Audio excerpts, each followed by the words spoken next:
on the ramparts. "You insolent fool, dare to defy me? I will end your life." A burly man delivers a brutal kick to Ning Chuan's abdomen, causing him to curl in agony. "I have claimed your food. You should consider an honor. Not only do you refuse, but you also dare to resist. I will kill you." The muscular man continues to berate Ning Chuan while assaulting him. "Brother, the forces of the Golden Tent Khanate are about to besiege the city. Conserve your strength." A bystander advises, "Remember my name, Li Huai. From now on, you must share your food with me." Upon hearing this, the burly man finally relents.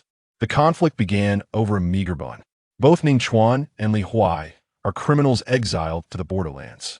After 2 arduous months and a grueling trek of 3,000 miles, their straw sandals are worn to shreds, their feet bloodied, and their bodies exhausted. They had hoped to arrive at the Iron Fortress and find a hearty meal, only to be met with a single hard bun far from sufficient sustenance. Leveraging his physical advantage, Li Huai attempts to seize Ning Chuan's meager ration, leading to a confrontation that results in both being thrown onto the city walls by Zhou Han, a centurion of the Iron Army. "You want to fight? Then fight the totters of the Golden Tent Khanate." Thus, after their long journey, Ning Chuan and Li Huai find themselves not only hungry and fatigued, but also stationed on the ramparts to defend the city. Enraged, Li Huai takes out his frustration on Ning Chuan. "Li Huai, I will remember you." Ning Chuan, curled on the ground, takes a moment to gather himself before laboriously rising, etching the name Li Huai into his memory. Fury ignited within him, his fists clenched tightly enough for his nails to pierce his flesh, his heart brimming with unquenchable resentment. He had once been a traveler from another world, reincarnated as a fallen noble. Despite his family's decline, their inherited wealth could have afforded him a life of leisure. Unfortunately, due to peculiar circumstances, his family forbade him from cultivating martial skills, which was the root of their downfall. Hence, as a transmigrator, Ning Chuan relied solely on the 300 Tang poems, becoming a renowned literary figure in Shengjing. His family elders arranged a marriage, with a fiancée of exquisite beauty and grace, a perfect match. However, just as Ning Chuan believed his life would continue blissfully, a squad of royal guards stormed into his home. His fiancée had accused him of composing a rebellious poem. Ning Chuan protested his innocence, but soon, the guards uncovered a poem of dissent in his study. Staring blankly at its contents, he was bewildered before his transmigration. He had been an ordinary person, familiar only with the classic poems, incapable of composing anything else. This was a blatant frame-up. The captain of the guards, however, smirked coldly. "The handwriting of this rebellious poem is identical to yours. And do you think your fiancée would falsely accuse you?" Ning Chuan, upon hearing this, looked incredulously at Lu Ruyan. He could not fathom that she was the one who had betrayed him, yet he had not written any rebellious verses. When the poem reached the ears of the emperor of the Great Jin, his wrath was incited and he ordered Ning Chuan's execution. However, given Ning Chuan's lineage and his family's past glories, the emperor spared his life, but decreed that the Ning family would be stripped of their status, with Ning Chuan reduced to a slave's lot, conscripted into the military. If he achieved merit on the battlefield, he could redeem himself. If he perished, it would be deemed just. With a single decree, the emperor sealed Ning Chuan's fate. Resigned to his circumstances, he accepted his conscription. Yet, on the day of his departure from Shengjing, he witnessed his fiancée in the embrace of another man, who revealed the entire scheme. She had orchestrated everything. The rebellious poem was her handiwork, and she had mimicked Ning Chuan's handwriting. At that moment, rage consumed Ning Chuan, and he longed to strangle her. As she laughed mockingly at his despair, he remained oblivious to her motives for destroying his family. "Lu Ruyan, one day, I shall return to Shengjing and exact my revenge on you and your paramour." Ning Chuan's teeth ground together in fury. Without this burning hatred to sustain him, the pampered noble would never have traversed 3,000 miles to this frigid wasteland, where he now faced bullying over food from Li Huai. He vowed not to spare any of them. However, would he survive? The proximity to the Golden Tent Khanate meant constant conflicts, and all soldiers lived under the specter of death, with peril lurking at every turn. Ding! The God of Killing system has been activated successfully. Slaying enemies will yield rewards. Congratulations, host. You have received a novice gift pack. Would you like to open it? A cold, mechanical voice echoed in Ning Chuan's mind. leaving him momentarily stunned before elation surged within him. Esteem was no stranger to such concepts. To his astonishment, he had successfully activated a system upon his arrival at the border. With the system, he possessed the means to grow stronger. "Open it," Ning Chuan eagerly commanded, anticipation lighting his face. "Congratulations, host. You have acquired 1 cubic meter of system space. Congratulations, host. Your physique has increased by 3. Congratulations, host. You have attained mastery in archery." The system's voice reverberated. The 1 cubic meter of system space required no explanation. Ning Chuan could store or retrieve items at will, limited to inanimate objects. However, he must exercise caution. One should witness his transactions, lest he face scrutiny. The 3 physique attribute comprehensively enhanced Ning Chuan's physical capabilities, improving his strength, eyesight, reaction speed, and skin resilience significantly. Mastery in archery propelled him to an extraordinary level, capable of hitting a fly from 100 meters away. Yet, without a bow in hand, he could not unleash the full potential of his newfound skills, and acquiring one would pose a significant challenge given his current status as a mere soldier. Chapter 2. Mastering Archery.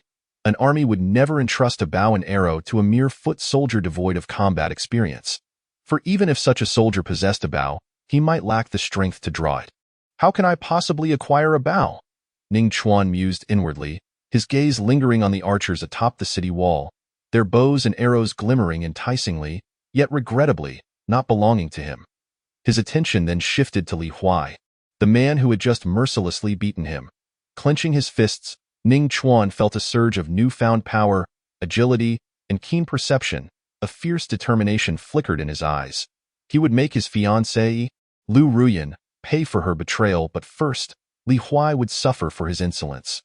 Just as he prepared to confront Li Huai, a robust soldier with a thick beard approached, emanating an intimidating presence. Clad in formidable armor, he was none other than Zhou Han, the centurion of the Black Iron Army, and the direct supervisor of Ning Chuan's group of foot soldiers. It was Zhou Han who had unceremoniously tossed them onto the city wall. "Ah, how wonderful! I originally planned to exile you 3,000 miles and allow you a night's rest to recuperate. But it seems you are all quite energetic. In that case, ascend the walls immediately and prepare for battle." Zhou Han's gaze was piercing, instilled with the aura of a seasoned killer. To him, the lives of these condemned men were equivalent to expendable labor, utterly worthless. Li Huai, upon hearing this, panicked and began to plead for mercy. "Please, spare us. We have traveled thousands of miles. Our bodies are fatigued. We desperately need rest. Look at my feet. They are raw and cannot endure combat. Please allow us to recuperate for one night, and I swear I will not complain again." At this moment, Li Huai was utterly terrified. Having endured a grueling march, they had just arrived at their destination, only to be thrust into battle without respite. Zhou Han, however, was not one to waste words on such scoundrels. He brandished his gleaming sword and presented Li Huai with 2 choices: die here or ascend the wall and prepare for combat. Reluctantly, Li Huai suppressed his fatigue and pain and trudged towards the wall. Meanwhile, Ning Chuan, gnawing on a hard bun, reached the battlements, only to be met with a thrashing from the resentful Li Huai in Li Huai's eyes. Had Ning Chuan offered him the bun, none of this would have transpired.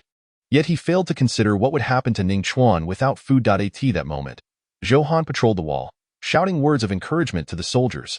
Ning Chuan, noticing Zhou Han's approach, refrained from retaliating against Li Huai. Mustering his courage, he stepped in front of Zhou Han. "Centurion, I am the descendant of a general, skilled in archery. Might I request a bow?" Zhou Han appraised Ning Chuan with a scornful gaze. "You, with your frail frame, claim to be a descendant of a general, adept in archery?" The centurion's contempt was palpable, and the nearby foot soldiers, including Li Huai, responded with derisive laughter. "Centurion, I speak the truth. Just let me demonstrate my skill with a bow." Ning Chuan insisted, yet was met with further ridicule. "As a foot soldier, your role is to carry stones and logs, assisting the soldiers in battle. Understand? No more nonsense. Step aside." Zhou Han barked impatiently. "Yes, sir." Ning Chuan sighed inwardly. Though he had anticipated such a dismissal, disappointment coursed through him. A deep, resonant horn sounded, reverberating through the air. "The army of the Golden Tint Khan is upon us. Prepare to meet the enemy." Zhou Han's expression shifted dramatically upon hearing the horn, and he warned the troops. Swiftly, a formidable army approached Black Iron City, exuding a palpable pressure. The archers readied their bows, while Ning Chuan and the other foot soldiers hastily prepared logs and stones to hurl at the advancing enemy. Perhaps I might seize a bough, Ning Chuan thought, his eyes filled with longing as he gazed at the archers. Loose, commanded Zhou Han. The archers unleashed a volley of arrows, creating a dark rain that fell upon the soldiers of the Golden Tent Khan, resulting in immediate casualties. The enemy retaliated, launching their own arrows as the battle erupted fiercely. Casualties mounted on both sides, with the regular soldiers protected by armor, while Ning Chuan and his fellow foot soldiers, clad only in coarse linen garments, suffered grievously in a short span. Several of Ning Chuan's comrades perished as they hurled stones and logs from the wall. As the hail of arrows subsided, the soldiers of the Golden Tent Khan began scaling the walls. In that critical moment, Ning Chuan discovered a bow, its former owner having succumbed to the arrow storm. With the bow in hand, Ning Chuan was determined to showcase the might of his archery skills. He drew the bowstring back, feeling its weight, which would have been impossible without his enhanced strength from prior training. Go! Ning Chuan released the arrow, striking a fierce enemy soldier in the throat, ensuring his demise. Though it was his first time drawing a bow, under the influence of his perfected archery skills, he felt as if he had practiced for decades. Congratulations, you have acquired the skill of chaotic blade technique. The system's mechanical voice echoed in his mind. Chapter 3. Archery Duel, 9 stars align. The chaotic blade technique is a rudimentary martial art that emphasizes chaos within order, allowing for a lethal strike against the enemy. Yet, at present, Ning Chuan possessed no internal energy, rendering the technique ineffective. With his family in ruin and the system at his side, he was free from the shackles of his family's training prohibitions. By becoming a formal soldier, he could learn the military's techniques. Once he cultivated internal energy, he could unlock the full potential of the blade technique. However, as a condemned foot soldier, he needed at least 500 military merits to be recognized as a formal soldier. With the system's aid, I shall achieve this goal swiftly, Ning Chuan thought, focusing on the fiercest adversaries among the Golden Tent Khan's ranks. Each arrow he released claimed the life of an enemy soldier, rewarding him with enhancements to his physical prowess in a brief span. Ning Chuan's attributes flourished: strength, perception, reflexes, all vastly improved. The bow, once a strain to draw, now yielded effortlessly to his grasp. With each enhancement, he felt an unending well of energy. He unleashed arrow after arrow, their lethality intensifying. Initially, his arrows merely penetrated the gaps in the enemy's armor, but now they pierced through entirely. This is exhilarating. Ning Chuan reveled in his newfound strength, unaware that both Zhou Han and the commander of the Golden Tent Khan were observing his prowess. How foolish of me to underestimate this lad.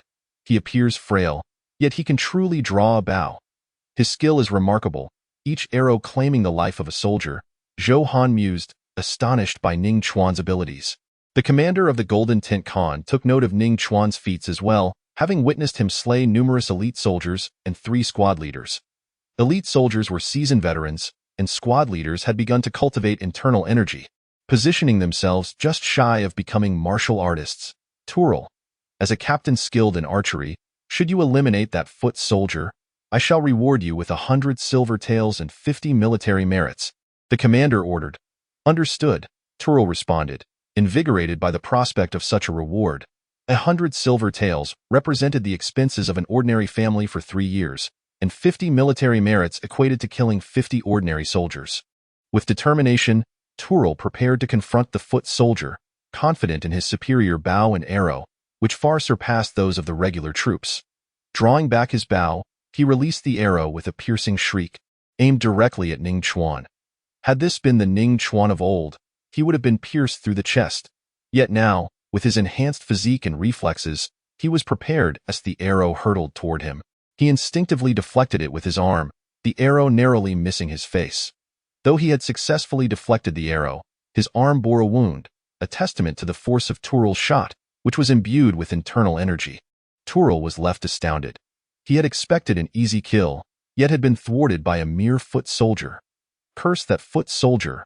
Witness my triple star technique and perish, Turul seethed, unleashing 3 arrows in rapid succession, each one capable of easily piercing through the body of an ordinary soldier. Ning Chuan, undeterred, drew his bow and released his arrows, confident in his mastery of archery. However, he calculated that 2 of his arrows would equate to the power of one of Turel's. So, you employ the triple star technique? Allow me to demonstrate the 9-star technique. Chapter 4. The decisive strike against the captain of the Golden Tint Khan, Clang. The first 2 arrows collided, producing a shower of sparks. Ning Chuan's arrow was deflected aside, while Turel's arrow retained its speed and strength. The disparity in bow quality was evident, as Turel's arrows were enhanced with internal energy. Once again, their arrows clashed, and Ning Chuan managed to diminish the power of Turel's first arrow. He continued to counter Turel's remaining arrows with equal precision, gradually neutralizing each threat. With swift movements, Ning Chuan released his 7th, 8th, and 9th arrows, completing his 9-star technique. The sound of arrows embedding into flesh echoed, as Turel was struck in the throat, heart, and groin. He stared in disbelief at Ning Chuan. 9.9 stars align. How can this be? Is he truly just a foot soldier? Turel lay defeated, his body collapsing to the ground, lifeless, as the dust settled around him. Congratulations, you have acquired master riding skills. The system's voice resonated in Ning Chuan's mind. The commander of the Golden Tint Khan glared at Ning Chuan atop the wall, realizing that this soldier posed a formidable threat for the future. His archery talent was truly extraordinary, leaving even the commander feeling inferior. What a remarkable young man. This boy possesses such exceptional skills in archery. On the city wall, the centurion Zhou Han, who had been observing Ning Chuan, widened his tiger-like eyes in disbelief. That was the legendary 9 stars aligning. Not a single soldier in their entire Black Iron Army could achieve such a feat, which required not only exceptional talent but also extensive training. Yet now, this mere foot soldier executed the 9 stars aligning with ease, leaving everyone in shock. What made it even more astonishing was that Ning Chuan had been sent into the army under duress, having traveled over 3,000 miles without proper rest, and he was using a mere ordinary hard bow. Even after expending considerable energy to slay over a dozen soldiers from the Xinjiang Khanate, he still managed to unleash the 9 stars aligning with pinpoint precision. He not only knocked down all 3 arrows of the Xinjiang Khanate's 10-man captain, but also killed him outright. This was undoubtedly the talent their Black Iron Army desperately needed. At that moment, after executing the 9 stars aligning, Ning Chuan had taken cover in a corner, gasping heavily. The exertion was immense. If not for his enhanced physique and abundant stamina, it would have been a fool's errand to attempt such a feat. His ordinary hard bow had even snapped under the strain of the 9 stars aligning. However, this was the perfect moment to slay enemies and reap rewards.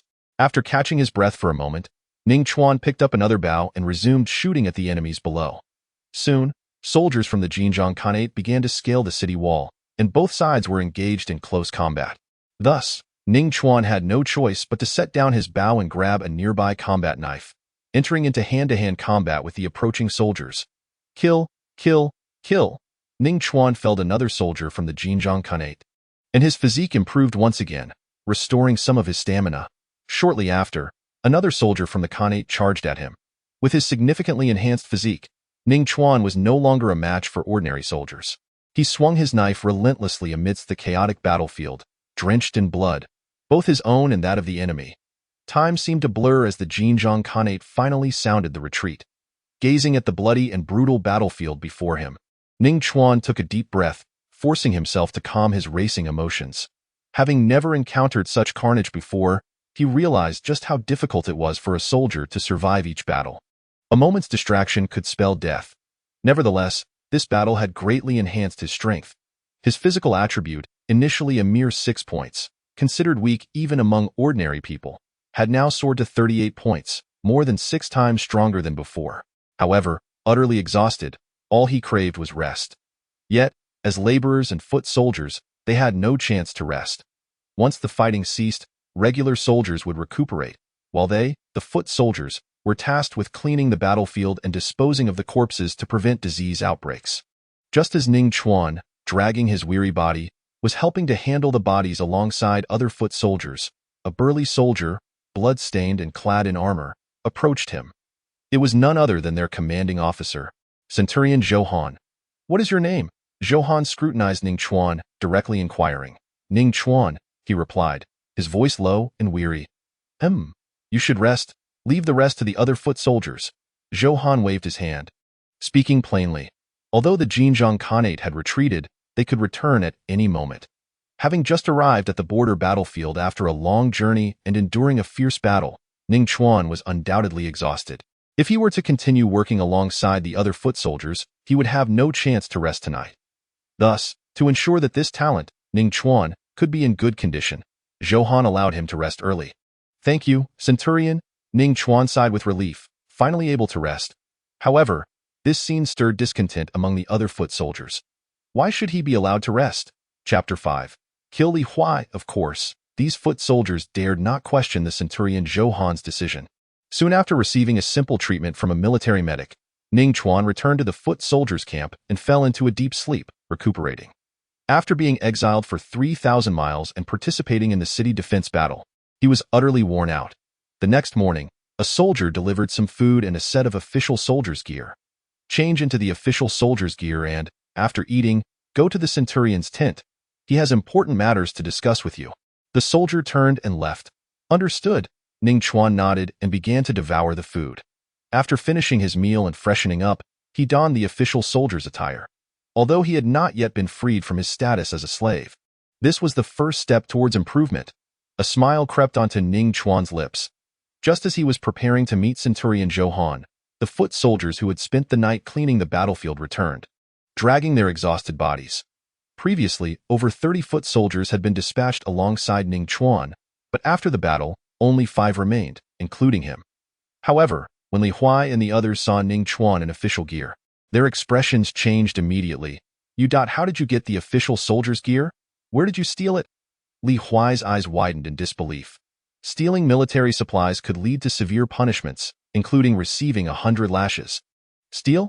Watch your mouth, Ning Chuan retorted. I killed 23 enemies in the previous battle, including 19 elite soldiers from the Xinjiang Khanate, 3 sergeants, and 1 10-man captain. Isn't it fair for the Centurion to reward me with a set of official soldier's gear?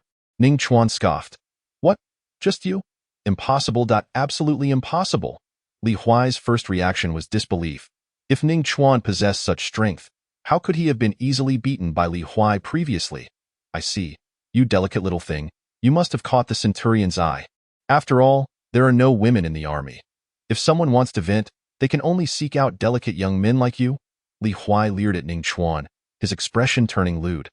Are you looking to die? Ning Chuan's gaze turned icy as he glared at Li Huai, his killing intent palpable at this moment. Ning Chuan was no longer afraid of Li Huai. Humph. What are you pretending for? If it weren't for the Centurion's protection on the battlefield, you, a delicate thing, would never have survived? Killing enemies? That's the biggest joke. I never expected you to have some skills and get close to the Centurion. How about I have my fun too? Li Huai's face twisted in a lecherous grin as he looked at Ning Chuan, while the remaining foot soldiers eagerly awaited the spectacle. All right, I'll make you have your fun. Ning Chuan slapped Li Huai across the face with a resounding crack. The force sent Li Huai flying, and several bloodied teeth flew from his mouth. His face swelled grotesquely. The unexpected turn of events left the other foot soldiers stunned. No one anticipated that Ning Chuan's seemingly frail body could send the burly Li Huai flying and knock out his teeth. What immense strength was this? Did Ning Chuan hide his power before? Why you dare to hit me? Li Huai was left dazed by the slap, staring at Ning Chuan in disbelief. Once he regained his senses, he roared in anger. Ning Chuan, hearing this, let out a cold chuckle. You dare call me that? Another slap rang out, echoing in the air. You dare call me that? With each repetition, Ning Chuan delivered another strike. I'll take you down. Such humiliation was unbearable for Li Huai. He attempted to struggle and resist, but Ning Chuan was not someone he could contend with now. Ultimately, he was pinned down and forced to endure the slaps. Just then, their superior, Centurion Zhou Han, unexpectedly entered the tent. Not bad. You all seem quite energetic, still fighting, are you? Zhou Han's gaze swept over Ning Chuan and Li Huai, a mocking smile appearing on his lips. Centurion, I didn't start the fight.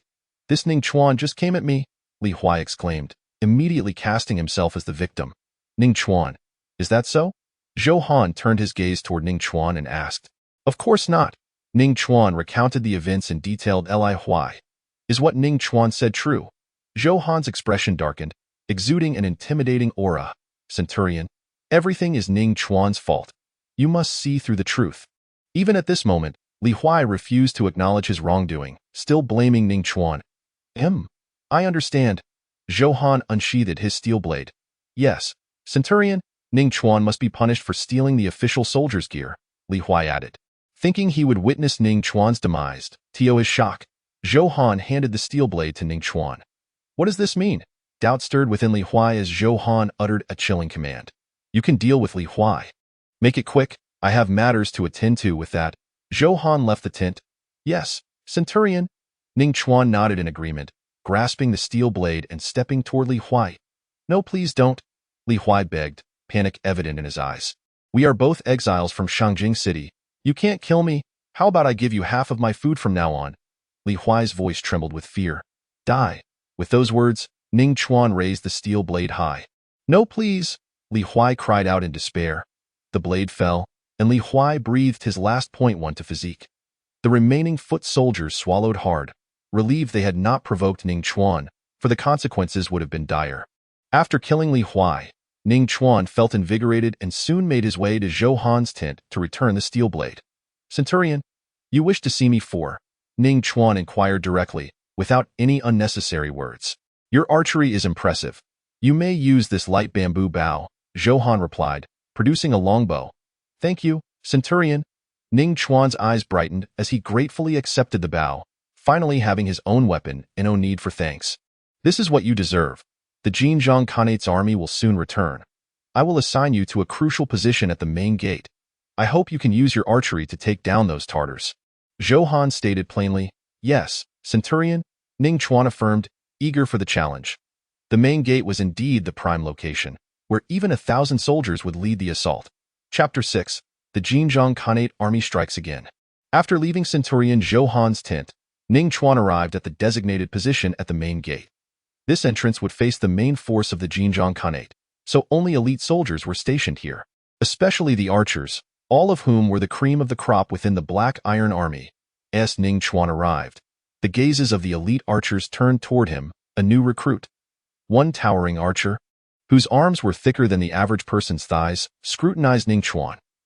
His name was Zhao Jian, a hunter by trade, who had honed his archery skills during hunts and became the top archer in the Black Iron Army after enlisting. Yes, Ning Chuan nodded. How's your archery? Zhao Jian inquired further. Why archery is unparalleled. Ning Chuan initially intended to be modest, but then realized that this was a place where strength spoke volumes. Being low-key would only invite disdain. What nonsense!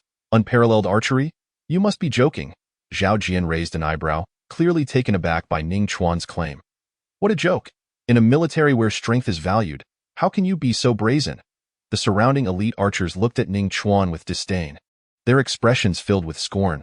You can't claim to have unparalleled archery? Ning Chuan scratched his head, feeling frustrated that no one believed him. The boldness of youth. Do you even know what unparalleled archery means? It means being able to execute the 9 stars aligning with ease. Can you do that? Zhao Jian shook his head. I can perform the 9 stars aligning, Ning Chuan affirmed. The elite archers surrounding him paused momentarily before bursting into laughter. Did you hear that? He claims he can perform the 9 stars aligning. Laughter erupted around them. Do you even know how difficult it is to execute the 9 stars aligning? Our top archer, Zhao Jian, can barely manage the 3 stars aligning, compared to him. What do you think you are? The elite archers mocked Ning Chuan mercilessly, their expressions dripping with contempt.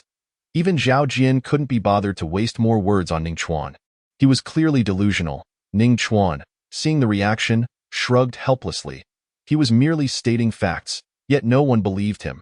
Suddenly, a deep, resonant horn sounded. Centurion Zhou Han had been correct. The Xinjiang Khanate army was indeed returning. The Black Iron Army on the city wall swiftly prepared for battle. As the Xinjiang Khanate approached, the archers of the Black Iron Army launched their assault first. A rain of arrows descended upon the Xinjiang Khanate forces, resulting in screams echoing throughout the battlefield. As the Xinjiang Khanate forces drew near, they also began to retaliate with arrows, resulting in casualties on both sides. In the midst of the chaos, Ning Chuan unleashed 3 arrows in quick succession, each one striking true at the throats of Xinjiang Khanate soldiers, granting him 3 attribute points. However, in the midst of such turmoil, no one had the presence of mind to notice his precise shots. After several waves of arrows, the Xinjiang Khanate's siege ladders were soon positioned against the city wall, and both sides engaged in close combat. Seeing this, Ning Chuan set down his bow and drew his steel blade. Given his current physical strength and reflexes, ordinary soldiers were no match for him. In a matter of moments, he dispatched 3 more enemies, earning another 3 points in physique. Just then, a dozen agile and powerful figures ascended the siege ladders and swiftly reached the city wall. These formidable figures were none other than the Xinjiang Khanate's centurion-level warriors, capable of slaughtering ordinary soldiers with ease. Fortunately, the centurion from the Black Iron Army swiftly intervened, successfully curbing the relentless onslaught of the Golden Horde centurion. "Zhou Han, after all this time, your strength has hardly improved," scoffed a burly centurion from the Golden Horde, clad in finely crafted armor and wielding a curved saber, his presence imposing. "Humph! What of it? Killing you is sufficient," Zhou Han retorted coldly, charging once more at the centurion of the Golden Horde. A fierce battle ensued between the two, though it soon became evident that the Golden Horde centurion possessed superior strength. Within a short span, Zhou Han found himself at a disadvantage, his face paling as he suffered a deep cut from the centurion's blade, blood gushing forth. Just as the Golden Horde centurion prepared to press his advantage and deliver the finishing blow to Zhou Han, a swift iron arrow suddenly disrupted his rhythm. With a clang, the arrowhead collided with the centurion's steel sword, sparking a cascade of flames. This provided Zhou Han with a brief respite, allowing him to regain his composure. "Thank you." Zhou Han glanced towards the source of the arrow, spotting Ning Chuan at that moment. He felt immense gratitude for having positioned Ning Chuan there. After silently expressing his thanks, he re-engaged in the fray with the centurion of the Golden Horde. However, this time, as Zhou Han battled the centurion, powerful iron arrows frequently appeared, consistently disrupting the centurion's attack patterns and leaving him in disarray. "Damn it!" The centurion's expression darkened as he attempted repeatedly to eliminate Ning Chuan, only to be thwarted by Zhou Han, his injuries worsening. Ultimately, through the combined efforts of Ning Chuan and Zhou Han, the Golden Horde centurion fell, an arrow piercing his throat and extinguishing his life. "Ding! Congratulations, host! You have received a reward. 1 vial of poison lizard liquid, physique 2. The system's voice echoed in Ning Chuan's mind. Positioning you at the front was indeed the right decision. After eliminating the Golden Horde centurion, Zhou Han felt an overwhelming sense of relief, grateful for his earlier decision. He had not anticipated that Ning Chuan would assist him in such a chaotic battlefield. Just then, a figure reminiscent of a ferocious beast surged up the city wall.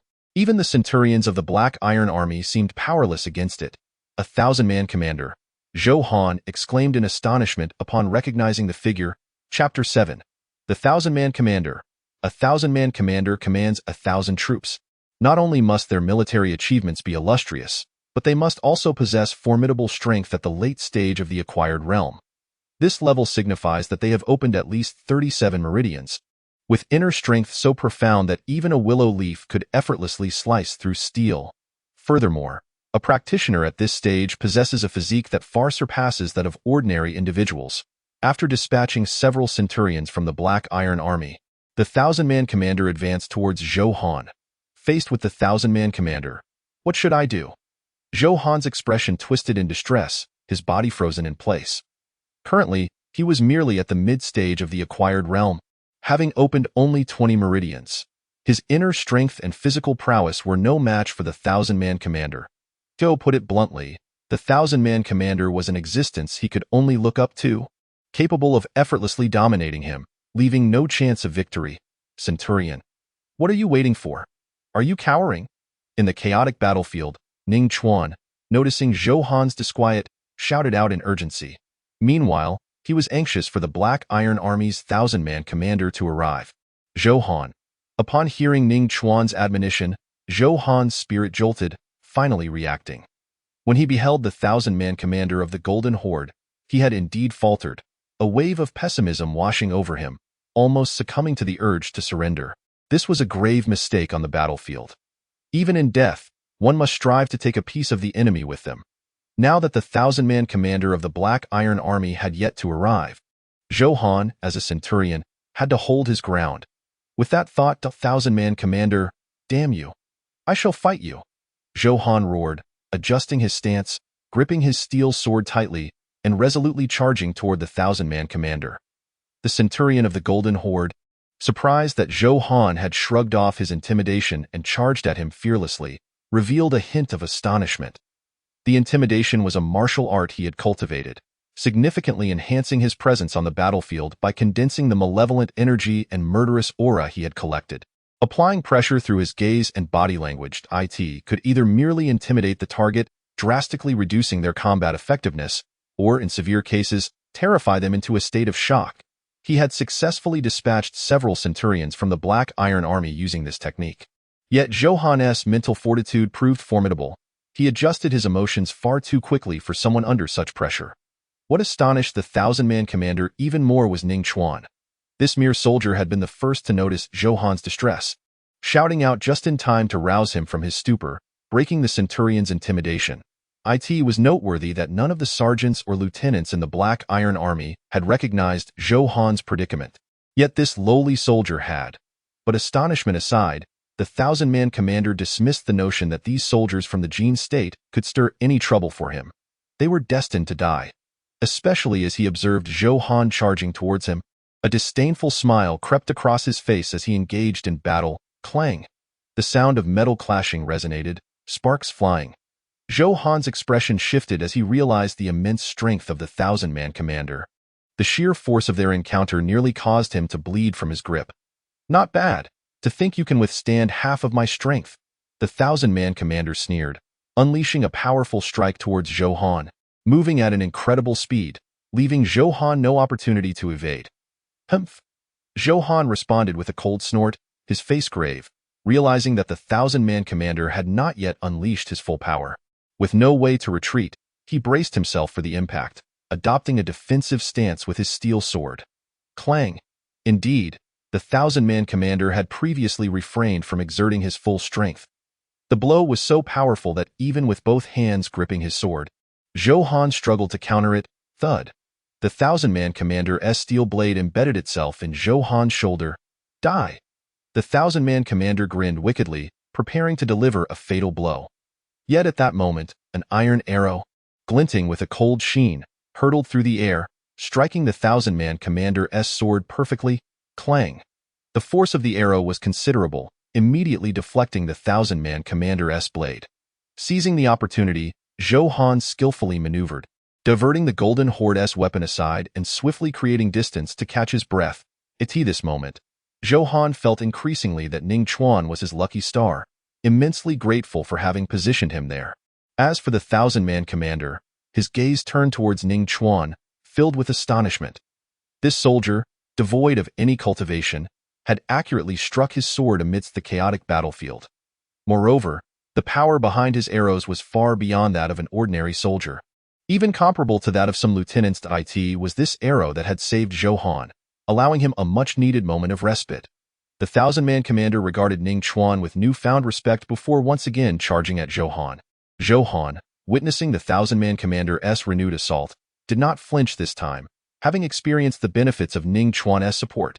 He engaged in a fierce battle with the 1,000-man commander, finding himself at a disadvantage yet buoyed by Ning Chuan's assistance. Every time he teetered on the brink of death, an arrow would whistle through the air, deflecting the 1,000-man commander's lethal strikes or targeting vulnerable spots like his throat and eyes, disrupting his offense. This battle only fueled the 1,000-man commander's frustration, nearly inciting him to tear Ning Chuan apart. Under normal circumstances, had it not been for this soldier's interference, he would have slain Zhou Han countless times already. Yet, each time he neared victory, this remarkable archer would either strike his sword or target his vital areas, continually obstructing him. At this moment, the 1,000-man commander's emotions grew increasingly furious and impatient. Ning Chuan awaited this moment, signaling to Centurion Zhou Han. Despite being grievously injured and bleeding profusely, Zhou Han charged towards the 1,000-man commander fearlessly. Chapter 8. Mastery of Poison Craft.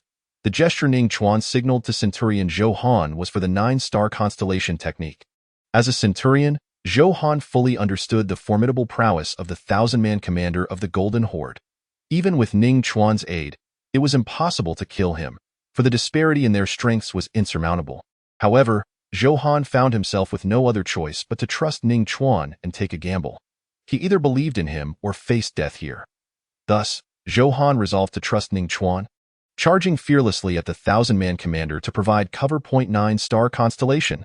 Ning Chuan muttered inwardly as he drew his bow and knocked an arrow in one fluid motion. Whoosh! The first iron arrow, shimmering coldly, soared towards the 1,000-man commander's throat.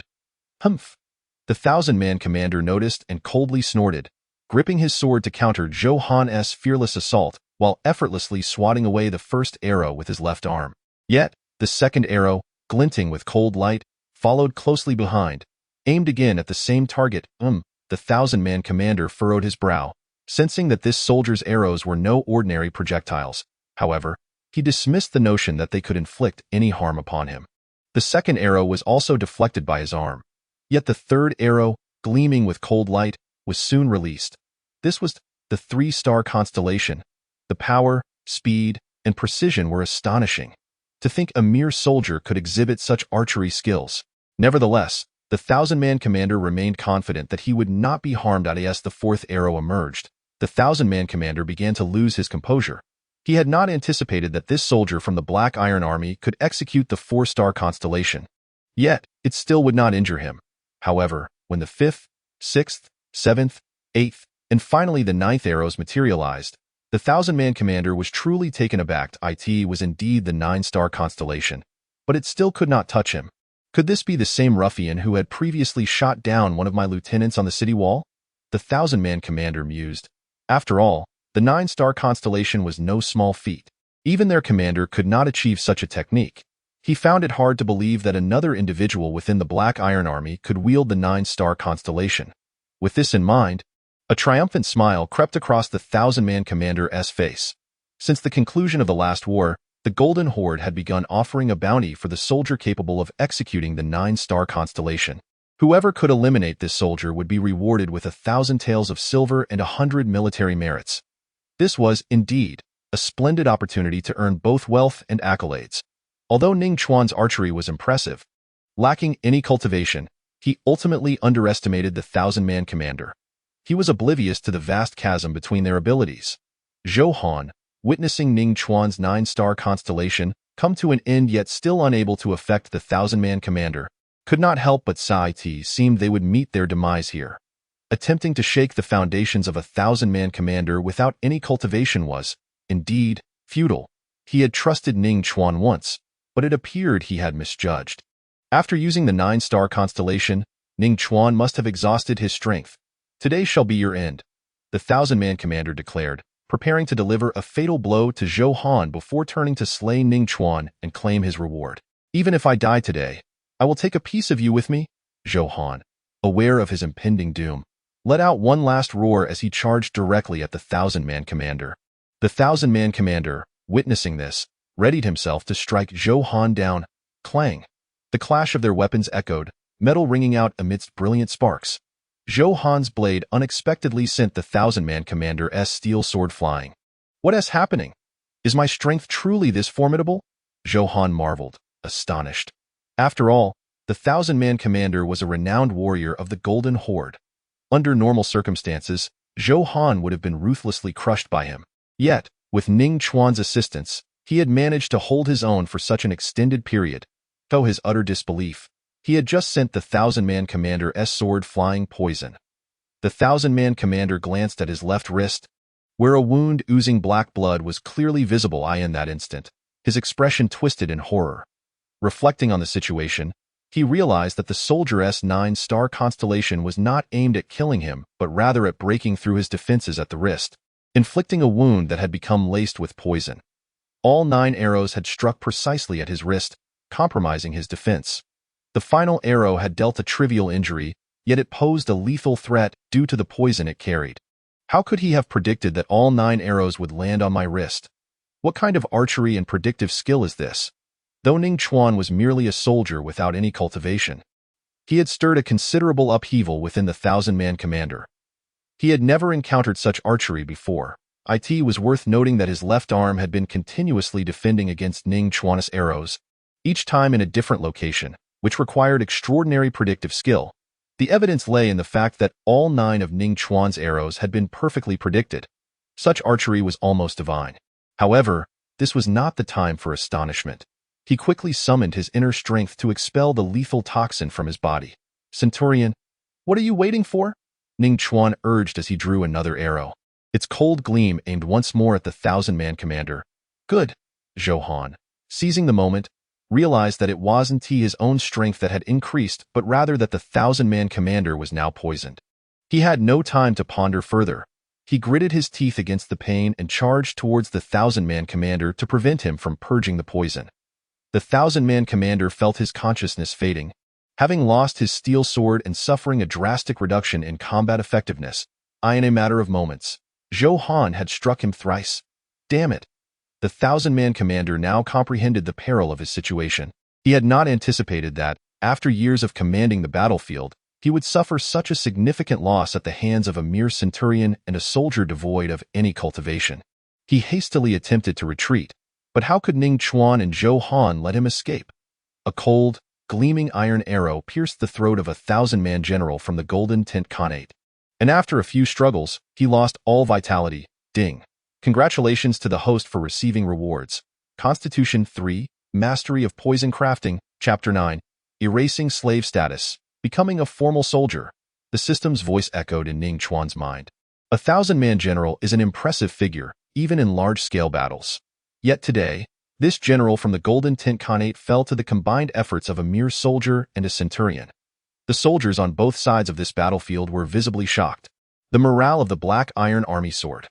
When this 1,000-man general climbed the city wall and killed several centurions, the Black Iron Army was filled with panic and fear. However, they never anticipated that this 1,000-man general would be defeated by the teamwork of Ning Chuan and Zhou Han. The archers, particularly Zhao Jian and others, were overwhelmed with emotions. When Ning Chuan proclaimed his unmatched archery skills and the ability to execute the 9 stars aligned technique, they had mocked him, thinking he was delusional. Yet now, Ning Chuan had truly employed the 9 stars aligned technique. Zhao Jian felt a burning embarrassment on his face. How could he, in front of an archer capable of such feats, claim to be the best archer of the Black Iron Army? It was utterly humiliating. With the death of the 1,000-man general, the commander's expression turned grim, and he immediately ordered a retreat. The forces of the Golden Tent Khanate withdrew like a receding tide. The Black Iron Army erupted in cheers once more. They had defended Black Iron City yet again. Ning Chuan, we owe this victory to you. Centurion Zhou Han, weary and battered, approached Ning Chuan with a grateful smile. Centurion, you flatter me. I merely assisted. Without your leadership, we could never have slain the 1,000-man general. Ning Chuan shook his head, refusing to take credit. Neither of you should be modest. Your teamwork was exceptional. Otherwise, how could you have defeated a 1,000-man general? This is a significant achievement, Zhou Han insisted. Ning Chuan, I apologize for my earlier remarks. You are indeed the foremost archer of our Black Iron Army, Zhao Jian interjected, expressing his regret upon hearing their conversation. When the 1,000-man general had ascended the wall, killing several centurions, they had thought it was the end. After all, this was a general who had opened at least 37 martial pathways, brimming with inner strength. Without his support, no one stood a chance against him. Yet, unexpectedly, Ning Chuan had coated his arrows with lethal poison and, in perfect coordination with Centurion Zhou Han, had successfully taken down the 1,000-man general, a miraculous feat. It's fine. The credit for defeating the 1,000-man general belongs to Centurion Zhou Han. Without your diversion, I would never have found the opportunity to poison him. If not for your fearless bravery, the general may have expelled the poison using his inner strength. Ning Chuan exhaled heavily, realizing how perilous the situation had been. A single misstep could have led to their complete downfall. Indeed. Let us not be overly humble. This was indeed a perilous encounter, Ning Chuan. Regardless of the circumstances, your contributions are substantial. Upon our return to the camp, I will report to the commander to have your slave status revoked, officially making you a member of our Black Iron Army. Of course, you shall also receive rewards. What would you like? Centurion Zhou Han patted Ning Chuan's shoulder firmly. They both recognized the gravity of the situation. Without Ning Chuan's assistance, the outcome could have been dire. For my reward, I wish for some materials for poison crafting, Ning Chuan pondered before responding. Having slain the 1,000-man general granted him mastery in poison crafting, enabling him to significantly enhance the lethality of his weapons in the future. However, He lacked the necessary materials at present. Poison crafting, you say? Very well. I shall report this to the commander upon our return. Zhou Han nodded, instinctively taking a step back upon hearing of Ning Chuan's expertise in poison crafting. After all, he had witnessed firsthand how the poison Ning Chuan utilized could incapacitate a 1,000-man general with strength comparable to several elephants. Such potency was not to be taken lightly, and he was relieved that Ning Chuan was an ally. With the golden tint Khanate retreating, Ning Chuan and the others tended to their wounds and took the opportunity to rest, while Centurion Zhou Han went to report to the commander. After 2 full hours, he emerged with a serious expression. He then suppressed his solemn demeanor and approached Ning Chuan again. After 2 rounds of defending the city, Ning Chuan's military achievements had exceeded 500. It was only fitting that his slave status be revoked and that he be promoted from a mere foot soldier to a formal soldier. Upon hearing this news, Ning Chuan's face broke into a radiant smile. Erasing his slave status and gaining formal soldier status was his first step. With further military accomplishments, he might even return to Shangjing for a period, where he would not hesitate to eliminate his fiancée Yilu Ruyan and her paramour. Furthermore, becoming a formal soldier would grant him corresponding benefits. He would now reside in the soldiers' quarters and enjoy warm meals instead of hard rations. Moreover, due to his skills in poison crafting, Centurion Zhou Han had arranged for him to have a small tent to himself.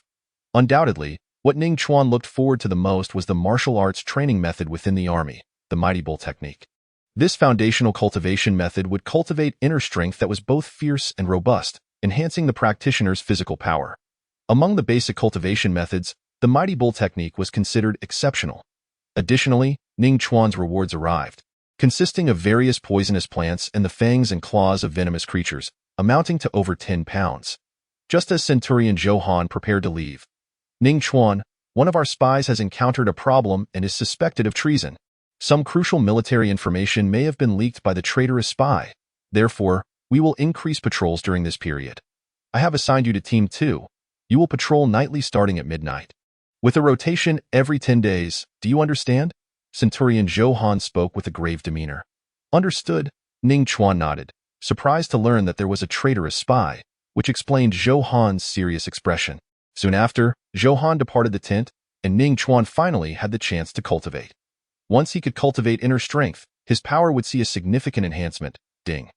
The host's status has been upgraded from foot soldier to soldier, and he may designate one martial art to be instantly leveled to maximum. Chapter 10. Early postnatal phase, poison crafting. The system's voice resonated in Ning Chuan's mind once more. This news filled him with joy. He must apply it to the mighty bull technique. However, he first needed to reach the introductory level of the technique before he could elevate it to maximum. Soon, Ning Chuan began his training. Cultivating the mighty bull technique was straightforward for some, as a few could establish a martial pathway and cultivate inner strength within just 3 to 5 days. Yet, for others, it could take years without any progress, largely depending on the practitioner's comprehension and aptitude. For the next few days, Ning Chuan patrolled at night and practiced during the day, and by the 7th day, he successfully opened his first martial pathway. A surge of heat flowed through this pathway, and as it circulated through his body, it expelled some foul impurities, leaving him feeling considerably stronger. Each time he opened a new martial pathway, his physical strength increased correspondingly with the growth of his inner strength. When Ning Chuan wrapped this inner strength around his finger and jabbed it into a stone, the result was astonishing. His finger penetrated the stone effortlessly, as if it were tofu. Ning Chuan was elated. The difference between having inner strength and lacking it was monumental. Should he jab a regular person, it would surely result in a grievous injury. He then recalled his earlier confrontation with the 1,000-man general of the Golden Tint Khanate, who had infused his arrows with inner strength, requiring Ning Chuan to shoot 2 arrows to block one. Determined, he experimented with infusing his inner strength into his arrows, and indeed, he succeeded, significantly enhancing their power, effortlessly piercing through a commoner's body. However, this enhancement lasted only 3 breaths before dissipating, and the inner strength within him was completely exhausted. The reason for this was that Ning Chuan had only just begun cultivating inner strength, and it remained quite weak. Now that I have attained the introductory level of the mighty bull technique, I wonder what the effects will be upon reaching maximum level. Ning Chuan pondered and decided to designate the mighty bull technique for instant elevation to maximum level. In an instant, he felt his physicality bolstering, and his pathways seemed on the verge of bursting. This is bad. The inner strength cultivated from the mighty bull technique was fierce and overwhelming. While his body could withstand the transformation from instant elevation, his pathways were at risk of being unable to cope with such a ferocious influx of power. Ning Chuan's expression soured. Lacking a master to guide him, he was at a loss. However, he had the system. Since this was a reward from the system, it surely would not let him come to harm. Soon, the pathways within Ning Chuan's body expanded to their limits, becoming over 10 times thicker than those of ordinary practitioners, allowing him to barely endure the surge of inner strength. Nevertheless, the inner strength continued to swell, and the martial pathway would soon become overwhelmed again. As long as his pathways could still bear it, he could continue to open new ones. Regaining his composure, Ning Chuan focused on further expanding his pathways. In no time, he opened his second martial pathway, which quickly filled with the surging inner strength. Ning Chuan had no choice but to continue opening pathways until he reached the fifth, at which point the overwhelming inner strength finally stabilized. Truly, the maximum level Mighty Bull technique had allowed him to open 5 martial pathways in one go. Moreover, his inner strength was still rapidly increasing, and it would not be long before he could open a 6th pathway. Ning Chuan, feeling the robust nature of his inner strength, could not hide his delight. While others struggled to open a single pathway, he had effortlessly opened 5. Furthermore, with the system's enhancement, his pathways could store and transport inner strength far exceeding that of other practitioners. Without exaggeration, even though Ning Chuan had only opened 5 pathways, the richness of his inner strength was already comparable to that of a mid-postnatal phase warrior. His current power had undergone a qualitative transformation. If he were to face the 1,000-man general of the Golden Tint Khanate alongside Centurion Zhou Han again, the battle would not be so perilous. It was worth noting that Ning Chuan's previous 9 stars align technique had only managed to inflict a trivial injury on the 1,000-man general. Now, with inner strength, every arrow he shot would possess significantly enhanced speed and power, easily breaching the defenses of the 1,000-man general and ensuring poisoning. Name: Ning Chuan. Rank: Soldier. Constitution: 66. Inner strength: 55. With his accomplishments and cultivation finally beginning to bear fruit, it was time to utilize his mastery in poison crafting to concoct some lethal toxins for emergencies. Ning Chuan quietly mused. After all, upon killing the centurion of the Golden Tint Khanate, he had been rewarded with a vial of venomous lizard liquid, which had subsequently enabled him to slay the 1,000-man general. Undoubtedly, without that vial, he and Centurion Zhou Han would not have been able to defeat a 1,000-man general, no matter how perfectly they coordinated. Just as Ning Chuan was preparing to concoct his deadly poison, an elite team from the Golden Tint Khanate had assembled, and based on intelligence provided by the traitorous spy within the Black Iron Army, they swiftly devised a combat plan aimed at executing a decapitation strike against the higher-ups of the Black Iron Army. If they could eliminate all centurions and above, the Black Iron Army, leaderless, would be unable to mount any resistance. At that point, capturing Black Iron City would be within their grasp. The decapitation strike would commence at midnight. Is everyone clear on their targets? The commander of the Golden Tint Khanate surveyed the assembled elite team with a serious demeanor. Understood. The elite warriors of the Golden Tint Khanate roared in unison, their spirits high and their combat intent palpable. Each of them was a rare talent, with even the weakest boasting mid-postnatal phase capabilities. This time, their mission to decapitate the Black Iron Army was a foregone conclusion. Excellent. This operation is crucial for our success in capturing Black Iron City. If we succeed, we can proceed southward to plunder the wealth and women of the Jin Kingdom, ensuring a comfortable winter this year. But should we fail, the consequences are dire. Many will starve or freeze to death, and among them may be your loved ones. So, do you understand what needs to be done? The commander of the Golden Tint Khanate's gaze swept across everyone. Kill, kill, kill. Decapitate the Black Iron Army's leadership, breach Black Iron City, and plunder wealth and women. The elite warriors drew their weapons, raising them skyward as they roared in unison. All right, let us move out. The commander of the Golden Tint Khanate nodded in satisfaction, and the elite troops set forth towards Black Iron City to initiate their decapitation operation. Chapter 11. The decapitation operation begins, but fails immediately, in the Black Iron Army camp. Ning Chuan, it's time. We need to patrol. A soldier with a resolute face and dark skin entered Ning Chuan's tent, urging him. However, upon seeing the array of vials and jars before Ning Chuan, he became curious and inquired. His name was Shi Changgong, and he was the squad leader of Ning Chuan's patrol team. Observing that patrol time was nearing but Ning Chuan had yet to emerge, he had come to check on him. Do not touch. These are all highly toxic substances, Ning Chuan sternly admonished as Shi Changgong reached for his poison concoctions. Startled, Shi Changgong quickly retracted his hand. Soon, Ning Chuan successfully formulated a poison even stronger than the venomous lizard liquid. Unfortunately, due to limited materials, he could not create a toxin that could not be expelled by inner strength, despite his mastery in poison crafting. All right, let us go. After tidying up his poison concoctions, Ning Chuan declared, on the city walls, Ning Chuan, how potent is the poison you crafted? Can it kill a mid-post-natal phase warrior? During their patrol, Shi Changgong suddenly whispered, Haha, a single drop of my poison can kill a mid-post-natal phase warrior. Ning Chuan replied with a slight smile. The poison he had crafted was called heart-rot poison, aptly named for its ability to decay the heart. Its potency was such that it could even kill a peak postnatal phase warrior. However, the drawback was that it could be expelled by inner strength. Naturally, postnatal early and mid-phase warriors, due to their weaker physiques, would have no chance to expel the heart-rot poison once afflicted. Only those in the late postnatal phase or peak postnatal warriors, with their robust bodies and high resistance to toxins, would have the opportunity to expel it. I can't believe you can concoct such a lethal poison. Shi Changgong's eyes lit up. What do you mean? Ning Chuan asked, puzzled by Shi Changgong's intense gaze. I have an enemy, a bully in our town who has caused havoc. He has taken my property and my wife. Even the county magistrate has been bribed by him. With no other options, I chose to enlist, hoping to one day avenge myself. To my astonishment, I found myself assigned to the most perilous frontier of the Black Iron Army.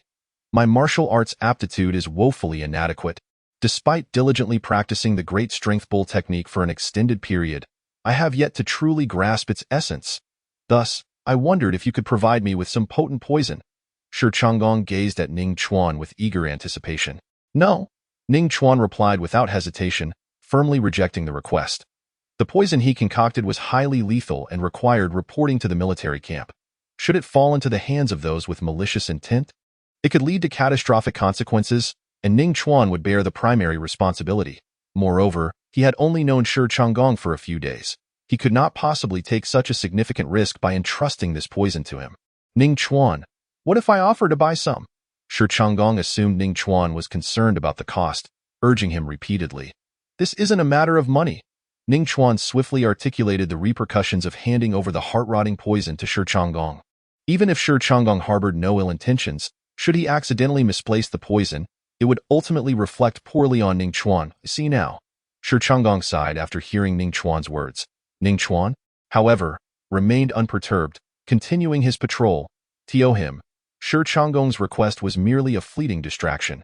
He would never place his fate in the hands of someone he had only recently encountered. Suddenly, Ning Chuan's ears perked up, and he came to an abrupt halt. Just moments ago, he had heard the faint sound of footsteps, almost like the buzzing of flies, swiftly passing over the city wall. What's wrong, Ning Chuan? Have you discovered something?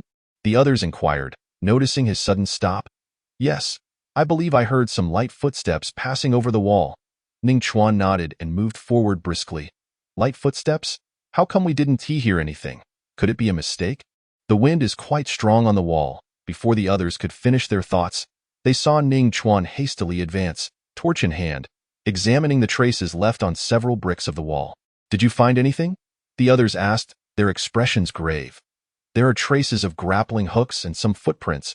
We must alert the camp. Someone with extraordinary agility has scaled the wall, and it's not just one person. Ning Chuan's expression turned serious. Understood. Sergeant Shi Changgong also noticed the signs of grappling hooks and scattered footprints on the wall. If the Jinjiang Khanate launched a surprise attack, their small team would be the first to discover it, thus earning commendation.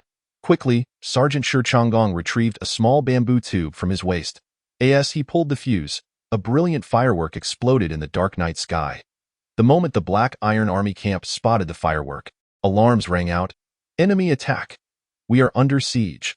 The clang of gongs and drums echoed through the night, rousing all the soldiers from their slumber. They swiftly donned their gear and seized their blades.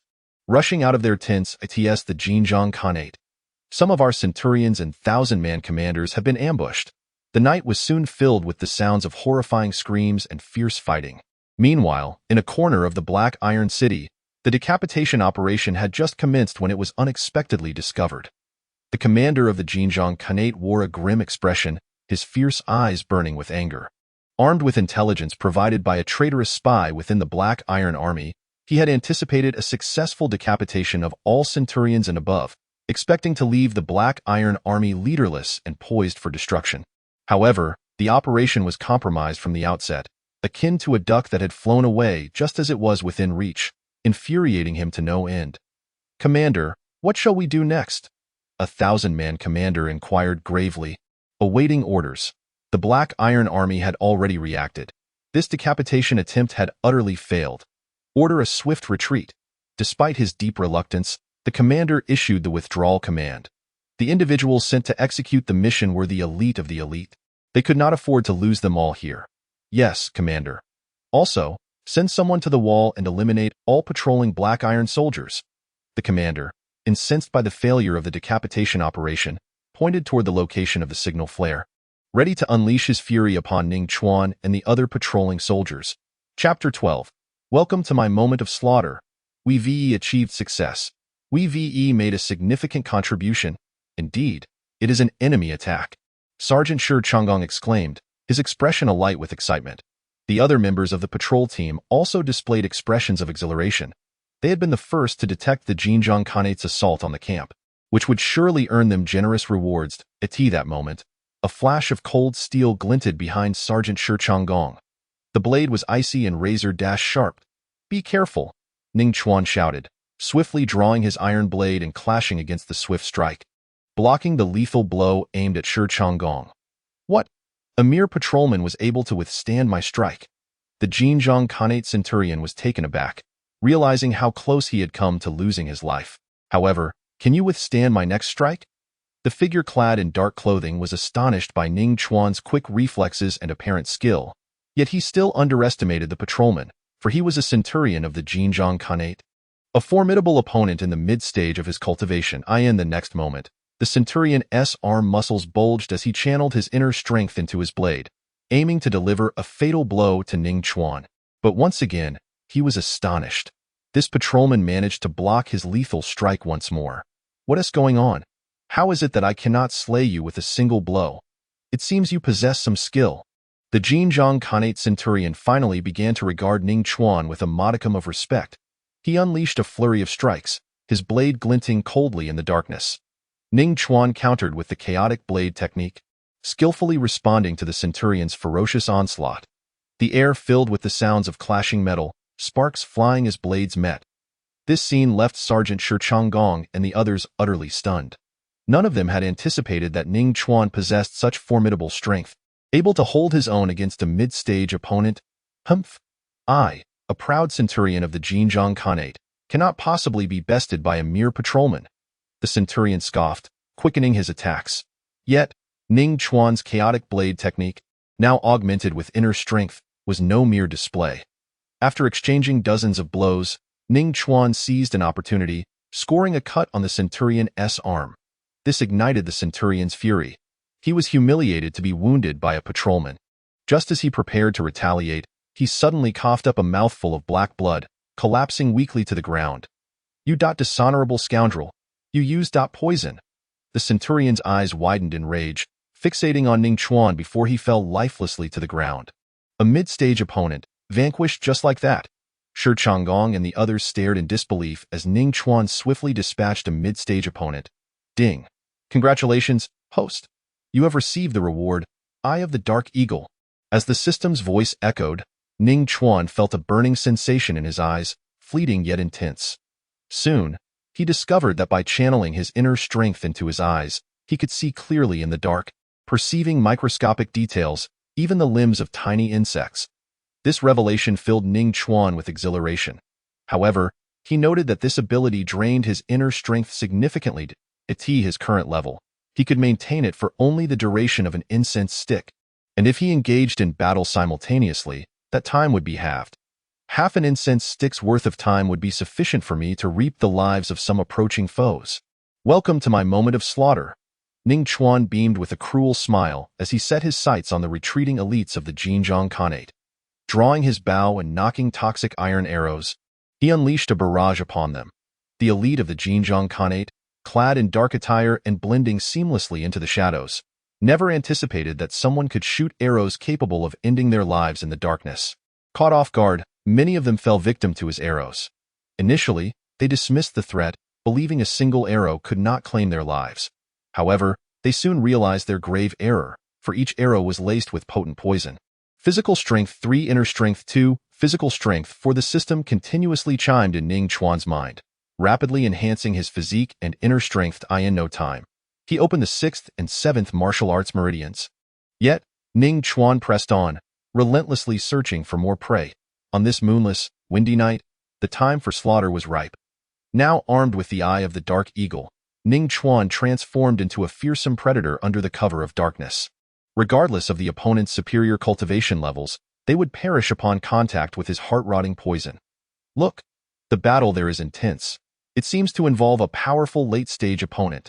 After dispatching 6 mid-stage black-clad foes, Ning Chuan spotted Zhou Han and 2 other mid-stage centurions collaborating to besiege a late-stage black-clad foe. Despite their combined efforts, the trio struggled against the overwhelming force of the late-stage opponent. Do you truly think you 3 centurions can stop me? Such delusions. The black-clad figure sneered, inflicting severe injuries on 2 of the centurions and sending Zhou Han flying with a single kick. Damn it! If only Ning Chuan were here. Zhou Han lamented, blood trickling from his mouth. He vividly recalled the times he and Ning Chuan had successfully slain a late-stage Xinjiang Khanate 1,000-man commander together. Yet now, despite their combined strength, they could not prevail against the black-clad opponent before them. Just then, as if summoned by fate, a cold iron arrow sliced through the air, only to be effortlessly deflected by the late-stage opponent. Ning Chuan. Upon seeing the arrow, Zhou Han's spirit surged. Centurion, what are we waiting for? As Ning Chuan's voice resonated, Zhou Han's heart soared. It truly was Ning Chuan. Together, they might just have a chance to slay another 1,000-man level enemy. The 2 severely injured centurions exchanged bewildered glances. What was happening with Zhou Han? Why was he suddenly so invigorated at such a critical moment? Chapter 13. Another 1,000-man commander falls. Talent. 1,000-mile tracking. Huh. The black-clad figure also sensed Zhou Han's unusual demeanor, taken aback by how a mere iron arrow could evoke such excitement. Kill. Zhou Han charged once more at the black-clad foe, while Ning Chuan remained hidden, continuously launching cold arrows. The black-clad opponent now felt immense pressure, particularly from the unseen archer. I must create an opportunity for Ning Chuan, Zhou Han resolved fiercely. Should Ning Chuan's arrows still be coated with that potent poison, a single hit could tilt the battle in their favor. Otherwise, their stamina and inner strength would soon be exhausted. With this in mind, Zhou Han, despite his injuries, was determined to create an opportunity for Ning Chuan to strike the black-clad figure. The black-clad opponent, caught off guard by Zhou Han's reckless aggression, found himself unable to counter effectively, but he still managed to deliver a powerful blow, sending Zhou Han flying once more. Now, hidden in the shadows, Ning Chuan wasted no time. Unleashing the 9-star convergence technique, a barrage of poisoned arrows flew forth. It's the 9-star convergence. Hearing the whistling arrows, the black-clad figure's expression changed as he hurriedly raised his steel blade to defend. After deflecting 8 arrows, his arm began to ache from the force. Just as he prepared to fend off the 9th arrow, Zhou Han charged in fearlessly once again. Caught between the advancing Zhou Han and the barrage of arrows, the black-clad figure faced a daunting choice. He could either take Zhou Han's strike or be hit by Ning Chuan's arrow. In the end, gritting his teeth, the black-clad foe twisted his body in an unorthodox manner, dodging Zhou Han's blade while attempting to evade the arrow. However, Ning Chuan's arrows had become exceptionally swift, and the black-clad figure could not fully escape. The arrow, enhanced with inner strength, pierced through the black-clad figure's armor, leaving a wound on his left shoulder. Humph!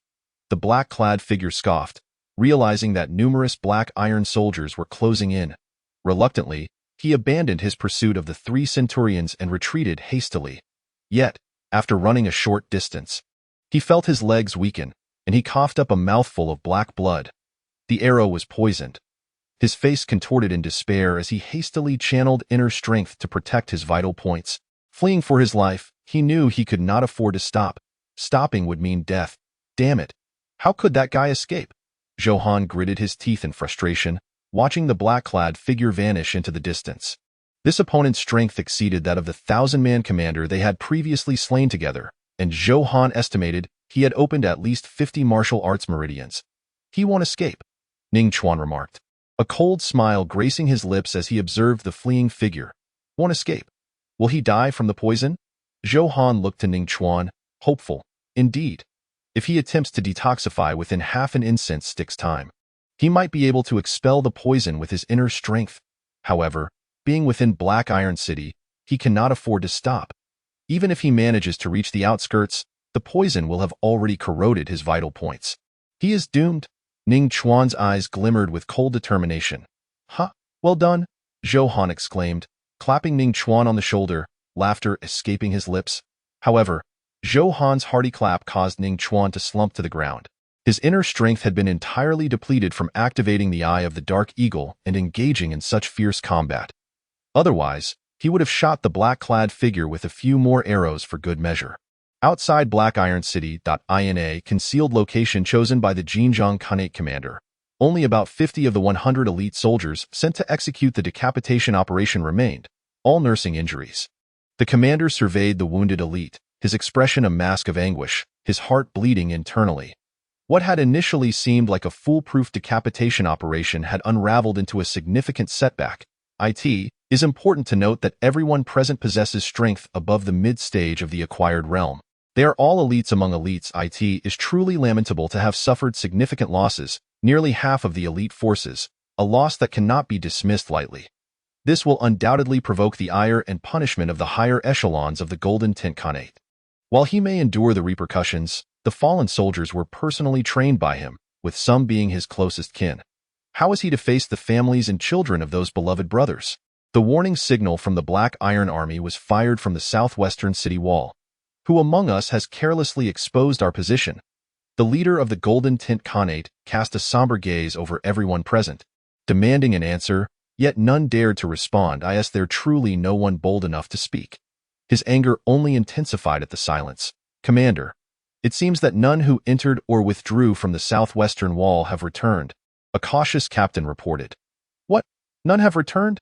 The leader's expression darkened. If that were the case, matters were indeed suspicious.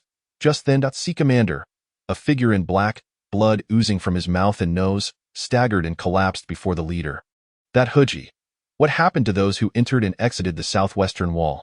Why is it that only you remain? Seeing the dying man, the leader grew frantic, demanding to know what had transpired. The black-clad man, named Huji, with his last ounce of strength, tore open his shoulder to reveal an arrow wound and made a gesture of 9 with his hand, before succumbing to death. Huji. The leader was filled with rage and sorrow. Huji was one of his formidable generals, having forged 53 martial arts meridians, yet he had perished before his eyes. However, this was not the time for grief. The leader quickly examined the wound Huji had revealed. This is an arrow wound. Yet Huji had died from poisoning, meaning he had been struck by a poisoned arrow. But what did the gesture of 9 signify? Could it be the 9 stars aligned? The thought of 9 stars aligned, coupled with a poisoned arrow. Damn it must be that lowly soldier. At this moment, the leader was consumed with rage. Realizing that a mere soldier had cost him such a valuable general, he swiftly adjusted the bounty on Ning Chuan. Anyone who could slay Ning Chuan would earn 5,000 taels of silver and 500 military merits. Meanwhile, Ning Chuan remained blissfully unaware of the increased bounty on his head in the Golden Tint Khanate. All he knew was that the black-clad man he had shot had died, granting him rewards: Physique 3, Inner Strength 2, Talent. 1,000 miles tracking. Chapter 14. A surge in power, Sergeant. The talent of 1,000 miles tracking greatly enhanced Ning Chuan's sense of smell, allowing him to easily discern the scent of every individual. Once he memorized a scent, even from a distance of 1,000 miles, he was confident he could locate the person. Moreover, through the previous skirmishes, Ning Chuan's physique and inner strength had further improved. Name: Ning Chuan. Identity: Soldier physique, 86 inner strength, 75. Though I am currently only at the initial stage of the acquired realm, my physical prowess and inner strength are already comparable to the peak of the mid-stage acquired warriors. Ning Chuan mused, feeling the surging inner strength and formidable power within him. Most importantly, during this beheading operation in the Golden Tint Khanate, he had also acquired the eye of the mysterious eagle, which not only allowed him to see in the dark, but also to perceive further and with greater detail. Additionally, the talent of 1,000 miles tracking transformed his sense of smell, enabling him to easily identify human scents and even perform a 1,000-mile tracking feat. As Ning Chuan recuperated and reflected on his gains, a soldier entered his tent to inform him that the commander wished to see him. Ning Chuan nodded and swiftly made his way to the largest central tent of the Black Iron Army. Upon entering, he was met by a towering figure clad in the formal armor of Jin, whose piercing tiger-like eyes were fixated on a sand table. As Ning Chuan stepped inside, the figure slowly raised his head to meet Ning Chuan's gaze. The sheer presence of this individual was overwhelming, akin to an ordinary person standing before a ferocious beast. The immense pressure nearly instilled a primal instinct to flee within Ning Chuan. Without a doubt, this was the strongest of the Black Iron Army. Commander Su Han's Han. Beside Commander Su stood a 100-man captain, Zhou Han, who stood erect, ready to present some sand table markers to the commander. I pay my respects to the commander. Ning Chuan inhaled deeply and saluted. Indeed, he was someone favored by Zhou Han, possessing both striking appearance and extraordinary strength. It seems that 2 of your captains have fallen under your command, haven't they? Su Han's Han remarked, nodding in satisfaction. Thanks to Captain Zhou Han, I wouldn't have managed to slay those captains, Ning Chuan replied humbly. There's no need for modesty. The Black Iron Army requires talents like you. Besides, it was your keen observation that led to last night's enemy ambush being detected first. Speak. What reward do you desire? Without any hesitation, Commander Su inquired directly.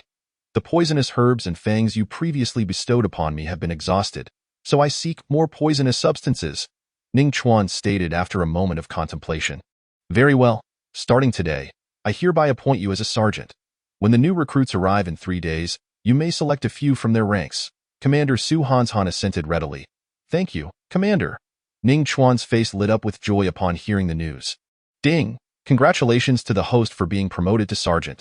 You may designate one martial art to reach its maximum level. The system's voice echoed in Ning Chuan's mind. At present, he had mastered the Great Strength Bull technique and the Chaotic Blade technique. The former was already at its peak, so he naturally opted to elevate the Chaotic Blade technique to its maximum level. As he designated the Chaotic Blade technique for elevation, his understanding of it surged to new heights. The strikes appeared erratic, seemingly chaotic, yet within the chaos lay order, and within the order, there was still chaos. This significantly enhanced Ning Chuan's close combat abilities. If only he possessed a light-footed martial art, it would be perfect. However, to acquire another martial art, he would need to earn the corresponding military merits and be promoted to 10-man captain. His next goal was to strive to become a 10-man captain and obtain a light-footed martial art. Ning Chuan silently vowed. Moreover, as a sergeant, he could now form his own squad. By the way, Ning Chuan, according to the intelligence from our military spies, your reputation in the Golden Tint Khanate has skyrocketed. The bounty on your head has reached 5,000 taels of silver and 500 military merits. You must be extra cautious during this period. Commander Su Han's Han reminded Ning Chuan. Commander, I will be careful. Ning Chuan nodded, astonished to learn he had become quite the celebrity, albeit for a bounty on his head. After bidding farewell to the central tent, Captain Zhou Han offered Ning Chuan a nod and a smile. Ning Chuan understood that Zhou Han had certainly recommended him to Commander Su Han's Han. After all, with Zhou Han's status and strength, he could easily claim all the credit himself. To others, Ning Chuan was merely an auxiliary, while the true prowess lay with Captain Zhou Han. Yet, Zhou Han had not monopolized the achievements but had instead advocated for Ning Chuan, allowing him to reap rewards and be promoted to sergeant. This was indeed a favored eye. In the following 3 days, Ning Chuan's schedule was tightly packed. He needed to concoct the heart-rot poison, and after the enemy ambush that night, the alertness in Black Iron City had heightened, prompting Ning Chuan to increase his patrol frequency. Today marked the arrival of the new recruits. Let us see how this batch of new soldiers fares. After preparing the heart-rot poison and thoroughly cleaning the containers used for its preparation, Ning Chuan placed them in a cornered as for why he didn't store them in the system space. It was simply due to the limited capacity of the system, which only allowed for 1 cubic meter. Ning Chuan then exited his tent, heading toward the new recruit camp. These recruits had been gathered from various regions of Jin and would be allocated accordingly. This time, the Black Iron Army had received 1,000 new recruits. Their treatment was vastly superior to that of Ning Chuan, who had previously been assigned to the army, a stark contrast in conditions. However, shortly after Ning Chuan left his tent, a sneaky figure slipped into it. Upon spotting the containers in the corner that had previously held the heart-rot poison, the figure's eyes lit up. I wonder if there are any remnants left in these containers. Even a trace would suffice. The figure hurriedly began to inspect the containers, only to be disappointed. Ning Chuan had cleaned them thoroughly, leaving no trace of the heart-rot poison behind. Cursed be it. How could he have cleaned it so well? In a fit of rage, the figure accidentally shattered a jar, startling him and inciting a fear of being discovered, prompting a hasty retreat from the tent. Meanwhile, Ning Chuan had arrived at the new recruit camp, unaware that his tent had been intruded upon. Chapter 15. New Recruit Camp. Establishing a foundation. Within the new recruit camp, Ning Chuan, holding a handwritten note from Commander Su Hanshan, approached the officer in charge of the new recruits, Captain Ren Xianjun. During this time, Ning Chuan's exploits had begun to spread throughout the Black Iron Army. Many soldiers knew him as a sharpshooter who had assisted Captain Zhou Han in slaying 2,000-man captains. In the military, strength was paramount. So even though Ning Chuan was merely a lowly sergeant, Captain Ren Xianjun did not underestimate him, personally guiding him to the training grounds for the new recruits. This would allow Ning Chuan to observe the performance of each recruit directly before making selections. However, Ning Chuan was taken aback to find that over 90% of the new recruits bore bruised and battered faces, with only a few unscathed. Captain Run, why do most of these new recruits appear so battered? Ning Chuan inquired in astonishment. This is an old tradition within the Black Iron Army. On the first night of their arrival, the veterans will ambush these recruits. It serves as a welcome ceremony, helping them to acclimatize to the military environment faster. All recruits must understand that the military is a domain where the strong prevail, and it is a perilous place that demands perpetual vigilance. It also helps us identify those among the recruits who possess potential, the captain explained. For instance, those unscathed recruits demonstrate high alertness and exceptional skills. Not only did they evade the veterans, but some even countered the veterans' attacks. I suggest you select from among them, Captain Ren Xianjun advised. I understand. Thank you for the reminder, Captain Ren. Ning Chuan nodded in acknowledgement. Very well, you may choose. Just let me know once you've made your selections, Captain Ren Xianjun stated before turning to attend to his other matters. Ning Chuan then began to carefully observe the recruits who remained unharmed, even activating the Eye of the Mysterious Eagle for a more detailed assessment. In no time, he had selected 5 recruits. These 5 recruits displayed not only agility during training but also remarkable combat awareness, setting them apart from their peers. Their names were Guanlong, Zhang Hu, Zhao Feng, Ma Wu, and Huang Qi. Without hesitation, Captain Ren Xianjun assigned these 5 to Ning Chuan's team. Allow me to introduce myself. My name is Ning Chuan, and I will be your sergeant from this day forward. Ning Chuan addressed the 5 recruits. Sergeant, may I inquire about your strength? The broad-shouldered Guanlong, resembling a small mountain, stepped forward, looking down at their seemingly slight sergeant and asked, My strength is quite decent. Even if the 5 of you joined forces, you would not be able to best me. Ning Chuan replied with a slight smile. Facing Guanlong and the other 4 recruits was not the time for modesty. He needed to assert his authority. Once his words fell, expressions of deep discontent surfaced on the faces of Guanlong and the others. They considered themselves capable of taking on 10 opponents each, their pride soaring. Although Ning Chuan held a higher rank, gaining their respect would require demonstrating his strength. Sergeant, I wish to spar with you. Do you dare? Guanlong directly challenged. The other 4 wore eager expressions as well. Come at me all at once, Ning Chuan boldly declared, facing the eager recruits. Humph. Guanlong and the others exchanged glances and could not help but scoff at their seemingly slight sergeant's overconfidence. In unison, they launched their attacks against Ning Chuan, eager to uncover the extent of his abilities behind such audacious words. In the next moment, their fists danced through the air, powerful and fierce, yet they could not even graze a corner of Ning Chuan's clothing. What kind of skill is merely evasion? As Guanlong grew increasingly frustrated, he could not land a single blow on Ning Chuan, igniting his ire. Fine, then I shall stop evading, Ning Chuan declared, extending a single finger and lightly pushing toward the 5 recruits. In an instant, the 5 who had at the same time, Guanlong, Zhang Hu, Zhao Feng, Ma Wu, and and Huang Qi were also able to grow stronger through slaying enemies, thus allowing them to follow in his footsteps in the future. After recruiting Guanlong and the others, Ning Chuan was just about to return to the camp when a soldier approached him, informing him that Captain Zhou Han urgently summoned all squad leaders and team leaders for a meeting. Ning Chuan nodded and soon arrived at Captain Zhou Han's tent. The atmosphere inside was grave, with many team leaders and squad leaders already gathered. Once everyone had arrived, Captain Zhou Han slowly spoke, delivering unsettling news. Squad leader Shi Changgong had defected. Our entire battalion will face collective punishment. However, the commander has granted clemency. If we can capture Shi Changgong, our punishment will be waived. So do you all know what to do? Captain Zhou Han's expression darkened. Chapter 16. The defection of Shi Changgong. The system of collective punishment was implemented by the Emperor of Jin to prevent desertion, requiring soldiers to supervise one another. If a soldier deserted, the entire battalion would be penalized. As Shi Changgong was under Captain Zhou Han's command, his defection meant that everyone in the battalion would suffer. The punishment could range from 50 strokes of the rod to even the loss of life. If Shi Changgong merely sought to escape the camp, it would not be too serious. However, if he took any sensitive information with him to the Jin Khanate, the situation would be dire. Thus, every soldier affected by the defection wished for nothing more than to eliminate him. 50 strokes were bearable, but if the consequences were severe, some might even lose their lives. Ning Chuan furrowed his brow, not expecting to be embroiled in such a matter. Now, with squad leader Shi Changgong's whereabouts unknown, we must disperse and search for him. Captain Zhou Han clenched his fists, his voice heavy. Upon returning to his tent, Ning Chuan prepared to gather his thoughts and search for Shi Changgong's trail when he noticed a shattered jar on the ground.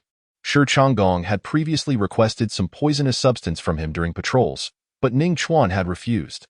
Therefore, it was highly probable that Shi Changgong had visited his tent before defecting, hoping to acquire some poison.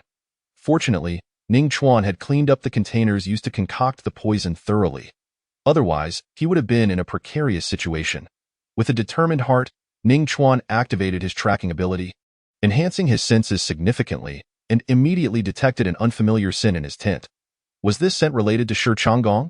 He quickly ordered someone to bring one of Shi Changgong's garments. Indeed, the scent matched perfectly.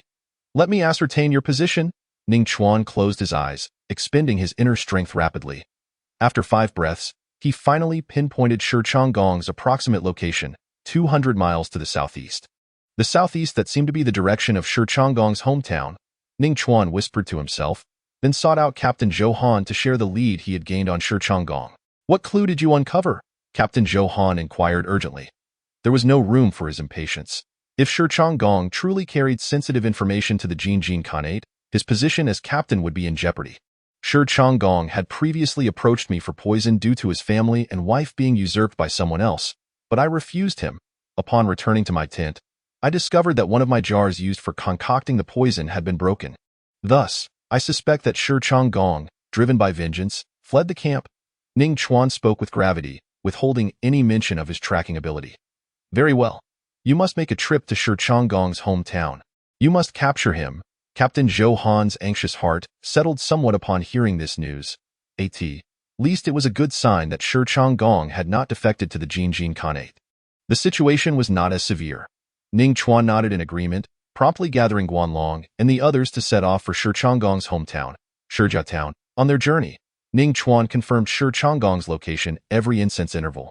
After 2 hours of rapid movement, Shi Changgong finally came to a halt, and Ning Chuan and his companions reached Shijia Town.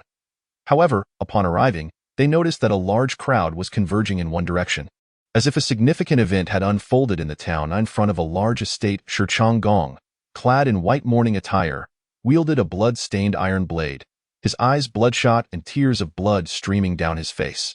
Surrounding him lay several bodies soaked in blood.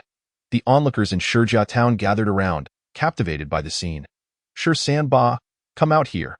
Shi Changgong shouted, his body trembling with emotion, illustrating just how unstable he was. With a creaking sound, the crimson gates slowly opened, revealing a middle-aged man dressed in luxurious garments, flanked by a group of bodyguards. This man, Shi Sanba, had a stout build and an intimidating appearance, with a prominent black mole on his face, leaving a lasting impression.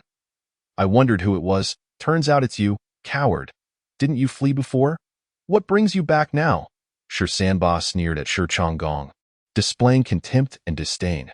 Shi Sanba, you have seized my family assets and taken my wife, and now you have driven my parents to their deaths. The enmity between us is irreconcilable. I will kill you. Shi Changgong roared, his face contorted with rage, raising his iron blade to strike at Shi Sanba. After some time apart, you've made some progress, having cultivated a trace of inner strength. However, to kill me, you are still too inexperienced. Shi Sanba laughed menacingly, revealing his mid-stage innate aura as he drew his weapon, preparing to strike Shi Changgong. Clang! The sound of metal clashing reverberated as Shi Changgong, with barely any inner strength and not having opened a single meridian, was no match for Shi Sanba. With a single blow, Shi Changgong and his blade were sent flying, crashing against a wall, blood spewing from his mouth, and his right hand trembled, unable to grip the blade any longer. In this confrontation, Shi Changgong was akin to a moth drawn to the flame, utterly outmatched. Ha ha ha, with such meager strength, you dare to think you can kill me? You truly overestimate yourself.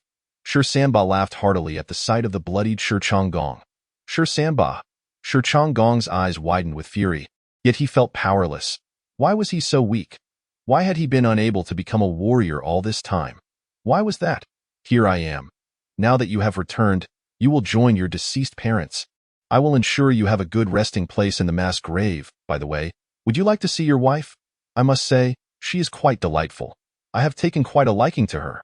Shi Sanba continued to taunt Shi Changgong with his words. Shi Changgong's face twisted in rage as he lunged at Shi Sanba once more, determined to bite a piece of flesh from him, even if it meant death. It seems you do not wish to see your wife. Very well, today I will send you on your way, Shi Sanba declared, malice evident in his eyes. The onlooker sighed, realizing Shi Changgong was doomed.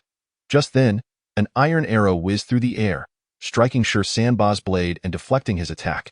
Chapter 17. Killing the bully. Who dares to be so bold? Shi Sanba shouted angrily. In that moment, Shi Changgong seized the opportunity to leap onto Shi Sanba, aiming for his throat. Shi Sanba reacted swiftly, using his shoulder to push Shi Changgong away.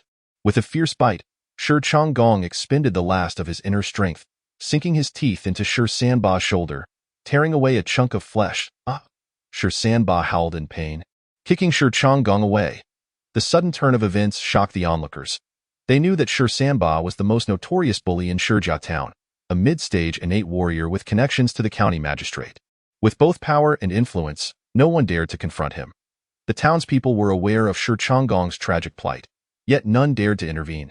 Now, as Shi Changgong faced certain death at Shi Sanba's hands, they could only watch helplessly. They had not anticipated that someone would dare to intervene, allowing Shi Changgong to bite a piece of flesh from Shi Sanba. At that moment, all eyes turned toward Ning Chuan and his companions, parting to create a path. Where did you scoundrels come from? How dare you meddle in my affairs? Are you seeking death? Shi Sanba seethed, clutching his wounded shoulder, the pain igniting a blaze of fury within him. You cannot kill him. Ning Chuan's gaze was as calm as still water as he addressed Shi Sanba, his voice steady. The matter of Shi Changgong's desertion needed to be kept under wraps, and Ning Chuan had no intention of revealing his identity as a border soldier. If word spread that Shi Changgong was a deserter, it would cast a negative light on the Black Iron Army. You think just because you say so, it will be so? Who do you think you are? Today, I will kill you all. You will learn the consequences of meddling in my affairs. Shi Sanba growled, his guards brandishing weapons as they rushed toward Ning Chuan and his companions. Ning Chuan ignored the guards and approached Shi Changgong. Guanlong, Zhang Hu, and the others drew their iron blades, engaging in battle with Shi Sanba's henchmen. Are you here to take me back? Shi Changgong struggled to his feet, looking at Ning Chuan with a pained smile. Before he could receive an answer, Ning Chuan delivered a kick that sent him flying, yet Shi Changgong did not cry out, nor did he harbor any resentment. Do you understand how reckless your actions are and the consequences they may bring to others? Ning Chuan admonished sternly. Shi Changgong's desertion would lead to punishment for everyone, from Captain Zhou Han to the ordinary soldiers. Even though Commander Su Han's Han had said that capturing Shi Changgong would absolve them of punishment, their military merits would still be affected. A heavy loss for those who had fought so hard for them. My family assets have been seized by Shi Sanba, my wife has been violated, and now my parents have been driven to their deaths. Shi Changgong collapsed to the ground, sobbing, It is said that men do not shed tears lightly, but when grief strikes, they cannot help but weep. Shi Changgong's situation was the epitome of tragedy. His assets taken, his wife abused, and his parents dead, leaving him powerless. Had it not been for Ning Chuan's sudden appearance, he might have already perished at Shi Sanba's hands. Understanding the full scope of the events, Ning Chuan fell silent. He too had once possessed a loving family, only to face exile due to his fiancée Lu Ruyan. He wondered how his parents and siblings were faring now. Just then, a furious shout broke his reverie. "No wonder you dare to meddle. It seems you have some skills, but even without a trace of inner strength, I will show you what a warrior is today." Shi Sanba charged at Guanlong, Zhang Hu, and the others.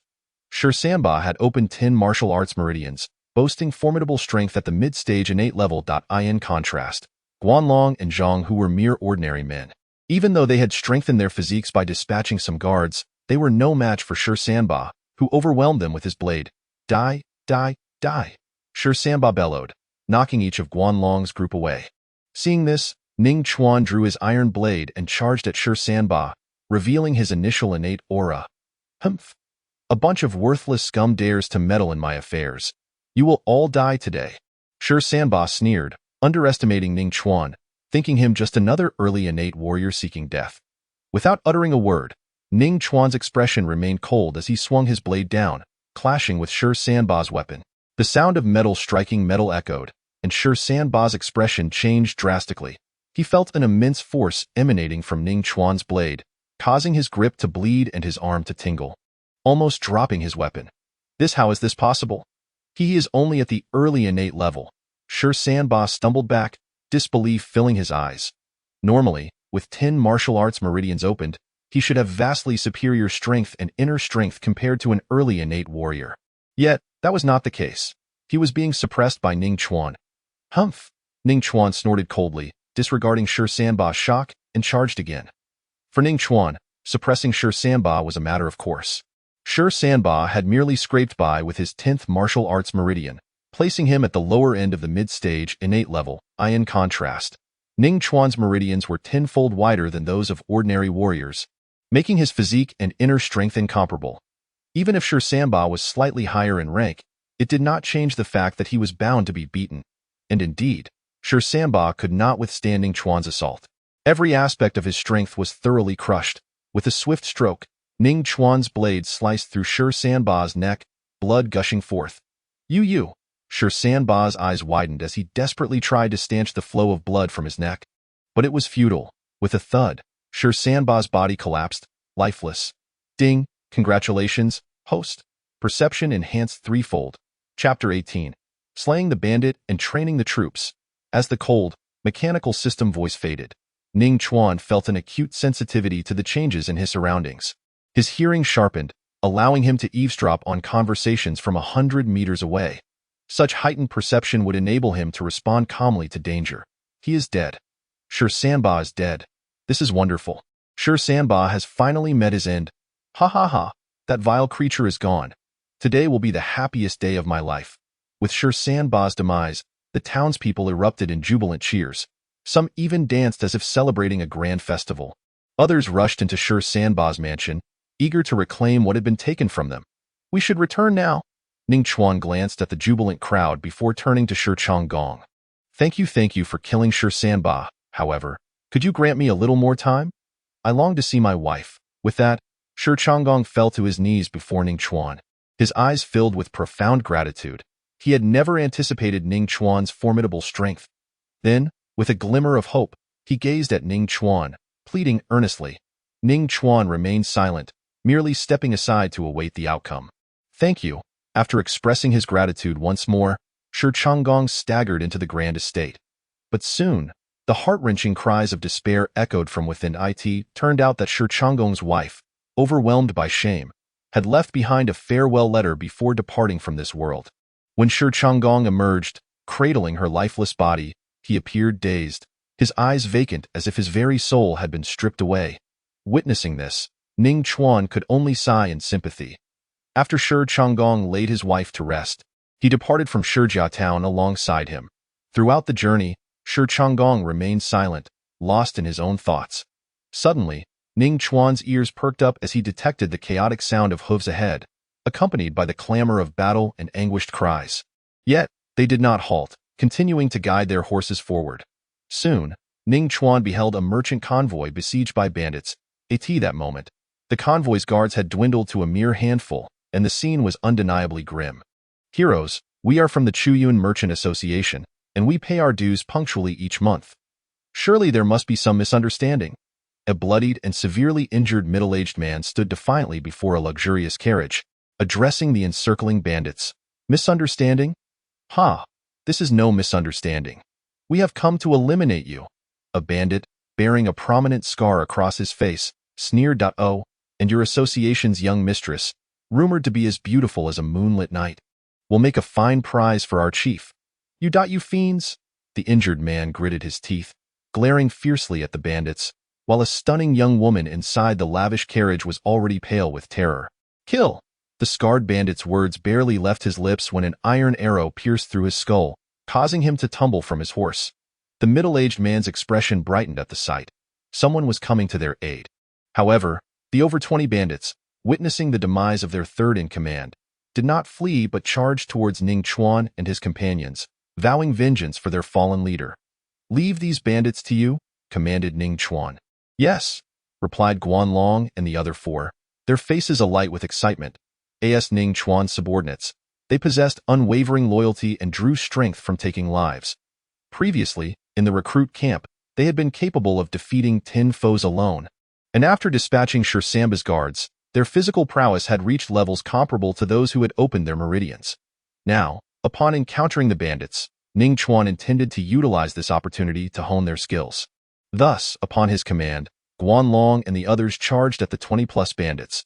They relished the experience, viewing these bandits as mere training dummies in less than the time it takes to burn half an incense stick. The 23 bandits were reduced to just 3. Guanlong and his comrades had significantly enhanced their strength in the process. Spare us, brave heroes. We are from the Heiyun gang. Please, show us mercy. The remaining 3 bandits, utterly terrified, pleaded for their lives. We are merely ordinary men. We never anticipated your strength to be so formidable, dispatching our comrades with such ease. However, Guanlong and his companions showed no mercy. These bandits were their means to gain experience, and they had to be eradicated. Just as they prepared to execute the remaining bandits, Ning Chuan suddenly intervened. Wait, you claim to be from the Heiyun gang? Ning Chuan inquired, fixing his gaze on the trembling bandits. Indeed, we are from the Heiyun gang. Our chief is a formidable warrior in the mid-stage of postnatal cultivation. The 3 bandits saw their mention of the gang's name had piqued Ning Chuan's interest and quickly elaborated. How many members does your Heiyun gang have? Ning Chuan pressed further. We boast over 200 members. The bandits exaggerated their numbers, hoping to instill fear in Ning Chuan and his companions. Oh, over 200. Splendid. Kill those 2, and spare 1 to guide us. Today, we shall annihilate the Heiyun gang, Ning Chuan ordered. With a swift and decisive motion, Guanlong and his companions executed the 2 bandits, leaving only 1 quaking in fear. What is happening? This should incite fear in you regarding our Heiyun gang. Why are you disregarding us? This is madness. Quit dawdling. Lead the way. Ning Chuan urged. Yes, I will lead. The remaining bandit nodded vigorously, thinking, you underestimate the Heiyun gang. Chapter 19. Slaughter at the Heiyun gang. Thank you, noble warriors. May I know your esteemed names? The injured middle-aged man expressed his heartfelt gratitude upon witnessing Ning Chuan and his companions dispatch the bandits with ease. Where there is injustice, we draw our swords to assist. No need for thanks. Perhaps we meet again.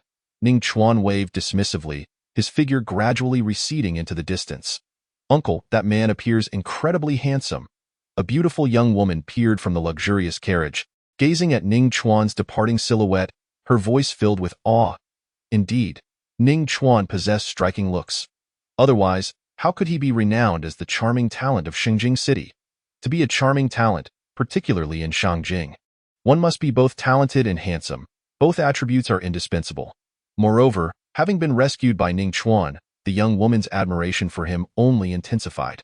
Not only is he handsome, but he also possesses great strength. He shot down the Heiyun gang's third-in-command with a single arrow. His cultivation must be at least mid-stage postnatal. The injured man nodded, filled with admiration. "Uncle, do you think we will meet him again?" the stunning girl asked suddenly. They wield their swords with great skill, and their weapons seem to be crafted from fine iron. Their steeds appear to be war horses. If I am not mistaken, they must be from the military. The nearest military force to us is the Black Iron Army, stationed at the border. If they belong to the Black Iron Army, we might indeed cross paths again, the middle-aged man concluded, showcasing his keen insight. The Black Iron Army, I must accompany them when we deliver supplies next time, the beautiful girl declared resolutely. However, can they truly defeat the Heiyun gang with just 6 of them? The injured man pondered inwardly. Meanwhile, Ning Chuan and his companions had arrived before the Heiyun gang's stronghold. "This is the Heiyun gang. I'll go request they open the gate." The remaining bandit, brimming with anticipation, hastened towards the entrance, eager to regain his status within the gang and escape Ning Chuan's grasp. "Go ahead," Ning Chuan nodded, a faint smile gracing his lips. He saw through the bandit's intentions, but it mattered little. Today, he had come to exact vengeance and train his subordinates. "Yes," the bandit, relieved, approached the Heiyun gang's gate, knocking urgently while shouting, "Open the door! Hurry and open up!" At his insistence, the gate swung open slightly, allowing the bandit to slip inside, shouting for them to close it behind him. "Ha ha! I have returned. I am finally back." The bandit laughed heartily, feeling a wave of relief wash over him as he ran up to the stronghold's walls, looking down at Ning Chuan and the others with a renewed sense of confidence. "You miserable wretches, not only did you slay our third in command, but you also butchered our brothers. Now you dare to approach the Heiyun gang. Today is your doom." The bandit, having escaped death, was now emboldened, his former fear dissipating entirely. The Heiyun gang boasted over 100 members, with the second in command at the early stage of postnatal cultivation and the chief at the mid-stage. "Your demeanor changes quickly," Ning Chuan remarked, a sneer tugging at his lips. With that, he drew his fine iron sword, dismounted, and infused it with internal energy, striking the Heiyun gang's gate with a single, powerful blow. With a resounding crash, the gate shattered as if it were made of paper. "Kill!" Ning Chuan commanded, inciting a surge of battle fervor among Guanlong and the others. This was their opportunity for experience, and they would seize it. A brutal battle ensued as Guanlong, Zhang Hu, Zhao Feng, Ma Wu, and Huang Qi charged into the Heiyun gang, wreaking havoc among the bandits, who fell back in disarray, crying out for mercy. Suddenly, a furious voice boomed. "Who dares to be so audacious as to invade my Heiyun gang?" A towering, muscular man, his skin dark and glistening like steel, strode forward, emanating an aura of ferocity. "It's the second in command. The second in command is here. Prepare to meet your end." Upon seeing the fearsome figure, the retreating bandits found their morale restored. However, before they could rally, a cold iron arrow struck the second in command, piercing his throat before he could react. "Master," the second in command gasped, his eyes wide with disbelief as he fell lifeless to the ground.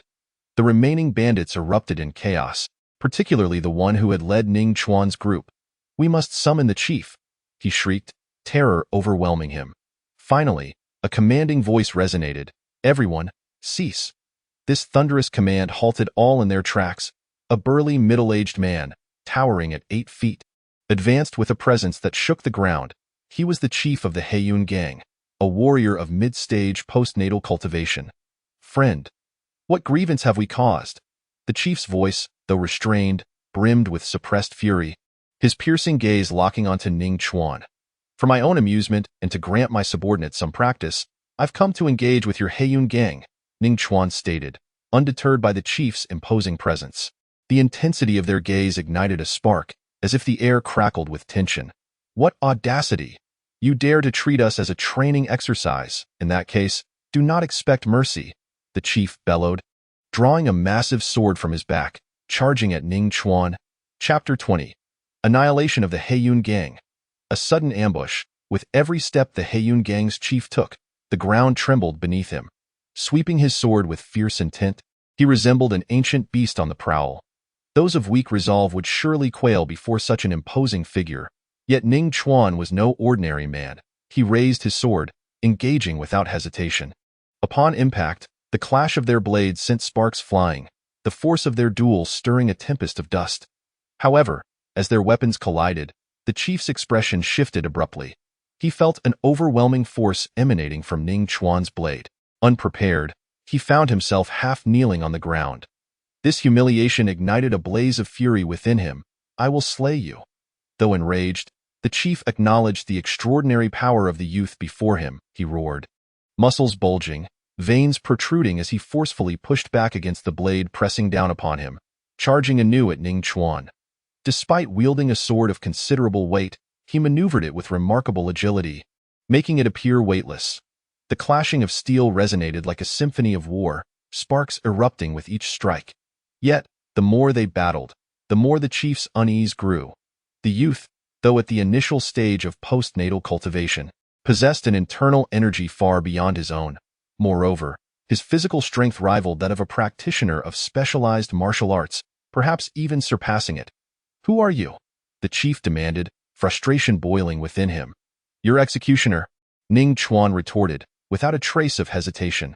With a flourish, he unleashed a flurry of strikes, seemingly chaotic yet calculated, until finally, like a serpent striking its prey, he drove his blade through the chief's chest. In that moment of chaos, order emerged, and with a precise strike, he delivered a fatal blow. "Why martial arts render my body impervious to blades? Who are you to breach my defenses?" the chief gasped, his expression one of disbelief and bitterness. "Your internal energy is insufficient to penetrate my defenses," Ning Chuan replied coolly, withdrawing his sword from the chief's lifeless body. As the chief collapsed, the system's voice echoed in Ning Chuan's mind. "Congratulations, host. Perception increased twofold. Physique 2, internal energy 3. With the system's affirmation, Ning Chuan felt his perception sharpen dramatically. Coupled with the boost in internal energy from the battle, the pathways he had opened within him now numbered 8, bringing him ever closer to the mid-stage of postnatal cultivation. Eliminate every last one of these Heiyun gang bandits. After Ning Chuan's words fell, he directly blocked the entrance of the Black Cloud stronghold. Meanwhile, Guanlong and the other 5 men let out sinister laughter, unleashing a brutal massacre upon the entire stronghold. How could I have led this group of killing gods to the village? The most shocked and terrified was undoubtedly the bandit who had previously guided Ning Chuan and his companions. He witnessed the slaughter of the third-in-command and over 20 brothers. He thought that by bringing Ning Chuan and the others to the Black Cloud stronghold, he would be completely safe, believing they would be dealt with thoroughly. Little did he expect to see the second-in-command and the leader fall as well. The Black Cloud stronghold was finished, utterly finished. With a swift flash of a blade, the bandit who had once guided Ning Chuan met his end. After years of tyranny, the Black Cloud stronghold was completely eradicated by Ning Chuan and his 5 companions. Following the destruction of the stronghold, Guanlong and the others experienced a significant increase in their power, now rivaling those who had opened 5 martial arts meridians in the early stages of their cultivation. Ning Chuan's physique and internal energy also saw some improvement, soon enabling him to open his 9th meridian. After annihilating the Black Cloud stronghold, they finally set off on their journey back to the military camp. However, Ning Chuan was unaware that their actions had stirred considerable waves in the area. The Black Cloud stronghold controlled a prime trade route, generating substantial wealth daily. Yet, it had been a burden for countless merchant caravans, who were forced to pay exorbitant tolls each time they passed through.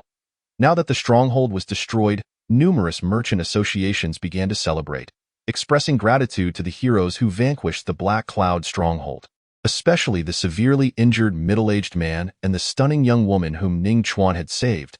Their faces radiated with brilliant smiles upon hearing the news. They never expected the stronghold would truly be eradicated. Their future achievements would undoubtedly be extraordinary, particularly the leader, who was destined to become a domineering figure of great renown. The already healed middle-aged man mused internally, his eyes filled with admiration for Ning Chuan and his companions. Meanwhile, Ning Chuan and his group remained oblivious to these developments. They assumed their return to the camp would be smooth, but surprises always struck when least expected. An arrow, glinting with a cold light and accompanied by a whistling sound, shot towards Ning Chuan at great speed. This arrow, in terms of power, speed, and precision, was nearly on par with those shot by Ning Chuan, perhaps even a notch stronger. Any ordinary early-stage cultivator would surely be struck down in an instant. However, Ning Chuan was no ordinary warrior, and his perception had increased 6-fold. The moment the arrow was loosed, he sensed it, humph, with a cold snort, Ning Chuan drew his fine iron blade and deflected the arrow, bringing his horse to a halt. Applause erupted from the woods ahead. Two men dressed as members of the Xinjiang Khanate emerged from the trees, clapping their hands, as expected of the archer from the Black Iron Army who killed our 2,000-man commanders. Though merely at the early stage of cultivation, your reflexes are truly remarkable, said the archer from the Xinjiang Khanate, his smile betraying a hidden murderous intent. Brother, why waste words with them? Just kill him. Ning Chuan's life is worth 500 military merits and 5,000 taels of silver. The other, short and stout man with a gruff voice, revealed his murderous intent. These two possessed mid-stage cultivation, and judging by their auras, they had opened at least 28 meridians, surpassing the 100-man commander Zhou Han. Guanlong, you five surround the short one. Leave the archer to me, Ning Chuan commanded directly. Understood, Guanlong and the others replied without hesitation, charging towards one of the foes. Meanwhile, Ning Chuan retrieved his lightweight bamboo bow, nocked an arrow, and drew back, his eyes transforming into those of an eagle. Whoosh! An arrow flew towards the archer from the Xinjiang Khanate. Come on, let me witness the prowess of the Black Iron Army sharpshooter. The archer, also a seasoned marksman, though unable to execute the 9-star string, could manage the 7-star string. For him, the 9-star string was merely a technique. Lacking it did not imply weakness in archery. Today, he intended to compare skills with Ning Chuan to see who was superior. Clang! The two arrows collided and fell to the ground. Ning Chuan remained unfazed, continuing to draw and nock another arrow, while the archer furrowed his brow. Normally, as a mid-stage cultivator, his strength and internal energy should far exceed Ning Chuan's. He expected his arrow to overpower Ning Chuan's, perhaps requiring 2 of Ning Chuan's arrows to bring down one of his. Yet, the reality was different. Ning Chuan's arrow exhibited power equal to his own hemph, as expected of the Black Iron Army sharpshooter. But can you withstand all of my 7-star strings? The archer scoffed. He unleashed 7 arrows in rapid succession. His arrows, not only powerful but swift, left him skeptical of Ning Chuan's ability to shoot them all down. 10-star string, Ning Chuan declared, no longer holding back. With his enhanced strength, he was now capable of executing the 10-star string. Clang, clang, clang. As a series of collisions rang out, all 7 of the archer's arrows were effortlessly shot down by Ning Chuan, with 2 iron arrows nearly grazing the archer's scalp. Luckily, the archer reacted quickly, ducking just in time.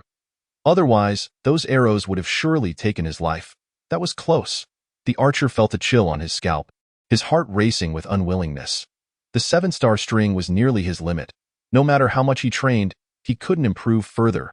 Meanwhile, Ning Chuan, even as a mere foot soldier, could wield the 9-star string. Such talent was enough to incite jealousy. The most crucial point was that the archer had never faced anyone with superior archery skills. He thought his 7-star string was formidable, but compared to a true 9-star string, the gap was immense. Today, I will kill you, the archer vowed internally. Since he could not match Ning Chuan's archery talent, he would rely on his superior strength to kill him. However, as he lifted his head, an iron arrow was already hurtling towards him. Leaving no time to evade, thud! A single arrow pierced his skull. 10-star string. The archer's eyes widened in shock, his heart storming with disbelief. He had thought the 9-star string was Ning Chuan's peak. Yet now he discovered that Ning Chuan had unleashed the 10-star string. Such archery prowess was beyond his reach. Only then did he realize that in the realm of archery, he was but a joke. Incomparable to Ning Chuan, it was laughable that he had imagined himself a match for Ning Chuan. Thud! The archer's corpse fell to the ground, a self-deprecating smile lingering on his lips. He had never conceded to anyone in archery, but in his final moments, he acknowledged Ning Chuan's superiority. Ding! Congratulations, host, you have acquired the Crimson Moon Bow. A blood-red bow, resembling a blood moon, materialized in the system space. And oh brother! The short and stout man from the Xinjiang Khanate cried out in despair upon witnessing his brother's death in a fit of rage. He unleashed a powerful surge of internal energy, sending Guanlong and the others flying, blood spilling from their mouths. Then, like a battering ram, he charged towards Ning Chuan. If struck, even a 1,000-pound boulder would shatter. Ning Chuan merely chuckled at the sight. This short and stout man relied solely on brute strength, without any weapons. Facing Ning Chuan, he was merely courting death. Just as the man was about to collide with Ning Chuan swiftly dodged and slashed upward with his blade. The short and stout man smirked. Having trained in a powerful physical discipline, he had struck iron rods countless times and soaked in medicinal baths for over a decade. His physique was akin to steel, and with the enhancement of his internal energy, a mere early-stage cultivator could hardly inflict damage. And indeed, this was true. He withstood Ning Chuan's strike, suffering only a superficial wound. However, he managed to grasp Ning Chuan. "I will crush every bone in your body," he sneered. Yet he noticed the cold, unblinking gaze in Ning Chuan's eyes, as if he were staring at a corpse. Does he still have the power to turn the tables? Impossible. Once I catch him, he will surely die. Just as this thought crossed the stout man's mind, he suddenly found himself unable to exert strength. With black blood pouring from his mouth and nose, he glared in disbelief at the minor wound he had sustained, now blackened and festering. "You despicable! You poisoned your blade." The stout man fixed a furious stare at Ning Chuan before collapsing to the ground, his eyes wide open in disbelief. "Congratulations, host, you have received a reward. Healing pill, physique 5, internal energy 5. My objective is to kill, regardless of the means, and I am equally skilled in the art of poisoning." Ning Chuan paid no mind to notions of being despicable or shameless.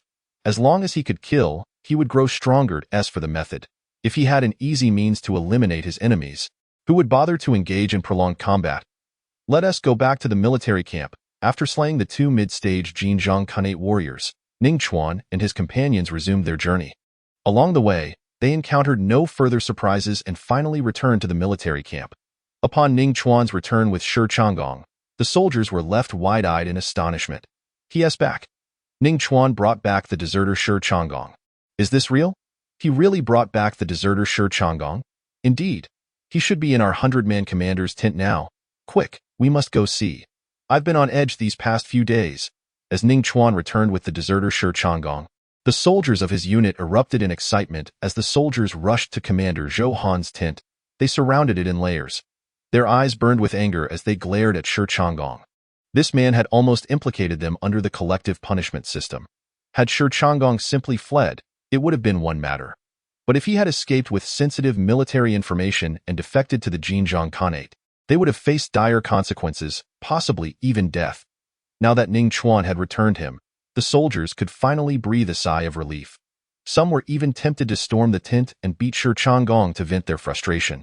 However, they were swiftly silenced by Commander Zhou Han's commanding voice. "Shi Changgong, do you know your crime?" Zhou Han suppressed his fury, demanding an answer. Shi Changgong merely stared blankly at Zhou Han, lowering his head in silence. This attitude only fueled Zhou Han's anger further, prompting him to slam his hand on the table. Under the collective punishment system, Shi Changgong's desertion would lead to their punishment. Yet, he exhibited such an attitude. Zhou Han resolved to have him beaten with 100 military canes. "Commander, please allow me to speak." Ning Chuan interjected quickly, recounting Shi Changgong's ordeal. Upon hearing this, Zhou Han and the others felt their anger subside somewhat, replaced by a hint of sympathy. Having lost his property and wife, and witnessing his parents' deaths at the hands of others, Shi Changgong's flight was somewhat understandable. It was not merely a cowardly escape from hardship. Yet a deserter was still a deserter, and military discipline must be upheld. Especially for soldiers stationed at the border, discipline was paramount. Otherwise, the ranks would be rife with deserters. "Shi Changgong, you violated military discipline by fleeing. You will receive 200 military strokes, to be completed over the course of a month. Furthermore, you will be demoted to a foot soldier for 3 years before you can regain your status as a regular soldier. Take him away." Commander Zhou Han waved his hand decisively. Yes. 2 soldiers stepped forward to escort Shi Changgong away. 200 strokes. No mere early-stage cultivator could withstand that, even if they had developed some internal energy. Spreading it over a month was still a grim fate. Ning Chuan had personally experienced the hardships of being a foot soldier. It was indeed miserable. One could only imagine the life that lay ahead for Shi Changgong. As for Ning Chuan slaying Shi Samba, the soldiers present paid it no mind. If anything, they felt a sense of vindication. After all, Shi Samba had seized Shi Changgong's property and wife, driving his parents to their deaths. His demise was well-deserved. As Shi Changgong was led away, the soldiers could not help but surround Ning Chuan. They hoisted him high into the air, their faces alight with excitement and gratitude. Thankfully, Ning Chuan had brought back Shi Changgong. Otherwise, under the collective punishment system, they would have suffered greatly. At that moment, Commander Zhou Han also relaxed, a faint smile gracing his face. After a while, once the soldiers had dispersed from Zhou Han's tent, Ning Chuan remained behind, his expression serious as he looked at the commander. There's something else? Commander Zhou Han inquired. Commander, I was ambushed by 2 men from the Xinjiang Khanate. After Ning Chuan spoke, Zhou Han's brow furrowed. Be careful during this time. There may be many spies from the Xinjiang Khanate around our camp. I will inform the commander and strive to sweep the area for spies. Zhou Han made a decisive decision. Understood. I will take my leave. Ning Chuan nodded and departed from Zhou Han's tent, returning to his quarters. Guanlong and the others had already returned to tend to their injuries, having significantly increased their strength. Upon entering his tent, Ning Chuan immediately took out the crimson moon bow. This exquisite bow, blood-red and crescent-shaped, far surpassed the lightweight bamboo bow in quality. With the crimson moon bow, Ning Chuan's arrow speed and accuracy would see a dramatic enhancement, achieving an astonishing effective range of 500 meters. An ordinary archer's effective range is typically around 100 meters, while that of a common early-stage cultivator is about 200 meters. Even the archer Ning Chuan had slain, Duan Tua, had an effective range of only 300 meters. Now, with the crimson moon bow, Ning Chuan's effective range exceeded that of mid-stage cultivators. If Ning Chuan were to reach mid-stage himself, his arrow range would extend even further with increased strength and internal energy. As for the origins of the crimson moon bow, if anyone inquired, he would simply say it was seized from the Black Cloud stronghold, as all its members were dead, leaving no witnesses. As for Guanlong and the others, their loyalty to Ning Chuan was unwavering, and they would never betray him. After stowing the bow, Ning Chuan began to assess his cultivation progress. Name: Ning Chuan. Identity: corporal physique, 106 internal energy, 102 now. Both his physique and internal energy had surpassed 100, especially after slaying the 2 assassins from the Xinjiang Khanate. After 2 days of cultivation, Ning Chuan finally opened his 9th meridian. As long as he can open the 10th meridian, he will successfully step into the mid-stage of the acquired realm. When will there be a large-scale battle? Ning Chuan pondered. While others spoke of war with great trepidation, Ning Chuan, endowed with the god of killing system, eagerly anticipated it. The more enemies he vanquished, the stronger he became.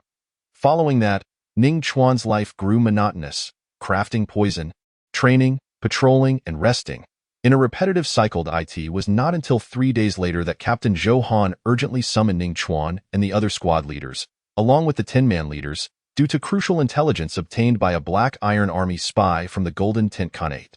However, this spy was being pursued by soldiers from the Golden Tent Khanate, necessitating immediate support to ensure their safe return.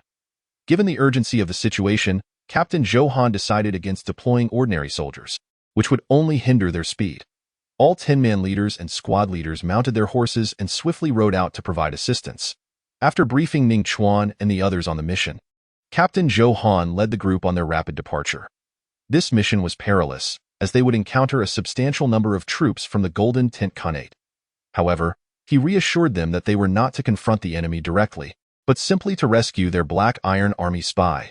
This was a significant task, and despite the gravity of the situation, a glimmer of anticipation flickered in Ning Chuan's eyes. The impending encounter with the soldiers of the Golden Tent Khanate represented a bounty of experience for him. Chapter 23. The Spy. Li Qianma, Saddle Mountain, with its towering trees and dense grass, marked the border between the Golden Tent Khanate and the Great Jin Dynasty, aptly named for its resemblance to a saddle.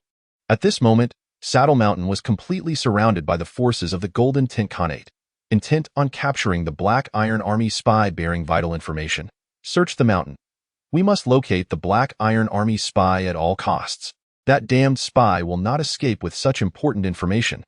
2 burly 1,000-man generals clad in the standard armor of the Golden Tent Khanate barked orders, and the soldiers promptly began their search. Meanwhile, deep within a concealed cave on Saddle Mountain, a heavily made-up woman, disheveled and worn, was recuperating. She was none other than the Black Iron Army spy, Li Qianma. Previously celebrated as a renowned singer in the Golden Tent Khanate, she had often mingled with the elite, allowing her to gather significant intelligence. This time, the information she possessed was critical. Even if her identity was exposed, She had to relay it, lest the borders of the great Jin dynasty succumb to disaster. The consequences of such a loss would spell massacre for millions of citizens living on the frontier, and even reduce the territory of the great Jin dynasty by a tenth. Is the Black Iron Army aware of my distress signal? Li Qianma murmured, tearing a piece of fabric from her clothing to staunch the pain of a grievous wound. She then found a piece of wood to bite down on as she forcefully extracted an arrow lodged in her shoulder, blood gushing forth in a gruesome display. The excruciating pain caused cold sweat to bead on her forehead, nearly causing her to faint.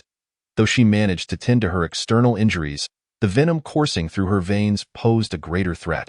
I can only hope that I can deliver this message before I perish, she whispered, before succumbing to exhaustion and slipping into unconsciousness, her resilient spirit finally giving way on another front. The rhythmic sound of hooves echoed as, after 3 hours of relentless riding, Ning Chuan and his companions finally beheld the saddle-shaped peak. Following Captain Zhou Han's orders, they concealed their horses in a hidden location and proceeded on foot into Saddle Mountain, determined to locate their Black Iron Army spy. Our spy will undoubtedly leave subtle clues for us to follow. So, remain vigilant and prioritize safety. Do not attract the attention of the Golden Tint Khanate's soldiers. Understood? Captain Zhou Han's serious gaze swept across the group. Understood, Ning Chuan and the others affirmed. Let us move. With a command from the captain, they infiltrated Saddle Mountain, dispersing to search for signs of the spy. Once inside, Ning Chuan activated the Eye of the Mystic Eagle, seeking any remnants left by the spy. After a brief period, he discovered a small blood-marked symbol on a crimson leaf, only visible thanks to the heightened perception granted by the Eye of the Mystic Eagle. With this clue in hand, Ning Chuan's senses sharpened, and he quickly pinpointed a location. Evading numerous soldiers scouring the mountain, he followed the scent and eventually stumbled upon a well-hidden cave. Upon entering, he found the unconscious spy, Li Qianma. To his surprise, the spy they sought was a woman. He quickly assessed her condition. Her injuries were severe. Despite rudimentary bandaging, her wounds continued to fester, and a venom similar to heart-rot poison lurked within her, threatening to erupt at any moment. Even if the poison remained dormant, her current state would not allow her to survive beyond a day. Observing Li Qianma's pallid face, Ning Chuan retrieved a healing pill from his system space and administered it to her, channeling his internal energy to help her absorb its restorative essence. After reapplying bandages to her wounds, Li Qianma's complexion began to regain some color, and her eyes fluttered open. Before she could react, Ning Chuan hoisted her onto his back, fashioning a makeshift tether from her outer garment to secure her. I know you're awake. Hold on tightly. I'll get you out of here, he instructed. Are you from the Black Iron Army? Li Qianma, still weak, could hardly muster the strength to move. Yes, I am Ning Chuan, a squad leader from the Black Iron Army, sent specifically to rescue you, he affirmed. A squad leader. The area is likely swarming with soldiers from the Golden Tint Khanate. Can we truly escape? Surely, there are higher-ranking officers who could assist. Li Qianma's initial hope dimmed at the realization that Ning Chuan was merely a squad leader, a position of limited strength. She could not fathom that Ning Chuan was far from an ordinary squad leader. You have no choice. The soldiers from the Golden Tint Khanate are searching the mountain, and they are closing in on us. We must leave now, Ning Chuan insisted, not allowing her the chance to protest. But can we really escape? Anxiety clouded Li Qianma's beautiful eyes. Could a mere squad leader truly lead her to safety? Or would they ultimately be captured? Of course we can. I have no intention of dying here, Ning Chuan asserted, double-checking the knots securing her to him before stepping out of the concealed cave. Li Qianma's heart raced. Could this Black Iron Army squad leader truly ensure her safe passage? Chapter 24, Retreat. As they traversed the forest, Ning Chuan exhibited an uncanny ability to evade detection, anticipating the movements of the Golden Tint Khanate soldiers. Each time danger loomed, he skillfully positioned himself to strike silently, dispatching 8 soldiers with lethal precision. Before locating Li Qianma, he had refrained from indiscriminate killings to avoid alarming the enemy. But now, with her found, all restraint was cast aside. Their safety depended on escaping the mountain. How are you doing this? Are you truly just a squad leader from the Black Iron Army? Li Qianma finally queried, astonished by Ning Chuan's stamina as he effortlessly moved while eliminating soldiers. Sure, don't speak. Ning Chuan swiftly hushed her, taking cover. Moments later, they overheard a conversation nearby. Captain, at this rate, we'll never find her. We might as well burn Saddle Mountain to the ground. One voice suggested. Exactly. Who cares about the spy? Just set fire to everything. Another chimed in. You fools, if we capture this spy, we might extract valuable information. A deeper voice interjected. Just like last time when we failed due to that little soldier named Ning Chuan. At the mention of Ning Chuan, Li Qianma's eyes widened in realization. Could that little soldier be you? She whispered, connecting the dots. Ning Chuan, recognizing the danger, retrieved his red moon bow. The captain of the Golden Tint Khanate was at the mid-stage of the acquired realm, flanked by 2 10-man leaders at the initial stage. Confronting them hand-to-hand was impossible, but with his bow, he could eliminate them effortlessly. What are you doing with that bow? There are 3 of them. One a mid-stage captain from the Golden Tint Khanate. We're surrounded, and exposure would be catastrophic. Li Qianma's heart raced as Ning Chuan prepared his arrows. Wait, are you planning to shoot all 3 at once? She gasped, incredulous. Indeed, he replied nonchalantly. If he lacked confidence, he would not dare engage the captain and his men. With a swift motion, 3 iron arrows flew towards the captain and his 2 10-man leaders. The moment they heard the whistling sound of the arrows, it was too late for them to react. Thud, thud, thud. The arrows found their marks, piercing the throats of the captain and the 2 leaders, extinguishing their lives. Congratulations, host. You have received 3 military food pills, 5 physique, 6 internal strength, the system chimed. Ning Chuan was pleasantly surprised. The elimination of the captain had yielded 3 military food pills. Consuming one would stave off hunger for 3 days and rapidly restore stamina. With Li Qianma's condition stabilized by the healing pill, she was still weak, and a military food pill would aid her recovery. However, this reward was for him alone, and he could not simply hand it to her. Feigning a search on the captain's corpse, the blade's gleam was frigid, exuding an unmistakable aura of lethal intent. The captain of the Black Iron Army, upon witnessing this, exhibited signs of acute anxiety. In terms of both speed and strength, he was no match for the centurion of the Golden Tint Khanate. Was he destined to perish here today? Despair engulfed the captain of the Black Iron Army. Just then, an iron arrow, glistening with a chilling light, shot forth. With a sickening thud, it pierced the throat of the centurion from the Golden Tint Khanate, causing his lifeless body to tumble forward and roll. The centurion, intent on eliminating the captain of the Black Iron Army, had been oblivious to the arrival of the fatal arrow. Ding! Congratulations, host, you've received a reward, blood ignition pill. The captain of the Black Iron Army couldn't help but display a look of joy. He raised his gaze to see Ning Chuan standing atop a massive boulder, providing them with cover. Thank you. The captain silently expressed his gratitude, his eyes filled with appreciation. Not just him, but the other sergeants and captains trailing behind also conveyed their thanks to Ning Chuan. At that moment, Ning Chuan, with bow drawn and arrow nocked, was their hero and savior. Release the reins of the horses. Leave the arrows for me. Quickly ride away with the scout. I'll cover your retreat. Ning Chuan instructed each sergeant and captain rushing past him to at that juncture. No soldier from the Golden Tint Khanate could survive within a 500-meter radius of Ning Chuan. Indeed, leave the arrows for Ning Chuan. You all must ride away swiftly. Move quickly. Captain Zhou Han did not mount his horse immediately, but instead stood alongside Ning Chuan, urging and directing the sergeants and captains. As the leader of this unit, even in retreat, he would be the last to leave, not allowing the Sergeant Ning Chuan to fight alone. Upon hearing this, the sergeants and captains of the Black Iron Army hesitated not for a moment and surrendered all their arrows to Ning Chuan. They then pulled up the scout, Li Qianma, and prepared to flee on horseback. But what about them? At this moment, the scout Li Qianma, having regained considerable stamina thanks to the military rations, could ride away. Yet she remained worried about her life-saving benefactor, Ning Chuan. Do not worry. Captain Zhou Han and Sergeant Ning Chuan are a formidable duo. Even against 1,000 soldiers, they shall prevail, declared one of the rescued captains. With Captain Zhou Han and Ning Chuan covering their retreat, their sole mission was to escort Scout Li Qianma back to the camp. All right, Li Qianma nodded, casting a lingering glance at Ning Chuan's imposing figure against the backdrop of the setting sun before setting off with the sergeants and captains. At that moment, she realized she had underestimated Sergeant Ning Chuan. Just then, a figure emerged, causing the scout Li Qianma and the sergeants and captains to rein in their horses. Why the haste to leave? Have you sought my permission? A figure clad in the standard armor of the Golden Tint Khanate, with a gaze as cold as ice, stood before them. He was Timur, one of the 1,000 commanders pursuing Li Qianma. With 1,000 commander ahead and the forces of the Golden Tint Khanate behind, what were they to do now? Li Qianma's expression darkened to the utmost degree. She had believed that once they mounted their horses, they could depart unscathed, only to find that the 1,000 commander had intercepted them beforehand.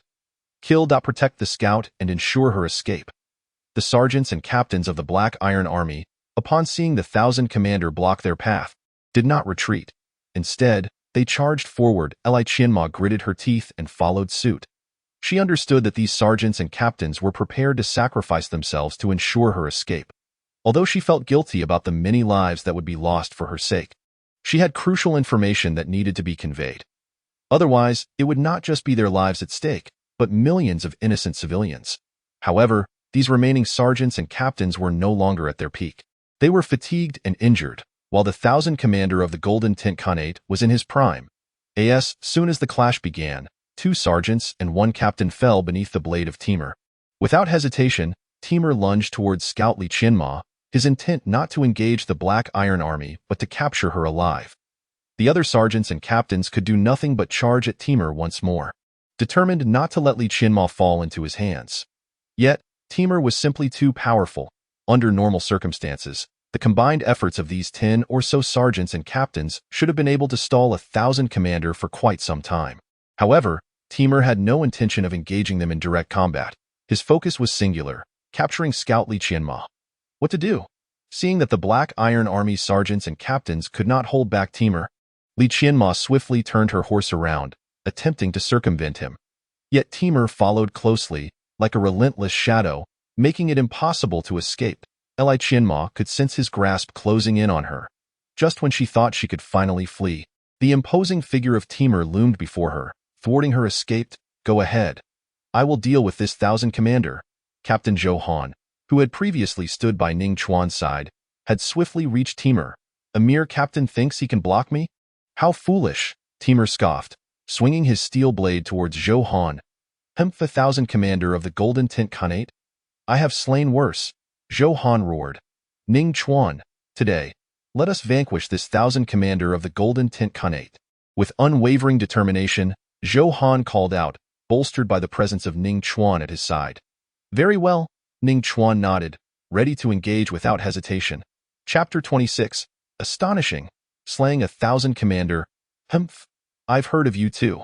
You once teamed up to kill 2 of my 1,000 commanders. But do not dare to compare me to those 2 useless fools. Boom. The aura of Timur, now at the peak of the postnatal stage, erupted like a whirlwind, radiating power far exceeding that of the 2,000 commanders previously slain by Ning Chuan and Zhou Han. Timur had opened over 65 martial veins, and with his aura unleashed, Zhou Han's expression shifted dramatically. Each martial vein opened enhanced a warrior's strength, creating a significant disparity even among those of the same realm. 1,000 commander of the Golden Tint Khanate, with 65 martial veins, could easily overpower Zhou Han, who might not withstand a single blow, and indeed, as their blades clashed with a resounding clang, Zhou Han's hand was instantly forced back, blood spraying forth as he was sent flying. He crashed to the ground, stirring up dust, and blood poured from his mouth. His trembling arm could no longer grip his weapon. Despair etched itself across Zhou Han's face. This 1,000 commander, Timur, was overwhelmingly powerful. He could not even withstand a single strike. The other sergeants and captains of the Black Iron Army rushed to assist, but Zhou Han halted them, for their primary mission was to escort Scout Li Qianma back to safety. Yet with Timur present, safeguarding her return to the Black Iron camp would not be easy. Li Qianma, too, was engulfed in deep despair. It had been said that Captain Zhou Han could contend with 1,000 commander and, alongside the archer Ning Chuan, had slain 2 of the Golden Tint Khanate's 1,000 commanders. Yet now, Zhou Han could not withstand a single blow from Timur. Were these legends merely exaggerations? With such meager strength, did they dare to dream of vanquishing him? How utterly foolish! Today, none of you shall escape. Timur sneered at Zhou Han, who lay defeated. The disdain in his eyes was evident. The 2,000 commanders slain by Zhou Han were the most pathetic of foes. Their deaths at the hands of such a captain was a disgrace. Today, Timur would not only capture Scout Li Qianma but also avenge the humiliation brought upon them by Captain Zhou Han. As for the archer Ning Chuan, He was but a remarkable marksman, his reputation grand. Yet ultimately he would be easily subdued. Today would be the day of reckoning for this golden duo. Whoosh! A cold iron arrow whistled through the air, aimed directly at Timir's throat. A mere trick. Come. Let me see your 9-star convergence. With a clang, Timur effortlessly deflected Ning Chuan's arrow, dismissing it with contempt. He then redirected his focus towards Li Qianma. It's over. This time, it's truly over. The strength of Timur was terrifying. Li Qianma realized she could not escape the clutches of the golden tint Khanate. Just then, an arrow imbued with a crimson glow shot forth, moving at least 3 times faster than the previous one. Timur's expression shifted in alarm, compelling him to duck. With a clang, the arrow struck his helmet, knocking it off. Had he been a moment slower, the arrow would have pierced his skull. A cold sweat broke out as his piercing gaze turned towards Ning Chuan, who now bore an expression of anguish, surrounded by swirling clouds of crimson steam. This was the effect of the blood ignition pill. The blood ignition pill could significantly enhance Ning Chuan's strength for a brief duration, but once its effect wore off, he would be left in a state of extreme weakness. However, if he did not consume the blood ignition pill, Timur would surely push them into a corner. To escape, he needed to amplify his strength to confront Timur. Want to witness my 9-star convergence? Then behold, after consuming the blood ignition pill, despite the pain, Ning Chuan's power surged. The arrows he released before, which Timur had easily deflected, were now barely evaded. Whoosh, whoosh, whoosh! Ning Chuan knocked arrows one after another, each imbued with a bloody glow, launching them at an astonishing speed. This time, Timur exhibited no composure. He either dodged or attempted to defend with his blade. Thankfully, Timur's strength was indeed formidable, allowing him to narrowly evade or deflect 9 lethal arrows. Just as Timur prepared to breathe a sigh of relief, thud! The 10th arrow, glowing with a red hue, suddenly pierced through his skull. How could this be? Timur's eyes widened in disbelief. Wasn't it supposed to be 9-star convergence? Why was there a 10th arrow? Yet, at this moment, no one was there to answer him. With a thud, Timur's lifeless body fell from his horse. Ding! Congratulations, host, you've received a reward. Xian Yin Arrow X1. Constitution 2. Inner Strength 1. The system's voice echoed, and a silver arrow appeared in the system's space. He is dead. The 1000 commander of the Golden Tint Khanate has been slain by Ning Chuan in that instant. Captain Zhou Han and the others stared in wide-eyed disbelief, utterly flabbergasted. None of them had anticipated that Timur, whom they regarded as invincible, would be felled by Ning Chuan's arrow. Quickly, let us go. I can't hold on much longer, Ning Chuan urged, snapping everyone back to reality. Everyone can see that Ning Chuan's condition is not right. Everyone, retreat quickly. Captain Zhou Han was the first to react, urging the others to flee to Li Qianma, and the remaining sergeants and captains immediately spurred their horses into a frantic gallop. Fools!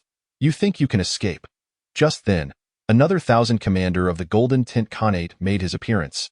Upon witnessing Timur's death, his rage ignited. This band of black iron soldiers had not only rescued the scout they had been relentlessly pursuing, but had also killed a renowned 1000 commander within their ranks. This was unforgivable. Another 1000 commander? Perfect. I'll test the power of the Xianyin arrow on you. Ning Chuan, upon seeing the new 1000 commander of the Golden Tint Khanate, felt no fear. Rather, a fierce glint shone in his eyes. Chapter 27. The might of the Xianyin arrow. The Xianyin arrow, entirely silver-white, appeared no different from ordinary arrows, but its tip was adorned with numerous fine holes. As the arrow was released, air passed through these holes, generating a chaotic sound that could disturb the mind. Moreover, Ning Chuan's consumption of the blood ignition pill had not yet worn off. A fine bow paired with a fine arrow. Let me witness the might of the Xianyin arrow, Ning Chuan mused to himself, drawing and releasing in one fluid motion. Whoosh! The Xianyin arrow, now tinged with a bloody hue, sped towards the 1000 commander of the Golden Tint Khanate. Buzz! The moment the Xianyin arrow was unleashed, a disturbing sound erupted. All soldiers of the Golden Tint Khanate, upon hearing this sound, contorted in agony. Some even clutched their heads and collapsed, writhing in distress. Even the 1000 commander, upon hearing this chaotic sound, felt his mind disturb. He hurriedly summoned his inner strength to block out the noise, but it was too late. Thud! The Xianyin arrow pierced his throat and continued to strike down 5 soldiers before finally halting. The Xianin arrow not only generated a disorienting sound but also possessed a power far beyond that of ordinary arrows. Unfortunately, there was only one Xianin arrow. After use, it had to be reclaimed.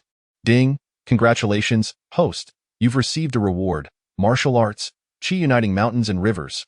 Constitution 6, inner strength 8. The system chimed. A reward for slaying 1,000 commander and 5 soldiers. Taking advantage of the blood ignition pill's lingering effects, Ning Chuan plunged into the ranks of the Golden Tint Khanate soldiers to reclaim the Xianin arrow. The deaths of 2,000 commanders had severely dampened the morale of the Golden Tint Khanate soldiers, yet they still had numerous captains to maintain order. Kill. Whoever can eliminate this fellow will earn immense merit for avenging our 2,000 commanders. The captains of the Golden Tint Khanate, their eyes ablaze with fury, charged towards Ning Chuan. True, Ning Chuan had slain 2,000 commanders, demonstrating considerable strength. However, given Ning Chuan's current physical state, it was evident he had consumed some potion or employed a forbidden technique to forcibly enhance his abilities. Yet such enhancements could not last forever, and they were many, not fearing a single man. Seeing this, Ning Chuan wasted no time and turned to flee. The effect of the blood ignition pill was waning. He would soon find himself in a state of weakness. With so many soldiers from the Golden Tint Khanate pursuing him, he could not linger any longer. The soldiers of the Golden Tint Khanate would not allow Ning Chuan to escape. They had failed to capture the scout, lost 2,000 commanders and numerous soldiers. If they let Ning Chuan slip away today, they would become the laughingstock of the army. Moreover, if they captured Ning Chuan, who had slain 2,000 commanders, it would be a monumental achievement. Release arrows to shoot him down. A multitude of centurions from the Golden Tint Khanate, witnessing the distance between themselves and Ning Chuan only growing, became increasingly agitated. Suddenly, a barrage of dark arrows rained down upon Ning Chuan. With a cold grunt, Ning Chuan either defended himself or evaded the onslaught, rendering the arrow storm ineffective against him. However, at this moment, Ning Chuan's body grew weaker. The effects of the blood-burning pill had faded, and he was now in a state of vulnerability. His grip on the fine iron blade faltered, nearly dropping it to the ground. Fortunately, he still possessed 2 military rations, which could restore some of his strength. After consuming one, he felt a surge of energy. Fire! Kill him! One of the centurions bellowed. Soon, another volley of arrows was launched at Ning Chuan. Amidst the chaos, the weakened Ning Chuan activated his mystic eagle eye, either dodging or using his blade to block, while his gaze turned fiercely towards the source of the shouts. So you wish to kill me, do you? With a swift motion, Ning Chuan drew his bow and released a cold gleam of an iron arrow that pierced the throat of the centurion, killing him instantly. Ning Chuan felt immense relief. Had he not consumed a military ration earlier, he might have succumbed to the barrage of arrows. As Ning Chuan faced the pursuit of the Golden Tint Khanate soldiers, he consumed another military ration and fixed his gaze on the centurions, targeting those who had shouted the loudest, silencing them one by one. Meanwhile, at the border between the Great Jin dynasty and the Golden Tint Khanate, an army was waiting in readiness. Reinforcements were on the way. Centurion Zhou Han's face lit up with excitement at the sight of the approaching troops. The mission to rescue the spy Li Qianma was urgent, and sending a large force was impractical, which is why this elite small team of sergeants and centurions was dispatched for the rescue point. 2,000 black iron soldiers awaited to provide support. At that moment, the sergeants and centurions felt an overwhelming urge to weep. The mission to save Li Qianma had been extraordinarily difficult. They had set out with over 30 individuals, but returned with only 9. Nonetheless, they had fulfilled their duty and brought Li Qianma back. Upon seeing the black iron soldiers, Li Qianma finally felt a sense of relief. She had escaped the Golden Tint Khanate, enduring countless trials and tribulations to do so. You only brought back this few? The 1,000-man commander Ren Xianjun gazed at the disheveled Zhou Han and the others, his expression heavy with concern. Ren Xianjun, responsible for the new recruits, had been temporarily assigned to support Zhou Han and his team. Seeing the small number of returns, he sighed inwardly. Centurion Zhou Han, Sergeant Ning Chuan is still covering our retreat. We must send someone to rescue him, Zhou Han exclaimed urgently as he approached Ren Xianjun. Li Qianma and the other sergeants bore expressions of worry, knowing that it was Ning Chuan's rear guard that had allowed them to escape. Ning Chuan's fate was uncertain, and he needed to be rescued. Take the spy back to the camp first. I will go save Ning Chuan, Ren Xianjun declared, promptly taking 8 centurions with him on horseback to find Ning Chuan. Indeed, Within a short while, Run Xinjun discovered Ning Chuan being pursued by soldiers of the Golden Tint Khanate. However, the atmosphere felt peculiar. The centurions had all retreated behind their soldiers, glaring at Ning Chuan with fury but refraining from any insults. This was highly unusual. Regardless of the circumstances, their mission remained to save him. Ren Xinjun, seeing Ning Chuan nearly at his limit, hoisted him onto his shoulder and began the retreat. The soldiers of the Golden Tint Khanate, witnessing this, showed reluctance but finally dared to hurl insults at Ning Chuan, especially the centurions, who cursed him as if he had wronged their families. Yet, they dared not pursue further. Without their commander, they felt as though they had lost their backbone, especially with the imminent arrival of the Black Iron soldiers. Upon returning to the camp, Ning Chuan, having relaxed his spirit, fell into a deep unconsciousness. Zhou Han, Li Qianma, and the other sergeants looked at Ning Chuan, pale and unresponsive, their eyes reddening with emotion. Without Ning Chuan's explosive efforts and cover, their present safety would have been impossible. Chapter 28, Mid-Stage Postnatal. The spy Li Qianma suffers from poisoning. Ning Chuan, we all owe you our lives. Please be safe. The sergeants and centurions gazed at the unconscious Ning Chuan, silently praying. Had it not been for Ning Chuan's sudden outburst, killing numerous soldiers of the Golden Tint Khanate and single-handedly holding them off to cover their retreat, they might have perished now. They owed their lives to him. Ning Chuan, your contribution in rescuing the spy is unparalleled. I hope you will be all right. Zhou Han's expression was grave. Ning Chuan was undoubtedly a rare talent, and they all hoped for his well-being. Meanwhile, Li Qianma went to report the highly confidential information she had gathered to Commander Su Han's Han. All right, everyone, please step outside. We need to treat him. 2 military doctors ushered everyone out of the tent to begin treating Ning Chuan. His injuries were not severe, but the effects of the blood-burning pill had severely depleted his vitality. Afterward, Ning Chuan had consumed military rations to hold on, leading to significant exhaustion. Fortunately, his robust physique allowed him to endure the strain. Had he been an ordinary person, his organs would have failed by now. After a night of treatment involving acupuncture and medicinal tonics, Ning Chuan's body began to stabilize. All he needed was time to recuperate. When Zhou Han and the sergeants learned that Ning Chuan was safe and sound, they were filled with joy, unable to resist the urge to rush in and see him, but the doctors restrained them. Ning Chuan needed rest, and he peacefully drifted into slumber. During this deep sleep, he recovered sufficiently to eagerly begin his breakthrough. In the mission to rescue Li Qianma, Ning Chuan had slain numerous soldiers from the Golden Tint Khanate, including sergeants and centurions. He was now fully capable of opening the highly significant 10th meridian, stepping into the mid-stage of postnatal cultivation.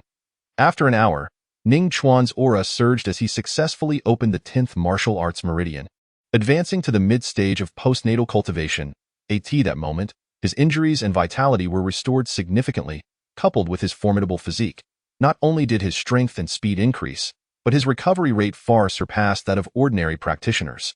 Now able to rise from his bed, Ning Chuan began to delve into his newly acquired martial arts technique, Qigua Mountain and River. This powerful technique focused on accumulating strength before unleashing it. Applicable with any weapon. If one possessed sufficient power, they could even pierce through mountains and rivers with sheer will. Most importantly, this technique was easy to cultivate. Within a day, Ning Chuan had grasped the fundamentals. Particularly when he applied Qigua Mountain and River to archery, the power of his arrows doubled. At this juncture, Zhou Han visited Ning Chuan, bringing good news. The mission to rescue the spy Li Qianma had seen Ning Chuan's contribution shine the brightest, prompting Commander Su Han's Han to promote him to Centurion. Ding. Congratulations, host, on your promotion to Centurion. You may now designate any martial arts technique to reach the pinnacle of mastery. The system's voice echoed. Upon becoming a Centurion, Ning Chuan could learn a light-footed martial art from the military. Contemplating whether to invest this opportunity in Qigua Mountain and River or in a light-footed technique, Ning Chuan ultimately decided to focus on Qigua Mountain and River. Given that even the entry-level technique could double the strength of his arrows, he wondered what mastery could achieve. If potent enough, slaying a 1,000-man commander would no longer be a daunting task. Name: Ning Chuan. Status: Centurion. Physique: 135. Internal strength: 129. This was Ning Chuan's current status. With his present strength, should he engage in another battle, his power would surely skyrocket to astounding levels. Centurion, I wish to learn a light-footed martial art from the military, Ning Chuan stated. Now that you are a Centurion, That can be arranged. However, there is another matter that requires your assistance. Zhou Han's expression turned serious. What is it? Ning Chuan inquired, puzzled. Given his injuries, he wondered if he was being assigned another task. You are skilled in poison, and our spy Li Qianma has been poisoned. After reporting half of the information to the commander, she collapsed due to the poison. Even the military doctors are at a loss, only managing to keep her alive. But given the current situation, she will soon be unable to hold on, Zhou Han said. His expression filled with anticipation as he looked at Ning Chuan, hoping he could offer a solution. Yes, I knew she had been poisoned when I saved her at Minshan. Bring me some poisons. Today, we shall use poison against poison. Ning Chuan nodded decisively. Having been focused on recuperation, he had nearly forgotten about the poison afflicting Li Qianma. All right, I will go right away, Zhou Han exclaimed, overjoyed at Ning Chuan's willingness to help, and hurried off to gather the necessary poisons. Meanwhile, in another tent, there truly no way to save her. Commander Su Han's Han gazed anxiously at the unconscious Li Qianma, his brow furrowed. The intelligence she had brought back was of utmost importance. However, she had only revealed half of it before succumbing to the poison, leaving Su Han's Han in a state of deep concern. The consequences of lacking the remaining intelligence could be dire. Commander, the poison in the spy Li Qianma has already eroded her heart pulse. Even a divine being would struggle to save her, several doctors lamented. They could only barely sustain Li Qianma's life but could not restore her health. Hearing this, Commander Su Han's Han clenched his fists, turmoil raging within him. If they could not save Li Qianma, what would happen to the half of the intelligence she had yet to reveal? Commander, is there no hope for Li Qianma? Just then, Zhou Han burst into the tent, holding a bowl of viscous black liquid, filled with excitement. Chapter 29. Critical information. The Golden Tent Khanate's army approaches. Zhou Han, do you even realize what you are saying? Commander Su Han's Han said with displeasure, looking at Zhou Han who had barged in. The doctors had already declared Li Qianma beyond saving, yet Zhou Han claimed there was a solution. This flicker of hope amidst despair had allowed a glimmer of expectation to arise within Su Han's Han. But if this hope were to be dashed once more, it might ignite a fury within him. Commander, I am fully aware of what I am saying. Ning Chuan is skilled in poison. I thought to give it a try and asked him if he could save the spy. He immediately concocted a bowl of deadly poison, claiming that if the spy consumes it, she could be cured using poison against poison. Zhou Han spoke earnestly. He held complete trust in Ning Chuan. Using poison against poison? That's sheer madness. Commander Su Han's Han regarded the foul-smelling concoction, filled with toxic insects floating within, his brows furrowing in dismay. If consumed, Li Qianma would likely meet a more rapid and excruciating demise. The other doctors swiftly approached, holding their noses and turning pale at the sight of the toxic brew. Commander, she cannot drink this. It is absolutely out of the question. Indeed, such a deadly poison, if ingested, would surely lead to a gruesome end. Exactly. Consuming this poison is tantamount to signing a death warrant. What do you mean by using poison against poison? It's a joke, the doctors urged in unison.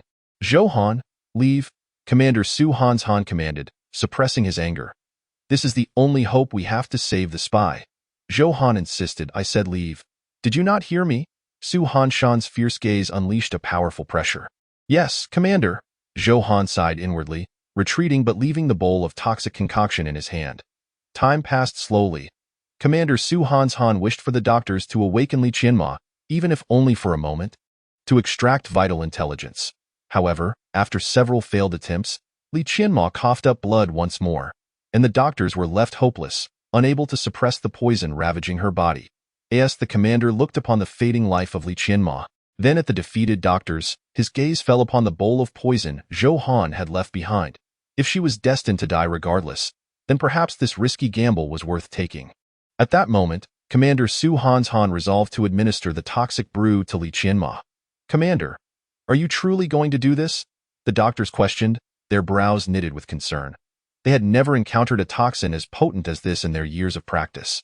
Is there any other plan to save her? Su Han Shan's fierce glare silenced their protests. Without further hesitation, the doctors proceeded to administer the toxic concoction to Li Qianma. As she consumed the potion, her body reacted violently. Dark blood flowed from her orifices, her hands flailed wildly, and she emitted a heart-wrenching scream, as if she were experiencing unimaginable agony.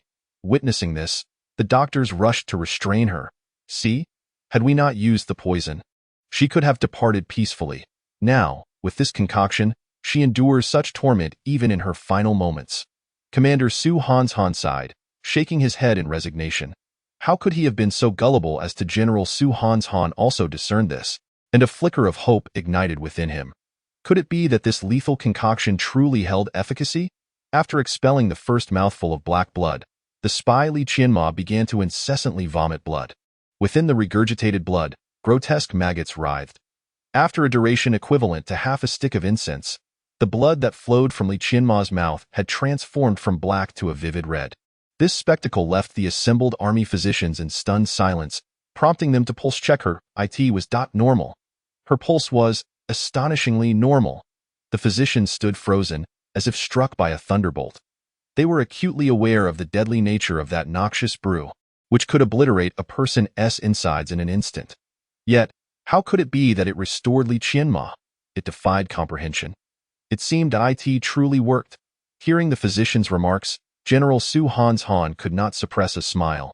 Even bursting into laughter, he had not expected that the foul, murky potion, teeming with the carcasses of venomous insects, would indeed pull Li Qianma back from the brink of death. Soon, she opened her eyes. Bewildered, I am still alive, she murmured. A miracle. This is indeed a miracle. The physicians exclaimed in awe. Meanwhile, General Su Han exhaled a heavy sigh of relief. After regaining consciousness, Li Qianma, despite her frail state, immediately relayed critical intelligence to General Su Han. The moment she finished reporting all essential information, she succumbed to unconsciousness once more. Upon absorbing the gravity of Li Qianma's report, General Su Han's expression darkened dramatically, and he hastened from the tent. According to the vital information brought back by Li Qianma, the Xinjiang Khanate was poised to strike several cities along the borders of the Great Jin dynasty. Furthermore, some border commanders had already defected to the enemy. If these traitors were not dealt with promptly, they would become a significant threat when the forces of the Xinjiang Khanate approached.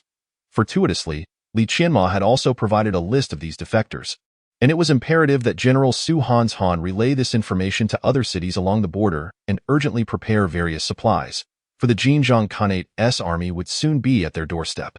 However, the advance of the Xinjiang Khanate's forces was swifter than General Su Han had anticipated. Due to Li Qianma's escape, the Xinjiang Khanate, despite being somewhat unprepared, was compelled to act sooner than planned. Otherwise, if the Great Jin dynasty managed to identify the defectors, the task of breaching the city would become significantly more challenging. On the day of the winter solstice, a contingent of the Xinjiang Khanate's army had already encroached upon Black Iron City. Chapter 30. Urgent preparations for battle. At this moment, in the Black Iron Army's camp, General Su Han sat solemnly at the head of the table, flanked by numerous vice-commanders and thousand-man captains, while the sergeants, including Zhou Han, stood in the background. The forces of the Xinjiang Khanate were rapidly approaching Black Iron City. How are we prepared in terms of supplies? General Su Han inquired, his gaze fixed sternly on the officer responsible for logistics. Reporting to the general, the food reserves can sustain our Black Iron Army for 3 months. Winter clothing has been prepared. Other living supplies are also sufficiently stocked, the logistics officer replied. However, when it came to military supplies, the officer hesitated, his expression troubled. What is the status of our military supplies? General Su Han's piercing gaze fell upon the officer. When all is accounted for, we have only achieved 50% of the planned military supply levels. The logistics officer lowered his head and stated. General Su Han's countenance darkened. In recent years, the Great Jin dynasty's finances had been precarious, with military funding continually slashed. The abundance of living supplies was largely due to the Black Iron Army's efforts in quelling nearby bandits. Yet, those bandits did not possess substantial military resources. Subsequently, other thousand-man captains began to report various conditions within the barracks. With each account, General Su Han's frown deepened. The Xinjiang Khanate had come too hastily, leaving the Black Iron Army inadequately prepared. Most crucially, military supplies had only reached 50% of the plan levels. How could they withstand the onslaught of the Xinjiang Khanate's forces? What news from His Majesty? Are there reinforcements on the way? General Su Han pressed again. If no reinforcements arrive, the Black Iron Army cannot endure against the fierce advance of the Xinjiang Khanate's forces for long. His Majesty has been mobilizing troops across various counties and drafting able-bodied men. However, Assembling sufficient forces and sending them here will take at least 6 months. Upon hearing the report from his subordinate, General Su Han rubbed his temples in exasperation. 6 months for reinforcements. Could Black Iron City truly hold out until then? This was tantamount to having no support at all. The emperor's indecisiveness and the corruption of the court officials only fueled his ire. Send my orders. Have the citizens of the city dismantle their homes. Gather stones, timber, and other materials to fortify the city walls and assist the Black Iron Army in battle. General Su Han commanded decisively. The time had come for Black Iron City to fight for its very survival. Yes, all the commanders present nodded in agreement. The moment of truth had arrived for Black Iron City. Meanwhile, the mere Sergeant Ning Chuan was diligently practicing a military technique known as the lightning step. This technique, when executed, allowed one to move with the swiftness of a lightning strike. Although Ning Chuan had only just begun to master the lightning step, it had already doubled his speed. During this period, several army physicians frequently visited him. After Ning Chuan's miraculous recovery of Li Qianma through a poison-for-poison method, the physicians were astounded, considering him a prodigy. Consequently, they began to delve into the study of various toxins, and Ning Chuan, with his unparalleled talent for toxin creation, became their mentor. Enduring their persistent inquiries, he did not refuse them but patiently shared his insights. In the military, one should never offend a physician. As night fell, after bidding farewell to the last physician, Ning Chuan prepared to rest when an enchanting figure entered his tent.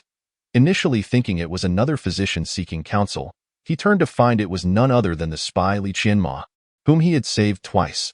"How is your injury?" Li Qianma asked, as if she were the mistress of the place, shedding her cloak and taking a seat on Ning Chuan's bed. "My body has fully recovered." "You must be nearly well yourself," Ning Chuan replied, astonished. Timing was peculiar. She arrived only as night descended, and she was adorned with delicate makeup, clad in a sultry qipao that accentuated her alluring figure, casually seated on his bed. "Yes, I am completely healed. You saved my life twice. I came here to express my gratitude." Li Qianma smiled faintly. "And how do you intend to thank me?" Ning Chuan asked, his gaze lingering on her curvaceous form, swallowing hard. Ever since being exiled by the emperor, he had not been with a woman. Now, confronted with the exquisitely adorned Li Qianma, his primal desires surged. "Come closer, and I shall tell you." Li Qianma beckoned playfully, a teasing smile on her lips. Not long after, joyous sounds filled Ning Chuan's tent, echoing throughout the night. The following morning, when Ning Chuan awakened from his slumber, Li Qianma had already departed, leaving behind a letter. Had it not been for the lingering fragrance of her presence, the night would have felt like a mere dream. Ning Chuan donned his clothes and opened the letter Li Qianma had left him. According to her missive, by the time he read it, she had already left the Black Iron Army camp. As a spy, she would continue to infiltrate the enemy territory to gather intelligence for the Great Jin dynasty. Regarding their night of revelry, it was merely to express her gratitude for his life-saving intervention, and she urged him not to dwell on it, nor feel obligated, simply to forget. Lastly, she detailed the current circumstances of the Black Iron Army, expressing her hopes for his survival in the impending battle. "Rest assured, I shall survive," Ning Chuan whispered to himself after reading the letter. For others, war was a colossal meat grinder, a terrifying specter. Yet for Ning Chuan, it was an opportunity. The more enemies he vanquished, the stronger he would become. The deep, resounding horn sounded, its echoes reverberating far and wide. The Xinjiang Khanate's 100,000-strong army approached, resembling a torrent of steel surging toward Black Iron City, casting a shadow over the entire landscape. At that moment, the Black Iron Army stood ready, bolstered by numerous citizens assisting in the defense. In the face of the Xinjiang Khanate's formidable forces, Black Iron City had indeed mobilized every resource for its defense. Chapter 31. The Xinjiang Khanate launches its assault. As Ning Chuan stood atop the city wall, surveying the dense mass of the Xinjiang Khanate's 100,000-strong army, he was taken aback.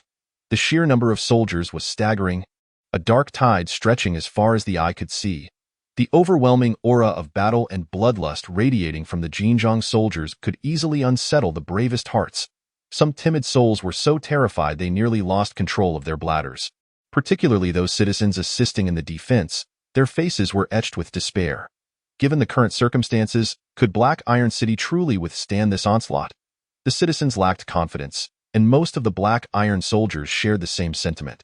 This was despite General Su Hanshan having already dealt with some of the traitorous commanders, for had they not been addressed, the moment battle commenced, Black Iron City would likely have crumbled under their influence. This conflict is perilous, yet it presents me with an opportunity to grow stronger, Ning Chuan mused inwardly. However, when he checked his quiver, his brow furrowed. Guanlong, why are there only 30 arrows in my quiver? Ning Chuan inquired directly. 30 arrows would scarcely suffice for him to slay a handful of enemies. Sergeant, our Black Iron City's military supplies are critically low. On average, each archer can only be allocated 3 arrows. Guanlong replied, exasperated. These 30 arrows were given to you out of respect for your prowess as an archer. Otherwise, you wouldn't even have these. Ning Chuan fell silent upon hearing this. War was not a solitary endeavor. Even if Ning Chuan's archery skills were peerless, he could not single-handedly alter the course of a battle involving tens of thousands. In such grand conflicts, individual heroics were often impractical. Yet, 30 arrows were woefully insufficient, not enough for even a single round of shots. Thus, Ning Chuan sought out Sergeant Zhou Han, explaining the situation. Let us meet with the logistics officer, Xiang Shicheng. Perhaps we can procure additional arrows, Zhou Han concurred, understanding that 30 arrows were far too few for Ning Chuan. While others might not recognize Ning Chuan's prowess, he was well aware of it. He was a top-tier marksman, capable of killing an enemy with a single arrow. To allocate him only 30 arrows was a gross misallocation of resources. Thus, Sergeant Zhou Han led Ning Chuan directly to the logistics office, where they found Officer Xiang Shicheng overwhelmed with tasks. When Zhou Han presented their request, they were met with Xiang Shicheng's impatient demeanor. Ning Chuan, I know you are a skilled archer, but this is war, not the time for personal heroics. If I give you all the arrows, what will the other archers use? No matter how skilled you are, when the enemy reaches the walls, how many arrows can you fire? Can your single shot surpass the combined fire of all archers? Officer Xiang Shicheng retorted impatiently, General Xiang. We understand that war is not about individual heroics. However, 30 arrows are simply insufficient for Ning Chuan. Isn't it possible to allocate more? Zhou Han implored. There are no extras. Only 30. If you find that insufficient, feel free to collect arrows from the fallen enemies. I am busy. Do you have any other matters? Officer Xiang Shicheng brusquely dismissed them. Very well. We shall let you be. General, after exchanging glances, Zhou Han and Ning Chuan returned to the city wall. There's nothing to be done. As you can see, supplies are critically low. This is all we have. Zhou Han sighed, resigned. Indeed, Ning Chuan nodded. Since we only have these arrows, we must use them wisely to target the commanders of the Xinjiang Khanate. Ordinary soldiers are not worthy of my arrows. The deep, sonorous horns sounded once more, resonating ominously. The drums of war echoed throughout the heavens. At last, the 100,000-strong army of the Xinjiang Khanate commenced their assault. In that instant, the archers of the Black Iron Army drew their bows. Poised for action, as the Xinjiang soldiers entered effective range, the archers unleashed their first volley.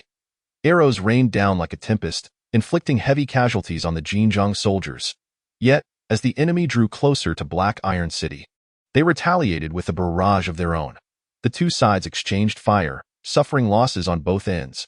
Amidst this chaos, Ning Chuan seized the opportunity to gather arrows shot by the Xinjiang soldiers. After several rounds of exchange, the Xinjiang forces finally reached the city walls and began erecting siege ladders. At this moment, the sergeants and captains of the Xinjiang forces sprang into action. Ning Chuan had awaited this very moment. With limited arrows, targeting ordinary soldiers was not a prudent use of his resources. Thus, he focused on the sergeants and captains, ignoring the foot soldiers altogether. With Ning Chuan's current level of skill and the aid of the Crimson Moon Bow, slaying a captain was a trivial task. The moment he released his arrow, the Xinjiang captain he targeted had no time to react, struck cleanly through the throat, blood erupting forth. Constitution 2, Inner Strength 3. Excellent, again. With the system's notification, Ning Chuan eagerly nocked another arrow. This time, his target was yet another captain from the Xinjiang forces. The arrow flew true, piercing the throat of the unsuspecting captain. Constitution 3, Inner Strength 2. But where are the lieutenants? Where are the lieutenants of the Xinjiang Khanate? Ning Chuan scanned the battlefield and suddenly spotted a lieutenant leading the charge, who was equally aware of Ning Chuan's murderous gaze. Humph! A mere captain dares to attempt to shoot me. A lieutenant. What audacity! The captain of the Golden Horde, upon observing Ning Chuan's attire, deduced that he was merely a tin-man leader, possessing only the early stage of acquired realm, with most tin-man leaders having developed only a single meridian. Consequently, the captain regarded tin-man leaders with utter disdain. However, there was an unsettling familiarity about Ning Chuan. He seemed almost recognizable. The captain mused inwardly. Chapter 32. Deliver arrows? Send more? Wait. This Black Iron Army's tin-man leader is the renowned archer, Ning Chuan, for whom a bounty has been placed by the Golden Horde. This is bad. The captain's expression shifted dramatically. Whoosh! As Ning Chuan released his arrow, it transformed into a streak of light, piercing directly toward the captain. Thud! The arrow was so swift that the captain had no time to react before it had penetrated his throat. Indeed, he was the very Ning Chuan who had been marked for capture. With a resounding thud, the captain fell to the ground, lifeless. Ding! Congratulations, host. You have acquired military rations X1, healing elixir X1. The system's voice echoed in Ning Chuan's mind. The death of the Golden Horde captain stirred considerable unrest across the battlefield. Captains are pivotal figures in the military, commanding approximately 100 soldiers, many of whom were under this captain's command. The shock of their captain being slain by a single arrow was profound. They quickly realized that there were formidable experts stationed at the walls of the Black Iron City. Yet, amidst the chaos of war, such ripples of shock quickly dissipated. The battle raged on, and Ning Chuan's arrows continued to rain down upon the captains and tin-man leaders of the Golden Horde. With each kill, Ning Chuan's power surged significantly. Naturally, this caught the attention of the Golden Horde's commander, Arislan, who led the 100,000-strong army. It appeared that an extraordinary archer was at play in that region. Commander, indeed, there is a Black Iron Army archer in that area. It is Ning Chuan, the one with a bounty placed on him in our camp, reported a commander of the Golden Horde. His archery skills are astonishing. Even our renowned archer, Hu Yin, fell before his arrows. This commander, known as Gerald, had previously attacked Black Iron City and was now under Commander Arislan's command. So he is Ning Chuan, Arislan mused. His skills in archery are indeed commendable, but he seems to possess only the mid-stage of acquired realm.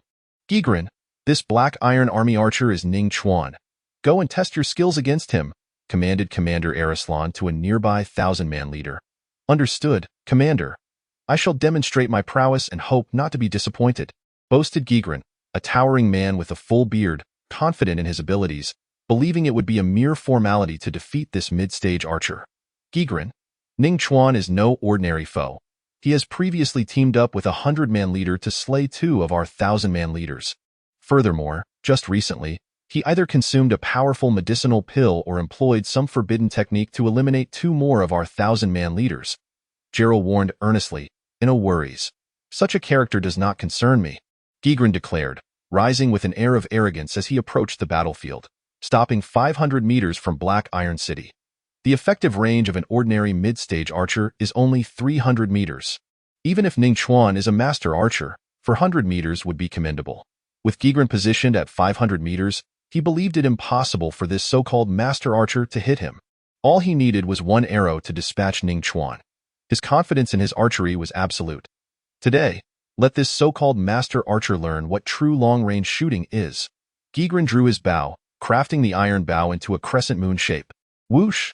The arrow flew, glinting coldly and whistling through the air towards Ning Chuan. Yet, at that very moment, Ning Chuan, with his keen perception, sensed the impending danger. A 1,000-man leader. He is indeed a 1,000-man leader. Did he think that being 500 meters away would render him safe? If he believes that, he is gravely mistaken. Calm and composed in the face of Gigrin's lethal arrow, Ning Chuan merely tilted his head slightly, allowing the arrow to whiz past him, embedding itself in the city wall. Quivering with a resounding thrum, Gigrin's brow furrowed. He hadn't anticipated that Ning Chuan would so effortlessly evade his deadly shot. The nonchalant demeanor of Ning Chuan seemed to mock him, as if he were saying, "Your arrow is too slow, quite mediocre indeed."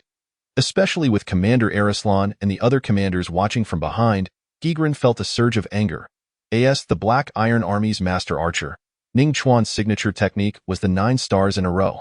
Today, I shall employ your renowned skill to eliminate you. Gigrin, too, mastered the 9 stars in a row technique. Ning Chuan may have dodged a single arrow, But Gigrin was determined he could not evade 9 consecutive arrows. Unapologetically, he unleashed the 9 stars in a row. If the Black Iron Army's master archer Ning Chuan were to perish under his 9 arrows, it would be a fitting end. Whoosh, whoosh, whoosh. The 9 stars in a row shot forth from Gigrin's bow. For Ning Chuan, the Black Iron Army's master archer, perishing beneath his 9 arrows would be an honorable end. As Ning Chuan stood atop the wall, he felt no fear or trepidation at the sight of Gigrin's 9 stars in a row. Instead, excitement coursed through him. Yes, that's how you should shoot. Send all your arrows my way. Ning Chuan had only received 30 arrows, and even with those he had scavenged, he possessed a mere 50. Now, Gigrin was delivering 9 arrows directly to him. How could he not express his gratitude? Whoosh, whoosh, whoosh. Gigrin's 9 stars in a row posed no threat to Ning Chuan, who possessed the eye of the dark eagle and formidable perception. He gracefully dodged the 9 arrows as if strolling through a garden. Following this, Ning Chuan taunted Gigrin with a thumbs-down gesture, hoping the 1,000-man leader would provide him with even more arrows. Seeing Ning Chuan dodge his 9 stars in a row with such ease and even make a provocative gesture infuriated Gigrin. A mere mid-stage warrior dared to challenge him, a 1,000-man leader. The audacity was infuriating. Thus, he resolved to kill Ning Chuan, vowing to skin him alive as a trophy once he succeeded. Chapter 33. Failed Bravado. Moments later, Gigrin retrieved an ice-blue arrow from his quiver, known as the Ice Arrow. This arrow, forged from the teeth of a beast from the northernmost mountains, possessed unique capabilities. It was a treasured arrow Gigrin had long kept. With Commander Arislan and the other leaders watching, Gigrin had already attempted to eliminate Ning Chuan twice and failed. The disappointment from the commander was palpable, and Gigrin felt the weight of embarrassment pressing down on him. Now, this little 10-man leader dares to provoke me. Gigrin, feeling a surge of indignation, decided to use his precious ice arrow to ensure Ning Chuan's demise. Drawing his bow once more, Gigrin formed the iron bow into a crescent moon. Whoosh! The ice arrow flew, transforming into a brilliant blue streak, beautiful yet brimming with lethal intent. As Ning Chuan observed the arrow's approach, he instinctively realized its extraordinary nature. He sensed that he could not allow this arrow to reach the wall. Quickly, Ning Chuan drew his own bow to intercept the arrow, but unexpectedly, the ice arrow shattered just before reaching the city wall. What? Ning Chuan's mind was filled with question marks. However, his expression soon changed. Upon shattering, the ice arrow released an overwhelming chill, instantly coating him and the surrounding soldiers in frost, leaving them feeling as if their limbs were freezing solid. The ordinary soldiers were frozen alive, becoming mere ice sculptures. Ning Chuan hastily summoned his internal energy to expel the icy chill from his body. Yet, this frigid energy clung to him like a parasite, and to fully eradicate it would take at least the time it takes to burn half a stick of incense. You wasted an ice arrow on me. Consider yourself fortunate. Gigrin, witnessing Ning Chuan encased in frost, shot another arrow without a glance back, making a dismissive gesture as he turned away. Exuding confidence in his mind, Ning Chuan was already a dead man. He believed the outcome was inevitable. Yet Gigrin underestimated him. If he had unleashed the 9 stars in a row again, Ning Chuan might indeed have perished. However, Gigrin's arrogance blinded him. He thought that after shooting the ice arrow, Ning Chuan would be frozen and immobile. He only needed to fire one more arrow to finish him off, which he believed would be effortless. But he was mistaken. Though Ning Chuan was momentarily immobilized by the icy energy, his internal power was far richer than that of most mid-stage warriors. Coupled with his eye of the dark eagle and acute perception, he easily predicted the trajectory of Gigrin's next arrow. If Gigrin unleashed the 9 stars in a row again, Ning Chuan would likely struggle to evade them all. Yet, with only a single arrow to contend with, Ning Chuan could channel his internal energy into his right leg, regaining some sensation, and simply tilt his body to avoid it, and so it unfolded. Despite being momentarily frozen, Ning Chuan, using his eye of the dark eagle and keen perception, evaded Gigrin's lethal arrow. He then began to expel the chilling energy from his body with his abundant internal energy. Commander Arislan and the other leaders, witnessing this scene, all shut their eyes in disbelief, wearing expressions of utter exasperation, wishing they could slap Gigrin. Gigrin, are you out of your mind? Is this the time for bravado? You wasted an ice arrow and still failed to kill Ning Chuan. What? He didn't die?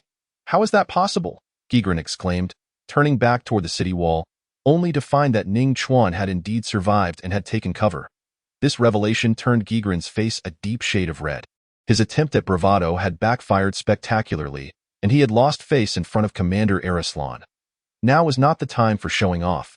Even if he were certain of Ning Chuan's death, it would have been acceptable, however. After using the ice arrow and turning his back without a second glance, he had gone too far.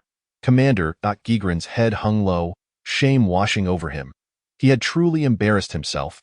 One more chance. Go kill Ning Chuan. Commander Arislan spoke coldly, suppressing his anger. Yes, Gigrin replied, and as he turned, his expression morphed into one of fierce determination. He could not believe that his ice arrow had failed to eliminate Ning Chuan and that he had lost face in front of the commander. This time, he was resolute in his intent to kill Ning Chuan. Meanwhile, Ning Chuan had successfully expelled the chilling energy, returning to normal. The 1,000-man leaders of the Golden Horde truly possess remarkable skills. I must not underestimate them, he declared, rising once more, drawing his bow and channeling his full might into the arrow. Whoosh! With the full force of his internal energy, Ning Chuan's arrow soared forth like a blade cleaving through the void. Both its power and speed exceeded his usual arrows by ninefold. Thud!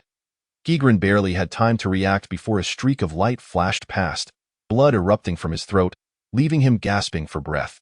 How did this possible? Gigrin clutched his throat, wide-eyed, unable to comprehend how this mere 10-man leader, at a distance of 600 meters, could so accurately strike his throat. Such archery skills were nothing short of divine. Realizing the foolishness of his earlier bravado, Gigrin felt a wave of humiliation wash over him.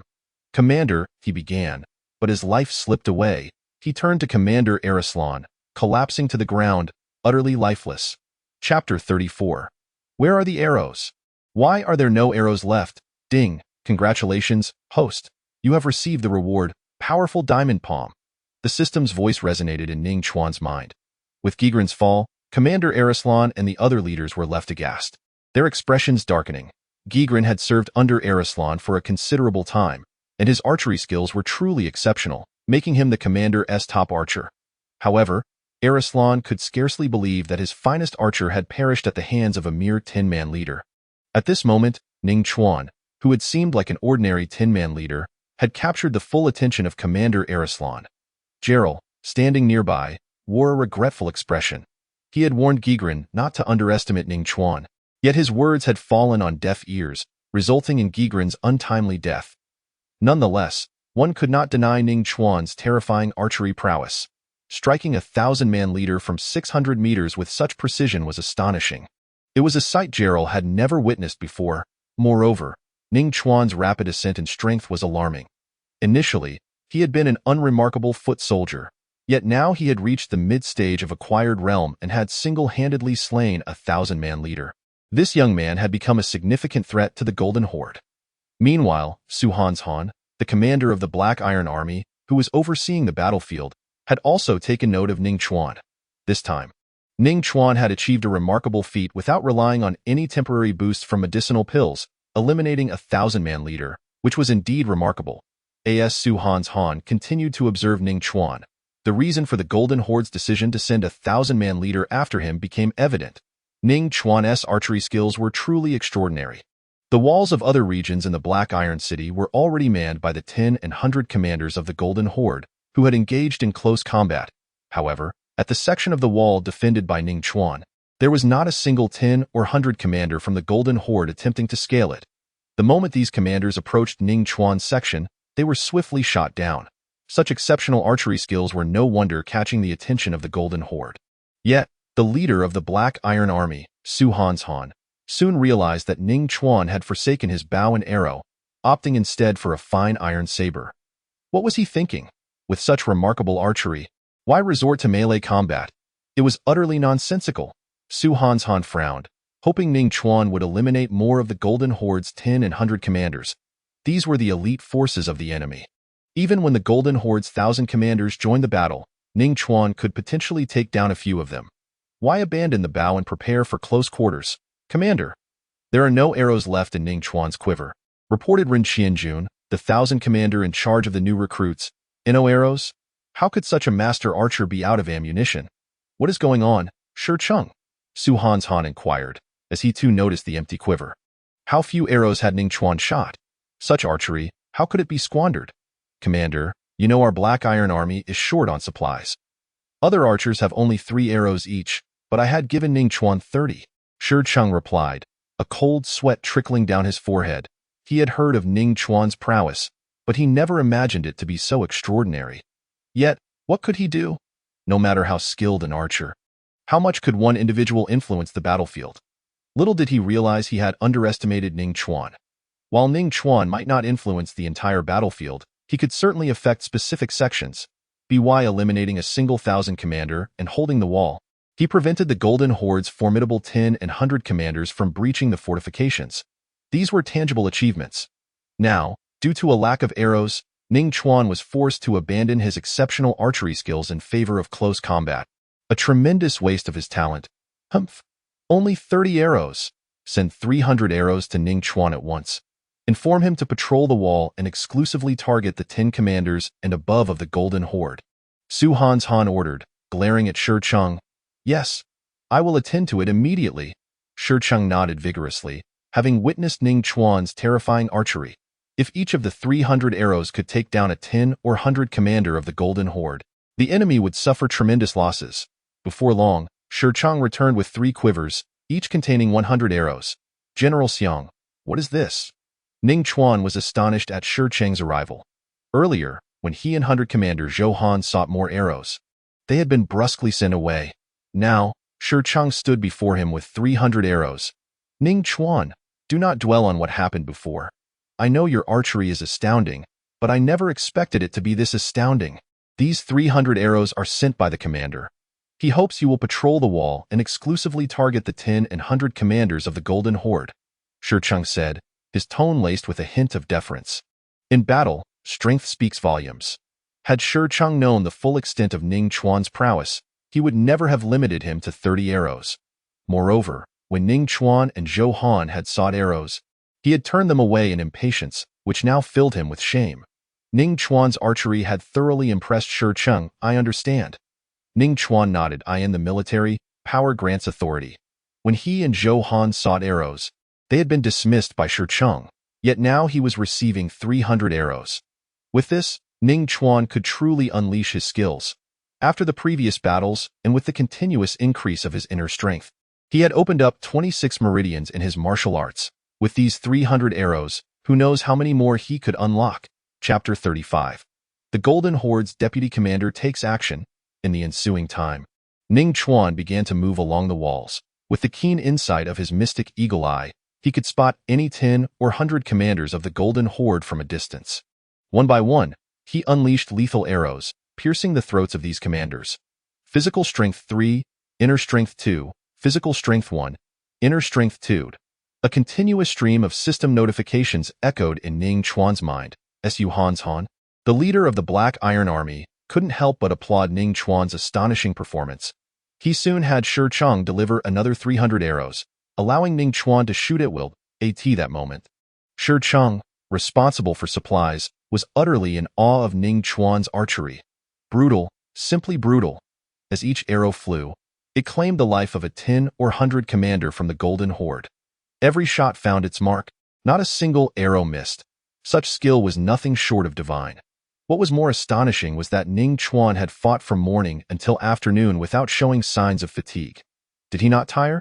Was his focus truly unwavering? Any ordinary archer would grow weary and miss shots after such prolonged combat. But not Ning Chuan. He grew more spirited and courageous with each battle. Meanwhile, on the Golden Horde side, the Supreme Commander Arislan and his fellow commanders were seething with rage, their expressions darker than soot as they glared at Ning Chuan. The number of 10 and 100 commanders lost to Ning Chuan was staggering, and with each kill, his fervor only intensified. These commanders were the elite forces of their army. To see them fall so easily at Ning Chuan's hands was a source of immense frustration for the Golden Horde's leaders. Which of you deputy commanders will eliminate this scoundrel? The Supreme Commander Arislan said in a low voice. The deputy commander had already opened 73 meridians in his martial arts. It was indeed overkill to send him to kill a 10 commander of the Black Iron Army. However, with the 1,000 commander being shot down by Ning Chuan, they had no choice but to send a deputy commander to confront him. After all, They could not sit idly by as Ning Chuan slaughtered their 10 and 100 commanders. I, Zana, am willing to go and eliminate that scoundrel. A burly man, as solid as a tower, stepped forward, his voice deep and commanding. Good. I hope you return with Ning Chuan's head. The Supreme Commander Arislan replied without hesitation. Normally, this was not the time for the commanders and 1,000 commanders to engage directly. They were top-tier forces. If they participated, the Black Iron Army's 1,000 commanders and leaders would respond in kind. Losing even one would be a significant blow. They preferred to let the lower-ranked soldiers attack first, forcing the Black Iron Army's higher-ups to reveal themselves, thereby exhausting their top-tier combatants' inner strength and stamina. Lower-tier soldiers were easier to train, while 1,000 commanders and above were not. Once sufficient exhaustion was achieved, it would be time for the commanders and 1,000 commanders to breach the walls. Thus, the side that deployed its top-tier forces first would be on the brink of defeat. Yet, they now found themselves compelled to send a deputy commander to deal with Ning Chuan. Yes, Supreme Commander. Zana nodded in agreement. He quickly donned the leather armor of an ordinary Golden Horde soldier. As a deputy commander, his every move would be closely monitored by the Black Iron Army. If he were to ambush Ning Chuan, the Black Iron Army's deputy commanders would not sit idle. By disguising himself as a regular soldier, he could blend in and approach Ning Chuan for a lethal strike. Even if detected by a deputy commander of the Black Iron Army, he could still escape. As Zana donned the ordinary soldier's leather armor, a voice called out, "Commander, there's trouble. A deputy commander from the Golden Horde has vanished." 1,000 commander in the Black Iron Army, keenly observing the enemy's top-tier forces, urgently reported to Su Han's Han. All 1,000 commanders and deputy commanders, stay vigilant. Be wary of this Golden Horde deputy commander's ambush, Su Han's Han said, his expression grave. Yes, Commander. The 1,000 commanders and deputy commanders replied in unison, sharpening their focus on the siege ladders. Should they spot the Golden Horde deputy commander, they would strike him down without hesitation. However, Zana had only one target, Ning Chuan. Disguised as an ordinary soldier, he blended seamlessly among the ranks. Undetectable, Ning Chuan. Prepare to die, Zana thought, a cold, murderous smile creeping across his face as he approached. But unexpectedly, whoosh, an arrow flew straight for Zana's throat. He reflexively swatted the arrow away, furrowing his brow. What was happening? Even disguised as a mere soldier, how had Ning Chuan detected him? Was it merely a coincidence? Unbeknownst to Zana, as he approached Ning Chuan with murderous intent, Ning Chuan had sensed his formidable presence. He did not know that a deputy commander of the Golden Horde had personally come to deal with him. He merely felt a significant threat approaching. He loosed an arrow as a test and quickly discerned that this Golden Horde soldier was unlike the others. The intensity of the threat indicated he was at least 1,000 commander-level warrior, if not stronger. Now clad in ordinary soldier's leather armor, was he attempting to ambush him? How cunning!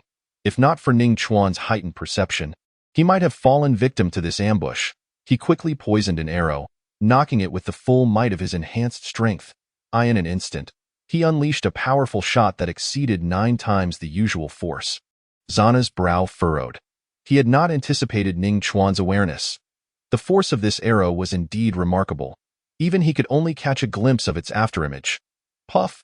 Zana barely managed to evade the arrow, but his right shoulder was still grazed, leaving a bloody mark. Damn it! Zana seethed, furious that as a deputy commander, he had failed to execute a successful ambush on Ning Chuan and had even been injured in the process. This was a grave humiliation. Just as he prepared to reveal himself and eliminate Ning Chuan, a trickle of black blood escaped his lips. The arrow was poisoned. Realizing the situation, Zana attempted to expel the venom using his powerful inner strength. But just then, a barrage of arrows rained down upon him, sealing off all avenues of escape with malicious intent. Chapter 36. The Golden Horde retreats. Huh? 9 stars align? It's nothing extraordinary, Zana scoffed. These arrows were powerful and swift, barely allowing him to perceive their shadows. Yet after preparing himself, he was determined that these arrows would not harm him again. However, to his astonishment, after the 9 arrows had flown, a 10th arrow followed. 10 stars aligned. Zana's face contorted in disbelief. Normally, 9 stars aligning was the pinnacle of an archer's skill. He never expected Ning Chuan to achieve 10 stars. Zana's expression twisted as he desperately dodged. Contorting his body in unnatural ways, Yet he could not evade this arrow. Puff! The arrow pierced through his right shoulder, blood gushing forth as the putrid poison surged back into his body. Humph! Zana grunted in pain. His gaze fierce as he glared at Ning Chuan, a deputy commander of the Golden Horde. He had believed that killing a mere 10 commander of the Black Iron Army would be a simple task. Yet now, he found himself in dire straits, nearly losing his life to Ning Chuan's arrows. This infuriated him, and he resolved to ascend the siege ladder and eliminate Ning Chuan, only to be met with another barrage of 10 arrows. Damn it! Zana had no choice but to evade once more.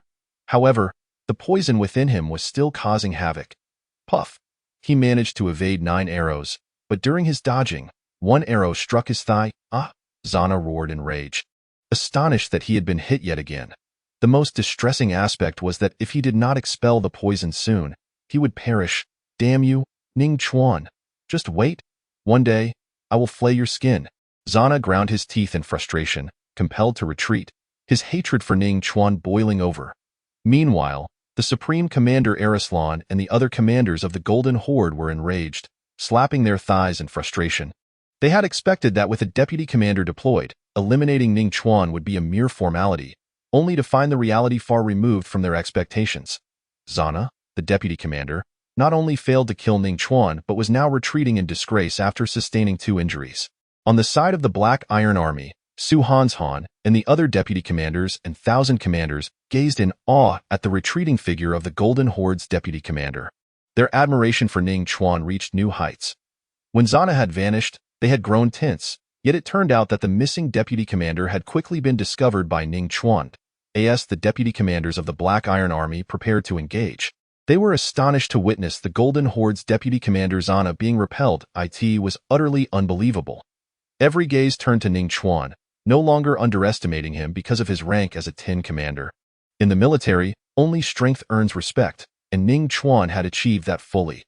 However, Zana, intent on escaping, would not be allowed to flee so easily. Soon, another volley of 10-star arrows, infused with Ning Chuan's full power, was unleashed. Whoosh, whoosh, whoosh, puff, puff. Zana was struck by 2 more arrows. He was already injured in the shoulder and thigh, and while attempting to suppress the poison within, managing to evade 8 arrows was a feat in itself. Help! Quickly! Supreme Commander Arislan shouted in alarm. The other deputy commanders sprang into action, rushing to rescue their deputy commander Zana. In his panic, Zana began to regret taking on the task of ambushing Ning Chuan. Help me! Quickly! Zana cried out to the deputy commanders approaching for rescue. But puff, puff, puff. 5 more arrows embedded themselves in Zana's body, blood spraying as he collapsed to the ground. No, I don't want to die. Zana's face blanched in terror as he struggled to rise, desperate to flee. Just as he neared the deputy commanders coming to his aid, an arrow pierced his skull. Puff!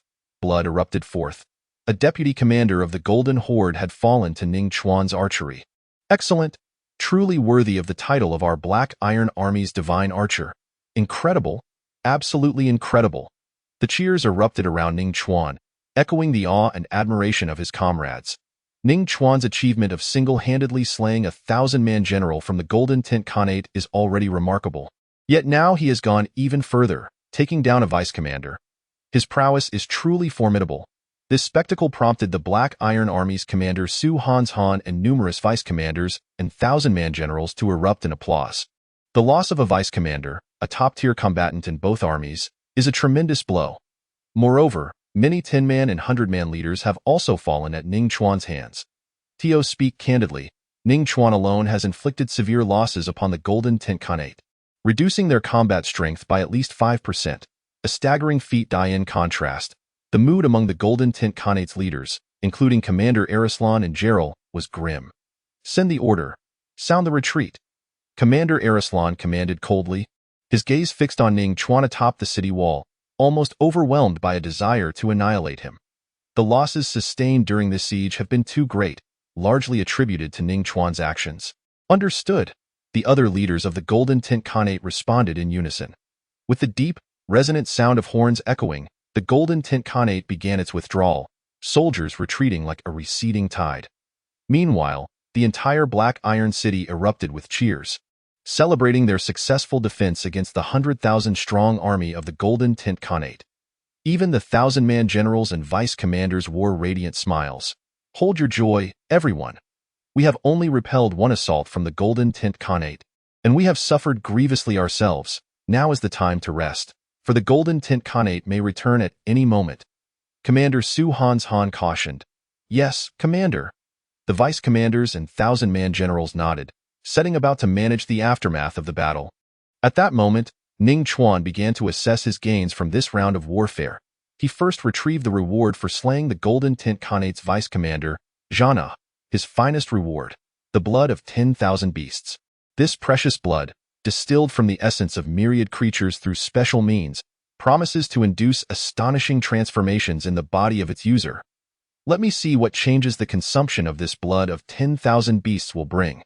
With that, Ning Chuan consumed a vial of the blood. Chapter 37. Late stage of the acquired realm. A desperate plan. Soon, a searing sensation surged from Ning Chuan's stomach, radiating outward to his limbs and bones, cleansing his body of impurities.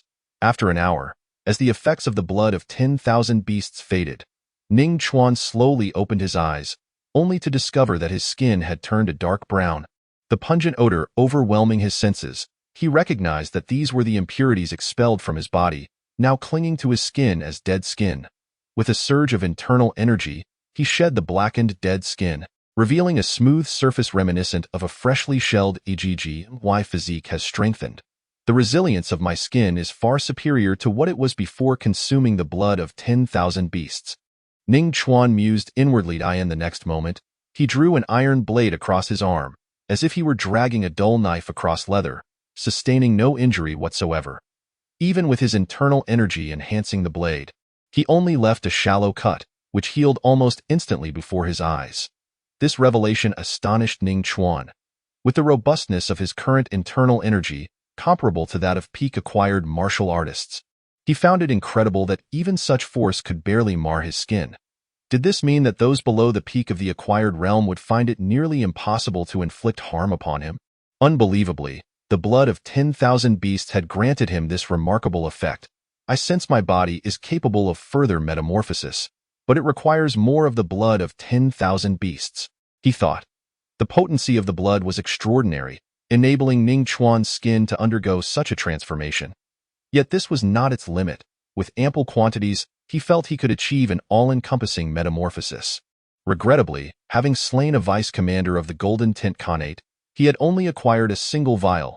He wondered if vanquishing other vice commanders would yield more of this precious blood. With renewed anticipation, Ning Chuan then turned his attention to the martial arts technique, the mighty diamond palm. This formidable technique, characterized by its unyielding and vigorous nature, could grant martial artists the strength to shatter bricks and stones with ease, and when mastered, could crush even colossal boulders with a single strike. The consequences of such a blow on a human body would be unimaginably dire.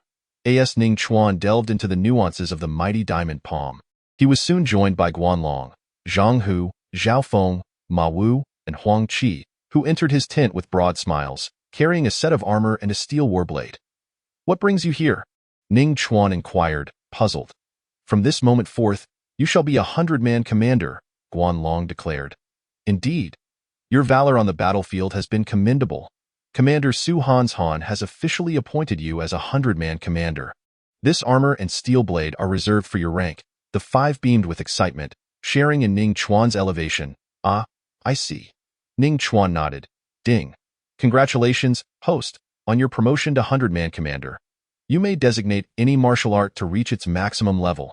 The system's voice echoed in Ning Chuan's mind. Now, two of his techniques remained below peak level, the lightning step and the mighty diamond palm. After contemplation, he resolved to elevate the lightning step to its pinnacle.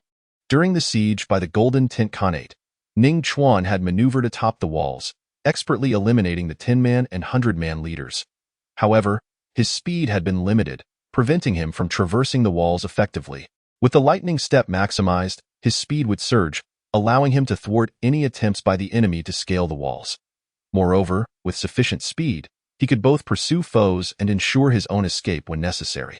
Upon elevating the lightning step to its maximum level, Ning Chuan felt an exhilarating rush as he moved. leaving behind an afterimage, his speed achieving a true lightning-like swiftness. Name: Ning Chuan. Identity: 100-man commander. Physique: 1355. Internal energy: 1263. This was Ning Chuan's current status panel, which had surged more than tenfold following the recent conflict. He had also opened 68 meridians, officially stepping into the late stage of the acquired realm, not far from its peak. What of your current strengths? Ning Chuan asked Guanlong and the others. Commander, following the battle, we have all opened over 20 martial arts meridians.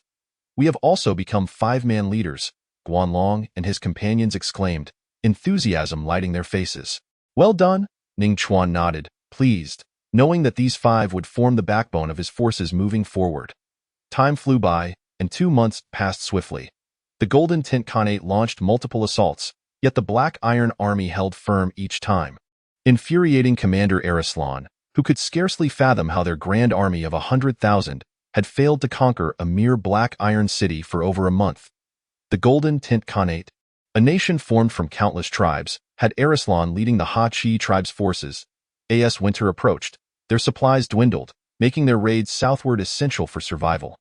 Meanwhile, other tribes had breached the borders of the Great Jin dynasty, pillaging and capturing women and resources, while Arislan remained fixated on the unyielding Black Iron City. This day, Commander Su Han urgently summoned all leaders of the 100-man rank and above for a meeting.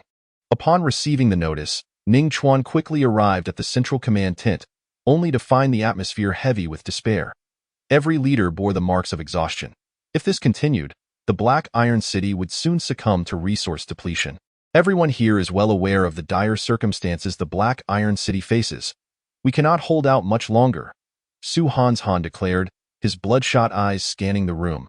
Thus, I propose a desperate plan, and I wish to hear your thoughts. Chapter 38. A do-or-die decision. Upon hearing this, the leaders turned their attention to Su Han. Though the Black Iron City had resisted the assaults of the Golden Tint Khanate's Ha-Chi tribe valiantly, they were nearing a breaking point. Originally, the Black Iron Army consisted of 10,000 regular troops and around 5,000 irregulars, but now they barely totaled 5,000. Even with the inclusion of some able-bodied young men from the city, their numbers barely exceeded 8,000. Were it not for the fortifications, they would have been swept away by the Ha-Chi army long ago. Of course, the Ha-Chi tribe had suffered greater losses, their forces dwindling from 100,000 to just over 70,000. The elite among them, the 10-man and 100-man leaders, had been decimated by Ning Chuan. His presence had instilled fear in the hearts of the Ha-Chi tribe's leaders, who hesitated to charge forth, knowing that Ning Chuan's archery was lethal. Each arrow released meant the death of a 10-man or 100-man commander. With his incredible speed, he could even shoot 4 arrows simultaneously, each finding its mark. In such conditions, who would dare to charge?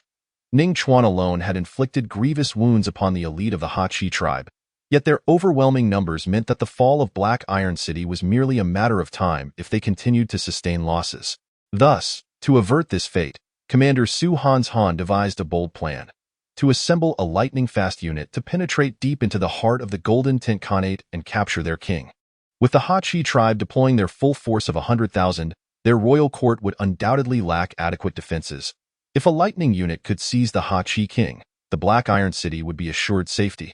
This plan was audacious yet fraught with peril. After all, the Black Iron City was under constant threat from the Ha-Chi army, and there were scarcely enough soldiers to form a lightning unit. Moreover, venturing into the heart of the Golden Tint Khanate posed a mortal risk. Discovery would likely spell doom.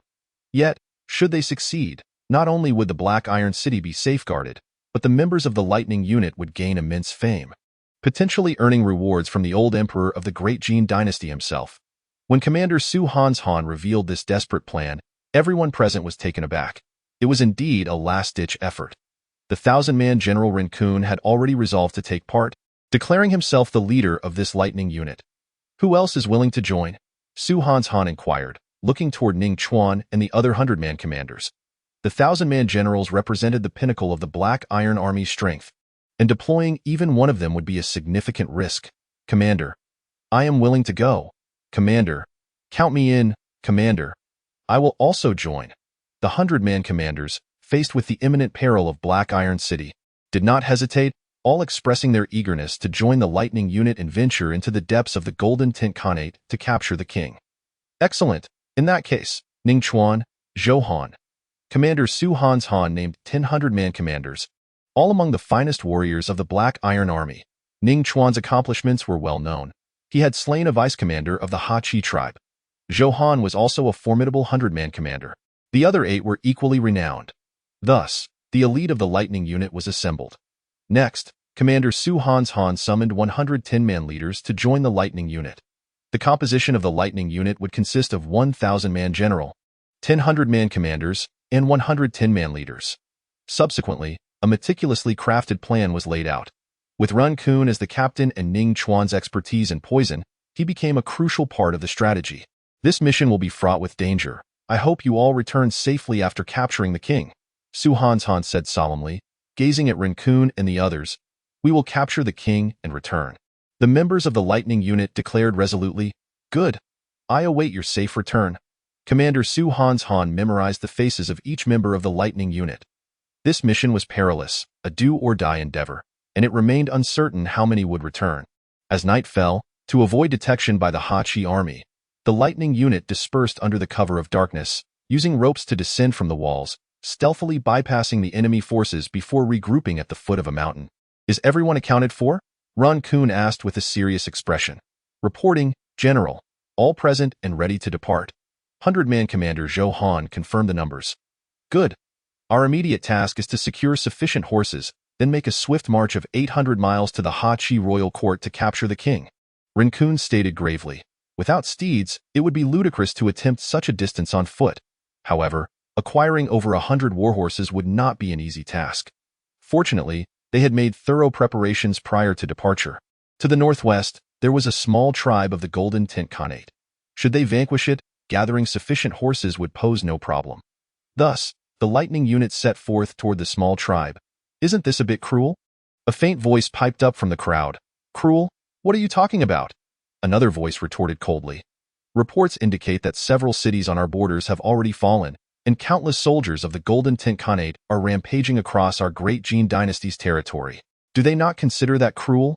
Moreover, since the founding of our great Jin dynasty, how many of our people have been slaughtered by the Golden Tent Khanate? Countless millions. Do they not feel remorse? The previous voice fell silent, recognizing the truth. To be merciful to the enemy is to be cruel to ourselves. Before long, the Lightning Unit arrived at the small tribe of the Golden Tent Khanate.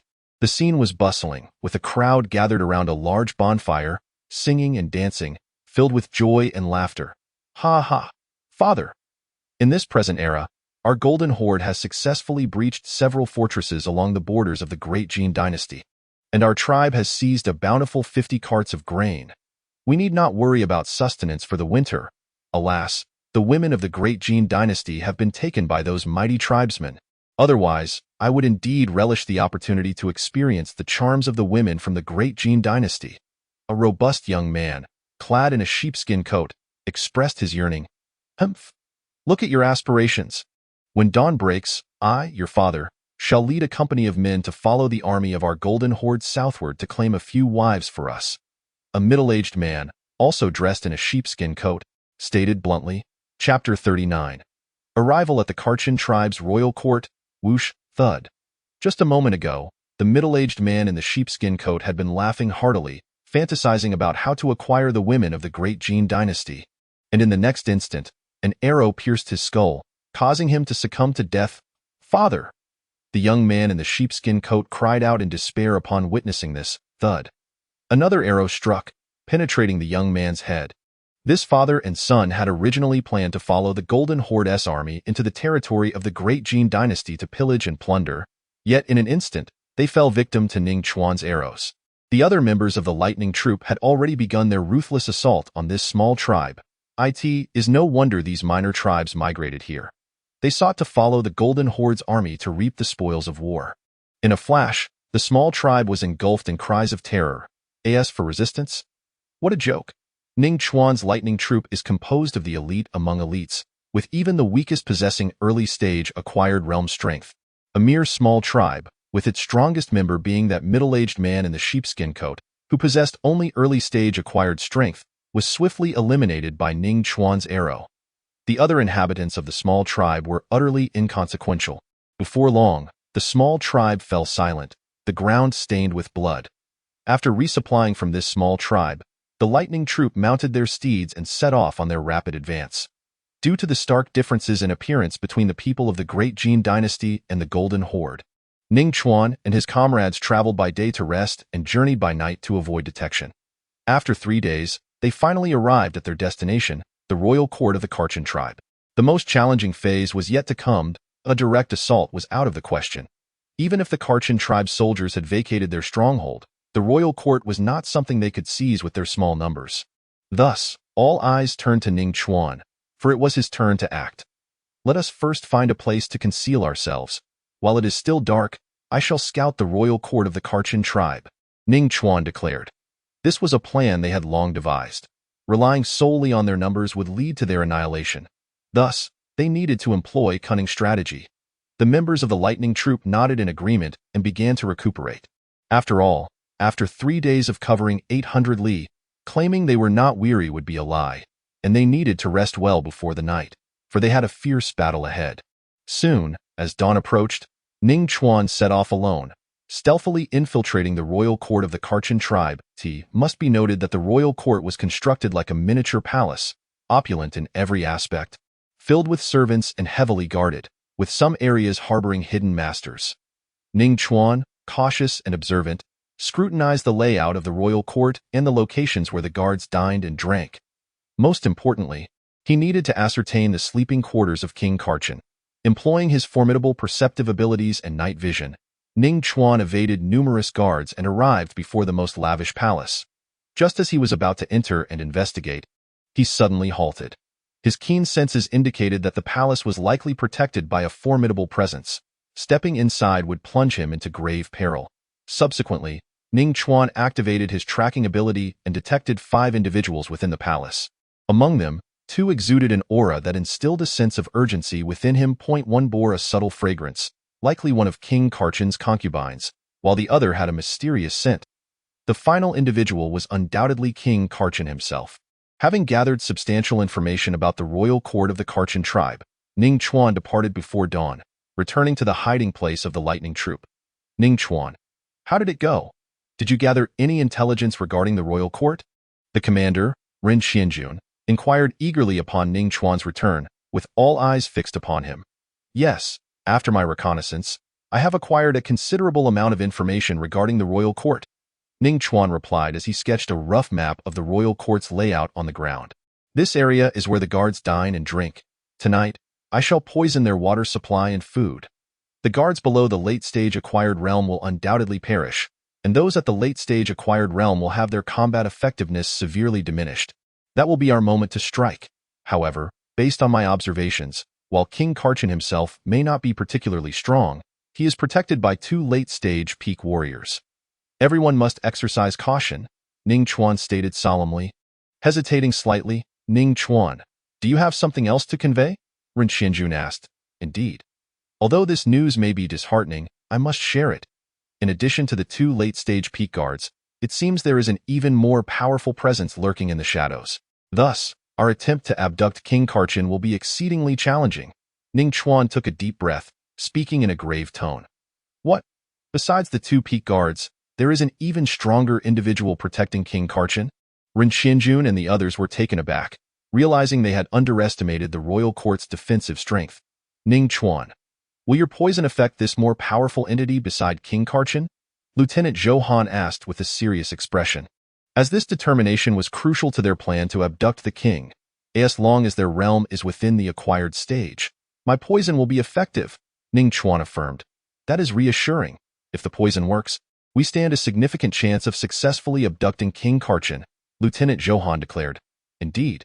As long as your poison proves effective, we shall surely succeed in abducting King Kharchen. Ren Xianjuan's voice was low and solemn. Regardless, they had to succeed. The Black Iron City needed their aid. We will succeed in abducting King Kharchen.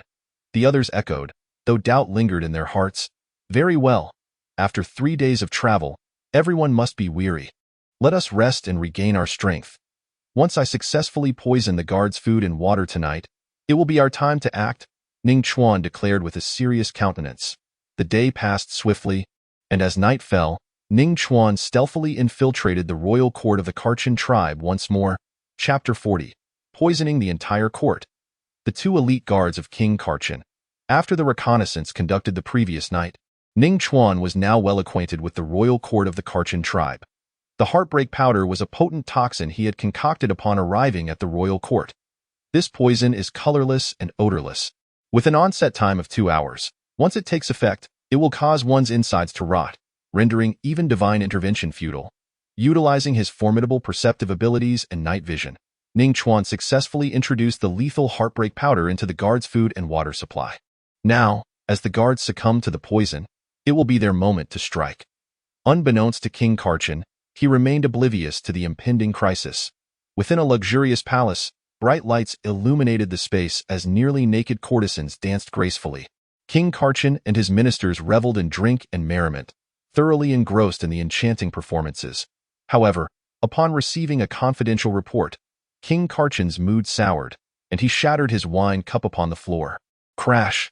The cup shattered, wine splashing everywhere. The entire palace fell silent. What on earth is Arslan doing? He commanded an army of 100,000 and has only managed to reduce it to 70,000. This is intolerable, and yet, he has failed to capture Black Iron City. King Kachin's frustration grew, and he overturned the table, spilling food and drink everywhere. Other tribes have breached the borders of the Great Jin dynasty, rampaging without restraint, while his own forces continue to be bogged down at Black Iron City. How could this be? They have an army of 100,000. Even with sheer numbers, they should be able to overwhelm Black Iron City. Yet, the reality is that Arslan and Black Iron City have been in a stalemate for over 2 months. Useless. The ministers seated nearby fell silent, fearing they would become the target of King Kachin's wrath. Send word to Arslan. I shall give him another 10 days, no, 5 days. If he cannot capture Black Iron City by then, let him come to me with his head. King Kachin bellowed in fury. Yes. The scout nodded and hurried off. Thus, the once jovial banquet came to an abrupt end. The ministers hastened to leave the palace, each bearing a heavy expression. They were anxious to see other tribes pillaging within the Great Jin dynasty, yet their impatience was futile, as under Arslan's command, they had yet to breach Black Iron City. As time passed, 2 hours swiftly elapsed. Some weaker guards began to succumb to the poison, succumbing to excruciating deaths. Meanwhile, stronger guards utilized their formidable inner strength to resist the toxin, attempting to expel it from their bodies. In an instant, 90% of the guards within the royal court of the Kachin tribe were incapacitated by the heartbreak powder. System notifications echoed in Ning Chuan's mind.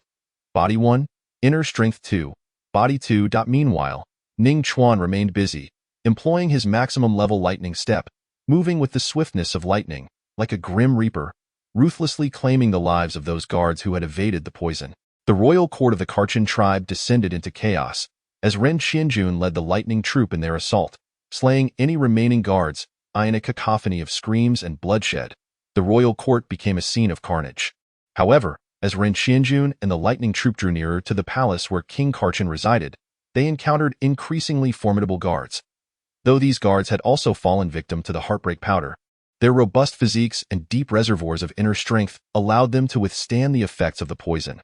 Consequently, the lightning troop began to suffer casualties. When the lightning troop finally reached the palace of King Kachin, they had dwindled to fewer than 30 members, each bearing wounds of varying severity. It was only due to Ning Chuan's prior use of the heartbreak powder that they had managed to reach the palace at all. Without it, their small numbers would have perished long before they could breach the king's residence. King Kachin was within the palace. Charge! Ren Qianjun surged ahead, kicking the palace door to splinters, as the group stormed into the opulent hall.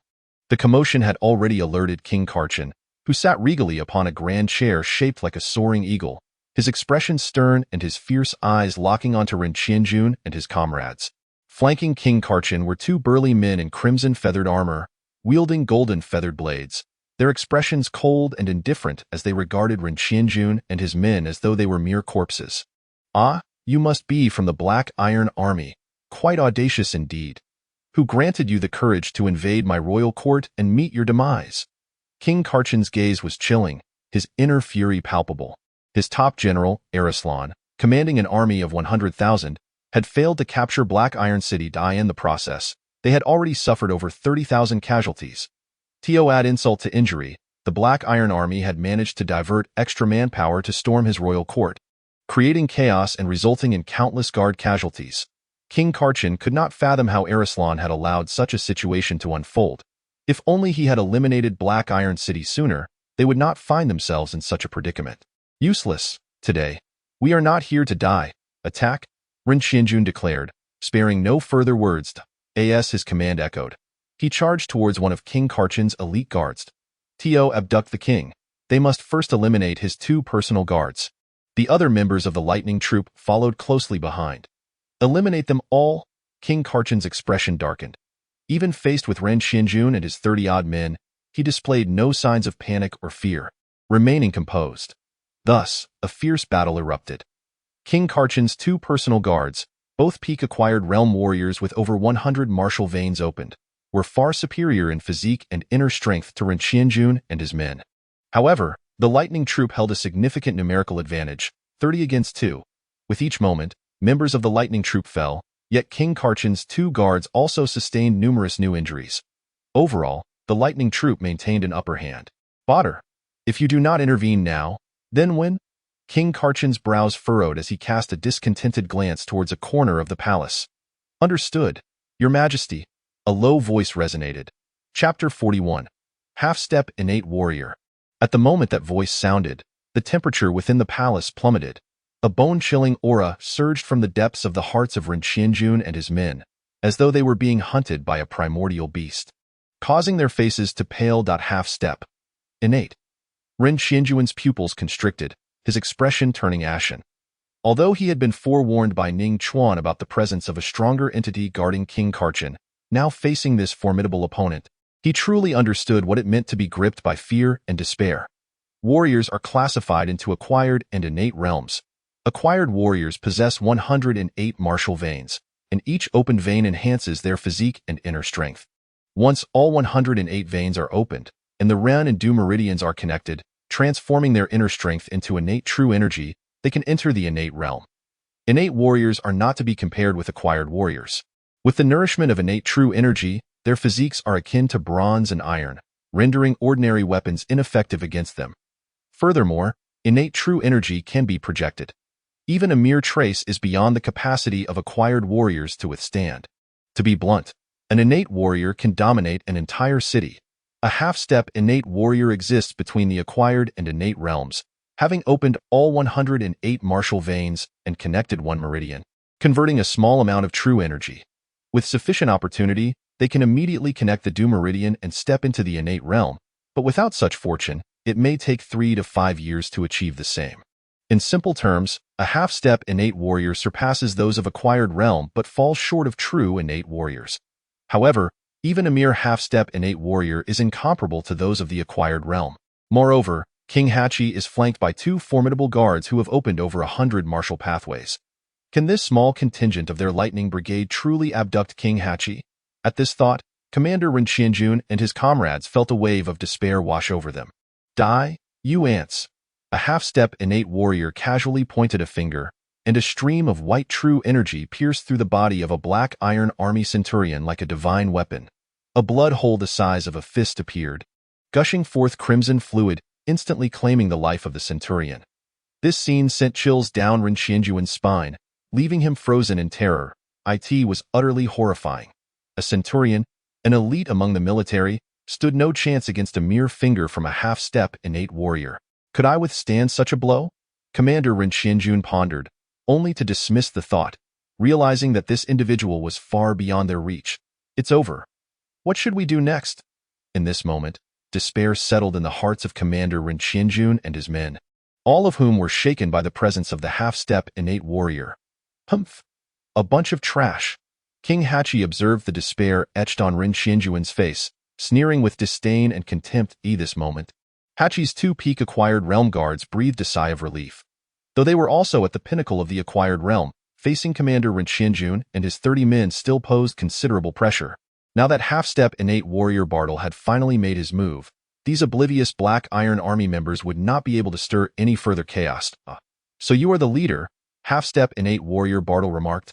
directing his gaze at Commander Rin Xianjun as he raised his finger once more. That moment, cold sweat dripped from Commander Rin Xianjun's forehead, his chest heaving violently, breaths coming in rapid succession. Facing Bartle, he felt like an ordinary person standing before a bloodthirsty tiger king, trembling all over, devoid of any will to resist. Die? Bartel's cold smile surfaced as true energy gathered at his fingertip. No, Commander Run must not die. Centurion Johan, witnessing the scene, felt a surge of determination. Ignoring the vast disparity in strength, he charged directly at Bartle. Commander Rin Xianjun was not only the captain of their lightning brigade but also their backbone. Losing him would spell disaster for their unit. However, Bartle paid no heed to Johan's desperate charge, merely swatting him away like an annoying fly. Johan was sent flying, blood spraying from his mouth. As Bartle's true energy finally coalesced, just as he was about to strike down Commander Rin Xianjun, an ominous sound reverberated throughout King Hachi's palace. Everyone clutched their heads, wincing in agony. Even Bartle could not help but furrow his brows. The true energy he had painstakingly gathered dissipated entirely in that moment. Not even sealing his ears could shield him from the insistent sound. Whoosh! A silver arrow shot through the air in the blink of an eye, appearing before Bartle. His pupils constricted as he hastily concentrated the scant true energy within him at his throat. The mysterious arrow collided with the true energy and, after a tense standoff, fell to the ground, while a bead of cold sweat trickled down Bartel's forehead, a flicker of fear igniting within him. This arrow, not only swift but tremendously potent, had depleted his limited true energy reserves. Had he reacted just a fraction slower, he might have been struck down. Who dares to ambush me? Bartle bellowed, his gaze icy as he glared toward the source of the arrow. Ning Chuan, Ning Chuan. Johan, who had just sustained a grievous injury, felt a spark of hope at this revelation. Previously, he and Ning Chuan had collaborated to take down the commander, and while everyone thought Johan was the main force, he knew Ning Chuan was the true powerhouse. Now, if they did not eliminate this half-step innate warrior, not only would they perish here, but the Black Iron City would also fall. Today, even if it cost him his life, he would create an opportunity for Ning Chuan to slay Bartle. With this resolve, Johan knew he could not confront Bartle directly, so he resorted to a desperate measure. Taking advantage of Bartel's focus on Ning Chuan, he boldly lunged at Bartle, using a lock technique known as the life and death lock, binding the half-step innate warrior with his own body. This is a life-or-death struggle. It's either you or me. Johan understood that using this technique against a half-step innate warrior meant his own demise was highly probable, but he could no longer afford to hesitate. Ning Chuan, don't worry about me. Shoot your arrows. Johan clung to Bartel's back, locking him firmly, prepared to sacrifice himself for the chance of victory. Their hopes rested solely on Ning Chuan. Chapter 42. The Downfall of a Half-Step Innate Warrior. You insolent fool, Bartle, caught off guard, felt rage swell within him as Johan clung to him. The immense power of a half-step innate warrior erupted, and Johan grimaced in pain, his face flushing, veins bulging on his forehead, muscles tearing under the strain. Yet, he held on tightly, knowing this was their sole opportunity to kill Bartle, and Ning Chuan did not disappoint him. Whoosh, whoosh, whoosh. He unleashed a barrage of 10-star arrows, each imbued with the full might of the mountain and river force. A mere mid-level acquired warrior dares to bind me. You seek death? Bartel's eyes widened in fury. He attempted to evade Ning Chuan's arrows, but Johan's grip restricted his mobility. Thud, thud, thud. 3 arrows struck home, inflicting excruciating pain that fueled Bartel's rage. Thankfully, he narrowly avoided a fatal blow, but the agony only intensified his fury. In a fit of rage, Bartle used Johan as a cushion, crashing backward with great force. The ground erupted with a loud crash, debris flying everywhere. Johan coughed up blood, suffering severe internal injuries. Yet he refused to relinquish his grip on Bartle. You wretched fool! Let go of me, Bartle roared, rising to unleash another strike. But once again, 10 cold gleaming arrows came hurtling toward him. Bartle, still bound by Johan, had already been hit by 3 arrows, leaving him unable to evade. Thud, thud, thud. 5 more arrows found their mark, and Bartle let out a pained cry as the relentless agony battered his mind. He could hardly believe that he, a half-step innate warrior who had opened his meridians and converted some internal power into true energy, was being forced into such a dire predicament. "Let go of me!" Bartle screamed, once more crashing to the ground. The earth trembled as another deep crater formed, dust and debris filling the air. Zhou Han, despite his indomitable will, could no longer sustain his grip. His body succumbed to the injuries. Bartle finally broke free from Zhou Han's hold. Yet, before he could recover, 10 arrows gleamed coldly as they flew toward him.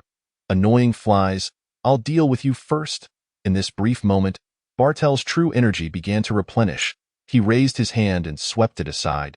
A gust of wind laced with innate true energy, scattering Ning Chuan's barrage like autumn leaves. With a determined step forward, Bartle charged at Ning Chuan, his heavy footfalls shaking the palace. He sought to eliminate Zhou Han. But more importantly, he aimed to eradicate Ning Chuan. The true threat. Bartel's speed rivaled that of Ning Chuan at full stride, perhaps even exceeding it. The moment he spotted Ning Chuan, a wicked smile crept onto his face. "Prepare to die." Bartle slammed his palm toward Ning Chuan, the force of his blow creating a gale that bent the surrounding flora. "Humph! The one who dies will be you?" Ning Chuan scoffed inwardly. Had Bartel's strike contained true energy, Ning Chuan would have been compelled to retreat, for the disparity between internal power and true energy was insurmountable. Yet, Bartle's strike only harnessed internal power, allowing Ning Chuan to confront him head-on. With the abundant internal power at his disposal, Ning Chuan confidently declared that he feared no one in a contest of internal strength, even against a half-step innate warrior. Boom! The clash of their palms erupted in a thunderous roar.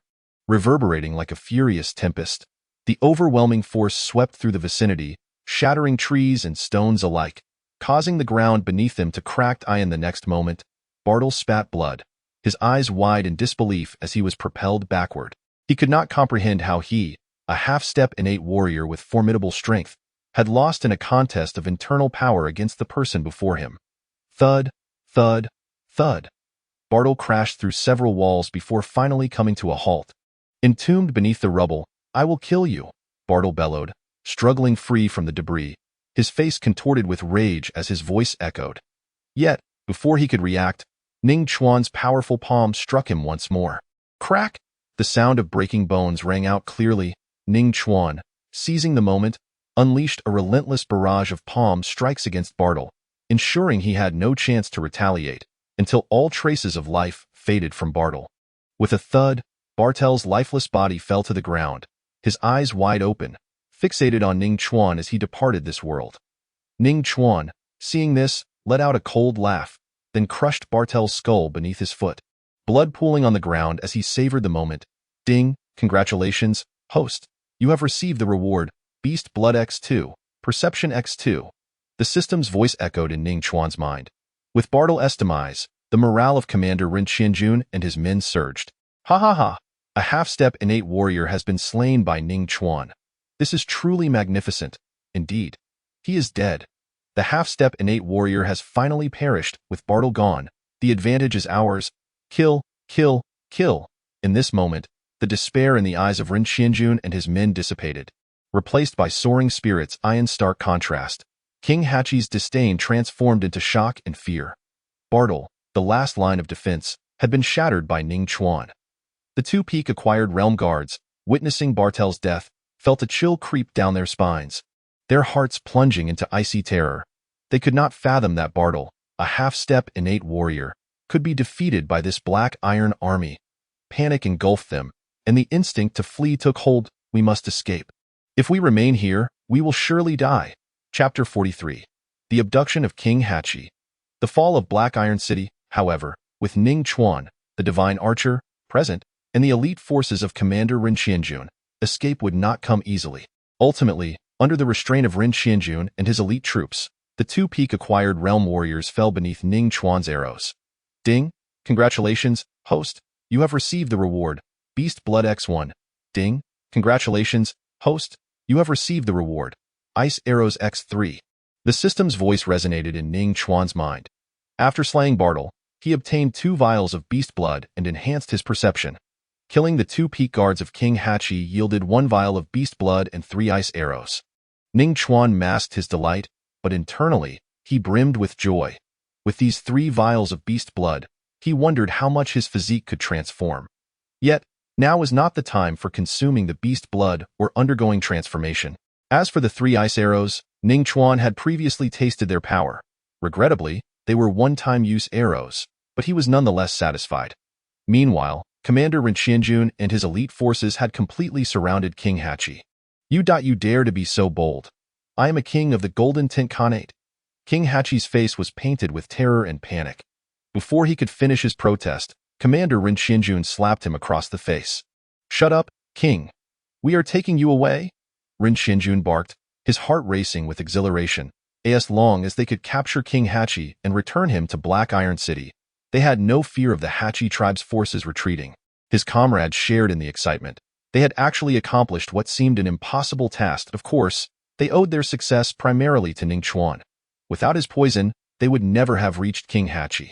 Without Ning Chuan eliminating the half-step innate warrior, they would never have dared to abduct the king. Now, as long as they secured King Hachi and returned to Black Iron City, each of them would earn a monumental accolade. No. Where are you taking me? King Hachi struggled, but he was overpowered by Rin Xianjun and his elite forces. He never anticipated that after sending 100,000 troops to assault Black Iron City, he would instead find himself captured. His royal court had fallen to the Black Iron Army, and even his 3 strongest guards had been slain. To this day, King Hachi could not comprehend how he had met such a fate. A significant part of the blame lay with the terrifying archer. As Commander Rin Xianjun and his elite forces hastily retreated with King Hachi in tow, Ning Chuan approached Centurion Zhou Han. If not for Zhou Han's unwavering grip on half-step innate warrior Bartle, creating the opportunity for Ning Chuan to strike, killing Bartle would have been no easy feat. Ning Chuan, I can't hold on any longer. Please, just leave me. Zhou Han forced a smile, his pupils dilating, blood oozing from his mouth and nose. He had long accepted his fate, believing that as long as Bartle was killed, he could die without regrets. Ning Chuan examined Zhou Han's condition and shook his head in resignation, letting out a sigh. Zhou Han's bones lay shattered, and his internal organs and heart were ruptured. That he had not yet succumbed to death was a testament to his remarkable vitality. Ning Chuan, before I pass, I have one last request. If you have the chance, please visit my family and see my parents and children. I have not returned for 5 years. Will you promise me? As Centurion Zhou Han spoke, blood spilled from his mouth. I promise you. Ning Chuan nodded. Upon seeing this, a faint smile appeared on Zhou Han's lips before he succumbed to death. I will visit your parents, your wife and children, and ensure you do not die away from home. Today, I will take you back. Ning Chuan lifted Zhou Han's lifeless body onto his back, securing it with a rope before swiftly joining the retreat led by thousands, including Rin Xianjun and others.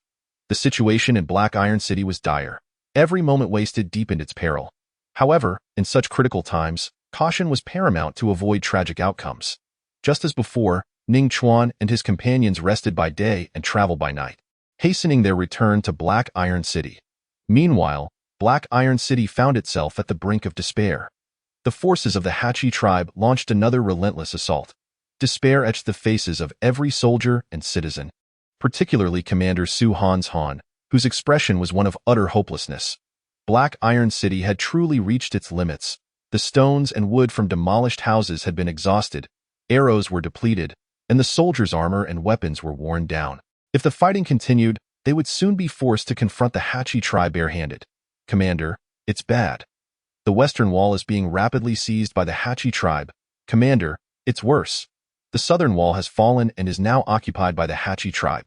The urgent reports reached Commander Su Hanshan's ears. It was over. Black Iron City was doomed. He closed his eyes in resignation, burdened by despair. As for whether Rin Xianjun and Ning Chuan could successfully capture the king, Commander Su Han's Han held little hope, knowing the daunting nature of such a desperate mission. Although the Hachi tribe had emptied their defenses, the king would undoubtedly be protected by formidable warriors. The prospect of capturing the Hachi king with just over 100 men seemed bleak. Yet, Black Iron City had nothing left, and even mobilizing 100 men was a strain. This small force had become the backbone of the city's soldiers, who pinned their hopes on these elite fighters to secure the king's capture. If they succeeded, Black Iron City would be saved. Otherwise, the morale of the Black Iron Army would have crumbled long ago under the relentless assaults of the Hachi tribe. Ha ha ha, Su Han's Han, it is now a foregone conclusion that your city will fall. I advise you to surrender quickly. The Hachi tribe's leader, Arislan, laughed heartily as he witnessed his troops breach the walls of Black Iron City. For over 2 months, he had led his army in a fierce struggle against Black Iron City. And now victory was within reach, a joy surpassing even that of marrying the Hachi king's consort, Arislan. Even if it comes to the last soldier, we will not surrender. We will die before the people of the great Jin dynasty. Commander Su Hanshan took a deep breath, preparing to lead his men and the vice commander in a desperate resistance, choosing to die alongside his soldiers before the citizens. Wait, Commander, look over there. It seems General Ran and his men are returning. Xiang Shicheng, the quartermaster, pointed to a distant group rapidly approaching Black Iron City. Chapter 44. Hachi tribe withdraws. What? They are back. Did they capture the Hachi king? Commander Su Hanshan's heart raced with excitement and anxiety. He desperately hoped that Ren Qianjun and Ning Chuan had succeeded, but reason told him the chances were slim. More likely, they had suffered heavy losses and returned in defeat. Through the haze, he saw a dozen weary figures, riding at breakneck speed. Their faces were marked by fatigue, their bodies marred with wounds, some still bleeding, yet they pressed on without pause, raising a cloud of dust behind them. General, the Hachi tribe has breached our Black Iron City. Hurry and use the prepared pole to lift the Hachi king. With the eye of the mystical eagle, Ning Chuan could see the dire situation in Black Iron City, even from a distance. If they delayed even half an hour longer, the city might fall to the Hachi tribe. Good.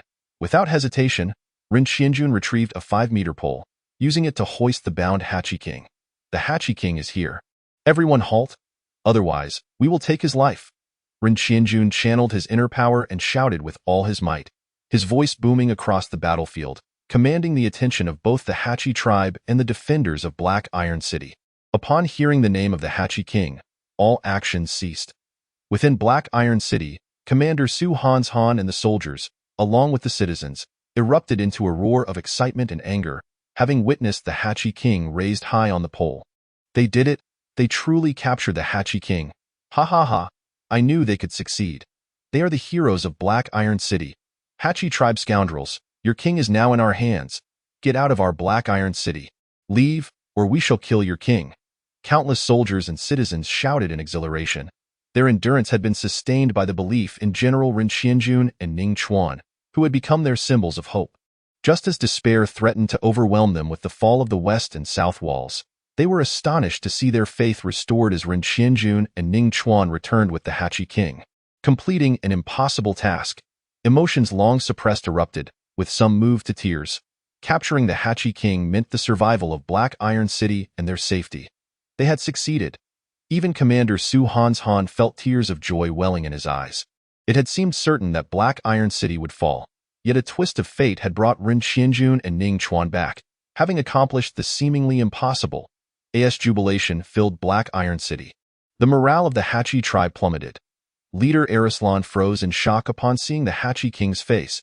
He could not fathom how the Hachi king had been captured by mere soldiers from Black Iron City. The elite guards surrounding the king, were they not competent enough? Now, the Hachi king was in the hands of his most despised archer, Ning Chuan. Arislan's frustration boiled. He was torn between attacking and retreating. To continue the assault would endanger the Hachi king, while retreating would mean the city would fall within half an hour. Arislan, what are you hesitating for? Withdraw your troops, the Hachi king bellowed at Arislan, unable to direct his anger at Ning Chuan and the others. His humiliation and fury reached a peak. Had Arislan acted sooner to destroy Black Iron City, he would not have been captured by these soldiers. Reluctantly, Arislan ordered a retreat, and as the deep, resonant horns sounded once more, the Hachi tribe's forces began to withdraw like a receding tide. Since the Hachi tribe has retreated, could you put me down now? The Hachi king requested, feeling the shame of being bound and hoisted on a pole. No. Ren Qianjun firmly rejected the Hachi king's plea, continuing to carry him toward Black Iron City, while Ning Chuan kept his bow trained on the king to prevent any rescue attempts. As they passed through, the Hachi tribe soldiers parted to clear a path. The Hachi king felt his face flush with humiliation. Once a figure of power and authority, now he was reduced to a mere prisoner, paraded before the very soldiers he sought to conquer. Chapter 45. Assessing gains and strengthening power. Inside the main tent of the Black Iron Army, the bound Hachi king was unceremoniously tossed onto the ground. In the tent, all present united in their disdain. taking turns to kick the Hachi king, the air filled with his cries of pain. Stop! Ouch! Don't Eugene people say that a gentleman speaks rather than fights? Please, stop! He pleaded in desperation. It was of no consequence. The soldiers harbored deep resentment towards the Hachi king, who had sought their destruction and the massacre of their kin. Many of their comrades, family, and friends had fallen in battles against the Hachi tribe, and their bitterness was palpable. If it weren't for the Hachi king's potential usefulness, they would have eagerly flayed him alive. Ren Xianjun, Ning Chuan, through your combined efforts, you stormed the Hachi tribe's royal court, captured the Hachi king, safeguarded Black Iron City, and indirectly saved countless lives. You have achieved monumental merit. Commander Su Hanshan declared, I shall write to the emperor to commend you. You shall escort the Hachi king back to the capital to meet his majesty. He gazed at Ren Xianjun and Ning Chuan, who appeared worn yet triumphant. They had set out with over 100 men, and now only a few remained, battle-worn and unhealed but heroes nonetheless. Yes, Commander, they responded, excitement coursing through them. They had accomplished something monumental and would meet the emperor. Speculation filled the air regarding the rewards they might receive. You are all injured. Take 3 days to recuperate. Afterward, you will set out for the capital, Commander Su Hanshan instructed. With the Hachi king as a hostage, Black Iron City was safe from further incursions. Yes, Ren Xianjun and Ning Chuan nodded before leaving the tent, eager for rest. However, Ning Chuan did not seek immediate respite. He visited the Martyrs' Mound, the burial site for fallen soldiers. After carrying Zhou Han's body back, he had instructed the others to inter him there. Zhou Han, rest in peace. I will keep my promise to visit your family, Ning Chuan murmured, pouring a cup of wine in tribute before departing. Upon returning to his tent, Ning Chuan collapsed into a deep slumber, rejuvenating his spirit. Once refreshed, he began to assess the gains from his mission to capture the Hachi king. Both his physical prowess and internal energy had significantly improved. He had opened 78 meridians, reaching the pinnacle of postnatal development. His perception had sharpened, and he had acquired 3 vials of beast blood and 3 ice arrows. 1 vial of beast blood would render his skin impervious to blades and allow for rapid recovery. He pondered what transformations the 3 vials might bring to his body. With resolve, he consumed 1 vial of beast blood. Almost immediately, a familiar warmth spread from his stomach throughout his body. His already resilient skin grew even stronger. Ning Chuan could sense the limits of enhancement the beast blood offered. The remaining energy began to fortify his muscles, increasing his endurance and strength. Ning Chuan's entire physique tightened, becoming as solid as iron. He then proceeded to drink a 2nd vial of beast blood. Again, the energy coursed through his limbs, enhancing his muscle strength to its peak. Soon, an intense itch spread through his organs, akin to thousands of ants gnawing at him, a sensation both unbearable and fleeting. His heart beat more robustly, his vitality flowing like a mighty river. His lungs could endure without air for an hour, and his stomach could digest even stone. No poison could harm him, as he could metabolize it without consequence. His kidneys enhanced his vitality, allowing him extraordinary stamina. Finally, he consumed the 3rd vial of beast blood. This time, the enhancement focused on his bones. After the infusion, his bones became harder than steel. Now, it could be said that Ning Chuan possessed a body of copper and iron, if not stronger, at the very least. In 2 days, the peak martial artist shall not be able to harm him again. Name, Ning Chuan. Identity, Centurion physique. 1850 internal force, 1672. 3 days swiftly passed. On this day, Commander Su Hanshan summoned the 1,000-man generals Ren Xianjun, Ning Chuan, and others once more. Today was the moment they would escort King Hachiko back to Shangjing City to receive their rewards and titles. Come, I shall send you off with wine today. Safe travels. Commander Su Hanshan raised a large bowl filled with white wine, smiling as he spoke. Thank you, Commander. The 1,000-man generals Ren Xianjun and Ning Chuan, among others, also lifted their already prepared bowls and drank heartily. They then officially set forth on the road to Shangjing City. However, one deputy commander furrowed his brow, his gaze fixed intently on Ning Chuan's back. Commander, has Ning Chuan's strength not increased too rapidly? Previously, he was merely an ordinary person with no cultivation. Yet since entering the military camp, his power has soared.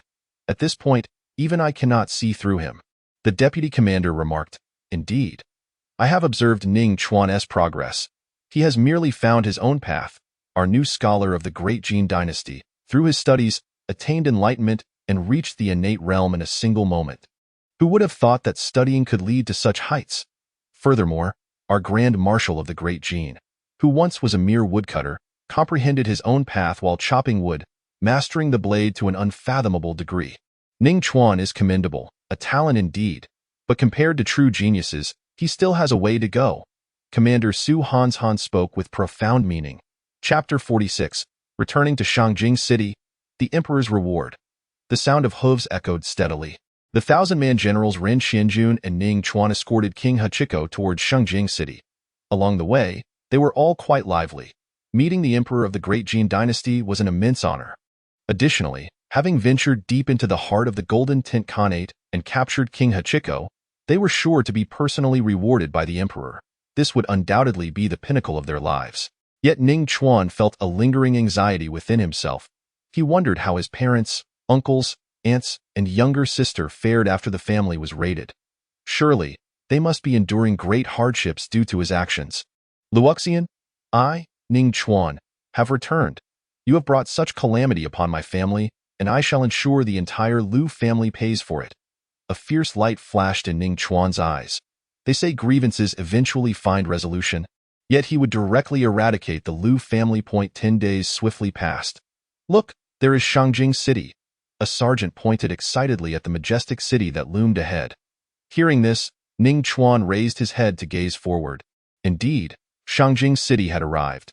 Previously, he had been conscripted and had walked 3,000 miles, his straw sandals worn to tatters, his feet bloodied, bearing the hatred towards his fiancée Ilu Ruoyan.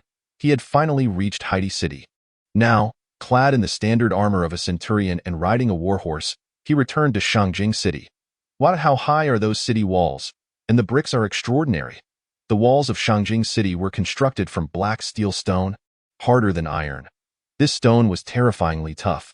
Even a peak innate practitioner could not shatter it with a full-force strike. Look at the patrolling soldiers atop the walls. They are all extraordinarily strong. They have all reached the innate realm. This was indeed the residence of the Emperor of Shangjing City. There was no need for such astonishment. Before even entering Shangjing City, the 1,000-man general Ren Xianjun and the others began to converse animatedly. Only Ning Chuan felt his heart racing, for his home was within this very Shangjing City. As they escorted King Hachiko into the city, a guard of Shangjing City became their guide, leading them towards the palace. The 1,000-man general Ren Xianjun and others were ecstatic, for they were about to meet the emperor and receive their rewards. Yet Ning Chuan's gaze remained steadfastly fixed in one direction, towards his home. Unfortunately, he could not leave the ranks at will. Before long, under the guidance of the guard, Ning Chuan and the others finally entered the palace, which radiated an air of majesty and opulence. The palace was not only grand and magnificent, but also guarded with utmost vigilance. It was far superior to King Hachiko's court. Is there even a comparison? A mere royal court cannot be compared to the palace of our great Jin dynasty. The 1,000-man general Ren Xianjun and others resumed their discussions. King Hachiko listened, his expression darkening. He thought to himself, that is a royal court, not their Golden Tent Khanate's imperial court. How can there be any comparison? However, he refrained from voicing his thoughts for fear of repercussions. The emperor is holding court at this time. Please wait here. Should his majesty wish to summon you, someone will come to escort you in. The guard of Shangjing City reminded them before leaving. Understood. Ning Chuan and the others nodded in response, and after removing their weapons and armor, they quietly awaited their summons. Half an hour later, a sharp voice rang out, announcing that the border guard, Black Iron Army's 1,000-man general Ren Xianjun and his entourage are here to pay their respects. The 1,000-man general Ren Xianjun and others perked up, for they were finally to meet their sovereign, Emperor Jin Sheng. Ning Chuan inhaled deeply. Although he had been conscripted by Emperor Jin Sheng, he had never seen the emperor's visage. Led by a chief eunuch, the 1,000-man general Ren Xianjun walked at the forefront, with Ning Chuan and the others closely following, finally stepping into the Golden Throne Hall. Civil and military officials lined both sides, distinctly divided. These individuals represented the core of power within Shangjing City and the entire Great Jin dynasty. Seated upon the Dragon Throne in the Golden Throne Hall was Emperor Jin Sheng, the ruler of the Great Jin dynasty. At over 70 years of age, Emperor Jin Sheng remained vigorous. Clad in a dragon robe and crowned, he exuded an imperial dignity. Even a mere glance could command the respect of his court. Long live your majesty. The thousand-man general Ren Xianjun and others dared not look directly at Emperor Jiancheng. Be at ease. Emperor Jiancheng's voice, though aged, held a robust resonance. Thank you, your majesty. The thousand-man general Ren Xianjun and others stood up, still keeping their heads bowed. You are the pillars of our Jin dynasty. You ventured deep into the heart of the Golden Tint Khanate, captured King Hachiko, safeguarded Haiti City, and saved countless lives. You must be generously rewarded. Emperor Jiancheng looked at the thousand-man general Ren Xianjun and others, his gaze filled with satisfaction. The challenge of infiltrating the Golden Tint Khanate and capturing King Hachiko was immense. One misstep could lead to their demise. Yet, the thousand-man general Ren Xianjun and his men had succeeded, not only preserving Haiti City but also sparing the citizens behind it from the slaughter by Hachiko's forces. Furthermore, Haiti City was the northern border of the Great Jin dynasty and the only city that had not fallen to the Golden Tint Khanate's army. This was indeed a monumental achievement. The civil and military officials cast incredulous glances at the thousand-man general Ren Xianjun and his men. The feat of infiltrating the Golden Tint Khanate and capturing King Hachiko was nothing short of miraculous. Soon, Emperor Jiancheng began to reward each of them individually, promoting their ranks within the military and bestowing them with substantial gold, jewels, and resources for cultivation. In particular, the thousand-man general Ren Xianjun was not only promoted to the vice-commander of the Black Iron Army, but also received a reward of 10,000 taels of gold along with ample cultivation resources. The others received similar promotions, with some obtaining thousands of taels of gold and resources as well. However, when Emperor Jiancheng saw the name Ning Chuan, his brow furrowed instantly, and his authoritative, cold gaze turned towards him. Are you Ning Chuan? Emperor Jiancheng inquired solemnly. The other civil and military officials looked at Ning Chuan in astonishment. The incident involving Ning Chuan's rebellious poem had caused quite a stir.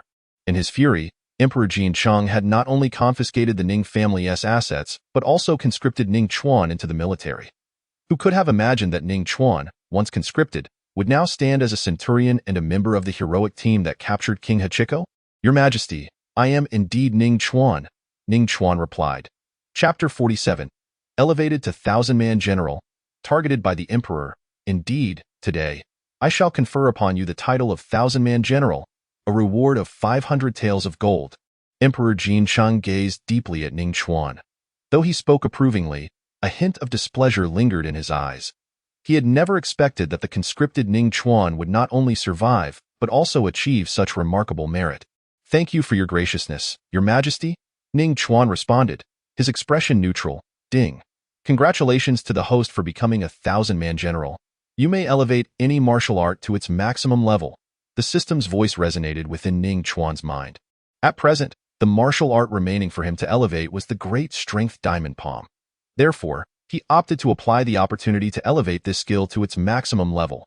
The fully leveled Great Strength Diamond Palm instantly enhanced Ning Chuan's prowess. Previously, when he battled the half-step innate expert Battel, he required over a dozen strikes to defeat him. Now, with the fully leveled Great Strength Diamond Palm, a single strike could shatter a mountain of 10,000 tons. If Battel lacked true energy protection, he would be instantly killed by a single blow. The thousand-man general Ren Xianjun and others furrowed their brows at this moment. For among them, Ning Chuan's reward was the least substantial. They had all received promotions within the military, with the least rewarded among them receiving at least 2,000 taels of gold along with other cultivation resources. Yet Ning Chuan was merely granted the title of thousand-man general and a paltry 500 taels of gold, which seemed quite unusual. It must be noted that Ning Chuan's contributions during the capture of the king were considerable. Firstly, he had incapacitated the majority of the guards at King Hachiko's court with poison. Otherwise, their lightning-fast team would never have reached King Hachiko's quarters. Secondly, Ning Chuan had slain King Hachiko's strongest guard, a half-step innate expert. Without his intervention, even if they reached King Hachiko's quarters, they would have struggled to capture him. Go put it bluntly, if not for Ning Chuan, their daring expedition into the Golden Tint Khanate would have ended in total annihilation, never mind achieving such monumental success.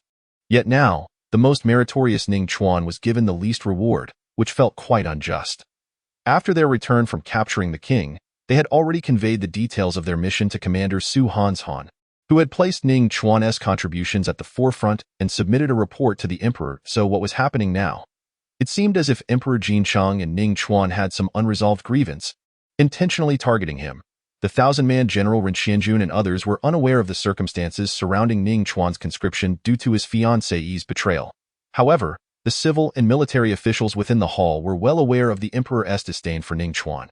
Yet, due to Ning Chuan's military achievements, he was still granted a reward. As for Ning Chuan, he paid little mind to the meager reward he received compared to the others.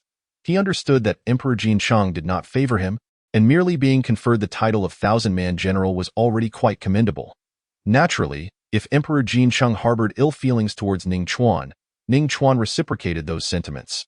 After all, he had been falsely accused by his fiancée, leading to the writing of a rebellious poem. Despite this, had it not been for the illustrious achievements of his ancestors, the entire Ning family would have faced annihilation. Ning Chuan's conscription and the subsequent raid on the Ning family's assets were unavoidable. After all, the emperor ruled the great Jin dynasty with absolute power, leaving Ning Chuan to accept his fate. Even if Emperor Jincheng wished to withhold rewards from Ning Chuan, it was his prerogative, and there was no way to compel him otherwise. Though Ning Chuan felt discontent within, he found himself powerless to change the situation.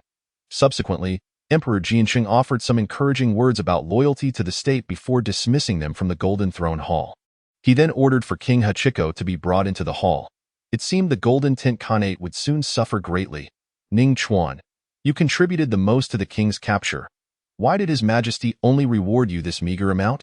The thousand-man general, now vice-commander, Ren Xianjun expressed his confusion.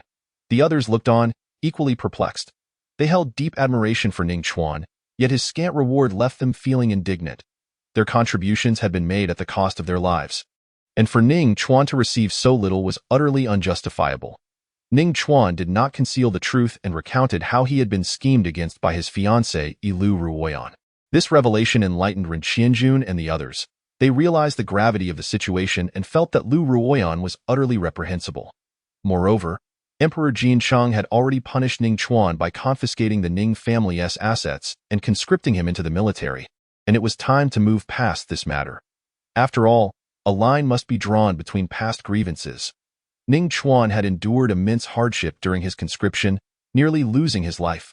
Now, he had risen from a mere foot soldier to a centurion, fighting valiantly for his country and ultimately becoming the chief contributor to the capture of the king. Yet, receiving such a meager reward was simply unacceptable.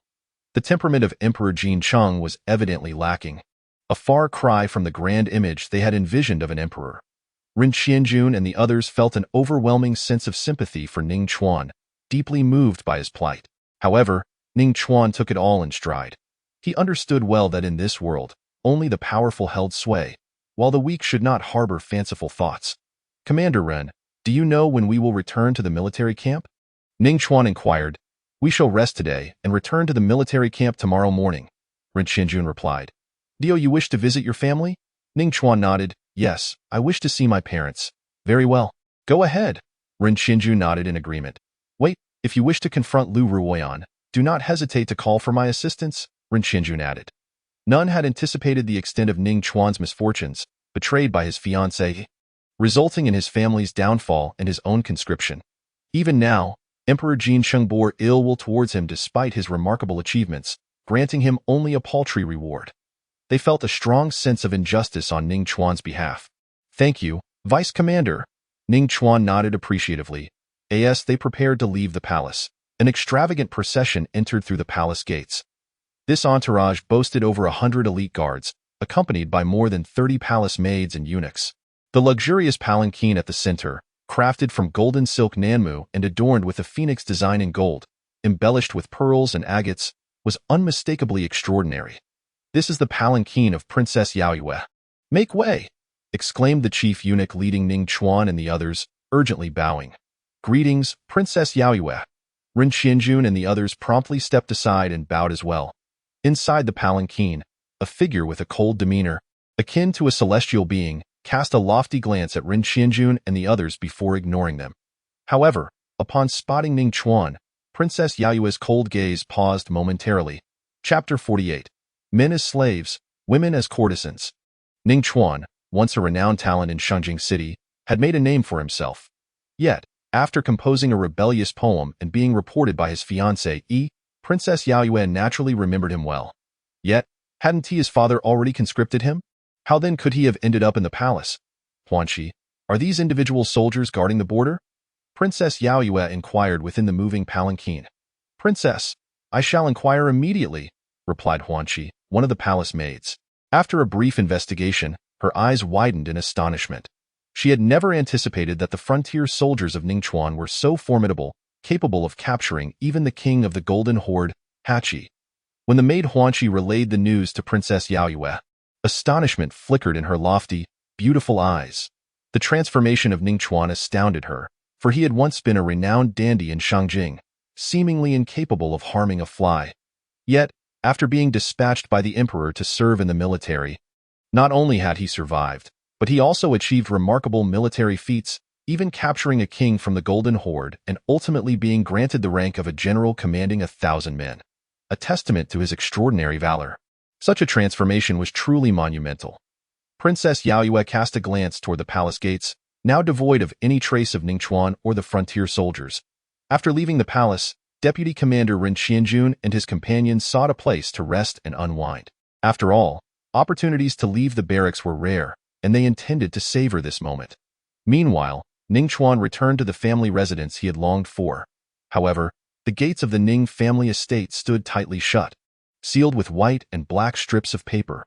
Upon seeing this, Ning Chuan had no choice but to leap over the wall into the abode where he had lived for over 20 years.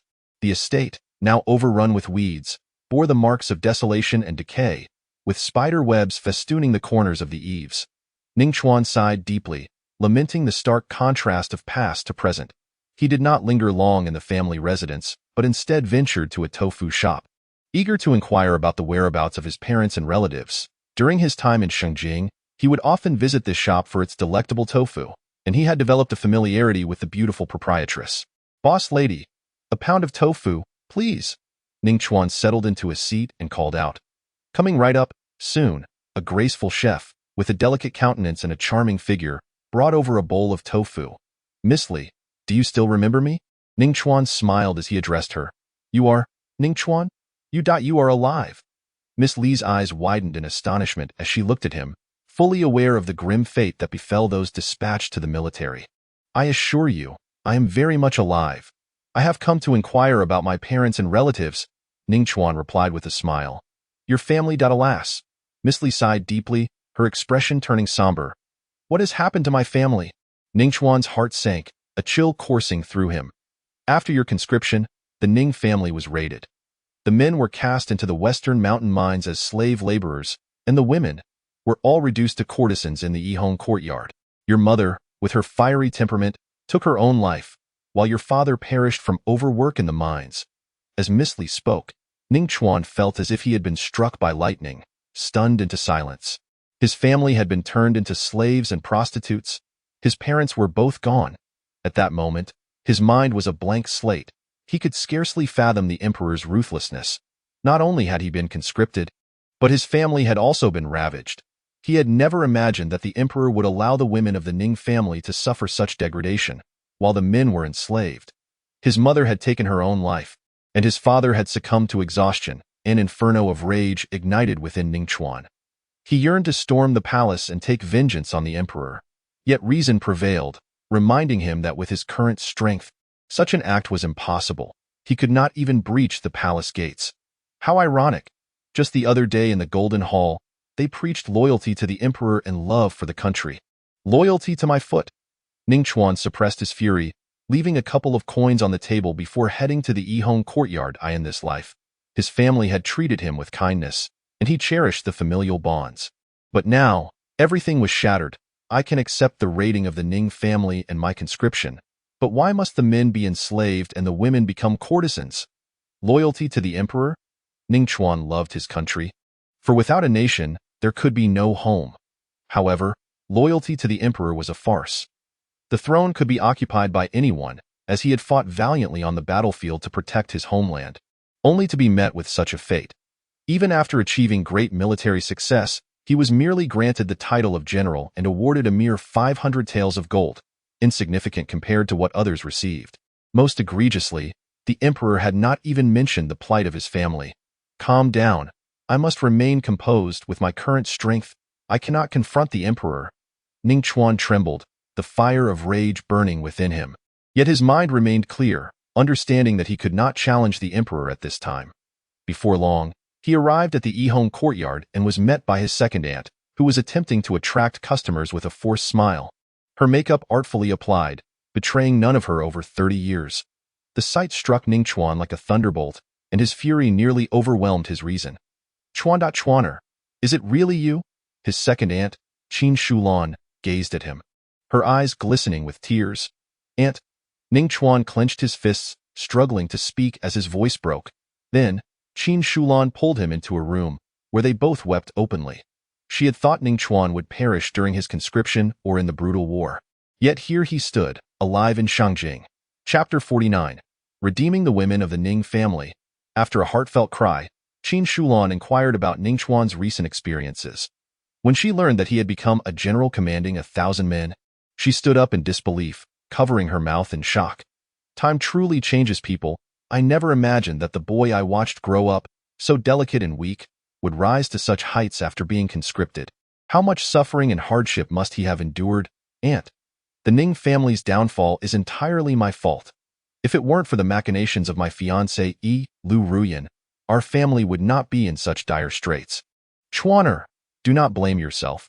The fault lies with us elders for failing to protect you and allowing you to be matched with such a venomous fiancée. Qin Shulan shook her head, her expression filled with anger towards Lu Ruyan. Rest assured, I will avenge our family, Ning Chuan declared with clenched fists, his eyes blazing with determination. Yes, I believe you can do it. Qin Shulan nodded. Did they despise Lu Ruyan? Certainly. If not for her, the Ning family would not have fallen so low. However, you should first go to Gaotian village outside the city to see your sister. When the Ning family was raided, all the women were turned into courtesans except for Wanner, who managed to escape. She is currently working for a wealthy family in Gaotian village. I wonder how she is faring. Qin Shulan sighed. I understand. But first, I must redeem the women of our family, Ning Chuan affirmed. The knowledge that his sister, Ning Wanner, had not fallen into the same fate brought him some relief. Though girls in the Great Jin dynasty typically married at the age of 15, his sister was only 12, and if she were to become a courtesan, it would have dire consequences both physically and mentally. Redeem them? Chuaner, you know that the emperor himself commanded that our women be enslaved and become courtesans. Qin Shulan's heart swelled with joy at Ning Chuan's intention, yet she knew the gravity of the emperor's decree. Aunt, just find the madam for me. I will negotiate myself, Ning Chuan stated resolutely. All right, I will summon Madame Zhang at once. Qin Shulan agreed. Before long, a heavily made-up woman in her 40s entered the room, sporting a figure that had long since lost its allure. She was the madam of the Yihong courtyard, known as Madame Zhang. May I ask what brings this esteemed guest to me? Madame Zhang's eyes lit up upon seeing the handsome and robust Ning Chuan, though she felt a sense of familiarity. Madame Zhang, you truly do not recognize me? Ning Chuan inquired with a gentle smile. You are, young Master Ning? You are alive, Madame Zhang gasped, covering her mouth in astonishment after taking a closer look at him. Once a well-known dandy in Shangjing, Ning Chuan had been a frequent visitor to the Yihong courtyard, but he had transformed dramatically since then. Let me reintroduce myself. I am Ning Chuan, a general commanding the Black Iron Army. I have come to redeem the women of the Ning family, Ning Chuan stated plainly. To think that young Master Ning not only survived but has become a general of the Black Iron Army is indeed commendable. However, I regret to inform you that I cannot grant your request to redeem the Ning family women. Madame Zhang shook her head, sighing regretfully. She expressed sympathy for the Ning family's plight, but the women had been reduced to courtesans by the emperor's decree. If she permitted Ning Chuan to redeem them, it would spell disaster for her. I understand your concerns, madam, but my notion of redemption is not as you might think. I merely wish to take the women of the Ning family with me. Their identities as slaves and contracts will remain with the Yihong courtyard, Ning Chuan explained. In essence, the women would still be classified as courtesans, but he would take them away. This could work, however, if this is discovered. Madame Zhang's brow furrowed. Such an arrangement is akin to a courtesan being kept by a patron for an extended period. This is not unheard of, however. I must remind you that the Ning family women became courtesans by imperial command, and I fear the repercussions. Just state your price, madam. With your connections, I trust you can handle any fallout, Ning Chuan replied confidently. Very well. I will give young Master Ning a favor today. There are 12 women from the Ning family. At 300 taels of silver per person, you will need 3,600 taels of silver to take them with you, Madame Zhang declared after a moment of contemplation. 300 taels per woman was an exorbitant sum. An ordinary family in the Great Jin dynasty would only spend 30 taels of silver in an entire year. Not only would he be taking the women away, but their contracts and slave status would also remain in the Yihong courtyard. All right, 3,600 taels of silver it is. Ning Chuan nodded without hesitation, producing 360 taels of gold from his prepared bundle, placing it before Madame Zhang. Gold. Madame Zhang's eyes sparkled at the sight.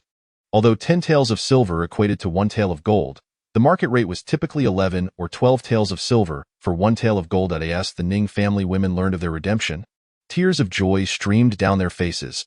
Though the Ning family had fallen from grace, they were still considered a prominent clan, and each woman had once been a lady of the household. To have fallen to the status of courtesans was a stark and painful contrast, leading many to contemplate ending their lives. Yet when faced with death, few possessed the courage to follow through.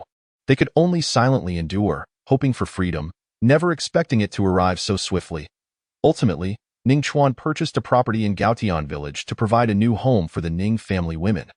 Their status as slaves would prevent them from going anywhere else. Subsequently, Ning Chuan visited the affluent household where his sister, Ning Wanner, was working, the Gao family. Chapter 50. The 100-Day Madness Powder. The Gao family was one of the prominent households in Gaotian village. When Ning Chuan finally located his sister Ning Wanner, his eyes widened in shock and his body froze in place. His sister, once the esteemed young lady of the Ning family, had been blessed with natural beauty, not quite the kind to bring nations to their knees, but certainly enough to captivate. Now, however, her face bore 2 ghastly scars, and her thin clothing revealed hands and feet riddled with frostbite. Winter had set in, bringing with it the biting cold, yet she had neither thick garments nor warm shoes. Her frail body trembled from the chill, and her sallow, haggard face indicated that she had not enjoyed a proper meal in quite some time. Wanner. Ning Chuan called out softly, his eyes misting. Brother. Ning Wanner gazed at him in disbelief, tears cascading down her cheeks. In an instant, the siblings embraced, and Wanner sobbed uncontrollably as she recounted the hardships she had endured to evade the authorities and protect her beauty from the prying eyes of others. She had made the desperate decision to mar her own face, creating the grotesque scars she now bore. Now working for the Gao family, she was subjected to the most menial tasks, and the taunts of being called ugly surrounded her due to her scars. With no one to support her, she could only endure the torment in silence. She had resigned herself to a life of hardship, never expecting to see her beloved brother Ning Chuan again, making the moment feel surreal. Wanner, you will not have to suffer any longer. Come. I have purchased a property for us. That will be our home. Ning Chuan grasped his sister's rough, frost-bitten hand tightly, his heart aching anew. Once a young lady of the Ning family, his sister had never endured such trials. Shortly thereafter, Ning Chuan visited the western mountain mines, redeeming his uncle and the other men of the Ning family in the same manner as before. When the entire Ning family gathered in the newly acquired courtyard, their cries of joy echoed through the air, resonating with a bittersweet reunion. Ning Chuan then procured an abundance of food and drink, and they shared their first meal together after their fall from grace. Alas, Ning Chuan's parents were no longer with him. Chuaner, what are your plans for the future? His uncle Ning Yuanshan inquired. Ning Yuanshan, once a celebrated talent in Shangjing, had now withered into a shadow of his former self.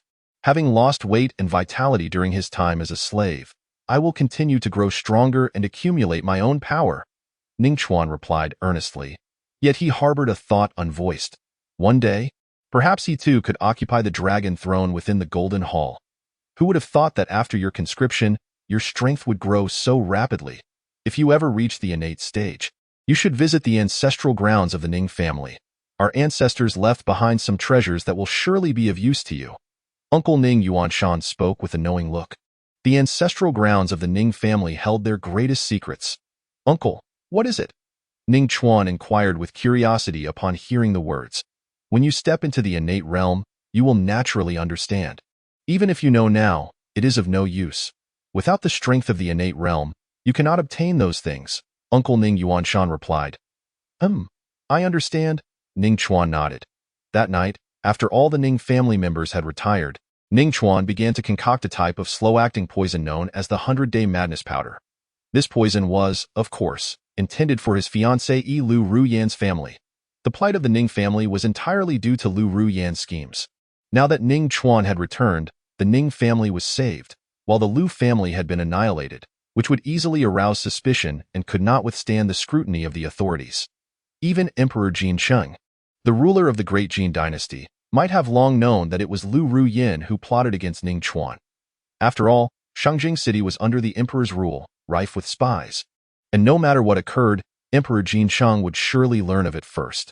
Yet, he only punished the Ning family and did not lay a finger on the Lu family, which was thought-provoking. However, Ning Chuan was unconcerned with the reasons behind it. The deadly poison he concocted would only take effect after 100 days. Why then? All members of the Lu family would descend into madness, engaging in mutual slaughter, leaving no one to uncover that they had been poisoned. At that time, it would be impossible to pin the blame on Ning Chuan or implicate the Ning family. Meanwhile, within the Lu family's estate, a grand banquet was underway, and the family head, Lu Chengfeng, was in high spirits. "Ha! Congratulations, Lu family head. I never expected Ru Yin to join the feathered immortal sect. This is truly joyous news." Indeed, the feathered immortal sect is said to be a powerful sect overseas, and its leader is a formidable figure beyond the innate realm. When Ru Yin returns having completed her training, she will surely gain renown. The guests attending the banquet offered their compliments and praises, though many harbored deep jealousy. Lu Ruyan's fortune was remarkable, having caught the eye of Shao Qian, a direct disciple of the feathered immortal sect, and secured a lifelong bond. It was akin to a prince choosing a commoner for a bride point. One could not help but marvel at Lu Ruyan's extraordinary luck. Yet Ning Chuan, who had arrived at the Lu residence and remained hidden in the shadows, frowned upon hearing this. Lu Ruyan was not even at the Lu family estate. Instead, she had gone to that so-called feathered immortal sect, which infuriated Ning Chuan. No wonder that old emperor only punished my Ning family while sparing the Lu family. It was because Lu Ruyan had established a connection with that direct disciple of the feathered immortal sect, Shao Qian. At this moment, a raging fire ignited within Ning Chuan's heart. Returning to Shangjing City, he realized that the injustices he had suffered were far too numerous. He had been schemed against by his fiancée Lu Ruyan, leading to his exile and the confiscation of his family's assets, resulting in severe punishment. Yet, he had fought valiantly on the battlefield, earning recognition during the capture of a king, while others received bountiful rewards, and he was merely granted the title of 1,000-man commander and 500 taels of gold. Ning Chuan remained silent about it all. Yet the emperor had even reduced the women of the Ning family to prostitution and the men to slave labor, causing the deaths of his parents. Furthermore, the differing treatment of the Ning and Lu families struck a deep chord within Ning Chuan. Lu Ruyan, you are fortunate to be absent from the Lu family, but one day, I shall personally end your life. For now, let the Lu family repay some interest." Taking a deep breath, Ning Chuan decisively cast the 100-day madness powder into the drinking and dining areas of the Lu family. In 100 days, the Lu family would be driven to madness, engaging in mutual slaughter, and even the old emperor would not be able to trace this back to him. The lively banquet at the Lu family continued, but in 100 days, a tragic end awaited them. The following morning, after paying respects to his parents, Ning Chuan prepared to bid farewell to Uncle Ning Yuanshan and all the Ning family members, as he was set to return to Black Iron City. His next goal was to devise a way to recruit and cultivate his own forces. Ning Chuan mused inwardly, overthrow that old tyrant, Emperor Jin Sheng. He must gather and nurture some forces to serve as his foundation and support. However, he needed to first visit the hometown of Captain Zhou Han to pay a visit to Zhou Han's parents and family, fulfilling the promise he made to Captain Zhou Han. Chapter 51. A promise worth 1,000 gold. Linen City, uncle, aunt, and everyone. One day I will free you from your bondage and allow you to live as ordinary people. Ning Chuan vowed to the entire Ning family before his departure. Chuaner, we believe you can achieve it, but you must be cautious on the battlefield. Do not be reckless. Your life is precious. Ning Yuanshan's eyes were red. The Ning family women wept. Once, Ning Chuan was merely a delicate scholar without the strength to crush a chicken. Yet now, he had been exiled to the military, walking 3,000 miles to reach Black Iron City, rising from a mere foot soldier to the current 1,000-man commander, suffering countless hardships along the way. Only he truly knew the tribulations he had faced, especially when he single-handedly infiltrated the Golden Tint Khan's territory to capture a king. It was a matter of life and death, yet he had accomplished it. Rest assured, uncle, I shall depart, do not worry about me. I am resilient and shall not perish with that. Ning Chuan turned and left. Should he have hesitated a moment longer, tears would have fallen. Brother. Safe travels, Ning Wanner said tearfully, her voice choked with emotion. Ning Chuan did not look back, merely waving his hand. The city gates of Shangjing City. After reuniting with Deputy Commander Rin Qianjun, Ning Chuan officially set off on his journey back.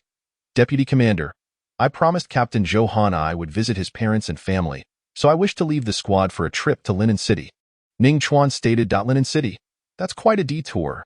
Deputy Commander Rin Qianjun furrowed his brow. They had to return together after receiving their rewards in Shangjing City. If anyone were to defect during this time, he, as the leader, would bear the primary responsibility. Deputy Commander, my family members are slaves. I wish to achieve merit to resolve their bondage issues. I will not defect. Moreover, they had risked their lives to penetrate 800 miles into the Golden Tint Khan's territory to capture King Hachi. That was a bond of life and death at that time. He had not fled, and at present, there was even less reason to escape, especially since his family awaited his accomplishments to free them from slavery. Thus, he decided to trust Ning Chuan. Thank you, Commander Ren. Ning Chuan expressed his gratitude with a fist salute before urging his steed to quicken its pace, galloping towards Captain Zhou Han's hometown, Linen City. Meanwhile, Deputy Commander Rin Qianjun and the others slowed their pace, ensuring they would regroup before returning to the military camp, where they would face military punishment. This was a privilege for Ning Chuan. Had it been anyone else, Deputy Commander Rin Qianjun would never have approved such a request to leave the squad. Linen City, a relatively bustling small town. Captain Zhou Han's parents operated a small tavern named Zhou's Tavern. Though the tavern was modest in size, it hosted a constant stream of patrons. Have you heard? Several cities along the border of our great Jin dynasty have fallen to the Golden Tint Khan's forces, and their troops will soon reach us. What nonsense are you spouting? Linen City is a full 300 miles from the border. The Golden Tint Khan's troops cannot possibly reach here. Exactly. Stop spreading these alarmist rumors. I'm not spreading rumors. One of my nephews escaped from the north and didn't dare stop until he reached Linen City. He is fleeing southward. Then why don't you flee with him? I have worked my entire life for my estate. How could I bear to abandon it? Ha ha ha. Old miser. Rest assured. The Golden Tint Khan's forces will not reach us. The tavern was lively. Zhou Bingshan, while serving drinks, listened to the discussions of the patrons, his heart filled with worry. After all, his son Zhou Han was serving on the border. He could only wonder how his son was faring. At this moment, Ning Chuan, having traveled for 5 consecutive days, finally arrived at Linen City and located the small tavern owned by Captain Zhou Han's parents. Upon entering the tavern, Ning Chuan found it to be quite bustling, with patrons from all walks of life boasting and chatting. Esteemed guest, what would you like to order? Zhou Bingshan greeted Ning Chuan with a warm smile. Though his eyes were scrutinizing him, as a tavern owner, he had seen countless guests and had developed a keen eye. Ning Chuan did not appear to be an ordinary person. He emanated a formidable aura of blood and slaughter. This aura was entirely different from the petty thugs of the Flying Eagle Gang in Linen City. There was no comparison. Thus, it was highly probable that Ning Chuan was a soldier, for only a soldier could gather such a potent aura on the battlefield. Excuse me, sir, are you Zhou Bingshan? Ning Chuan directly inquired. Indeed, I am Zhou Bingshan. May I ask who you are? Zhou Bingshan nodded, feeling a bit nervous as if he had already guessed something. My name is Ning Chuan, and I am Zhou Han's comrade in arms. I have come to pay a visit to Zhou Bo. Ning Chuan contemplated and decided to state his purpose directly. I asked that so? My son has not brought shame upon us. Has he? Zhou Bingshan, upon hearing this, poured a cup of wine for Ning Chuan, though his hand trembled as he did so. Not at all. Zhou Han fought valiantly. He is a hero among us. Ning Chuan observed Zhou Bingshan's trembling hand and sighed internally. It seemed the father had already surmised that his son had perished on the battlefield. That's good. That's good. You look weary. You must have traveled a long way. Why not stay the night at my tavern? Zhou Bingshan turned, wiping his eyes before facing Ning Chuan again, his smile still warm. Zhou Bo, I have matters to attend to and cannot stay. Ning Chuan replied, I came today to see you. If there are any difficulties, please tell me directly. I am here to help. I am just an old man running a small tavern. I have lived an honest life without any troubles. Zhou Bingshan shook his head. Just then, 3 middle-aged men dressed in black, with an eagle emblem on their chests, entered the tavern. Old Zhou, it's time to pay the protection fee. One of the men, looking particularly fierce, said without courtesy. He was none other than Zhang Xiu, the leader of the Flying Eagle gang. All right. Zhou Bingshan quickly retrieved 500 copper coins from the counter and handed them to Zhang Xiu. Why only 500? I told you before, it's 1,000 copper coins each month. Zhang Xiu frowned, scolding him. Yes, I was confused, Zhou Bingshan replied, retrieving another 500 coins. Seeing this, Ning Chuan stood up, but Zhou Bingshan quickly pulled him back and shook his head, signaling him to sit down promptly. Chapter 52. The elite cavalry of the Golden Tent Khan attacks. What? You don't accept that? The leading youth noticed Ning Chuan standing up and seemed poised to intervene. A mocking smile spread across his face. In Linen City, the Flying Eagle gang had never feared anyone, and even if they clashed with the county magistrate, they remained unafraid, for the magistrate would always side with them. No. This is my distant nephew, who is unfamiliar with the rules. I hope Master Xiu can forgive him. Zhou Bingshan hastily offered more copper coins while apologizing. This time, Ning Chuan did not move. Kid, this time, I'll spare you for old Zhou's sake. Otherwise, I'll break your legs. Zhang Xiu glared at Ning Chuan, snorting before turning to leave the tavern with the copper coins. Xiubo, I was impulsive just now. You lost another 500 coins because of me. Here, take this silver. Ning Chuan took out a tael of silver and said, each place has its own rules. If I forcibly drive away Zhang Xiu and his thugs now, it will only bring trouble to Zhou Bingshan's family. I can protect them for a moment, but not for a lifetime.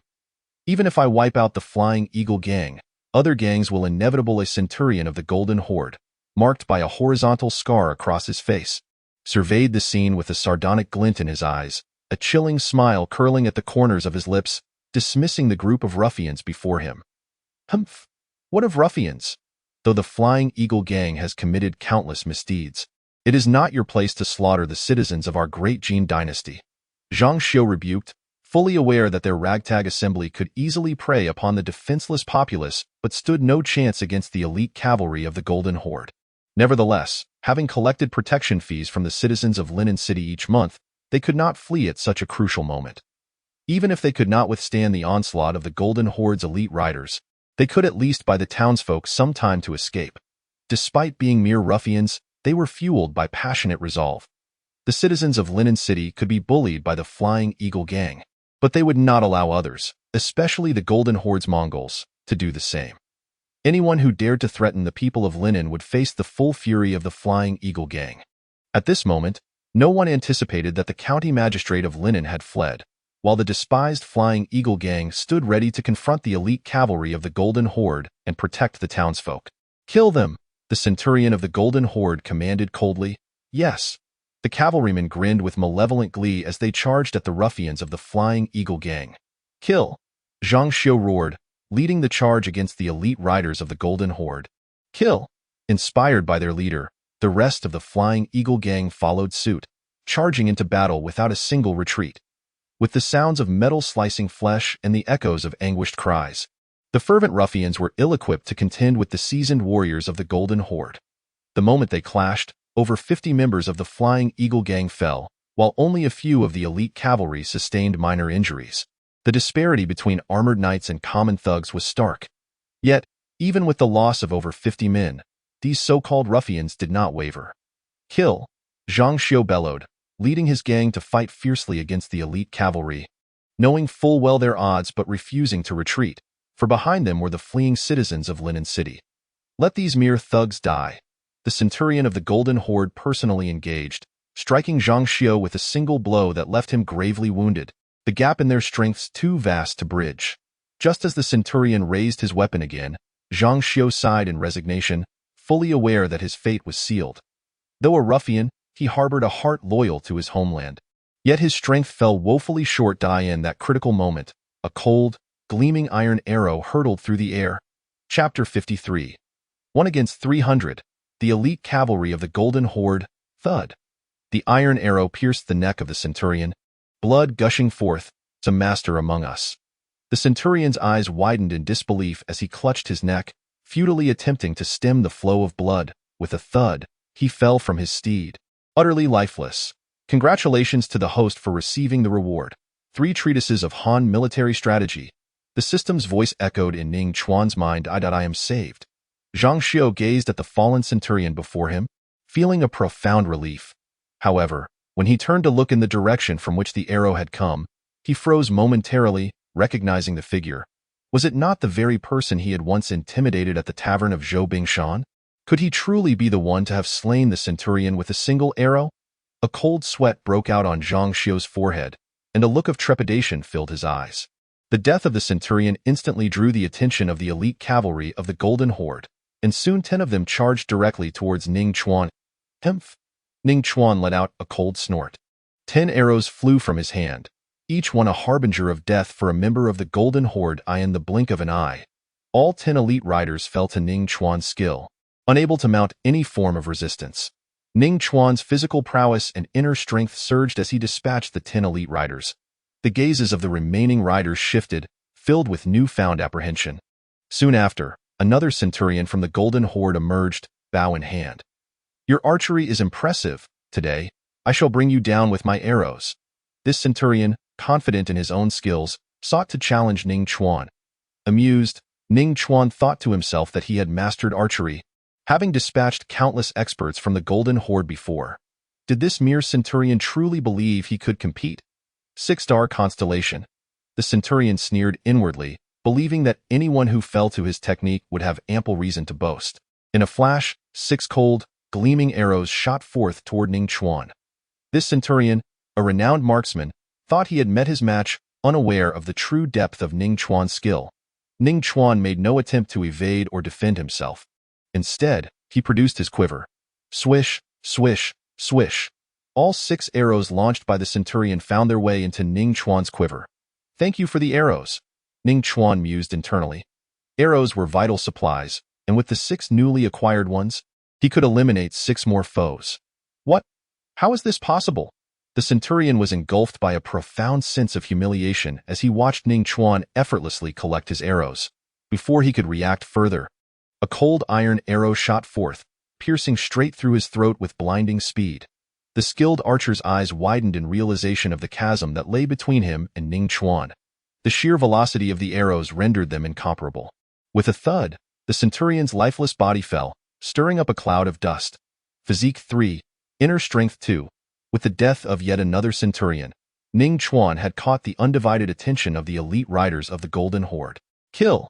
The majority of the elite riders roared, directing their fury at Ning Chuan. Unfazed, he let loose a volley of arrows, each one striking true and claiming a life among the Golden Horde cavalry. The remaining riders quaked in fear. Ning Chuan's prowess was terrifying, each shot claiming a life without fail. Fortunately, Ning Chuan's quiver soon ran dry, not fear. He is out of arrows. Charge! The elite riders, emboldened by this revelation, surged towards Ning Chuan, believing him to be a defenseless prey. Do you think I am a mere lamb for slaughter? Ning Chuan retorted. If you truly believe that, you are gravely mistaken. In an instant, he drew his steel blade, moving like a flash of lightning as he charged into the ranks of the Golden Horde's elite cavalry. With a swift arc of his blade, he claimed the life of one rider. Blood sprang forth. This was just the beginning. Ning Chuan transformed into a relentless engine of death, cutting down any who dared approach him. Chain him, barked the last centurion of the Golden Horde, his expression one of grim determination. As the final centurion, he understood the urgency of the situation. They had intended to raid Linen City, but instead encountered a formidable foe. With a commanding voice, he ordered his remaining elite riders to ensnare Ning Chuan with chains, hoping to restrict his movements. Bound by numerous chains, Ning Chuan found his actions hampered. Yet, the centurion's confidence surged, believing that Ning Chuan would struggle against their combined strength. Chapter 54. Rampage. Not to be provoked. Seeing Ning Chuan ensnared by the chains, the centurion cackled with glee, eager to deliver the fatal blow. However, in the next moment, Ning Chuan's muscles bulged as he unleashed the strength of the Great Bull formula. With a single surge, he tore free from the grasp of dozens of riders. Wielding the chains that had sought to bind him, he transformed them into deadly implements of war, with his inner strength augmenting his might. The chains became lethal whips, cleaving through the ranks of the Golden Horde. After a fierce battle lasting half an hour, the streets of Linen were drenched in blood, littered with dismembered remains, resembling a veritable hellscape. The once mighty 300 elite riders of the Golden Horde were reduced to mere dozens. Covered in blood and remnants of flesh, Ning Chuan resembled a demon risen from the depths of hell. Harvesting lives, flee. We must escape. One rider, overwhelmed by terror, turned and ran. He was the first, but far from the last. They had thought their 300 elite riders could easily dispatch a single adversary, yet reality had shattered their assumptions. The strength of one man was unfathomable, beyond their wildest imaginings. Even a half-step innate warrior would struggle to match such fearsome prowess. As Ning Chuan prepared to retreat and recuperate, he turned to find countless eyes fixed upon him in disbelief. My heavens, is this a dream? 300 elite riders of the Golden Horde, all defeated by him? The townsfolk of Linen could hardly fathom the scene before them. The terror that had prompted their flight was now replaced with awe at the figure who had single-handedly vanquished the elite cavalry. The members of the Flying Eagle gang, having engaged in combat with the Golden Horde's elite riders, were left in a state of shock. They knew too well the strength of these seasoned soldiers, clad in armor and wielding superior weapons. Yet, before this bloodied warrior, the elite riders had stood no chance. Zhang Xiu, the leader of the Flying Eagle gang, trembled uncontrollably, drenched in cold sweat, recalling his earlier threats against Ning Chuan in Zhou Bingshan's tavern. How could I have spoken such words in his presence? This formidable man is certainly not someone I can provoke. The leader of the Flying Eagle gang, Zhang Xiu, appeared ashen-faced. Although the threat from the elite cavalry of the Golden Tint Khanate was no longer present, he felt his life could be in jeopardy at any moment. Despite the shock of the crowd, Ning Chuan paid no heed and instead sought out Zhou Bingshan among the throng. Uncle Zhou, could you find me a set of clean clothes? Ning Chuan inquired as he approached Zhou Bingshan. Why, yes. Please come with me. Zhou Bingshan, momentarily stunned by the news of Ning Chuan's slaying of 300 elite cavalrymen, quickly regained his composure.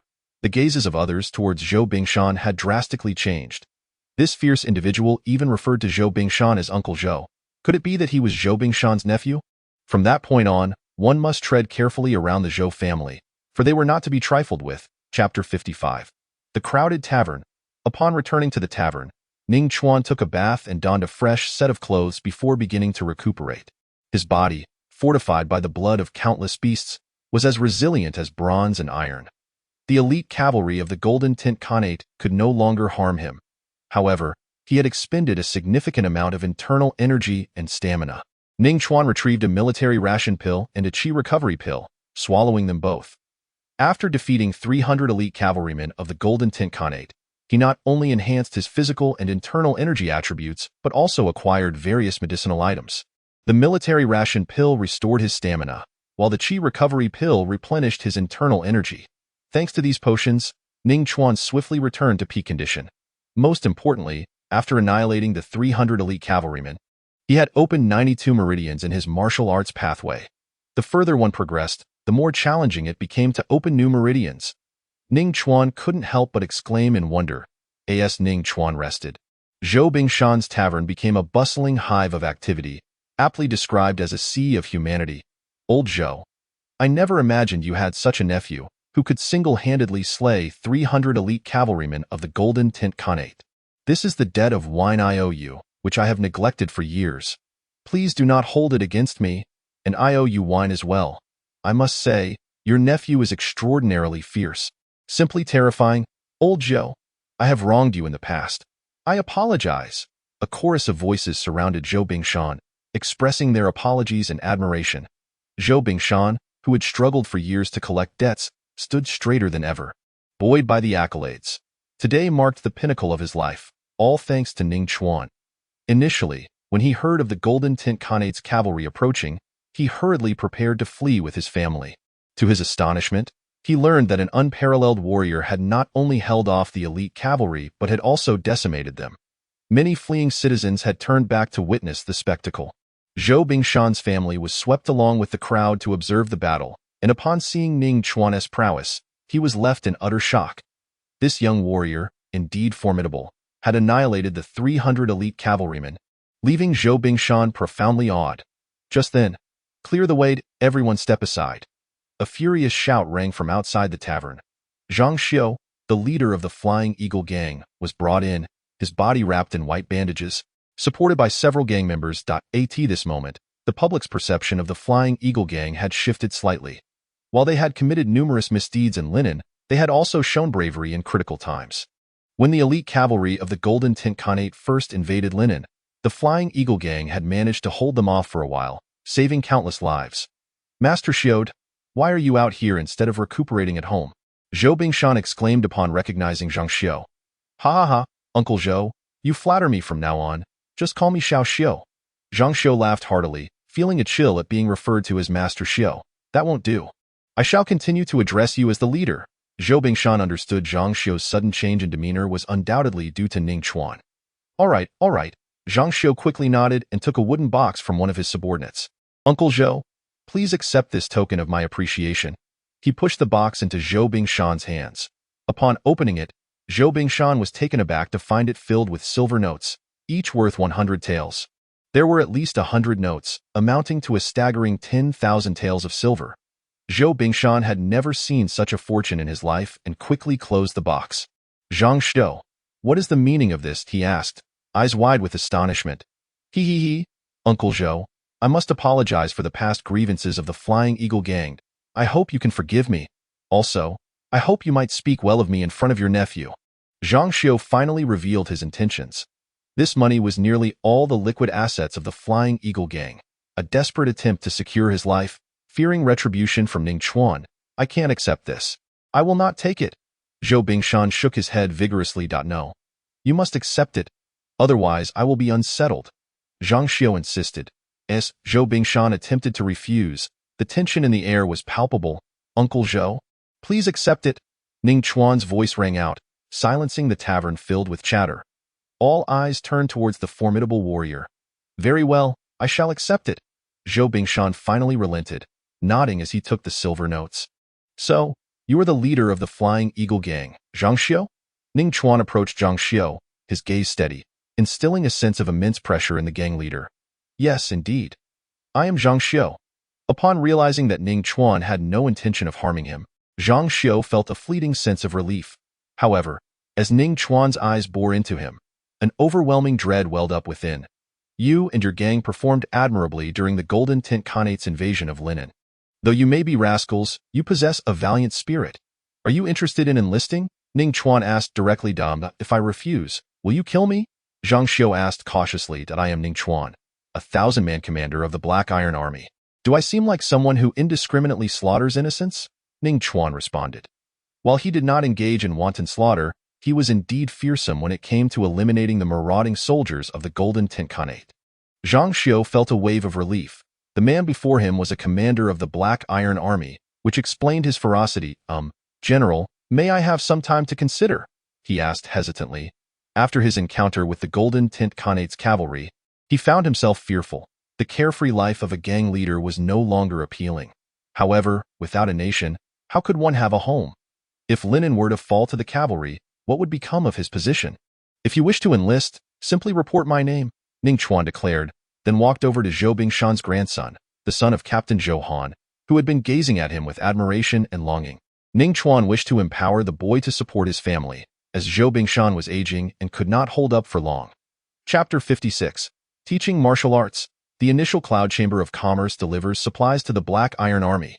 How old are you? What is your name? Ning Chuan asked with a gentle smile. Uncle Ning, my name is Zhou Weiqing, and I am 12 years old. Zhou Weiqing replied, his heart brimming with excitement and admiration as he looked at Ning Chuan.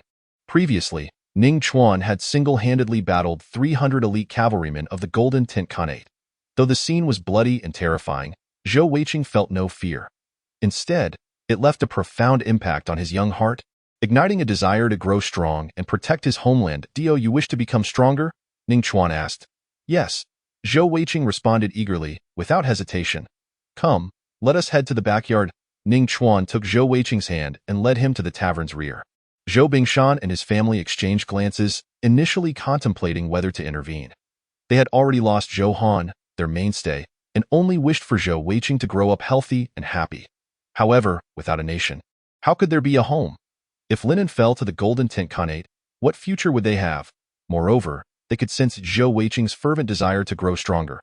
Ultimately, they chose to respect Zhou Weiqing's wishes. Time flew by, and soon Ning Chuan had imparted several martial arts techniques to Zhou Weiqing. Although the great strength bull technique and lightning steps were military skills, as a commander, Ning Chuan had the authority to teach them, provided Zhou Weiqing kept them secret. Additionally, Ning Chuan noticed Zhou Weiqing's innate talent for strategy. The boy often played games of battle with his friends, showcasing a remarkable aptitude for military tactics. Thus, Ning Chuan also entrusted him with the 3 volumes of the Han family military strategy, written by the legendary strategist Han Xian, with the same caveat of confidentiality. Zhou Weiqing's future would ultimately depend on his own efforts. Uncle Zhou, Aunt Zhou, I must take my leave now, as I have important matters to attend to. And Weiqing, practice the martial arts I taught you diligently, and remember not to share them with others. If your family encounters any insurmountable troubles, you can always find me at the Black Iron City. Ning Chuan bid farewell to Zhou Bingshan's family. Uncle Ning, I will remember, and one day, I too shall become a general like you. Zhou Weiqing declared with determination in his bright, clear eyes. Ning Chuan, do come back and visit when you have the chance. Zhou Bingshan urged. All right, Uncle Zhou. You all should return now, I must be off. Ning Chuan waved goodbye, mounted his steed, and galloped towards Black Iron City. Goodbye, Uncle Ning. When I grow up, I will become strong like you and protect my homeland. Zhou Weiqing shouted as Ning Chuan's figure began to fade from view. Ning Chuan halted his horse, waved once more, and soon disappeared from the sight of Zhou Bingshan's family in the following days. Ning Chuan rode swiftly, but along the way, he encountered numerous villages and towns that had been ravaged by the Golden Tint Khanate. The scenes were nothing short of horrific, with blood staining the ground and the remnants of various bodies scattered about, including the remains of newborn infants. The majority of the corpses were men and the elderly, with very few women. After a moment of contemplation, he suddenly felt a jolt of energy, his expression turning grave. Chapter 57. The assassination by the great leader of the Hachi tribe. The individuals blocking their path were none other than Arislan, the great leader of the Hachi tribe, along with 2 other leaders and 6 deputy leaders. Arislan possessed the power of a half-step innate master, while the 2 leaders and 6 deputy leaders of the Hachi tribe were all at the pinnacle of the acquired stage. Commander Ren, what is the matter? Are these individuals truly formidable? Yin Chong inquired, observing the grave demeanor of Ren Qianjun beside him. There were only 9 of them, whereas their initial cloud chamber had over 100 guards, a numerical advantage by several folds. Furthermore, with Deputy Commander Ren Qianjun and a host of elite Black Iron soldiers stationed, what was there to fear? They are strong. They are entirely beyond our capacity to contend with. Ren Qianjun inhaled deeply and spoke in a solemn tone. What? Does that mean we have no chance at all? Yin Chong was taken aback, unable to fathom that Ren Qianjun, as a deputy commander of the Black Iron Army, would utter such words. None. Ren Qianjun shook his head, his expression grave to the utmost. He swiftly retrieved a signal flare from his waist and ignited it. They were merely 30 miles from Black Iron City, hoping that the city would catch sight of it and come to their aid in time. Perhaps there was still a chance for survival, and of course, this was contingent on their ability to hold out until reinforcements arrived. Yin Chong, witnessing this scene, felt somewhat dazed. Was this a call for help? Who were these individuals that could compel Ren Qianjun, the deputy commander of the Black Iron Army, to seek assistance without a moment's hesitation? After all, Ren Qianjun had become a deputy commander due to his formidable strength. Moreover, he had over a dozen elite Black Iron soldiers at his side. Coupled with their hundreds of guards from the initial cloud chamber, they constituted a formidable force.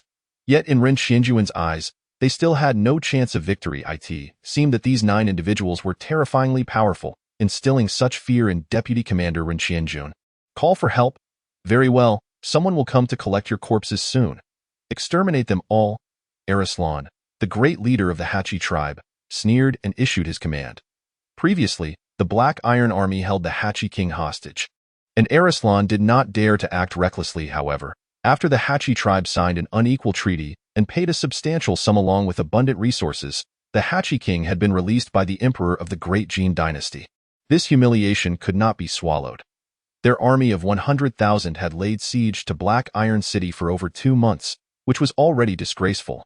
Yet, even more humiliating was that the Black Iron Army dispatched a lightning-fast force of over 100 soldiers, utterly dismantling their royal court and capturing the Hachi king in a short span of time. The Hachi tribe became the laughingstock of the entire Golden Yurt Khanate. The great leader faced severe reprimand and punishment from the rulers of the Khanate. Thus, Arslan had long awaited the opportunity to annihilate this elite Black Iron army that had toppled the Hachi royal court and captured their king, to vent his pent-up fury. Fortunately, his efforts bore fruit, and he finally awaited the chance to exact revenge on these Black Iron elites.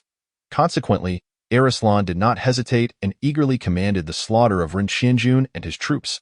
Wait, that sharpshooter Ning Chuan does not seem to be among these Black Iron elites. Suddenly interjected Gu Rilu, a leader of the Hachi tribe. He had a vivid memory of the sharpshooter Ning Chuan, having witnessed him rise from obscurity to prominence. The downfall of the Hachi royal court and the capture of the Hachi king were closely tied to this sharpshooter. Indeed, Ning Chuan is absent. Arslan frowned upon hearing this. The primary objective of this ambush against Ren Qianjun and the elite Black Iron forces was to eliminate the despised Ning Chuan. Back when Arslan led an army of 100,000 to besiege the city, Ning Chuan, with but a single arrow, had instilled such fear in the Hachi commanders that they dared not show their faces. These commanders were the vanguard, and as a result, under Ning Chuan's intimidation, none dared to charge forward. Had it not been for him, the Hachi army might have already breached Black Iron City. Ning Chuan has long returned to Black Iron City, Ren Qianjun stated directly. Faced with Arslan and his men, they were certain to perish without reinforcements. He could only hope that Ning Chuan would not arrive at this moment. After all, it was better to have one survivor than none. If that is the case, he is fortunate. However, he shan't live long. Exterminate them. At Arslan's command, murderous intent surged through his eyes as he took the lead in the assault. Kill. Deputy Commander Ren Qianjun and the elite Black Iron forces charged forth as well. Having already signaled for aid from Black Iron City, they merely needed to endure a little longer, and perhaps reinforcements would arrive. Help! Yin Chong of the initial cloud chamber swiftly made a decision. Should Deputy Commander Ren Qianjun and the elite Black Iron forces be slaughtered by these barbarians of the Golden Yurt Khanate, the people of the initial cloud chamber would surely meet the same fate. The supplies that were meant to be delivered to Black Iron City would undoubtedly be plundered by these Khanate marauders. Humph! A rabble of ants. The powerful figures of the Hachi tribe, led by Arslan, regarded them with disdain. Them. The guards of the initial cloud chamber were merely ants ripe for slaughter, entirely lacking the qualifications to resist, and indeed, the moment the two sides clashed, iron met flesh.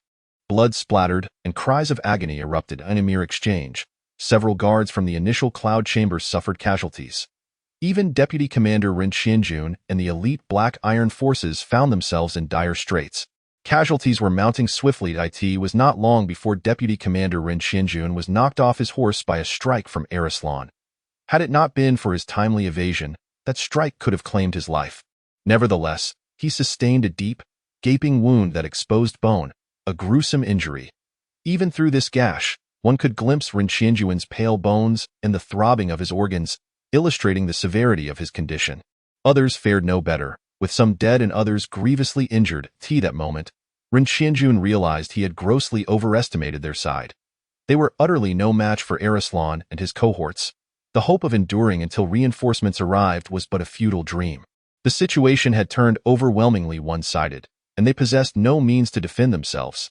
Just as Deputy Commander Ren Qianjun prepared to resign himself to fate, he suddenly spotted an individual galloping toward them on horseback.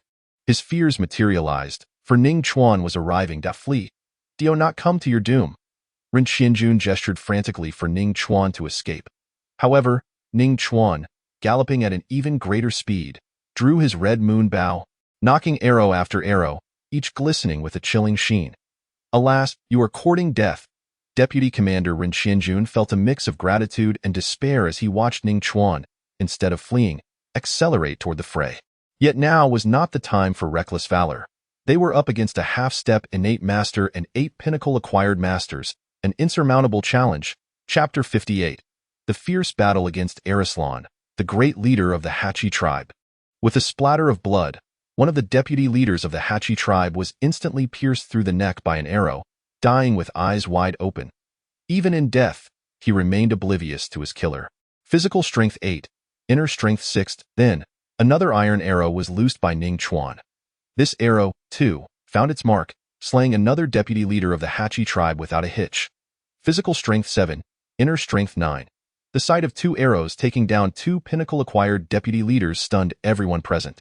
Yet the sentiments on either side were entirely divergent. On Ren Qianjuan's side, morale surged, especially for Deputy Commander Ren Qianjun, who was well aware of Ning Chuan's formidable prowess. He believed they could contend equally, if not with Ning Chuan surpassing him. Yet he had never anticipated that Ning Chuan's strength would far exceed his expectations. 1 arrow was enough to slay him. Meanwhile, on the Hachi tribe side, great leader Arislan was consumed with rage upon witnessing the deaths of 2 of his deputy leaders. These pinnacle-acquired deputy leaders were vital assets to the Hachi tribe. Losing even one was a significant blow. While low-tier forces were easy to cultivate, fostering high-tier powers required immense time, money, and resources. Now, 2 deputy leaders, painstakingly trained with great investment, had fallen to Ning Chuan's arrows. If this continued, the remaining deputy leaders would likely meet the same fate. As the great leader of the Hachi tribe, how could Arislan accept such an outcome? This ambush had been a personal vendetta to reclaim his honor. If he lost more deputy leaders, it would be his undoing. Thus, at that moment, he set his sights on Ning Chuan, abandoning his pursuit of Ren Qianjun. "You scoundrel! Stop this!" Arislan bellowed in a fit of rage, realizing that Ning Chuan's strength had escalated.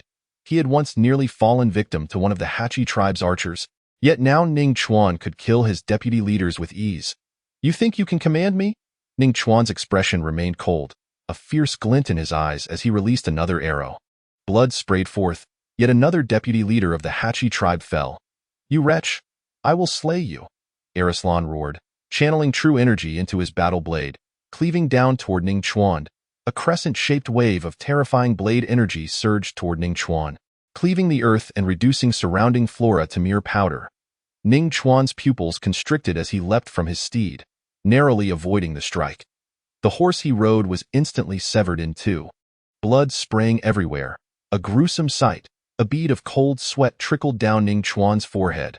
This was the terrifying power of innate true energy, distinct from inner strength. Had it not been for Ning Chuan's keen perception, he might have lost his life to that blow. "You avoided it?" Arislan frowned, surprised that Ning Chuan could evade his innate true energy-infused strike. But what did it matter? Ning Chuan was still as good as dead in Arislan's eyes. He raised his blade again, preparing to strike once more. Just then, whoosh, whoosh, whoosh, 3 azure arrows shot forth, the 3 ice arrows Ning Chuan had previously acquired. As the ice arrows neared Arislan, they shattered, releasing an immense chill.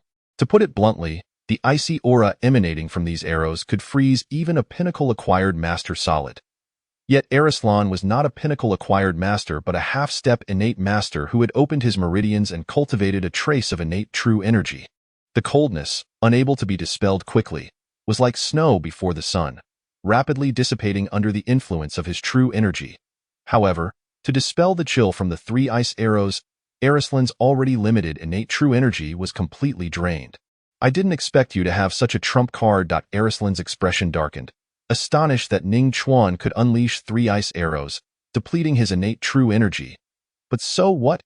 Even without his innate true energy, Arislan had absolute confidence in killing Ning Chuan with his acquired inner strength.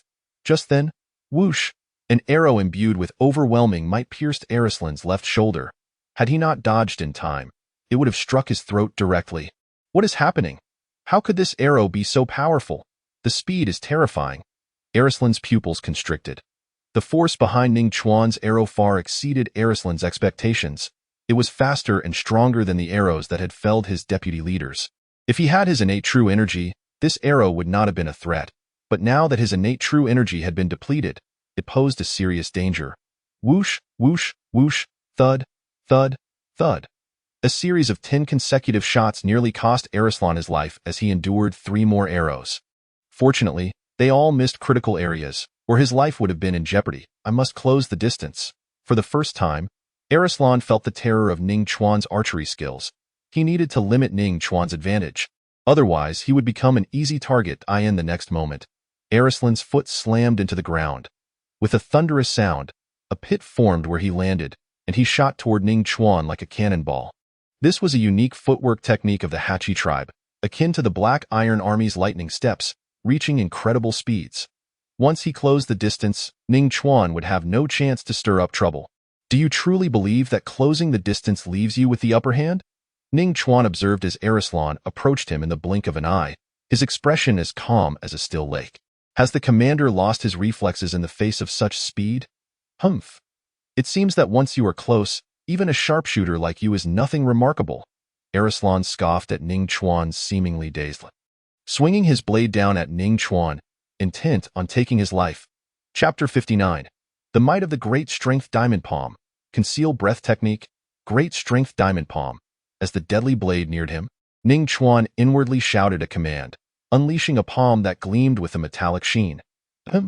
You dare to meet my lethal strike with your bare hand? Truly overestimating yourself? Arislan sneered, his confidence soaring as he anticipated Ning Chuan's hand would be severed. Are you panicking? Or are you simply foolish? I never expected a renowned sharpshooter to be so pitiful when pressed. That hand of yours is doomed. Arislan's face twisted into a mocking smile, convinced that Ning Chuan's palm would be cleaved asunder. Boom! The blade and palm collided with tremendous force, unleashing a shockwave that formed a crater several meters wide beneath them. Fragments of earth scattered like bullets, and the surrounding vegetation was reduced to tatters, enveloped in dust and debris. The tremendous noise of their clash drew the attention of all present, and soon, a figure spitting blood flew out from the cloud of dust. Great leader! The expressions of Gu Rilu and the other leaders of the Hachi tribe shifted dramatically as they recognized the bloodied figure.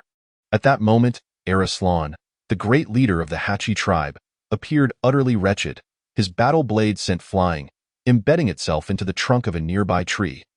His right arm exhibited a peculiar distortion, with stark white bone fragments piercing through his flesh, emerging grotesquely, dripping with blood. Blood continually seeped from his mouth and nose, revealing fragments of internal organs within the crimson flow. Quick, catch the commander. The leader of the Hachi tribe, Gu Rilu, rushed forward, intent on breaking the fall of the injured Commander Ari Lan to mitigate the impact upon his landing. Commander Ari Lan was gravely wounded. Should he collide heavily with the ground, the repercussions would be dire. However, as Gu Rilu placed his hands on Ari Lan's back, he felt an overwhelming force crash upon him. Bang! Both Gu Rilu and Ari Lan plummeted to the ground like cannonballs, accompanied by the sickening sound of bones cracking. Ugh! Gu Rilu spat out blood, his vitality waning, as his bones shattered, the splinters embedding into his organs. Fortunately, Commander Ari Lan sustained minimal damage from the fall, thanks to Gu Rilu's intervention. My heavens! Am I seeing things? One strike, and both a commander and a leader from the Hachi tribe are severely injured? Incredible! A postnatal peak practitioner who has opened over 100 martial veins, and a half-step innate master, were both so easily harmed. It feels surreal. My goodness. Ning Chuan is astonishing.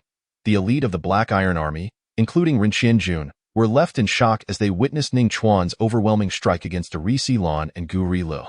They were aware of Ning Chuan's formidable strength, yet they never anticipated such an extraordinary display. Yen Chong and the guards of the initial Cloud Merchant Association were equally dumbfounded. They had personally experienced the might of the Hachi tribe, having suffered significant casualties from merely a brief encounter. Had the confrontation lasted longer, their lives would have been forfeit. Yet, to their astonishment, the vice-commander of the Hachi tribe fell to Ning Chuan's arrows. As if they were mere prey. In subsequent combat with Commander Ari Lan, Ning Chuan held his ground and even severely injured him after an intense clash. Ji Ri's attempt to cushion Ari Lan's fall ended in his own grievous injury. Such power was terrifying, far beyond their expectations. The remaining two vice-commanders and leaders of the Hachi tribe, witnessing the scene, fled without hesitation. We must escape. If we don't, we might as well await our doom. They had witnessed Ning Chuan's terrifying prowess. Staying would surely lead to their demise. However, two gleaming iron arrows swiftly pierced their throats. Tio attempted an escape beneath the watchful eye of Ning Chuan. The master archer was nothing short of a fool's dream. You. Commander Ari Lan glared at Ning Chuan, his heart filled with disbelief and rage. Ning Chuan's inner strength, physique, and terrifying power exceeded all his expectations. It was already bewildering that Ari Lan's blade had failed to harm Ning Chuan. Instead, he had been sent flying by a mere palm strike. The sheer force of that strike transcended the limits of the postnatal realm. Had Ning Chuan possessed innate true energy, Lan might have believed it was the blow of an innate master. "Commander, can you get up? I am at my limit." As Lan was astounded by Ning Chuan's strength, Lu spoke with great difficulty. His attempt to lessen Lan's fall had severely underestimated the power of Ning Chuan's strike, resulting in him becoming a cushion and sustaining grievous injuries, with broken bones piercing his organs. Moreover, with Lan pressing upon him, he was truly on the brink of collapse. Realizing the situation, Lan understood that the force of Ning Chuan's strike had utterly crippled his right arm and severely injured his organs. The blood spilling from his mouth and nose, mingled with fragments of his insides, made it clear he was immobile and unable to roll over. "Allow me to end your suffering." At that moment, Ning Chuan stood before Lan and Lu, drawing forth his steel battle knife. "Ning Chuan, our king of the Ha-Chi tribe has returned to the royal court. He will not let you off lightly." Lan's eyes bulged with fury and resentment as he used his last ounce of strength to shout. "Understood." Ning Chuan nodded calmly. With a swift motion, he plunged the knife through Lan's mouth, simultaneously ending Li's life. "Ding! Congratulations to the host for receiving rewards. Beast Egg X1. Ding! Congratulations to the host for obtaining the max-level breath concealment technique." The system's voice echoed in Ning Chuan's mind. Just then, a battalion of 800 black iron soldiers rushed to provide support. Chapter 60. Late reinforcements. The one leading them was Commander Su Han Shan of the Black Iron Army. Upon seeing Ren Qianjun's signal for aid, Su Han Shan swiftly responded and came to assist. Knowing that Ren Qianjun would only issue such a signal in the face of formidable enemies, he approached with a serious demeanor. "Where is the enemy?" Commander Su Han Shan inquired gravely. "Commander, the enemies have all been eliminated." Vice Commander Ren Qianjun pointed to several corpses around them. "Just these few foes?" Su Han Shan furrowed his brow. His expression reflecting deep dissatisfaction. Seemed he questioned why they needed aid against such few enemies, especially considering the current manpower shortages in Black Iron City. "Commander, there were 9 enemies in total. Commander Lan, 2 leaders, and 6 vice commanders." Ren Qianjun, sensing Su Han Shan's discontent, quickly clarified. His tone held a hint of annoyance. If they were merely 9 ordinary enemies, why would he have called for help? "What? Repeat that. Who were they?" Su Han Shan's eyes widened in disbelief. "The enemies consisted of 6 vice commanders, 2 leaders, and Commander Lan," Ren Qianjun reiterated. Surprised, Su Han Shan dismounted and began examining the lifeless bodies. Initially, he was dissatisfied, doubting the need for assistance against such a small number. But upon closer inspection, he realized his error and was astounded to discover they were indeed the 6 vice commanders, 2 leaders, and Commander Lan of the Ha-Chi tribe. "Wow! How did you survive an encounter with such formidable foes?" Su Han Shan gasped, then questioned, "But wait, how did Commander Lan and the others perish?" Ren Qianjun recounted the events in detail, praising Ning Chuan's prowess along the way. "I understand now." After hearing the full story, Su Han Shan's gaze towards Ning Chuan shifted entirely. Previously, he had not paid much attention to Ning Chuan's rapid growth. He acknowledged Ning Chuan as a genius, yet he had seen many such talents. The truly remarkable individuals were those extraordinary figures, such as the top scholar who had achieved innate mastery through study, or the renowned general whose unmatched swordsmanship had emerged from humble beginnings. Compared to these figures, Ning Chuan seemed rather ordinary. However, the day's events had profoundly altered Su Han Shan's perception of Ning Chuan. While he may not possess the same dazzling brilliance of the top scholar or the renowned general, Ning Chuan's potential was undeniably immense, destined to become a formidable presence. Such talent must be reported to His Majesty the Emperor for proper cultivation. "Commander, there's another matter I must report." Vice Commander Ren Qianjun spoke solemnly. "The border is far from peaceful. The soldiers of the Golden Tent Khanate are rampaging everywhere. Even the common folk behind Black Iron City are suffering. Initially, they had thought that as long as Black Iron City remained intact, the civilians would be safe. Yet, while Black Iron City stood firm, many other border cities had fallen, and the marauding soldiers of the Golden Tent Khanate and small tribal forces would occasionally raid, causing destruction. I have been aware of this for some time, but as you know, Black Iron City is nearly devoid of resources. Even if we are aware, we are powerless to act. Now that the initial Cloud Merchant Association had finally delivered supplies, Commander Su Han Shan resolved to address the situation immediately after the supplies were transferred. Understood, Commander. Vice Commander Ren Qianjun nodded in affirmation. Within the Black Iron Army camp.as, the initial Cloud Merchant Association delivered the supplies. The soldiers of the Black Iron Army erupted into cheers. The scarcity of supplies had left them starving for some time, but now they could finally enjoy a hearty meal. Meanwhile, Ning Chuan had returned to his tent, albeit with a small companion trailing behind him. I am Yenruyu, the daughter of the president of the initial Cloud Merchant Association. Thank you for saving us from the bandits. Yenruyu, the daughter of the Merchant Association's president, looked up at Ning Chuan with sparkling eyes, her heart racing with emotion. She recognized this feeling as infatuation. Though many young talents had pursued her, only Ning Chuan instilled a profound sense of security within her. While his appearance was not the most striking among the suitors, his resolute and profound gaze, combined with an aura of confidence and dominance, captivated her in a way that others could not compare. Most importantly, she felt an undeniable attraction to him, as if it were love at first sight. No need for thanks. I merely acted in defense of the helpless, Ning Chuan replied, his tone indifferent as he regarded Yenruyu, seemingly eager to dismiss her. In no more business?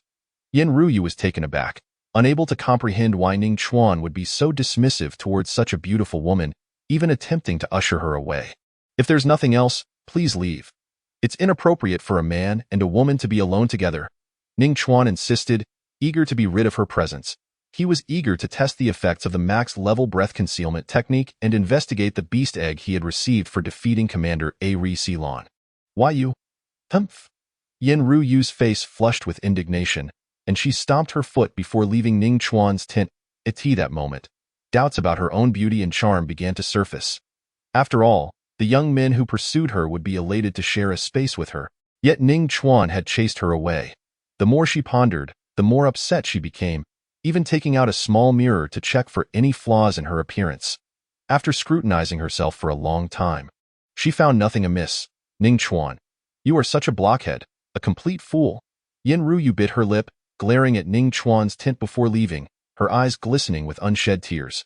Inside his tent, Ning Chuan remained unfazed by Yenruyu's departure. He understood her feelings but would not squander time on romantic entanglements. Once the supplies were transferred, he would seek to rally forces to eliminate the marauding soldiers and small tribal bands surrounding Black Iron City. Putting aside his distractions, Ning Chuan began to experiment with the effects of the max-level breath concealment technique. Chapter 61. Hatching the Beast Egg, Long-Term Plans. The breath concealment technique is a martial art that allows one to suppress their own aura. When executed, it conceals and compresses one's presence, making it difficult for others to discern their true level. Furthermore, it reduces one's detectability, allowing one to remain unnoticed. Particularly at max level, the breath concealment technique is unparalleled in its ability to shield one's essence. This is quite advantageous. I can feign weakness to deceive my foes. After testing the max-level breath concealment technique, Ning Chuan nodded in satisfaction. The technique proved immensely useful. For instance, although Ning Chuan currently stood at the peak of the postnatal realm, he could suppress his aura to that of the early postnatal stage. This would allow him to catch stronger enemies off guard and deliver a decisive blow, or even eliminate them entirely. Moreover, should he infiltrate enemy territory, this ability would grant him a significant advantage in stealthy assassinations. After experimenting with the concealment technique, Ning Chuan retrieved the beast egg he had earned from defeating Commander Ari Ceylon. The egg shimmered like jade, adorned with spots and patterns, radiating a faint golden glow, an indication of its extraordinary nature. What kind of creature would emerge from this egg? Ning Chuan's anticipation grew. In this world, there existed warriors who specialized in taming beasts. Once successfully domesticated, these creatures could become powerful allies. Given that this beast egg was a reward for defeating a half-step innate master, the creature that hatched from it should possess remarkable qualities. Ning Chuan first dripped a drop of his blood onto the egg, allowing the unborn creature to recognize his essence, a process known as bonding. Then, he began to channel his internal energy into the egg, hastening its hatching process. Indeed, the egg, which was already on the brink of hatching, began to tremble under the infusion of Ning Chuan's energy. His eyes glimmered with excitement as he wondered what creature would emerge from this egg. Soon, with a cracking sound, a fragment of the shell broke away, and a small, delicate paw emerged. As the shell continued to shatter, a fluffy little creature resembling a kitten, adorned with a coin-shaped mark on its forehead, appeared before Ning Chuan. Upon emerging from its shell, the kitten-like creature began to devour the remnants of the eggshell. Once it finished its meal, its energy surged, and it opened its eyes, revealing bright, gem-like orbs. The moment this small creature laid eyes on Ning Chuan, it leapt onto him and affectionately licked his palm. Ding! Congratulations to the host for successfully hatching a fortune beast. The system's voice echoed in Ning Chuan's mind. The fortune beast, a unique type of creature, lacked strong combat abilities but had the extraordinary ability to attract wealth. Tio put it bluntly, possessing this beast could elevate even a beggar to a position of great wealth. Moreover, as the fortune beast grew, the wealth it attracted would only increase a fortune beast. Ning Chuan frowned slightly. He had expected to gain a powerful ally, but instead received a creature that seemed more suited for commerce. He had no interest in trading. What he sought was strength. Yet, a sudden realization dawned upon him. While he may not have a use for the fortune beast, it could still serve others well. Thinking long-term, if he wished to raise an army in the future, he would need a solid foundation and to forge alliances with powerful factions. The crux of this would be financial resources. Without money, how could he cultivate his forces? Without funds, how could he unify strong factions? Thus, to raise an army, financial backing was essential. Yin Ruyu, the daughter of the initial Cloud Merchant Association's president, presented an excellent opportunity for collaboration. She already held favorable feelings towards him. Gifting her the fortune beast would undoubtedly elevate the association's status. That time, establishing a good rapport with Yin Ruyu, or even developing a closer relationship, would serve as a formidable ally when he ultimately raises an army. The Chuyun Chamber of Commerce would be among his strongest supporters. However, it seems he had offended her not long ago by expelling her from the tent. Perhaps it's best to offer an apology first. Ning Chuan shook his head slightly, reflecting on how fortunes can shift unexpectedly. Inside a tent, Ruyu, why are you crying? Upon entering the tent after completing the supply transfer, Yin Chong noticed his niece, Yin Ruyu, with red-rimmed eyes silently shedding tears, prompting an immediate change in his expression. Third uncle. Yin Ruyu burst into tears as soon as she saw Yin Chong. What has happened? Ruyu, please tell me, Yin Chong urged anxiously. Between sobs, Yin Ruyu recounted how she had been thrown out of the tent by Ning Chuan. This is outrageous. Ning Chuan has truly gone too far. Just because he possesses a bit more strength. What makes him so special? Ruyu, please stop crying. You are stunningly beautiful. There are countless talented young men vying for your affection, and you need not fixate solely on Ning Chuan. Yin Chong, feeling indignant on her behalf, spoke out. Had it been anyone else, he would have demanded an explanation immediately, but the sheer power of Ning Chuan had left him in awe, leaving him to comfort his niece with mere words. Indeed, I, Yin Ruyu, am a paragon of beauty, captivating enough to make even the fish sink and the geese fall. What is Ning Chuan compared to me? Humph. So what if he is a bit stronger? So what if he is handsome? So what if he possesses an extraordinary aura? I do not care.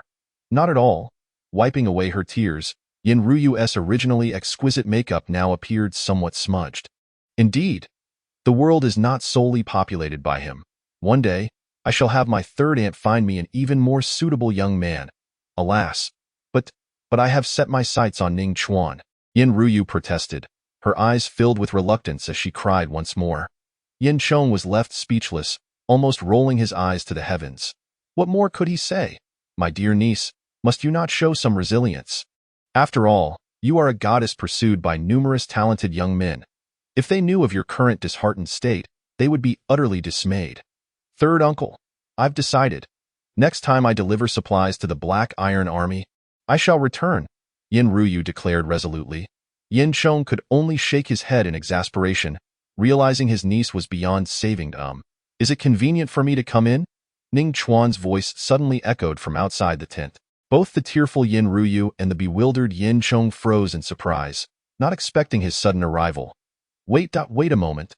Yin Ruyu's face lit up momentarily, but upon catching a glimpse of her smeared makeup in the mirror, she hurriedly began to tidy herself up. Alas, Yin Chong sighed, feeling both exasperated and helpless. His niece was simply incorrigible. After a brief pause, Ning Chuan finally stepped into the tent where Yin Ruyu and Yin Chong were. In truth, Yin Ruyu was concerned that Ning Chuan might leave if he waited too long, which is why she merely touched up her disheveled makeup instead of fully redoing it, which would have taken at least half an hour. What brings you here? Yin Ruyu shot Ning Chuan a glare, Feigning an air of aloofness and pride, I realized I may have acted excessively earlier, so I came to apologize, Ning Chuan replied sincerely. Apologize? There is no need for you to do so. Upon hearing that Ning Chuan had come specifically to apologize, a flicker of joy crossed Yin Ruyu's face, though her words remained sharp. Alas! What has become of my dear niece? How has she turned into a lovesick fool? Yin Chong observed Yin Ruyu's transformation, realizing he had never perceived her as such before. Perhaps she had never encountered someone she truly liked until now. Or perhaps Ning Chuan had cast a spell of deep affection upon her, causing her to disregard all else. You must understand, we have just returned from Shangjing City after a grueling 10-day journey, and given the prior battles, we are utterly exhausted. I wanted to rest, and my prior demeanor may have been excessive. I apologize for that, Ning Chuan continued. Furthermore, this little creature is a rare find. It is both beautiful and adorable. If you do not mind, I would like to gift it to you. As he spoke, he produced a fluffy creature known as the wealth beast and placed it before Yin Ruyu. This is a wealth beast? Both Yin Ruyu and Yin Chong's eyes widened in astonishment upon seeing the creature.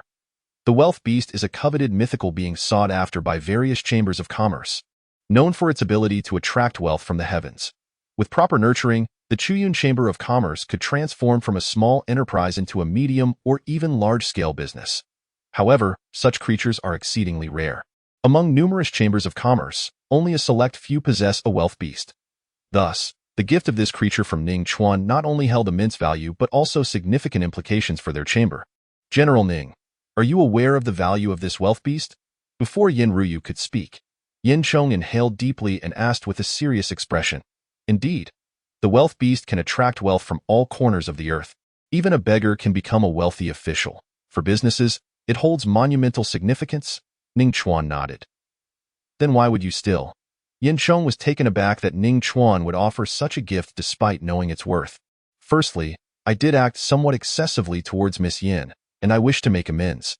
Secondly, as a martial general, what use do I have for a wealth beast?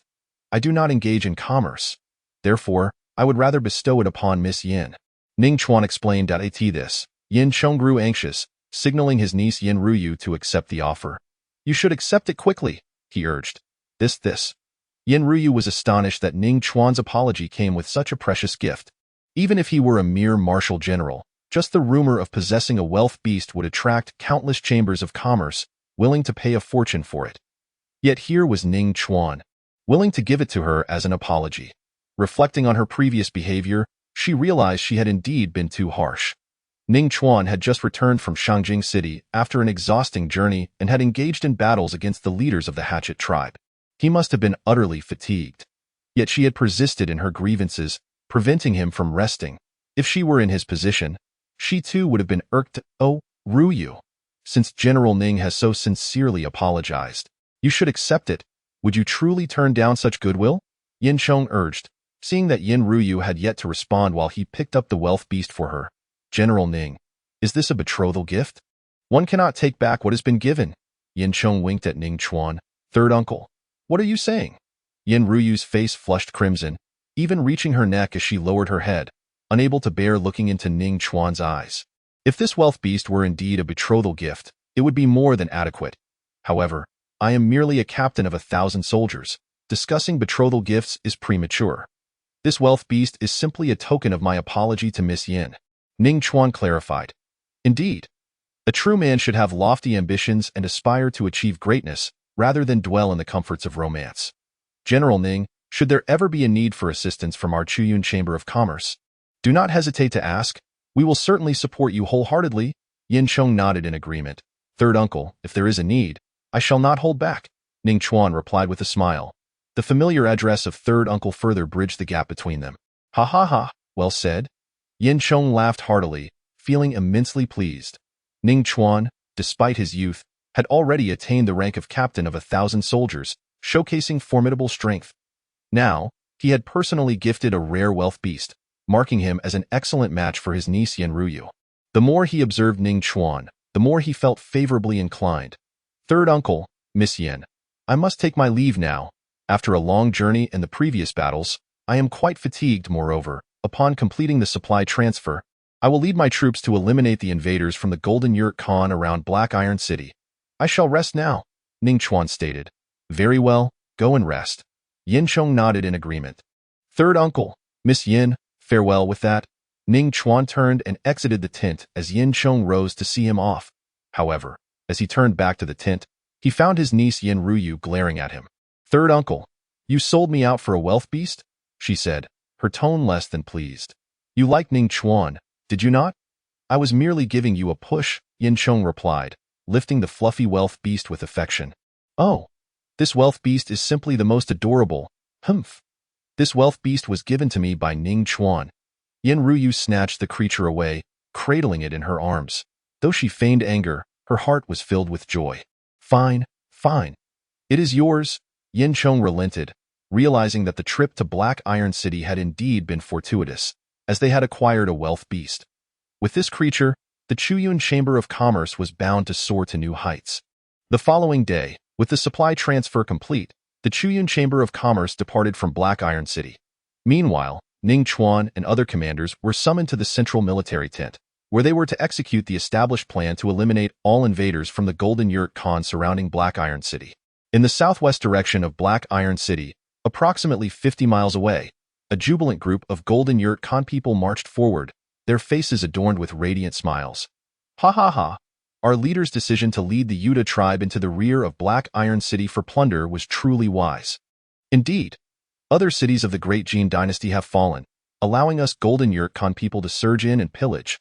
We, the Yuta tribe, arrived too late to even have a sip of soup, with Black Iron City still standing. While the citizens of the Great Jin dynasty remain unharmed, we have successfully caught them off guard and come around for a bountiful harvest. Everyone, do not let your guard down. Black Iron City still stands, and we might face danger at any moment, so let us quicken our pace.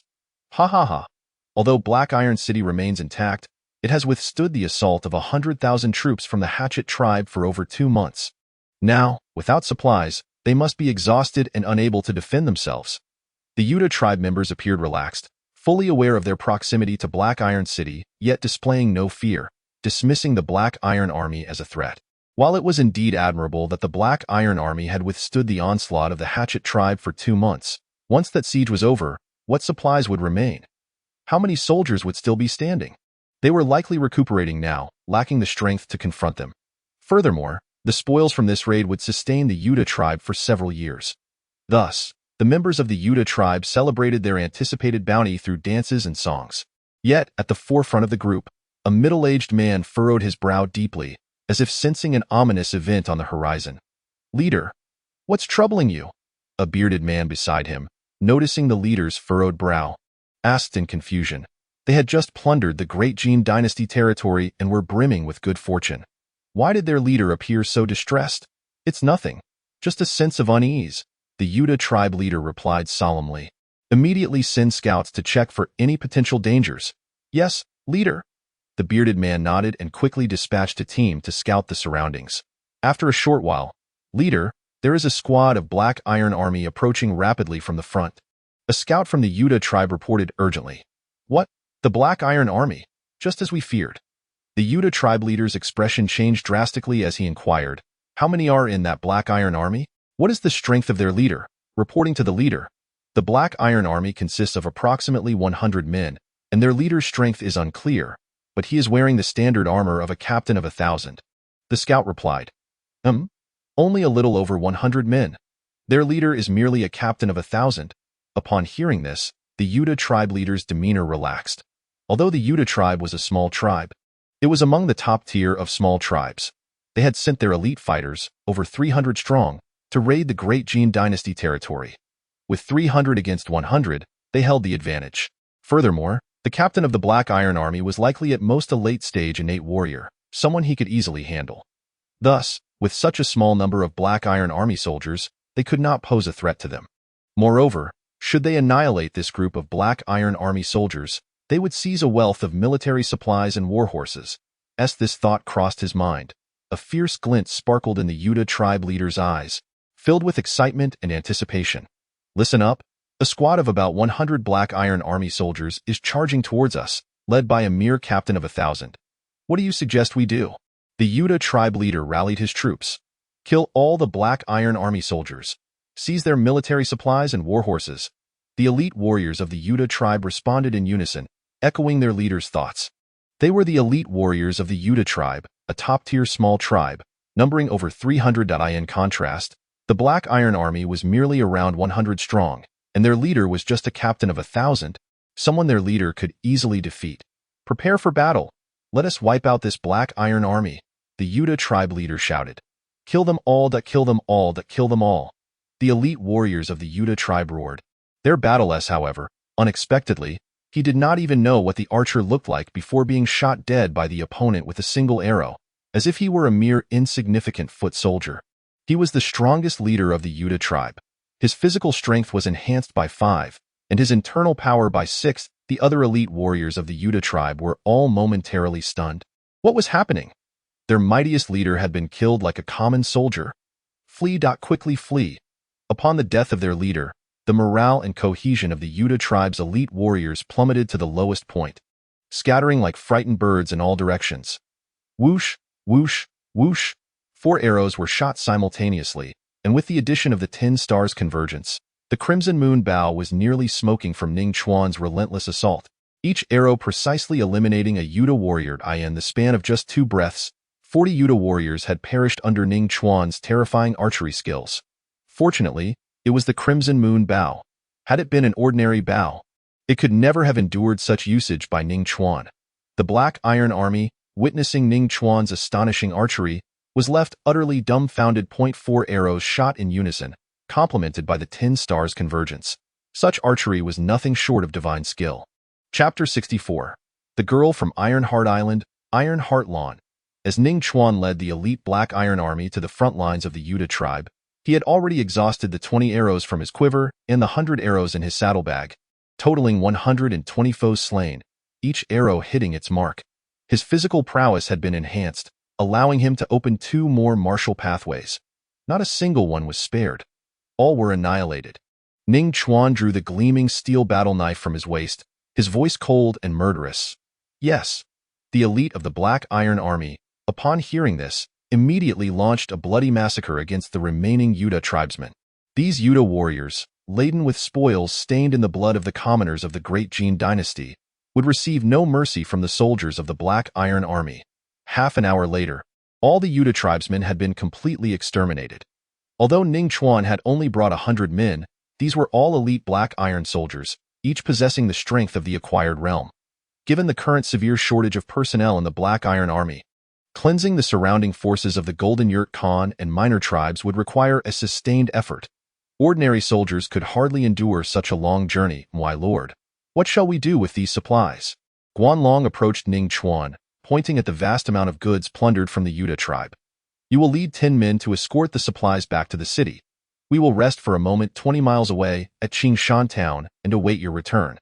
Ning Chuan replied directly. Yes, my lord. Guanlong nodded, taking 10 men and a cart to transport the plundered goods back to the city. After clearing the battlefield, Ning Chuan and the others set off again. To Ning Chuan, the Yuta tribe was merely a minor episode. Qingshan town was a small settlement reliant on hunting, known for its fierce and robust inhabitants. However, it had now fallen to a force of the Golden Yurt Khan. This army, once numbering over 500, had suffered more than 200 casualties in their attempt to seize Qingshan town. The Khan's commander, Bafu, was infuriated upon reviewing the casualty reports. The villages and towns they had previously burned and pillaged had offered almost no resistance to their blades, with all but the young women slaughtered. Yet Qingshan town had proven unexpectedly resilient, with its intricate traps and the bravery of its men, resulting in significant losses for them. Bafu had never anticipated such difficulty in capturing this small town. Fortunately, they had ultimately succeeded. However, he did not intend to further harm the remaining townsfolk, not out of mercy, but to punish the remaining defiant villagers. So fierce, are they? Strong, are they? Today, I will show you what true cruelty is. Bring them forward.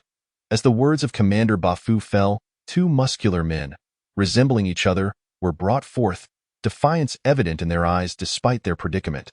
Now, brothers, we will play a game. You shall fight to the death. Whoever wins shall be spared, Bafu said with a gleam of amusement. Humph. You golden yurt dogs, if you have the guts, just kill us. You think we will turn against each other? Dream on. The two men from Qingshan town scoffed, one spitting a mouthful of blood. Had Bafu not dodged quickly, the spit would have landed on his face. Bafu's expression darkened at their insolence. It his signal. The elderly and weak of Qingshan town were also brought forward. Though terrified, the townsfolk displayed an astonishing resolve, none pleading for mercy. These were no ordinary villagers. You two brothers better start fighting now. If you don't, every 5 breaths, I will kill one of you, Bafu declared, swiftly beheading an elderly man from Qingshan town to set an example. Uncle! The two muscular men cried out in despair, their fury ignited as they attempted to resist, only to be thrown to the ground by 2 sergeants of the Golden Yurt Khan. 3 breaths have passed, Bafu remarked coldly. Left with no choice, the 2 men had to engage in a deadly struggle.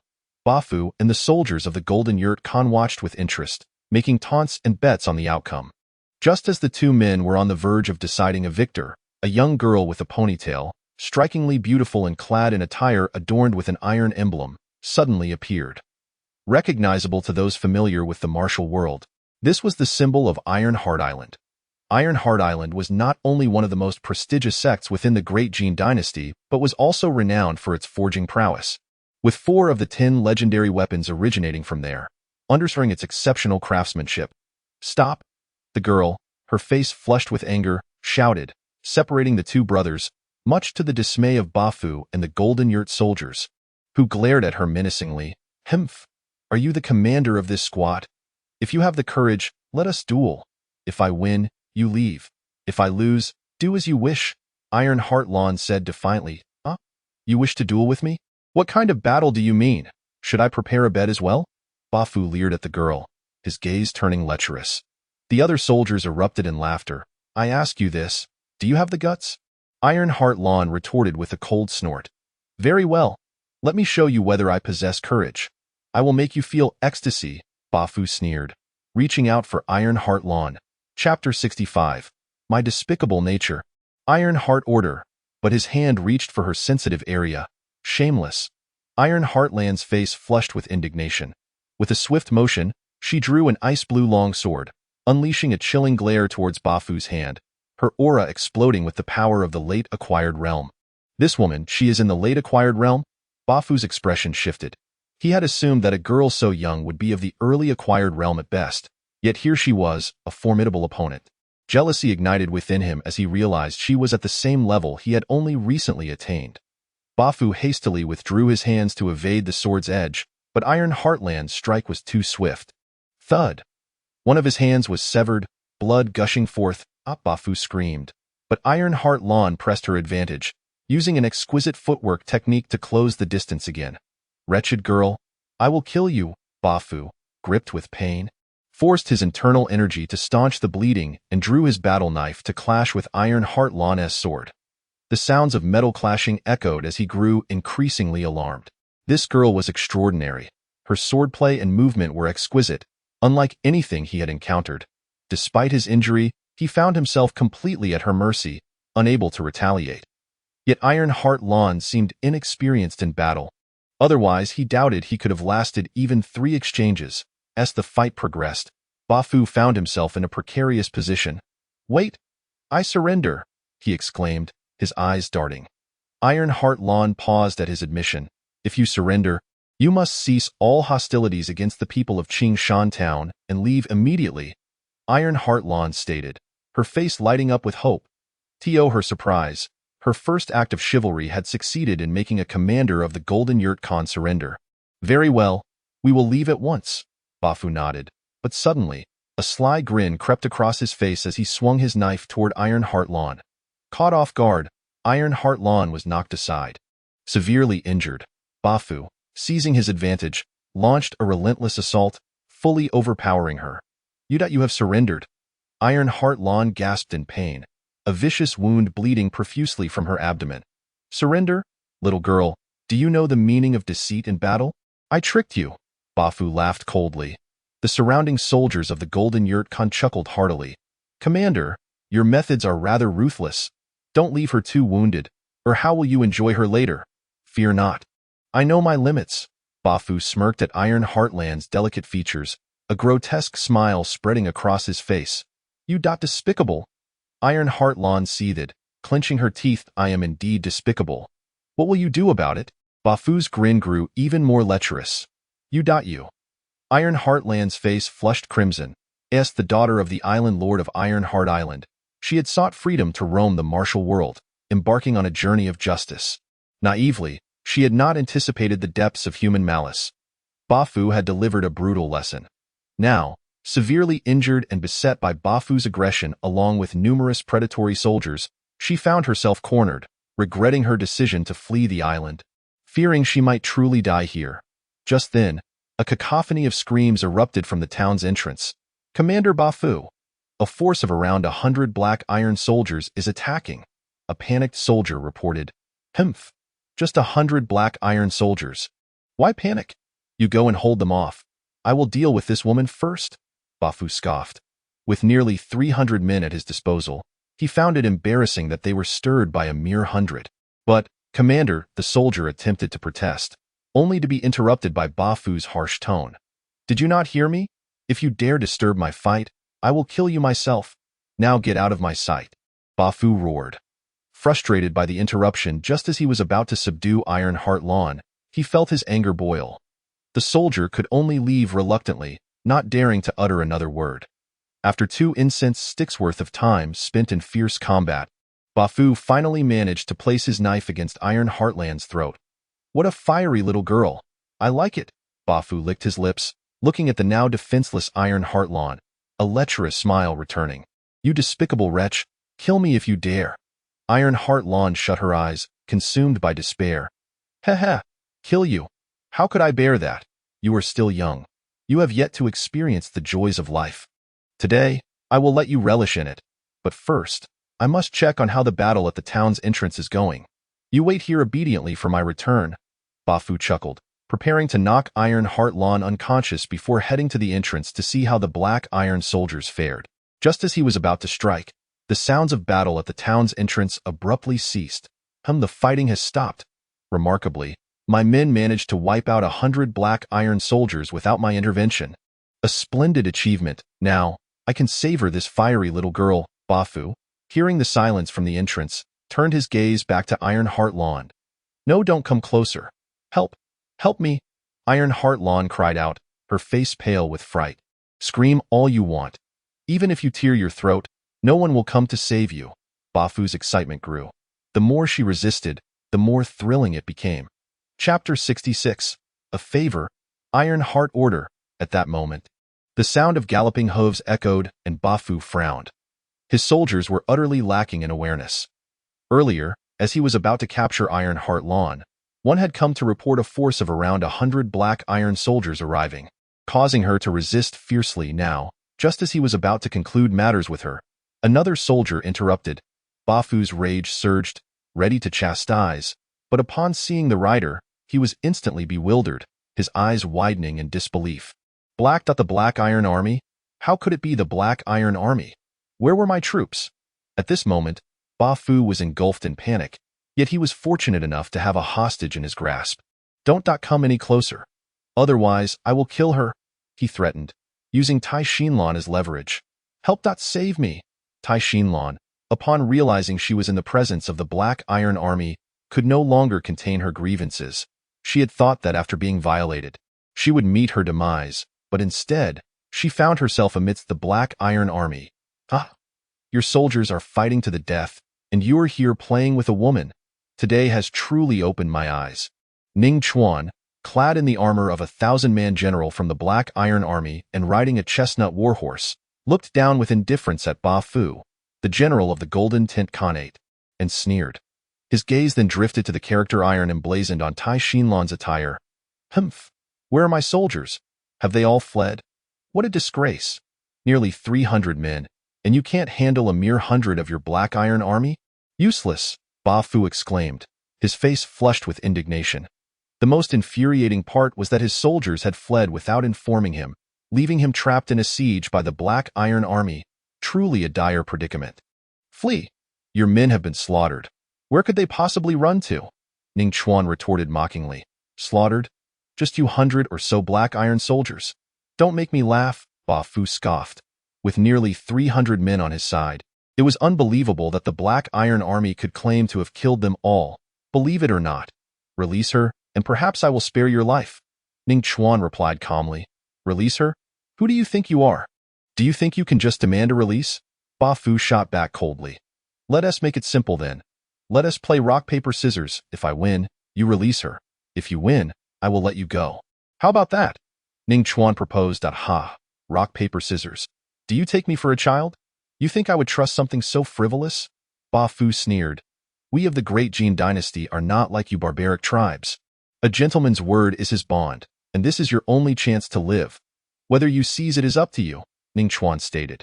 Hearing this, Ba Fu fell silent. Given the current situation, this was indeed his only chance for survival. Otherwise, he would never escape the encirclement of the Black Iron Army. The great Jin dynasty valued reputation and was known for its decorum, often claiming to be a nation of propriety. Although they had been repeatedly invaded by the Golden Tint Khanate, as long as they were willing to concede, their lives were generally spared. All right, you said it. A gentleman's word is his bond. Ultimately, under pressure, Ba Fu had no choice but to agree. 8 horses are hard to chase. Ning Chuan added, Good. Then let us play rock, paper, scissors. One round decides it all, Ba Fu declared. Agreed? Ning Chuan nodded. The two immediately commenced their game of chance, and after several intense rounds, beads of sweat began to form on Ba Fu's forehead due to the tension, while Ning Chuan remained remarkably calm. Ultimately, Ba Fu won with scissors against Ning Chuan's paper, causing a surge of joy within him. You said if I win, you would let me go. Ba Fu fixed his gaze on Ning Chuan's eyes. Everyone, clear a path. As long as you release her, you may leave. With Ning Chuan's order, the Black Iron Army immediately parted to create a path. Ba Fu took a deep breath and finally released Tai Xinlan. However, at that very moment when he let go of her, Ning Chuan moved swiftly and grasped Ba Fu by the throat. A gentleman's word. You said 8 horses are hard to chase. You promised to let me go. Ba Fu's pupils contracted in disbelief, completely unprepared for Ning Chuan's terrifying strength as a fellow general, which allowed him to easily overpower him. This is war. Deception is part of the game. I tricked you, Ning Chuan declared, exerting force in his grip. With a sharp crack, Ba Fu's neck was snapped. You despicable fiend. Ba Fu's eyes widened in shock as he lost all signs of life. Thank you for saving me. Tai Xinlan gazed at Ning Chuan with gratitude, having thought she was doomed, only to find herself unexpectedly rescued. Are you from Tai Exile Island? Ning Chuan inquired, noting the character iron on her attire. Indeed. I am Tai Xinlan, the daughter of the Lord of Tai Exile Island. Now that you have saved my life, I will remember this favor. Here is the Tai Exile order from my island. Should you ever need my assistance, I will surely repay this kindness. Tai Xinlan produced a palm-sized token and handed it to Ning Chuan. Her eyes clear and resolute, her expression serious, revealing her naivety. Tai Exile Island is a renowned power within the great Jin dynasty. As the daughter of the island lord, does your father not worry about you venturing out alone? Is there no strong protector by your side? Ning Chuan questioned, accepting the Tai Exile order without hesitation.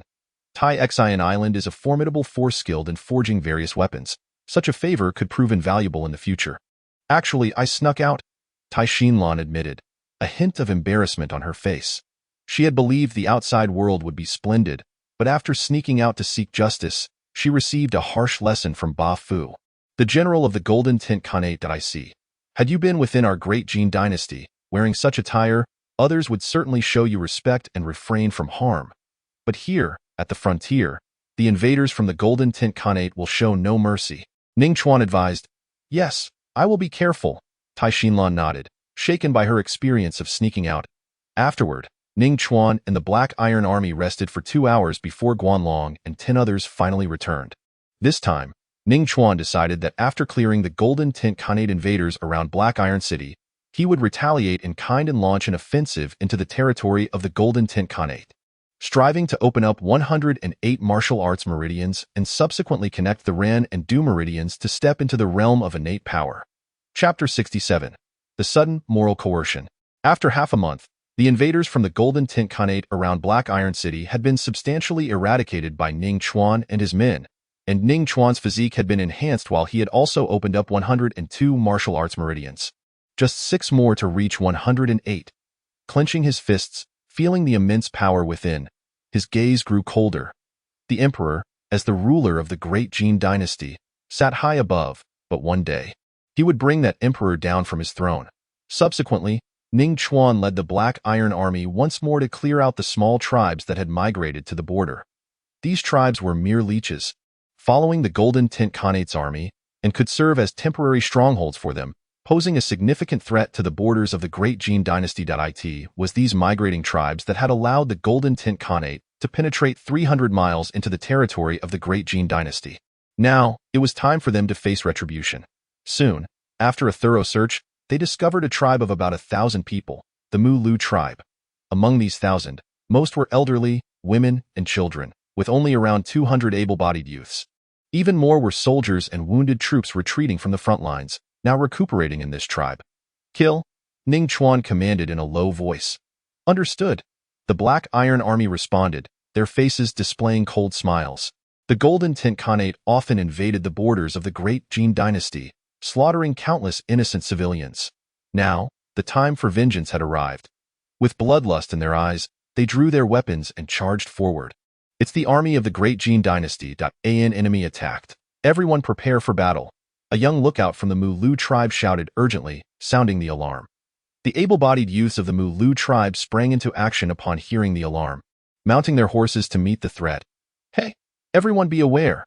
This Black Iron Army consists of only about 100 men, and more than half are injured. Don't be afraid. Charge. What? Only 100? I thought it was a much larger force.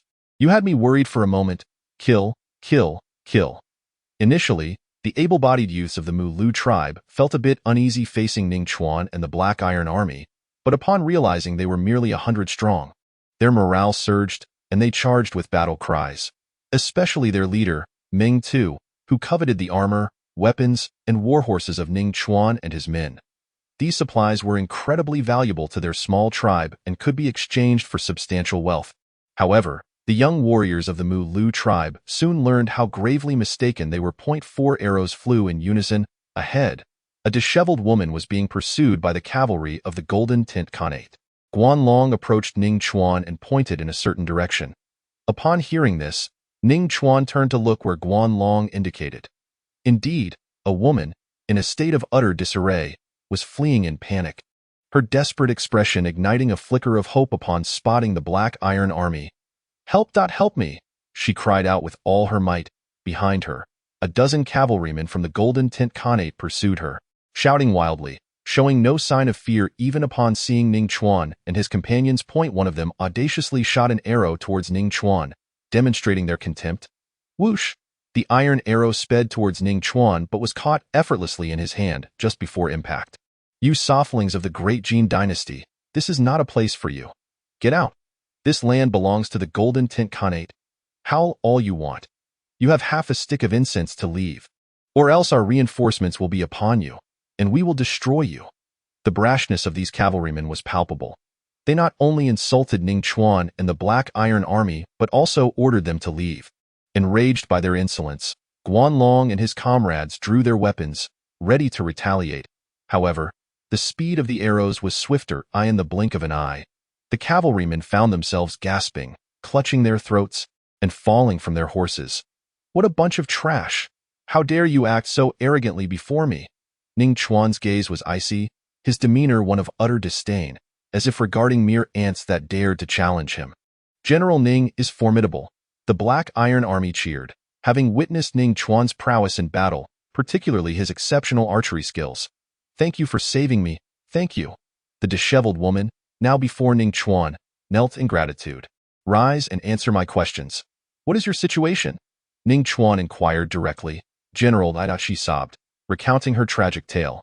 Once a respectable woman from Zhao family town, her life shattered when the Golden Tint Khanate invaded, slaughtering all but the more attractive women, including her own infant, who was brutally killed by the soldiers. The women were seized and turned into playthings for the soldiers' base desires. She managed to escape due to her family's martial arts background but was soon discovered. Without Ning Chuan and the Black Iron Army's timely intervention, she would have been recaptured and treated as a mere animal. I see. How many soldiers are in that army, and how strong is their commander? Ning Chuan asked, nodding with sympathy for her plight. The Golden Tint Khanate's forces number around 1,000, all elite troops. Their commander is exceptionally powerful. Though I have not seen him fight, he is at least at the peak of the acquired realm, perhaps even on the verge of innate mastery. There is also a figure known as King Autu among them. General, we must leave here quickly. The cavalry pursuing me will surely send more to investigate. If we do not escape now, we will surely die, the woman urged anxiously. Chapter 69. 2 plans, 1,000 elites. And a King Autu. Upon hearing this, a glimmer of intensity flashed in Ning Chuan's eyes. General Ning, let us confront them. The other black iron soldiers, initially somber at the mention of over 1,000 elite foes, felt their spirits lift at the mention of King Autu.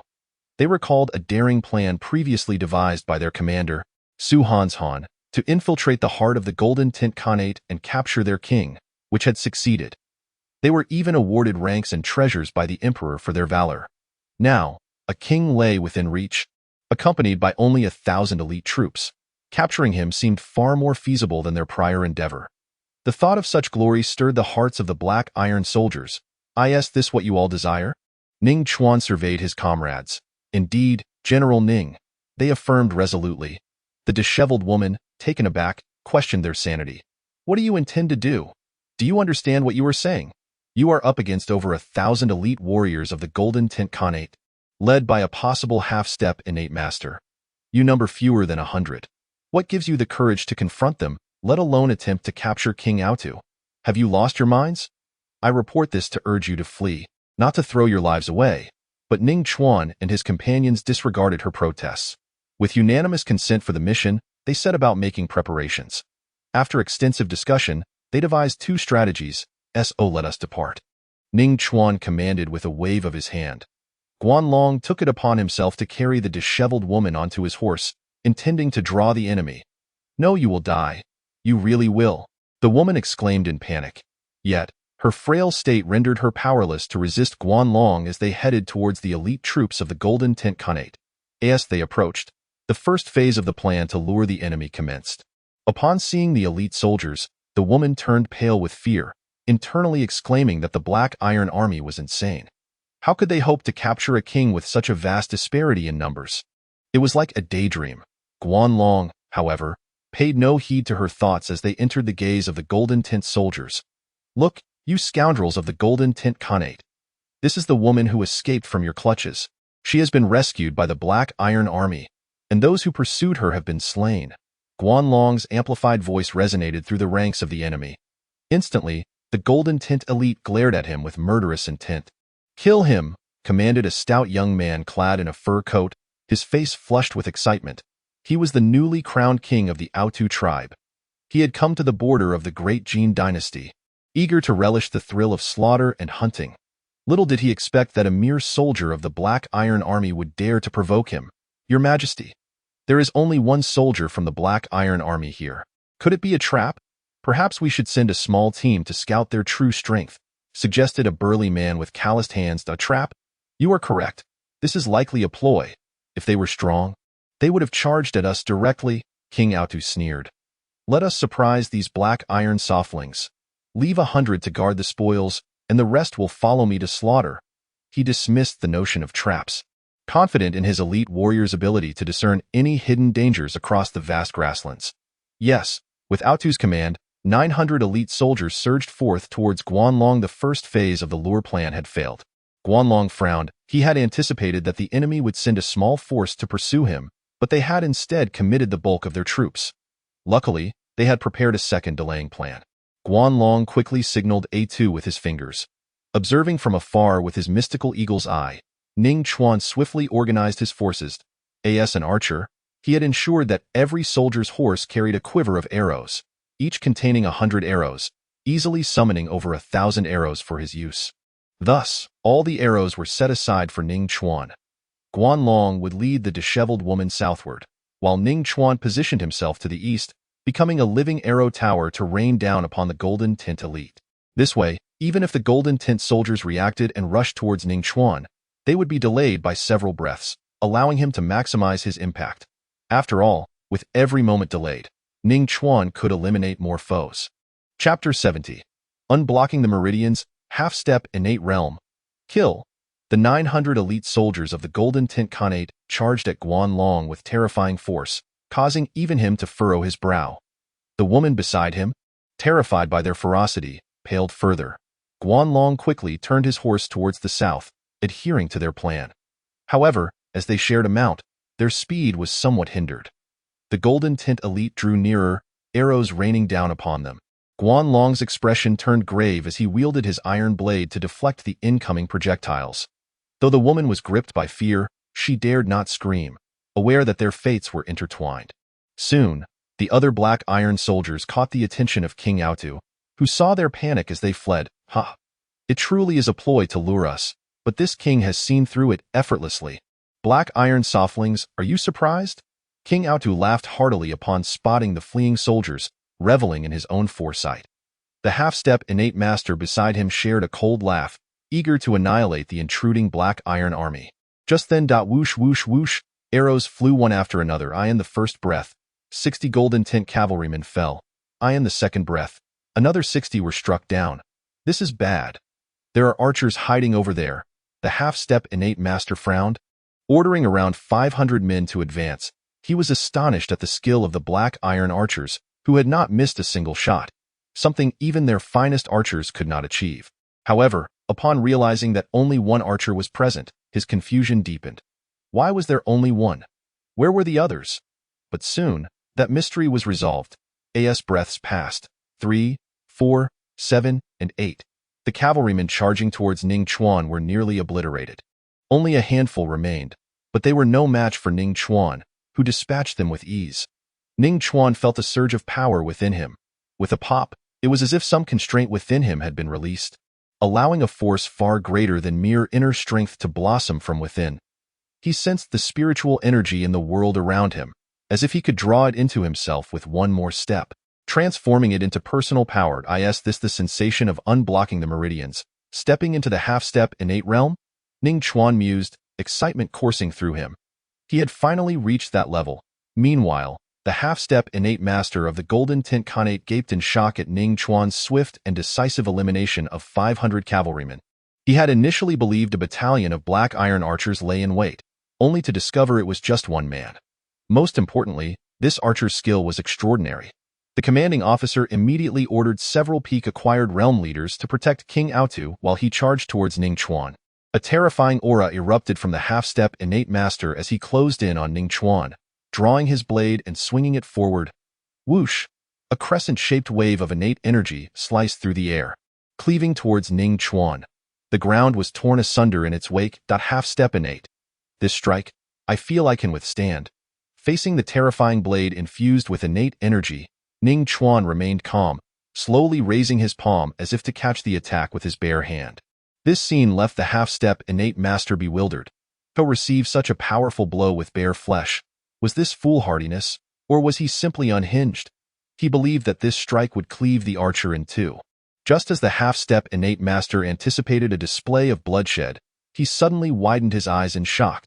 He witnessed his formidable strike, empowered by innate true energy, effortlessly blocked by the opposing archer using merely the palm of his hand. Impossible. This cannot be real. The half-step innate expert was unwilling to accept this reality, yet the undeniable truth lay before his eyes. Indeed, internal energy could not be compared to innate true energy. Ning Chuan felt the immense power of the innate true energy and whispered to himself. If he were to rely solely on internal energy, even if he concentrated all of it into his palm, he could never withstand such a terrifying strike enhanced by innate true energy. But now, possessing even a trace of innate true energy, he easily blocked the attack when he channeled it into his palm. Moreover, with a sudden surge of power, Ning Chuan shattered the terrifying blade aura unleashed by the half-step innate expert, dispersing it into a gentle breeze that brushed past him. The half-step innate warrior from the Autu tribe was momentarily stunned, as his full-force strike not only failed to injure his opponent, but was also obliterated with a mere flick of Ning Chuan's hand. If a half-step innate expert was this powerful, how formidable would one be who truly stepped into the innate realm? Ning Chuan mused internally, disregarding the astonishment of the half-step innate expert. He drew his bow, nocked an arrow, and infused it with overwhelming energy and innate true energy. Whoosh, thud. The half-step innate expert from the Autu tribe widened his eyes in shock as his neck was pierced by Ning Chuan's iron arrow. Thud! As the half-step innate expert collapsed to the ground, all signs of life vanished. Ding! Congratulations to the host for receiving the reward, max-level arrow condensation technique. The system's voice echoed in Ning Chuan's mind. The arrow condensation technique, a unique skill that allows one to transform their innate true energy into arrows, signified that with this technique, Ning Chuan could shoot arrows without reliance on physical projectiles. As long as his true energy was sufficient, he could manifest arrows from it. What a remarkable treasure! Ning Chuan's eyes sparkled with excitement as he eagerly prepared to test it out. Chapter 71. Capturing the King. Kill, kill, kill. Annihilate this entire Black Iron army and let these cowards know the might of the warriors of the Golden Tint Khanate. A vice-commander of the Golden Tint Khanate brandished his weapons, his eyes brimming with murderous intent. A sinister smile plastered across his face as he roared loudly. You are quite arrogant, you there. At that moment, as Ning Chuan's words fell, he drew back the bowstring and performed the arrow condensation technique. In no time, an arrow formed from innate true energy, nearly ethereal, took shape rapidly. Whoosh! The ethereal arrow shot forth, rippling through the void as it passed. The vice-commander of the Golden Tint Khanate, caught off guard by the impending danger, hurriedly summoned his internal energy, placing his battle blade before him in a desperate attempt to defend. However, as he felt the pressure of the innate true energy, he realized, innate true energy? Thud! The ethereal arrow glided past, obliterating the upper half of the vice-commander's body. Its power undiminished, it continued on, piercing through a dozen elite warriors of the Golden Tint Khanate before finally exhausting its energy and dissipating. Among the fallen were commanders and captains, yet none could withstand its might, especially the gruesome scene of devastation where all upper bodies were annihilated. Gasp! Ning Chuan inhaled sharply. The power of the innate true energy arrow far exceeded what he had anticipated. It should have been comparable to an arrow enhanced by innate true energy, yet it effortlessly pierced the vice-commander's neck, leaving no chance for resistance. Meanwhile, the true innate true energy arrow had annihilated the upper halves of the vice-commander and other leaders, an overwhelmingly formidable force. Nevertheless, with the innate true energy he currently possessed, he could only condense 2 arrows. After experiencing the might of the arrow condensation technique, Ning Chuan knocked another arrow and began to unleash a relentless assault on the soldiers of the Golden Tint Khanate. No one could withstand his shots. Ha ha ha! General Ning is majestic and powerful. General Ning will be my idol in the future. If only I could possess half of General Ning's archery skills. Nonsense. If I could have a tenth of General Ning's archery skills, I'd consider myself fortunate. I'd be grateful for even 1% of General Ning's skills. No way. You all can get hyped about this? Guan Long and the remaining Black Iron army observed the dwindling numbers of the pursuing enemy, their previously tense hearts gradually easing. Truly, General Ning was worthy of their admiration. His archery was nothing short of divine. Meanwhile, King Audu was nearly paralyzed with fear at the sight of Ning Chuan. With 4 arrows flying in unison, like 10 stars aligning, not a single shot missed its mark, and in a brief moment, he had felled 500 warriors of the Golden Tint Khanate. Even a half-step innate expert's intervention was swiftly subdued by Ning Chuan. What shocked King Audu the most was that Ning Chuan had actually acquired innate true energy. This was a dire situation. Retreat, quickly cover my escape. Panic etched across King Audu's fair, plump face. He could be ruthless when slaughtering the citizens of the great Jin dynasty, showing no hesitation, but when it came to his own life, he was terrified and desperate to flee. Why was his steed moving so slowly? Hurry, go faster. King Audu whipped his horse with frustration, cursing its lack of speed. There was no time for him to remain calm, especially since he was still within Ning Chuan's range. Upon witnessing King Audu's retreat, a cold smile crept across Ning Chuan's face. Their objective was to capture the king. He could not allow King Audu to escape. Whoosh thud! With a swift shot, Ning Chuan's arrow struck down King Audu's steed, causing it to cry out before collapsing. King Audu was thrown off, bewildered. His subordinates attempted to rescue him, but all were sent away by Ning Chuan's arrows.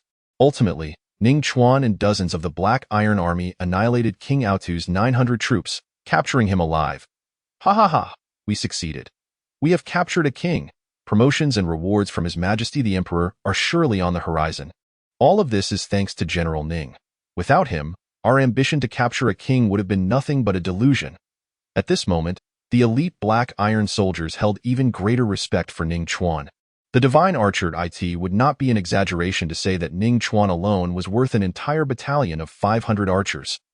Meanwhile, the disheveled woman stood dumbfounded, staring at the black iron soldiers, especially the seemingly youthful General Ning. Previously, she thought the few black iron soldiers were mad for attempting to target King Autu, and after barely escaping the grasp of the Golden Tint Khanate's army, she feared she would meet her end. Yet, to her astonishment, this group of black iron soldiers had succeeded in capturing King Autu, especially the young General Ning, who left her in awe with his extraordinary archery skills.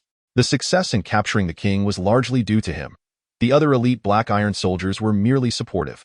Following their successful capture of the king, Ning Chuan and his men advanced towards the remaining soldiers of the Golden Tint Khanate guarding the supplies. Some of these soldiers, upon witnessing King Autu's capture and the complete annihilation of 900 troops, began to entertain thoughts of surrender. However, Ning Chuan would not grant them the opportunity to yield. Each of these Golden Tint Khanate soldiers had blood on their hands from the citizens of the Great Jin dynasty. Moreover, Ning Chuan grew stronger with each enemy he killed. Surrender and become prisoners? They could forget about it. Whoosh, whoosh, whoosh. Ning Chuan's unparalleled archery left the remaining soldiers of the Golden Tint Khanate with no means of defense, and they fell one after another. Guanlong, release all the ropes binding those women, Ning Chuan commanded, pointing towards the healthy women captured by the Golden Tint Khanate. Yes, my lord, Guanlong nodded and led a group to soothe the women's emotions as they untied the ropes around their limbs. The women, having long been numbed and despairing, slowly realized that they were truly saved. Soon, the air was filled with their cries. Enough. Please do not cry. We will take you home now. After allowing the women to weep and release their pent-up emotions, Ning Chuan spoke. Upon hearing this, the women quietly composed themselves and began to gather the carts laden with supplies, escorted by Ning Chuan and the elite black iron soldiers, making their way towards Haiti City. However, just as they were about to leave the Golden Tint Khanate and enter the territory of the Great Jin dynasty, Ning Chuan suddenly furrowed his brow. His heightened senses detected an impending danger swiftly approaching. Indeed, a force of nearly 5,000 soldiers from the Golden Tint Khanate was surrounding them. Leading this army was none other than the previously captured King Hachi, accompanied by a proud-looking middle-aged man exuding a powerful aura. Arms crossed, coldly observing Ning Chuan and his men as though they were mere insignificant insects. Chapter 72. The Innate Realm Expert, King Hachi. Ning Chuan gazed at King Hachi and the assembled forces of the Hachi tribe, his brow furrowing deeply. Particularly, the middle-aged man beside King Hachi emanated an exceedingly perilous aura. The elite black iron soldiers, including Guanlong, wore expressions of utmost seriousness. The rescued women displayed despair upon realizing that they had barely escaped one peril only to be surrounded by another. Heh heh heh. Ha ha ha. Ning Chuan, it has truly been a long time. King Hachi laughed heartily at the sight of Ning Chuan, though his laughter was laced with a palpable bitterness. His resentment stemmed from the fact that he could not help but harbor a deep-seated hatred. During the previous siege of Haiti City, with his 10,000-strong army, it took over 2 months.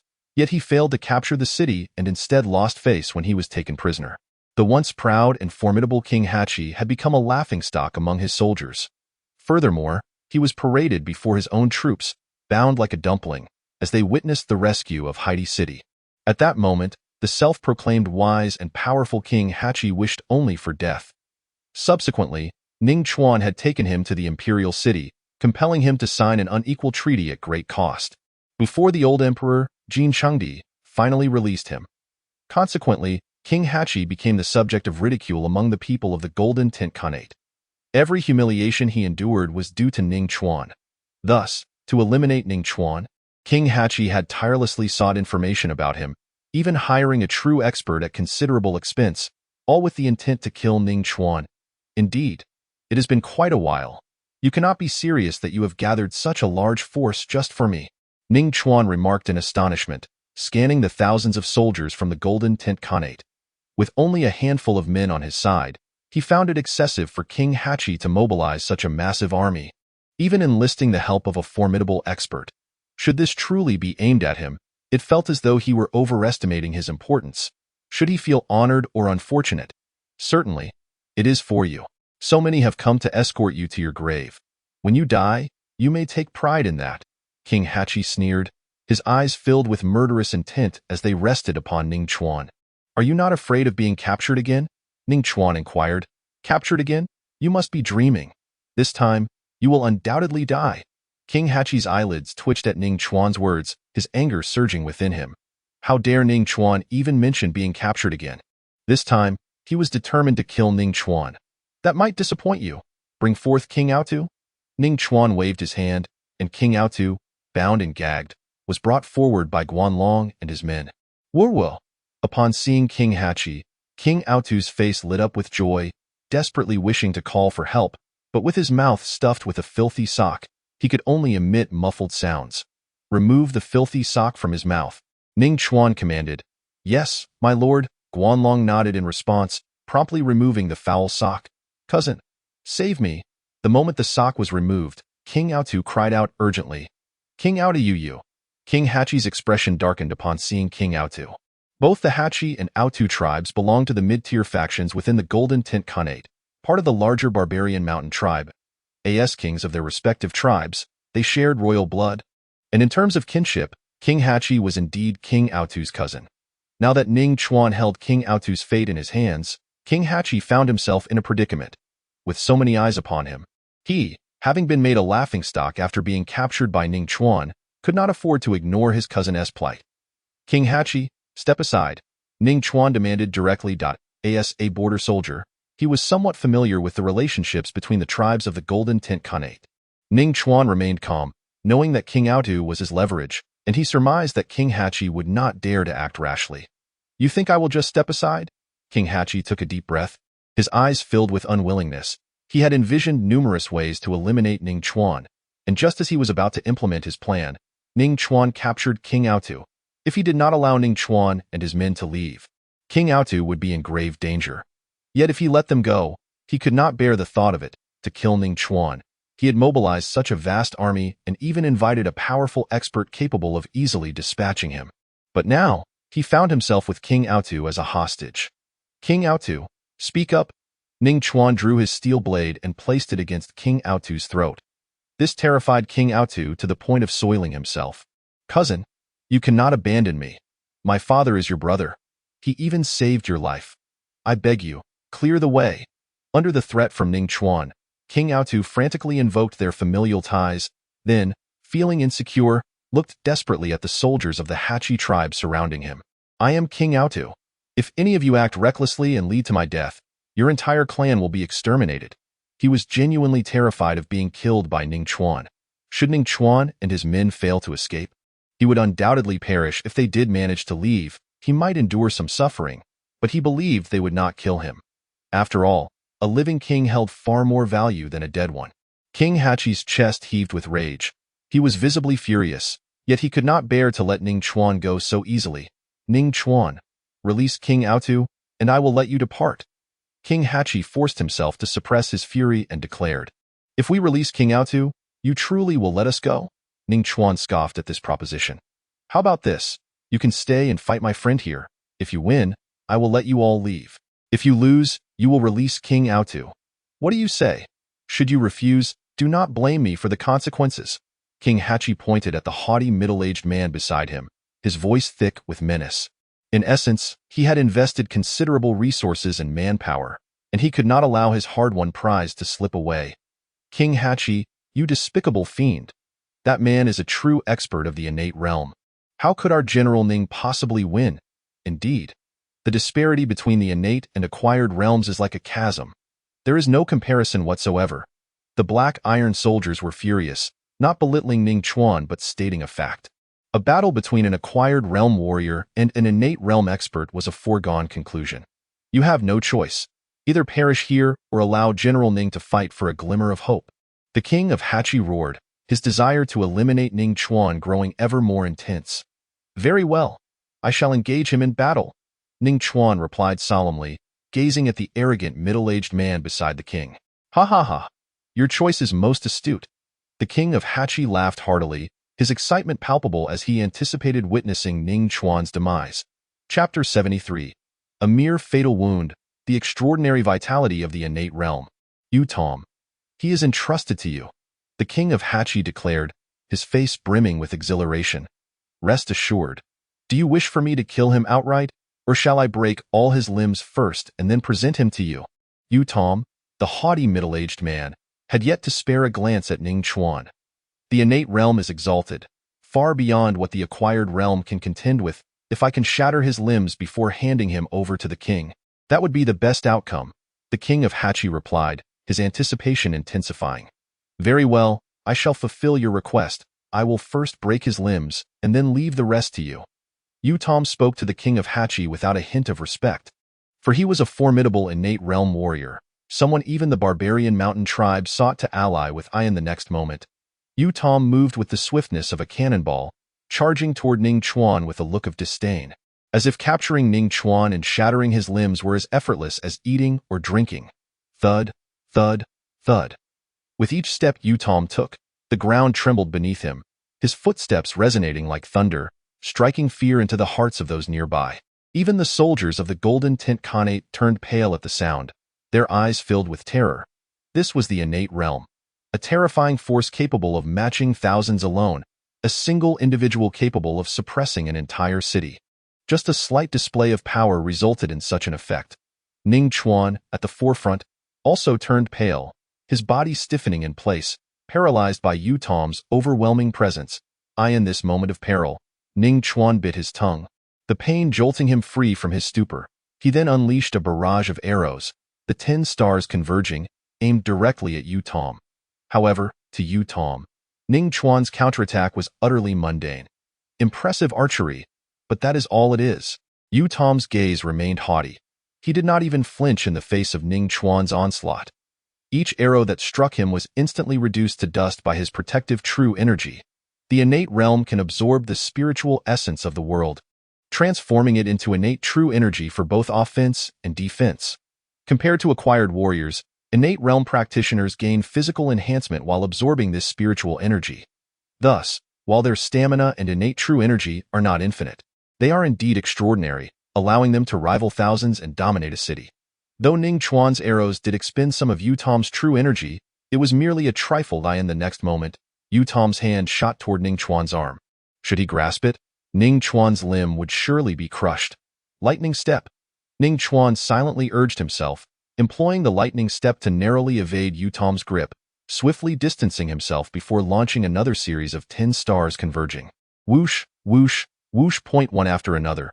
Iron arrows gleaming with a cold light flew toward Yu Tom. I am protected by innate true energy.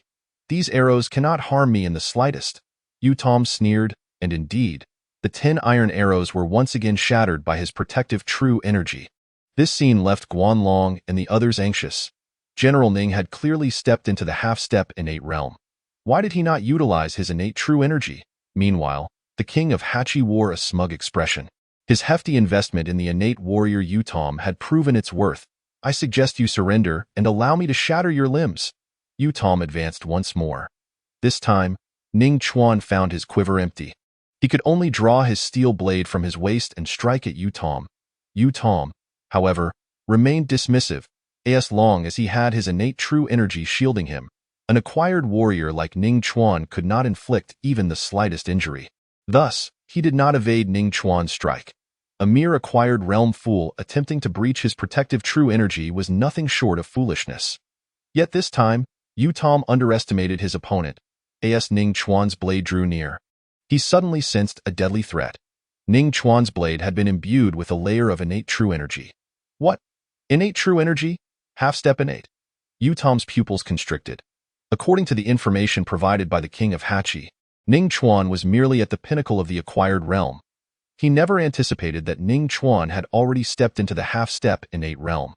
Upon reaching the half-step innate realm, one could wield a trace of innate true energy, which was precisely the leverage Ning Chuan needed to wound Yu Tom.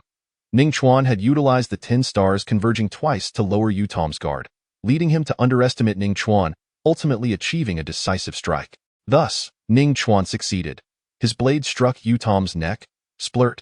Half of Yu Tom's neck was severed, blood gushing forth. Ha ha ha, we have triumphed. Guanlong and the others could not contain their excitement. General Ning's earlier restraint in using his innate true energy was merely a ruse to lure Tom into a false sense of security before delivering a lethal blow. Triumph? That is but a mere fatal wound. You underestimate the innate realm too greatly. My physical form is not something you mortals can compare to. As long as my head remains attached, I shall not perish. Tom pressed his right hand firmly against his head, staunching the gush of blood, while the muscles in his neck rapidly writhed, forcibly sealing the wound. This spectacle left everyone astounded. Even Ning Chuan gasped in disbelief. A severed neck spewing blood would normally spell certain death. Yet Tom, an innate warrior, shattered Ning Chuan's comprehension. Was it possible to survive such an injury? Did this imply that with his physique comparable to the innate realm, he could endure even a severed neck? Of course, Ning Chuan would not dare attempt such folly. He was not yet of the innate realm, and the risk of death was too great in the next moment. Tom let out a sinister laugh, his eyes ablaze with fury as he reached for Ning Chuan, intent on crushing every bone in his body. Ning Chuan, employing the lightning step, swiftly retreated, relying on his keen perception to predict and evade Tom's assault. You insolent fool! Tom bellowed in rage. Though he had forcibly sealed his neck wound, he had not fully recovered. Normally, he would require an hour of treatment in battle. That time would be drastically reduced, and the more intense the fight, the shorter the recovery time. Tom had expected to dispatch Ning Chuan easily, yet he was taken aback by the latter's agility, consistently evading his attacks and demonstrating remarkable skill, which infuriated Tom to no end. The earth trembles. Tom's forehead bulged with veins as he roared. He lifted 1 foot high before bringing it down with tremendous force. Rumbling. The ground shook violently, and a terrifying shockwave surged forth, plowing away the earth beneath him. Bang! Ning Chuan, at the forefront, was struck by the terrifying shockwave, as though he had been hit by a battering ram, spitting blood and flying backward. Had it not been for his physique exceeding that of an acquired realm warrior, Tom's blow could have shattered his bones and organs. Yet even after unleashing such a catastrophic strike, Tom's neck bled anew. Chapter 74. Slaying the Innate. The Holy Beast Legion Training Manual. What? He is still alive? Tom was aghast to see Ning Chuan withstand his full-force strike and emerge merely wounded. His earth-shattering technique was intended to obliterate an acquired warrior, and he had anticipated that even if Ning Chuan did not die, his bones and organs would surely be shattered. Yet the outcome defied all expectations. Ning Chuan had merely spat out a mouthful of blood before performing an agile leap, rising as if unaffected. So, your neck wound merely closed forcefully? Ning Chuan observed the blood seeping from Tom's neck, realization dawning upon him. In that case, he would wear down this innate warrior. Soon, both combatants were locked in a fierce chase. Tom, wounded in the neck, was desperate to subdue Ning Chuan, while Ning Chuan's keen perception allowed him to anticipate danger and evade Tom's strikes. Curse you! Tom seethed. Though he had managed to close his neck wound, he was far from fully healed. Normally, he would require treatment within an hour. However, in the throes of battle, this time frame shrank considerably, and the more intense the conflict, the shorter the recovery period. Tom had thought to easily dispatch Ning Chuan, only to be met with an adversary who had not only severed his neck, but was also exceptionally agile, evading his every attack. This only served to fuel Tom's fury to unprecedented levels. The mountains trembled, Tom's forehead bulged with veins, and he roared. 1 foot lifted high before crashing down. The ground quaked, and a terrifying shockwave surged forth, plowing away the earth beneath him. Bang! Ning Chuan, at the forefront, was struck by the shockwave, akin to being hit by a battering ram, spitting blood and flying backward. Had it not been for his physique exceeding that of an acquired realm warrior, Tom's blow could have shattered his bones and organs. Yet even after unleashing such a catastrophic strike, Tom's neck bled anew. Chapter 75. Capturing the King of Hachi. With this realization, Ning Chuan wasted no time and decisively moved to seize the opportunity. Although he had slain the innate warrior Tom, the initiative still lay with the King of Hachi, who commanded an army of thousands from the Hachi tribe. Even without Tu Wang as a hostage, the situation was precarious. Should the King of Hachi decide to risk all, Ning Chuan had no means to counteract. He could perhaps find a way to break through, but what of Guanlong and the others? They were his future foundation, and he could not afford to lose them here. By capturing the king of Hachi, he could shift the balance of power completely in his favor. Thus, as the thought crystallized, Ning Chuan charged toward the king of Hachi. Startled by Ning Chuan's sudden advance, the king of Hachi cried out in alarm, urging his guards to intercept him. "Quickly, block him!" the king of Hachi shouted in panic. "Yes," his entourage responded, drawing their blades and rushing toward Ning Chuan, yet their eyes betrayed a flicker of fear. After all, this individual had annihilated a powerful innate being. To claim one was unafraid would be disingenuous. However, following his defeat of the innate warrior Utom, Ning Chuan found himself gravely injured, his internal energy and stamina severely depleted, leaving his strength diminished to a mere fraction. If he could be slain at this moment, it would undoubtedly be a monumental achievement. Yet, Ning Chuan, having opened his meridians and stepped into the threshold of innate mastery, dismissed the royal guards of the Khan with disdain. To put it bluntly, even with thousands of troops converging to besiege him, they might only exhaust him, but to kill him with these guards alone was nothing short of a delusion. With a swift motion, Ning Chuan wielded his steel blade, ruthlessly cutting through his foes, the splattering blood staining his entire being crimson. The guards of the Khan were utterly incapable of halting his advance. "Stop him! Quickly, stop him!" The Khan, witnessing the blood-soaked figure of Ning Chuan resembling a bloodthirsty demon, cried out in a panic. Yet, no one could impede Ning Chuan even an inch. The soldiers attempting to block his path fell like blades of grass before a scythe. Ultimately, the Khan could not escape the fate of being captured alive. As Ning Chuan, drenched in blood and wielding his dripping steel blade, approached him, the Khan knelt upon the ground. "No, please don't kill me." The Khan was utterly terrified, fearing that in his bloodlust, Ning Chuan might slay him with a single stroke. Fortunately, Ning Chuan remained composed and refrained from delivering the fatal blow. A living king held far more value than a dead one. "Cease all actions. I have captured the Khan. Anyone who dares to approach shall lose their life." Ning Chuan's voice, augmented by his internal energy, reverberated like thunder, resonating in the ears of all present. The army of the Khan halted in their tracks, paralyzed by fear. Ning Chuan then seized the Khan by his collar and returned step by step to join Guanlong and the others. At that moment, Guanlong and his companions gazed at the bloodied Ning Chuan, their faces flushed with excitement as they raised their weapons, roaring in unison, "General Ning is awe-inspiring. General Ning is invincible. Damn it! General Ning shall be my idol for life." Guanlong and his companions were overwhelmed with enthusiasm, each brimming with spirited resolve. Their decision to follow General Ning into battle had proven fortuitous. Capturing 2 tribal kings in succession was an achievement that would ensure their families would never suffer from one again. The women abducted by the King Autu now looked at Ning Chuan with a mixture of admiration and disbelief, as if he were a deity in their eyes. They had believed they were doomed, only to witness their protector's astounding valor in capturing 2 kings. Subsequently, Ning Chuan commandeered a flagpole from the Khan's tribe, binding the Khan tightly and silencing him. "Everyone, clear the way, or else your Khan will meet his demise." Ning Chuan commanded Guanlong to carry the Khan, and as they passed, the army of the Khan parted to create a path. The Khan, suspended by the flagpole, shut his eyes, enduring the humiliation of witnessing this degrading spectacle once more. His reputation in the Golden Khanate was irrevocably tarnished, perhaps even destined to be chronicled in its annals. No other king had ever been captured twice. "Master, are you all right?" Guanlong inquired with concern. Although Ning Chuan appeared unscathed, Guanlong could sense something amiss. "It's nothing. What has become of the Khan's army?" Ning Chuan's expression turned serious as he fought to suppress his injuries, relying on sheer willpower to maintain his composure. Otherwise, he would collapse from exhaustion. The battle against the innate warrior Utom had drained Ning Chuan of significant energy, leaving him severely wounded. The subsequent effort to subdue the Khan had nearly exhausted all his strength, compounded by the agony of his injuries. That he had not yet fallen from his horse was a testament to his indomitable will. "They have been following us from a distance," Guanlong replied gravely.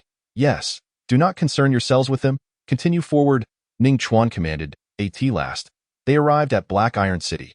Upon seeing Ning Chuan and his companions return, even bringing back the Khan, the Black Iron Army was taken aback. The Khan had been captured once before, and now he was captured again. Quickly, Open the gates for them. I shall report to the commander." Soon, the Black Iron Army sprang into action, opening the gates to allow Ning Chuan and his companions entry. When Commander Su Hanshan learned of Ning Chuan's feat of capturing the Khan, he was invigorated. He hurriedly made his way to greet them, but upon seeing both the Khan and Autu captured, his expression shifted to one of astonishment. He never anticipated that after merely allowing Ning Chuan and his men to venture out, they would return with both tribal kings in tow. "Where is Ning Chuan?" Commander Su Hanshan inquired, his excitement palpable. "General Ning is gravely injured and has been taken for treatment," Guanlong replied. "Understood."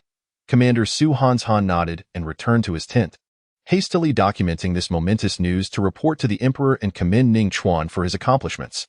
Chapter 76. Ning Chuan alone, trading 5 years of peace for the frontier? Commander Su Hanshan had become fully aware of the emperor's disdain towards Ning Chuan. He hoped that this remarkable achievement of capturing 2 kings would alter the emperor's perception, perhaps even lead to a pardon for Ning Chuan's family. Meanwhile, Ning Chuan remained oblivious to these developments. After receiving treatment, he succumbed to a deep slumber.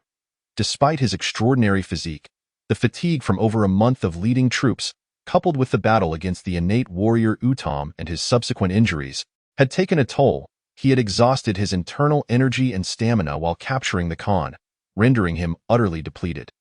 Even with his formidable physical constitution, he was nearing his limits. Thus, after receiving treatment, Ning Chuan slept for 3 days and nights, finally regaining his strength. His constitution, rivaling that of innate masters, showcased an astonishing recovery ability.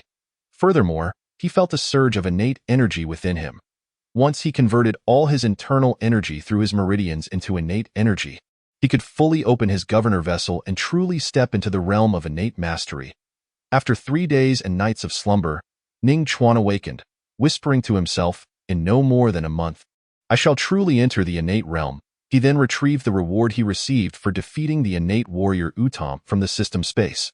The training manual for the Sacred Beast Legion. This manual was a mere 5 pages long, but upon opening it, a wealth of information flooded into his mind. The Sacred Beast Legion comprised the Azure Dragon Legion, White Tiger Legion, Black Tortoise Legion, Vermilion Bird Legion, and Qilin Legion. Training according to this manual would yield each legion's unique characteristics in essence. As long as one could cultivate the corresponding military spirit, even a mere squad of 5 ordinary soldiers could effortlessly defeat a team of 5 initial stage postnatal soldiers.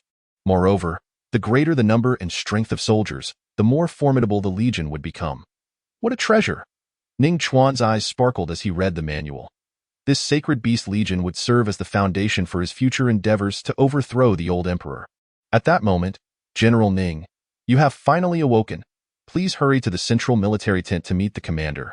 Great news awaits you," a soldier, responsible for assisting the troops, exclaimed upon seeing Ning Chuan awake. "Great news?" Ning Chuan mused internally.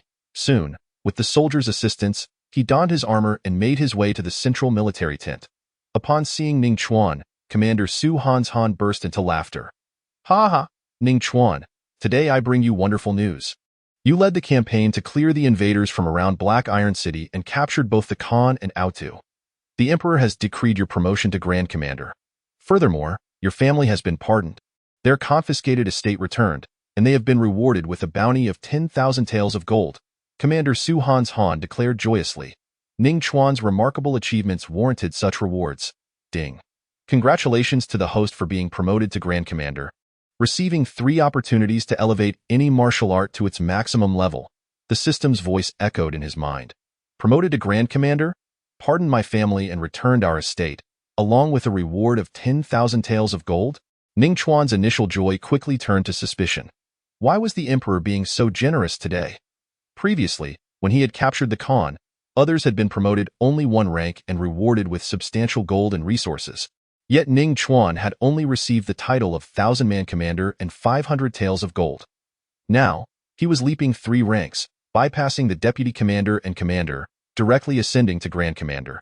Moreover, the emperor had pardoned his entire family and returned their estate, bestowing an immense fortune upon them. This all felt unusually excessive. Though he had captured 2 kings this time, Ning Chuan sensed that the rewards were disproportionate. Was the old emperor experiencing a change of heart? Ning Chuan furrowed his brow. "Ning Chuan, what troubles you? Are you not pleased?" Su Han inquired. The newly appointed Grand Commander Ning Chuan might soon leave Black Iron City for a larger frontier city. I am delighted, Ning Chuan nodded. As long as you are happy, follow me. I wish to introduce you to someone, Commander Su Han replied. Who? Ning Chuan asked, puzzled. The Emperor's aide, Chief Steward Chow, Commander Su Han replied. The mention of the steward. Ning Chuan's brow furrowed, a sense of foreboding growing stronger within him. Soon, Ning Chuan followed Su Han into a tent.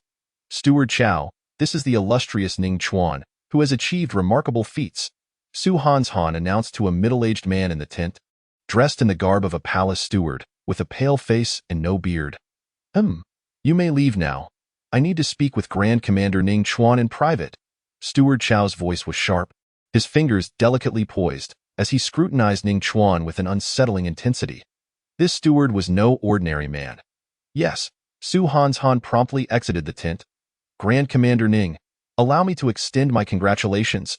You have successfully risen to the rank of Grand Commander, and your family has been fully pardoned. The estate has been returned to the Ning family, and you have been rewarded with 10,000 taels of gold. Truly remarkable, Steward Chow exclaimed, rising to stand beside Ning Chuan. Now, how do you plan to repay the Emperor's graciousness? He inquired. Through thick and thin. I shall not falter, Ning Chuan replied resolutely, his expression earnest, knowing he must utter some formal platitudes. Excellent. You understand well that the barbarian tribes of the Golden Khanate have been in constant conflict with our great Jin dynasty on the frontier, resulting in countless soldier casualties and the suffering of the populace. Now, a chance has arisen to repay the Emperor's kindness. If you are willing to venture to the Golden Khanate, they guarantee that for 5 years, they shall not invade our great Jin dynasty's borders.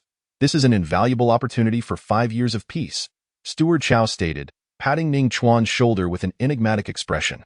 What? You want me to go to the Golden Khanate? In return for 5 years of peace on the frontier? Ning Chuan gasped, astonished. This was no trivial request. The notion that his mere presence could secure a 5-year truce was extraordinary. The Golden Khanate typically plundered vast resources, wealth, and women from the borders of the great Jin dynasty each year. Now, they were willing to cease hostilities for 5 years merely for him. Was this a plot to eliminate him? Such a substantial concession for a single life seemed implausible unless the leadership of the Golden Khanate was utterly deranged. What could their true intentions be? Through Steward Chow's detailed explanation, Ning Chuan gradually grasped the situation's complexities. The last time Ning Chuan and his companions stormed the Khan's royal court and captured the Khan, it had incited the ire of the Golden Khanate's Mongshan tribal leadership. Now, with Ning Chuan having simultaneously captured both the Khan and Autu, and having slain a genuine innate warrior from the Mongshan tribe, their fury had only intensified. Consequently, they dispatched envoys to negotiate with Emperor Jin Cheng, specifically demanding Ning Chuan. Without hesitation, the Emperor acquiesced. In his eyes, trading a man he already despised for 5 years of peace at the frontier was exceedingly worthwhile. However, given Ning Chuan's contributions, this matter could only be discussed in private. Otherwise, it would tarnish the Emperor's reputation to hand over Ning Chuan immediately after he had captured 2 kings. Thus, the Emperor had sent Steward Chow to broach the subject. Chapter 77. I must visit my ancestral home. What if I refuse to go? Ning Chuan inquired, his voice low. If you do not go, your kin shall suffer the consequences. You must think this through. Steward Chow replied nonchalantly. So you are using my family as hostages? Ning Chuan scoffed. Unfortunately, he lacked the power to secure his family's safety. Even if he wished to keep them close, he had no means to do so, as his kin remained enslaved, without the right to leave Shengjing City in this feudal dynasty. Even the common folk required proper documentation to travel from one city to another, let alone a group of individuals stripped of their rights. Though his family had been pardoned, they were still pawns in the Emperor's game. Sigh, Ning Chuan, I understand your frustration, but can you bear to see our soldiers at the frontier continue to fall? Can you bear to witness the suffering of the people? Steward Chow implored, appealing to Ning Chuan's sense of duty. Now, if you go to the Golden Khanate, you can secure 5 years of peace for the frontier. Ha! Chief Steward, you really lay a heavy burden upon me. I cannot bear such a weight, Ning Chuan retorted bitterly. The Emperor had been incompetent. For years, the Golden Khanate had repeatedly violated the borders of the great Jin dynasty. What solutions had he offered? He had even slashed military funding and reduced supplies for the frontier troops to construct his palaces and select from his harem of 3,000 beauties. Now, when the frontier forces could not protect their territory due to a lack of resources, the emperor sought to place the blame on him. Ning Chuan laughed derisively. This moral coercion was absurd. To suggest that if he did not go to the Golden Khanate, he would betray the soldiers and citizens of the frontier was preposterous. The deaths of soldiers and the hardships faced by the populace were the emperor's responsibility, not his. General Ning, please be cautious with your words. What does this mean? Steward Chao narrowed his eyes, a dangerous glint appearing in his gaze. Do I truly have a choice? Moreover, if I can secure 5 years of peace for the frontier, reducing the casualties of our soldiers and alleviating the suffering of the people, then I shall go. However, I have one request, Ning Chuan stated solemnly. Grand Commander Ning, your righteousness is commendable. As long as your request is reasonable, it shall be granted. Chao, the chief steward, nodded and said, I wish to visit the ancestral grounds of the Ning family to pay my respects to my ancestors. This request, I trust, is not unreasonable? Ning Chuan inquired. Although his second uncle, Ning Yuanshan, stated that only those who attain the innate realm could uncover the family secrets, the primary distinction between the innate and acquired realms lies in the innate aura and physical strength. Presently, Ning Chuan's physique could rival that of the innate realm, and he had also acquired innate aura, thus he must make the attempt. Otherwise, with his journey to the Golden Khanate, it was uncertain when he would return. Very well. There is no issue. General Ning, possessing profound wisdom, expressed his gratitude on behalf of the frontier guards and the multitude of common folk. The chief steward, Chao, clasped his fists towards Ning Chuan and offered a respectful bow. I shall prepare and then depart with you, chief steward.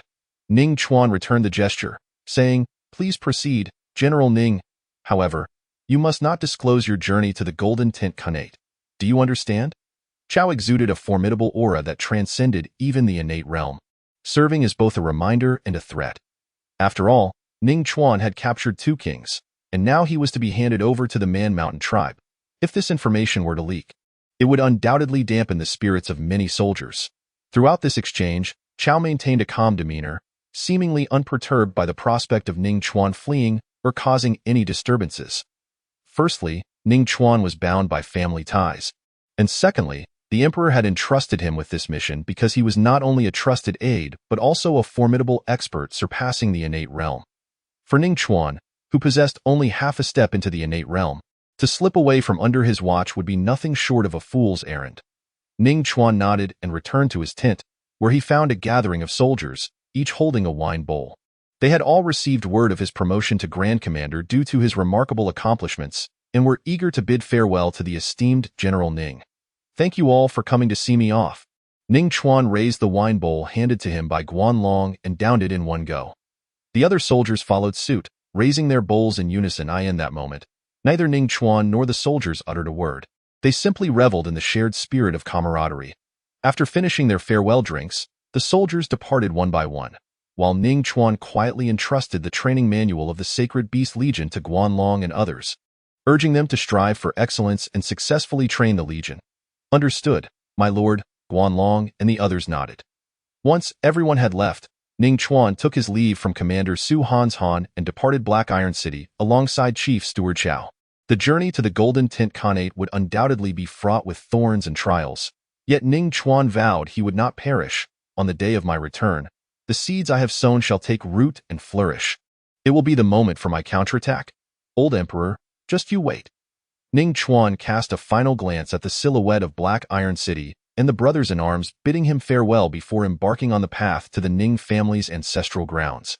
The ancestral grounds of the Ning family lay within a small town not far from the frontier. However, the ancestors of the Ning family had moved to Shangjing City after achieving great military feats.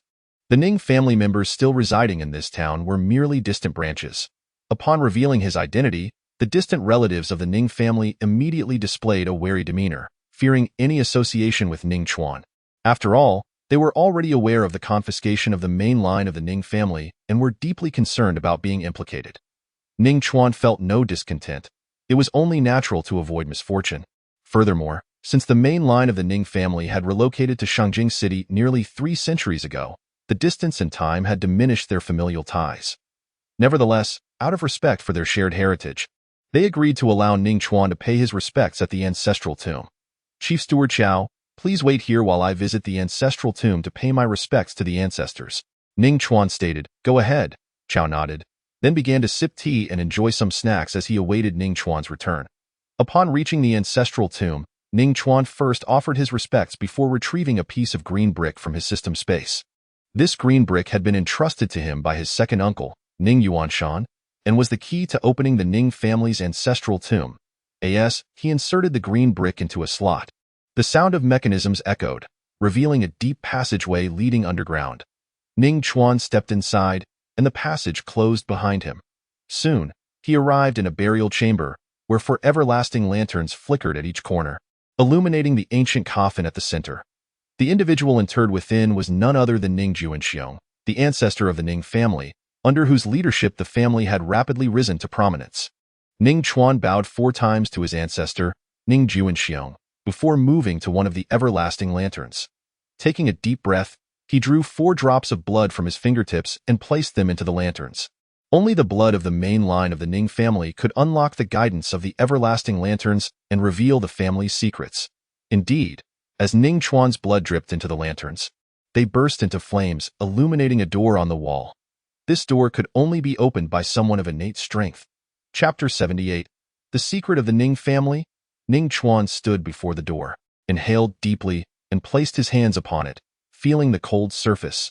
Open, he commanded, channeling all his innate aura and exerting his full strength. As the door creaked, Ning Chuan felt a jolt of excitement. It had moved. With renewed vigor, he pushed again, and the door finally swung open. Inside lay a small burial chamber. The first sight that met his eyes was a piece of animal skin parchment hanging on the wall, filled with writings that chronicled the secrets of the Ning family. Over 300 years ago, Ning Juanxiong, while leading troops in battle, inadvertently entered a secret realm alongside a fox demon.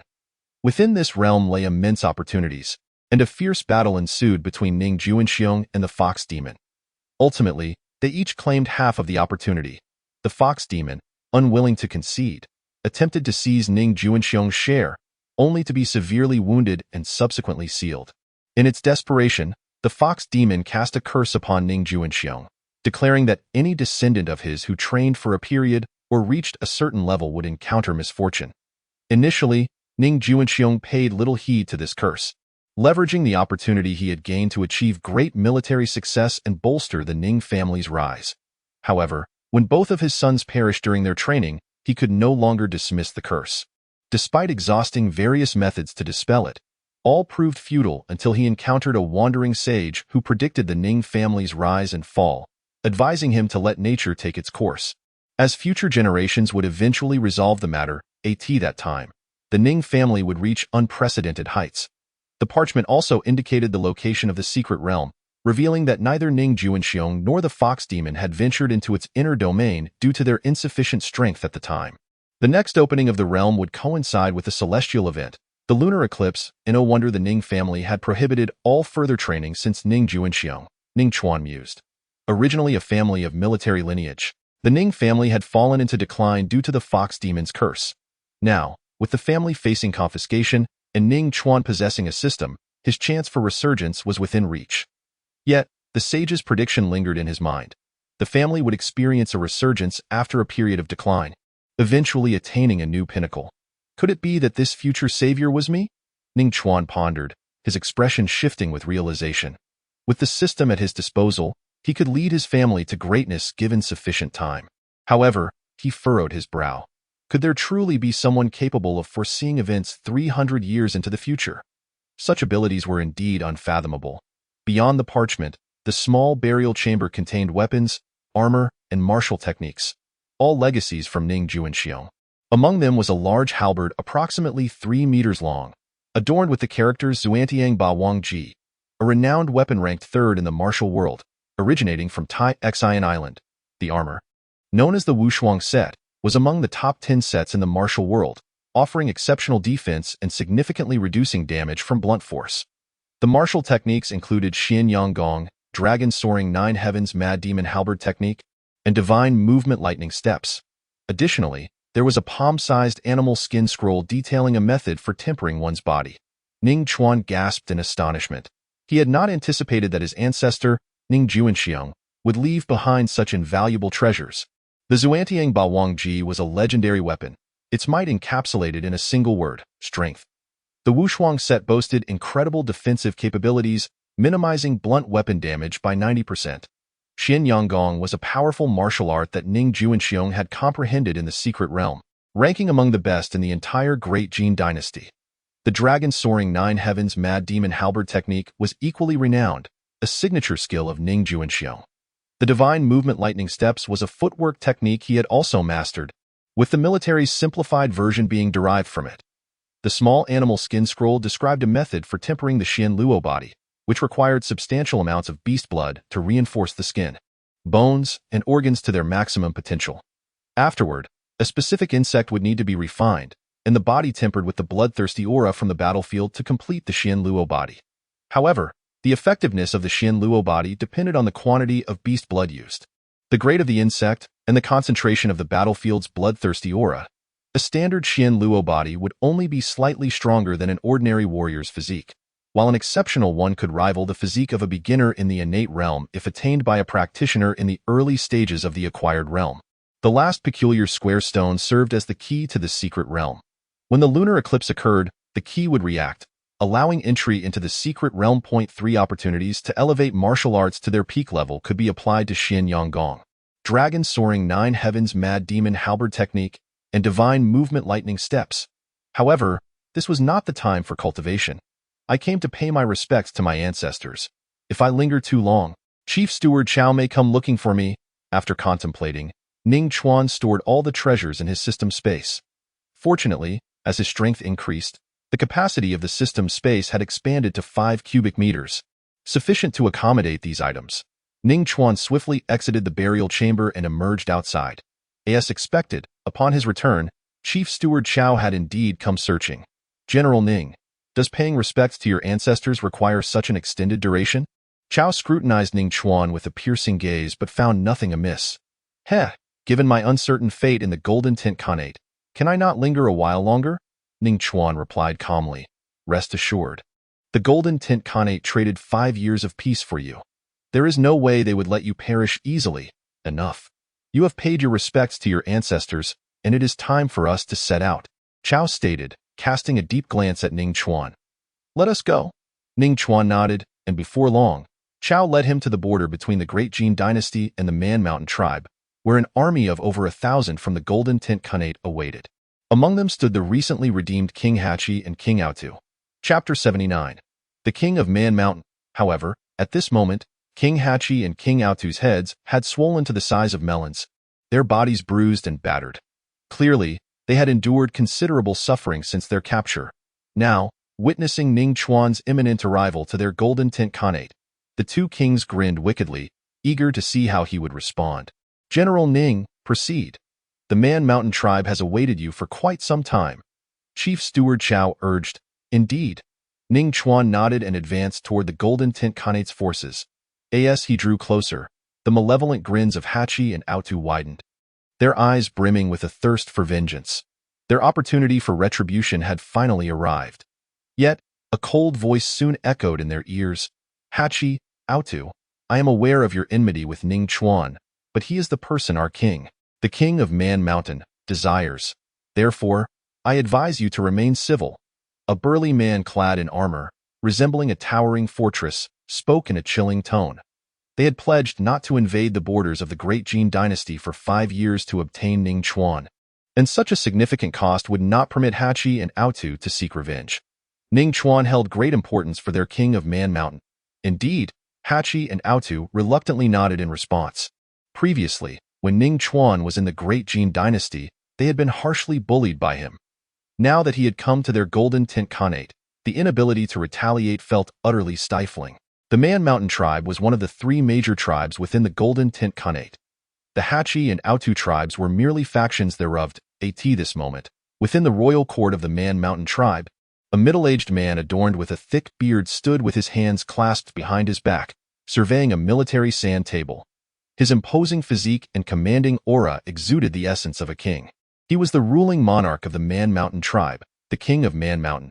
Just then, A middle-aged man clad in the attire of the Man Mountain tribe entered with a broad smile. "My king, our negotiations with Emperor Jincheng regarding the acquisition of Ning Chuan have gone remarkably smoothly. Is that so? Did Emperor Jincheng express any opposition to our claim on Ning Chuan?" The king of Man Mountain inquired, his expression one of surprise. He had conducted a thorough investigation into Ning Chuan and regarded him as a remarkable talent. Since being dispatched to the military by Emperor Jincheng, Ning Chuan's strength had rapidly escalated, transforming from a mere foot soldier into the current grand commander in a short span. His prowess had advanced from that of an ordinary person to half a step into the innate realm, and his archery skills were nothing short of astonishing, capable of hitting all 10 targets with 4 arrows in a single volley. This demonstrated that he was a genius who had grasped the essence of killing, with a future of immeasurable potential. Yet, he was not valued by Emperor Jincheng. Thus, the king of Man Mountain intended to leverage the recent capture of King Hachi and King Aotu to claim Ning Chuan. The old emperor had no objections, especially when he learned that handing over Ning Chuan would secure 5 years of peace. The old man even appeared somewhat eager. The middle-aged man remarked, "Ah, I had expected a greater price to pay. I never imagined that old emperor has grown increasingly senile.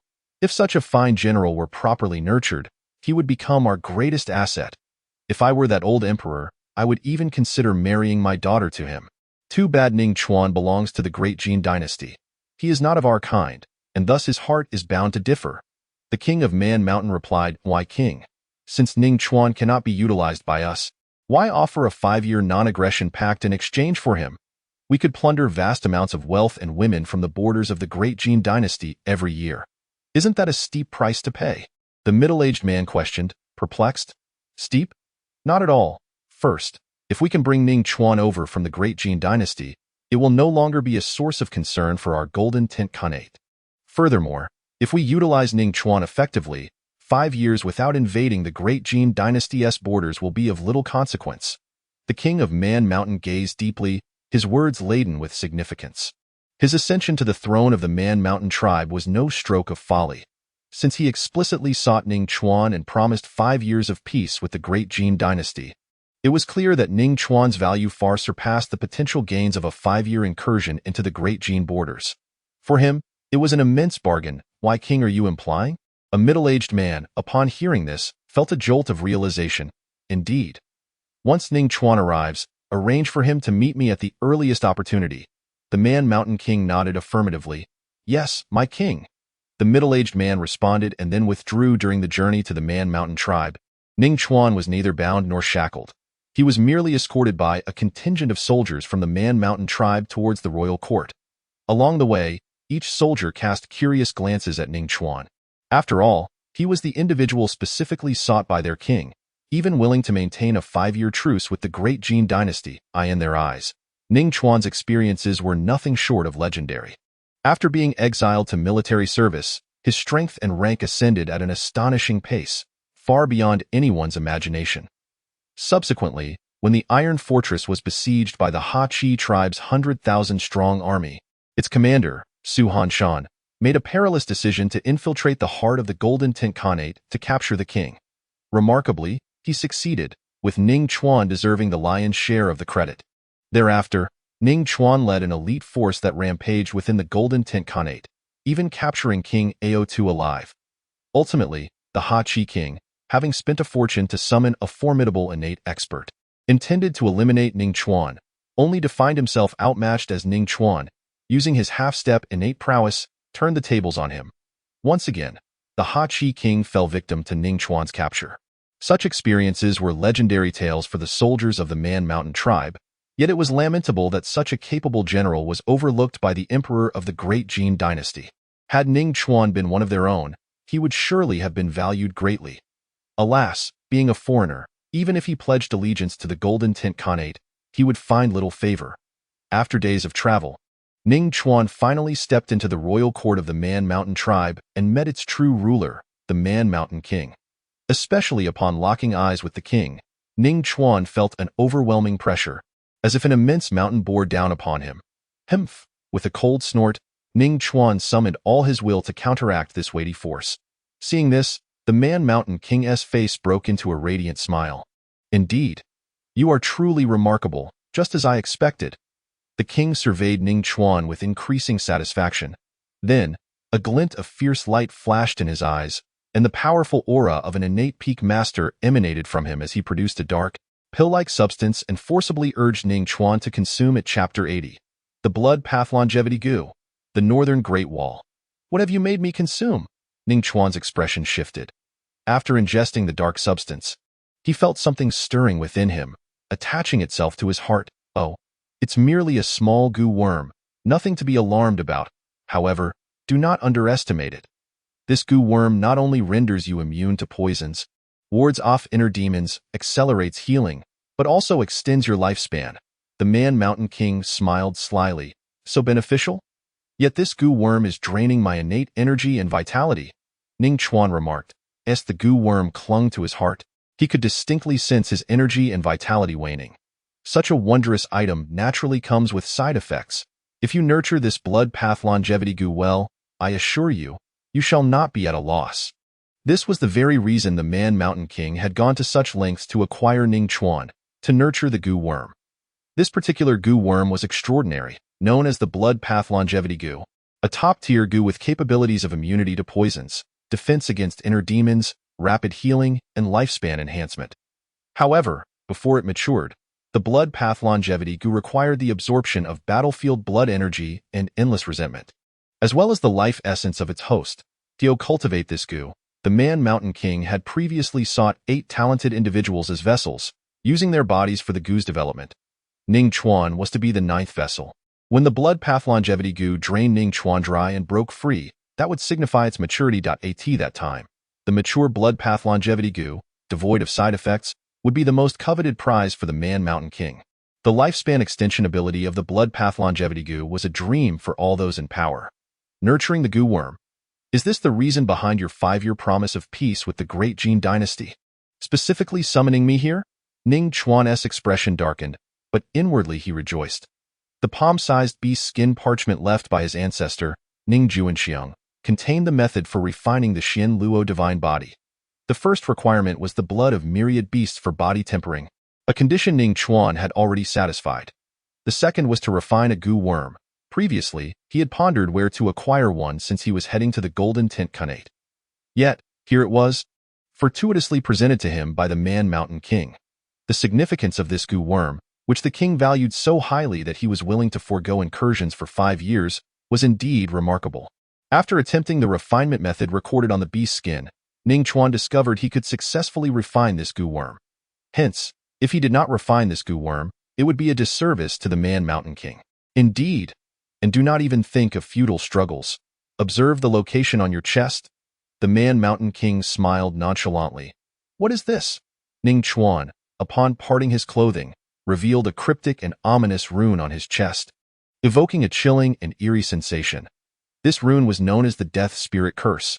With this curse in place, no matter where you flee, I can locate you, and your life and death will rest in my hands. Understand? The Man-Mountain King displayed a triumphant smile, as if everything were under his control. I understand. Ning Chuan nodded, appearing resigned. However, in his perception, this death spirit curse was merely a concoction of yin and death energy, and it was quite tenacious. The Xian Yang technique, inherited from his ancestor Ning Chuan, was a formidable and radiant practice, ranking among the top in the great Jin dynasty. At that moment, he could attempt to see if he could extinguish this death spirit curse using the Xian Yang technique. That is good to hear. If you manage to nurture this blood path longevity goo to maturity, not only will I appoint you as a general of the Man-Mountain tribe, but perhaps I will also bestow my daughter upon you. The Man-Mountain King deftly dangled a carrot in front of Ning Chuan. Although the mature blood path longevity goo would undoubtedly lead to Ning Chuan's demise, it didn't hinder the king from painting a hopeful picture for him. After all, Ning Chuan was unaware that the mature goo would drain his life force and then break free. For Ning Chuan, it sufficed to remain ignorant of the goo's future, as it had none. Ning Chuan eagerly anticipated refining this goo worm based on the method left by his ancestor. I hope you keep your word. Ning Chuan nodded, seemingly acquiescing, yet his heart brimmed with hope. Rest assured, I will keep my word. However, merely nurturing the blood path longevity goo to be named a general would surely raise eyebrows. Let us do this. You should hone your skills at the northern Great Wall of the Man-Mountain tribe. The Man-Mountain King patted Ning Chuan on the shoulder. After all, to mature the blood path longevity goo, it required not only the absorption of Ning Chuan's innate energy and vitality, but also the blood energy and resentment from the battlefield. The Northern Great Wall was the most concentrated battlefield for blood energy and resentment, and its danger level was relatively manageable, making it an ideal location for Ning Chuan to nurture the blood path longevity goo. As for naming Ning Chuan a general, that was merely a formality. I suppose I have little choice. Ning Chuan chuckled self-deprecatingly. Yet, he began to feel a surge of anticipation, for to forge the Xin Luo divine body, one must venture onto the battlefield and absorb the blood energy. The Man-Mountain King had prepared everything for him to go forth. I eagerly await the day you mature the blood path longevity goo. The Man-Mountain King chuckled. The Man-Mountain King sought to utilize Ning Chuan to nurture the blood path longevity goo, while Ning Chuan aimed to harness it to forge the Xin Luo divine body. Both harbored their own intentions. Subsequently, Ning Chuan was escorted by the soldiers of the Man-Mountain tribe to the Northern Great Wall, during which he gleaned information about it. The Northern Great Wall was, in fact, a massive ice wall stretching for thousands of miles. Inside the ice wall lay the Golden Tent Khanate, while beyond it was a realm known as the Burial Soil, a life-restricted zone. Legends spoke of a powerful nation that once thrived within the Burial Soil, nearly uniting the entire continent, but for reasons unknown, this nation fell victim to a great calamity, and all its citizens transformed into undying monstrosities. Even if killed, they would resurrect the following day. However, most of these creatures lay dormant, with only a few stirring at night. The notion of monsters that cannot die, even if slain, they resurrect the next day? It felt reminiscent of respawning monsters in a game. If that were the case, could I level up here? After absorbing information about the Northern Great Wall and the Burial Soil, Ning Chuan suddenly entertained this thought. Chapter 81. Night Watch. After another lengthy journey, Ning Chuan finally arrived in the northern region, escorted by the fierce cavalry of the Man-Mountain tribe. The temperature here was frigid, with howling winds and swirling snow, creating an extremely harsh environment. Ning Chuan and the fierce cavalry braved the blizzard, gradually approaching a city shrouded in ice and snow. The garrison stationed here was the 29th Army of the Man-Mountain tribe, renowned for its formidable combat capabilities, far surpassing those of the Ha-Chi tribe. However, the fierce cavalry did not allow Ning Chuan to enter the city, instead escorting him to a camp constructed from various tents. This camp was the slave camp of the 29th Army of the Man-Mountain tribe. Within the camp, approximately 2,000 warriors captured from the territory of the Great Jin dynasty were present, each marked with the Death Spirit curse, serving as cannon fodder during the defense of the Northern Great Wall. Once the fierce cavalry delivered Ning Chuan to the slave camp of the 29th Army, they turned and left. At that moment, a few individuals emerged from the tents, casting their gazes upon Ning Chuan as the cavalry departed. Usually, they send 100 or so. Why only one this time? This person must possess some special significance for them to make such an effort to bring him here. A group of slaves, all afflicted by the Death Spirit curse, observed Ning Chuan standing alone amidst the snowstorm with expressions of curiosity and confusion. Soon, a towering man clad in a bear skin coat and a fur hat approached Ning Chuan, scrutinizing him from above. "What is your name?" the giant inquired in a deep voice. "Ning Chuan," Ning Chuan replied, narrowing his eyes slightly. He was taken aback to find that this giant was an innate expert. It was astonishing that an innate expert had become a captive of the Man-Mountain tribe, highlighting their formidable strength, incomparable to the mid-tier Ha-Chi tribe. My name is Feng Xie, one of the two leaders of this slave camp. From now on, you shall be mine, understand? The giant Feng Xie declared, his powerful aura pressing down on Ning Chuan without reservation. This was a warning to the newcomer, establishing his dominance. Understood, Ning Chuan nodded. Despite Feng Xie's overwhelming aura, Ning Chuan's expression remained unchanged, as if a gentle breeze had merely brushed past him. He would not make any rash moves upon entering this new environment, yet he would not allow himself to be looked down upon. Feng Xie observed Ning Chuan's calm demeanor, seemingly unaffected by his innate pressure, and a flicker of surprise crossed his eyes. In a wonder, the Man-Mountain tribe had sent a fierce cavalry to deliver him personally. He was indeed formidable. Feng Xie then explained the survival rules within the slave camp. The first step to integrating into the camp was to construct a tent. In such extreme weather, lacking a tent to shield against the wind and snow could lead to even a peak postnatal warrior freezing to death. While a peak postnatal warrior was powerful enough to utilize internal energy to dispel the cold, their energy was finite and not limitless. If one did not wish to construct a tent themselves, they could seize one, provided they had sufficient strength. The second step involved the food and supplies, which were prioritized for the leader, fiancée, before being distributed based on strength. From these two steps, it was evident that the slave camp operated under a survival of the fittest ethos. With little in the way of rules in the harsh north, the weak had no chance of surviving. They would perish within days. Since the weak were destined to die, resources had to be reserved for those who could endure. Anyone with a shred of compassion in such a harsh environment would either freeze or starve. Next came the patrols. Every day, the slaves were required to patrol the northern Great Wall, especially at night when the undead from the burial soil became highly active. Posing a threat of crossing after a lengthy conversation, Ning Chuan learned the reason why the one-armed elder had invited him into the tent. The elder had been at the northern wall for a considerable time, having lost his arm during a fierce battle with the burial soil undead. Coupled with his advancing age, his strength had significantly waned, and for the sake of survival, he felt compelled to invite Ning Chuan into his tent. Otherwise, if Ning Chuan sought to seize a tent, he would undoubtedly target the most vulnerable. The one-armed elder was precisely that easy target. Thus, he resorted to this gamble, hoping for a shred of compassion from the other party. Otherwise, if his tent were to be stolen, and he were to spend a night out in the cold, it would spell the end for him. Upon understanding the circumstances, Ning Chuan nodded and chose not to say more. Lying down to rest instead, the elder, seeing this, secretly breathed a sigh of relief. The next morning, the elder rose early, gathering materials to help Ning Chuan construct a tent. Naturally, Ning Chuan joined in the effort. After half an hour, a well-formed tent was finally erected. Stay in this tent. If you need anything, just call for me. My combat abilities may have diminished, but I still possess considerable strength, by the way. Just a reminder, it's our turn to keep watch tonight, so prepare well. Those burial soil undead are quite terrifying. After advising Ning Chuan, the elder turned and left. Chapter 82. Stepping into the innate realm. The one-armed elder was named Zhou Ping, and the slaves in the camp referred to him as Old Zhou. Once Zhou Ping departed, Ning Chuan entered his tent and began to meditate. During this time, he had transformed his internal energy into innate true qi through the Ren meridian. Next, he only needed to channel this innate true qi through the Du meridian and open his qi to step into the innate realm. As half a day passed, Ning Chuan, in a state of cultivation, suddenly opened his eyes. His blood surged within him, akin to a mighty dragon flowing relentlessly. The innate true qi throughout his body converged, forming a vast sea of qi.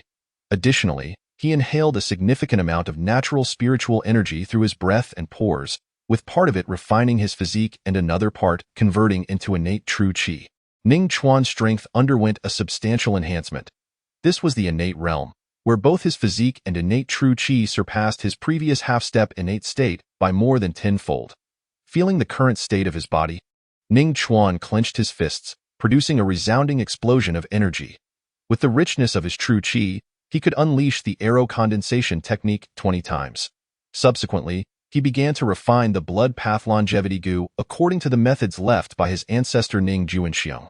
However, as soon as he started the refinement, he felt a sharp pain in his heart. The blood path longevity goo sensed the threat and began to gnaw at Ning Chuan's heart. Curse it! Ning Chuan silently cursed, accelerating the refinement process. The blood path longevity goo, which had previously been madly gnawing at his heart, gradually became panicked and frightened, eventually emitting a sound that resembled a plea for mercy. Ning Chuan, however, remained deaf to its cries, continuing the refinement until he merged the blood path longevity goo with himself, initially forming the Xian Luo body. Once he further refined it with the blood evil energy from the battlefield, the Xian Luo body would be fully complete. Although the Xian Luo body was only in its preliminary stage, it had already granted Ning Chuan a physique powerful enough to rival peak innate warriors. Additionally, the various abilities of the blood path longevity goo were perfectly inherited by the Xian Luo body, rendering him immune to poisons, capable of resisting inner demons, healing rapidly, and extending his lifespan. Thank you, King of the Barbarian Mountains. Without you, I would have had no idea where to find such exquisite goo worms. A smile crept onto Ning Chuan's face. He then took out the 3 martial arts manuals left by his ancestor. Ning Chuan, the Xianyang skill, the dragon ascending 9 heavens frenzied spear technique, and the divine movement lightning steps.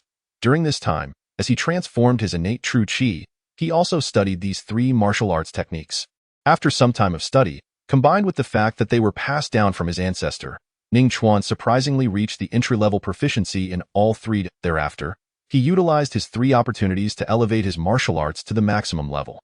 Boom! The max-level Xianyang skill caused Ning Chuan's previously weak qi to expand tenfold, and his innate true qi was further imbued with potent yang energy. The moment the Xianyang skill reached its peak, the thick snow surrounding Ning Chuan's tent completely melted. Even the death curse located at his heart began to destabilize, nearly vanishing. Nonetheless, Ning Chuan chose to retain the death curse. Its disappearance would undoubtedly alert the king of the barbarian mountains. Currently, Ning Chuan had nowhere else to go. Though return to the Great Jin dynasty, he would have to traverse the Golden Tent Khanate from north to south. Moreover, even if he returned to the Great Jin dynasty, with his current strength, he would be powerless to shake the foundations of the Great Jin dynasty. He would need strength beyond the innate level. Furthermore, the seeds he had previously sown required time to grow. Thus, it was more prudent for him to train here, hastening his ascension to above the innate level before returning to the Great Jin dynasty. The max-level dragon ascending 9 heavens frenzied spear technique was unsuitable for this place.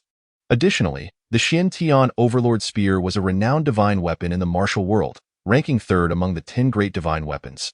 Ning Chuan understood the principle that a man without guilt can still suffer for possessing a gem. With his current strength, exposing the Xian Tian Overlord Spear would lead to dire consequences. The max-level divine movement lightning steps were swifter than the lightning steps, with an erratic form, devoid of any predictable pattern, making them incomparable to the lightning steps. Although I have stepped into the innate realm, I find myself in enemy territory. It is wise to proceed with caution. With this thought, Ning Chuan activated the max-level concealment technique, suppressing his innate realm aura to that of a half-step innate level. Even those above the innate realm would find it impossible to discern that he was hiding his true level. After all, in the eyes of the king of the barbarian mountains, Ning Chuan was already afflicted by the blood path longevity goo. The goo absorbed Ning Chuan's vitality and true qi. If his strength increased too swiftly, it would undoubtedly raise the king's suspicions. As night fell, Feng Xie, one of the leaders of the slave camp, began gathering the slaves and counting heads. After confirming that the number was sufficient, he instructed them to collect weapons and armor for patrol duty atop the northern wall. The barbarian mountain tribe enforced strict regulations on the slave camp. Only during combat could slaves receive weapons and armor. Soon, it was Ning Chuan's turn. He received an iron knife and a piece of vine armor, the standard gear for slaves in the camp. However, after obtaining the iron knife and vine armor, Ning Chuan did not depart, for he also wished to acquire a bow and arrows. Although he possessed the Red Moon bow, it was impossible to take it out in front of others. Even if he did produce the Red Moon bow, he could not explain its origins. After all, he had entered the slave camp pristine, and suddenly pulling out a Red Moon bow would undoubtedly arouse suspicion. However, upon hearing Ning Chuan's request, Feng Xie, without a moment's hesitation, flatly refused. These bows and arrows are limited and already assigned to their owners, each of whom possesses exceptional archery skills. How can you compare? How do you know I cannot? Ning Chuan retorted, picking up a bow and arrow. In the slave camp, there was but one rule. Strength reigns supreme. If one wanted resources, they must seize them. All resources favored the strong. The weak would only be bullied. Feng Xie, seeing this, momentarily flashed with anger in his eyes, realizing that Ning Chuan was challenging his authority. Just as he was about to reprimand him, a cold voice suddenly rang out, "Put down my bow and arrow." A young man with a sinister expression strode up to Ning Chuan, extending his hand and speaking icily. "Yours? It is mine now," Ning Chuan replied. He cared not whose the bow was. The other's archery skills could not possibly surpass his own. Besides, only a bow would allow him to kill enemies more effectively. "I'm saying it again. Put down my bow." The young man's voice grew even colder. The commotion naturally attracted the attention of other slaves. Who is this guy? How dare he steal Chunyi's bow? Is he looking for death? He is simply unlucky. Why did he have to rob Chunyi's? If he were to apologize profusely to Chen Yi now, perhaps Chen Yi would forgive him. This fool dares to offend Chen Yi. He's finished, the slaves murmured among themselves. Chapter 83. Burial Soil Undead. Chen Yi was a half-step innate warrior with extraordinary archery skills, renowned for his accuracy. The number of burial soil undead he had slain was no less than 800. One must not underestimate that figure.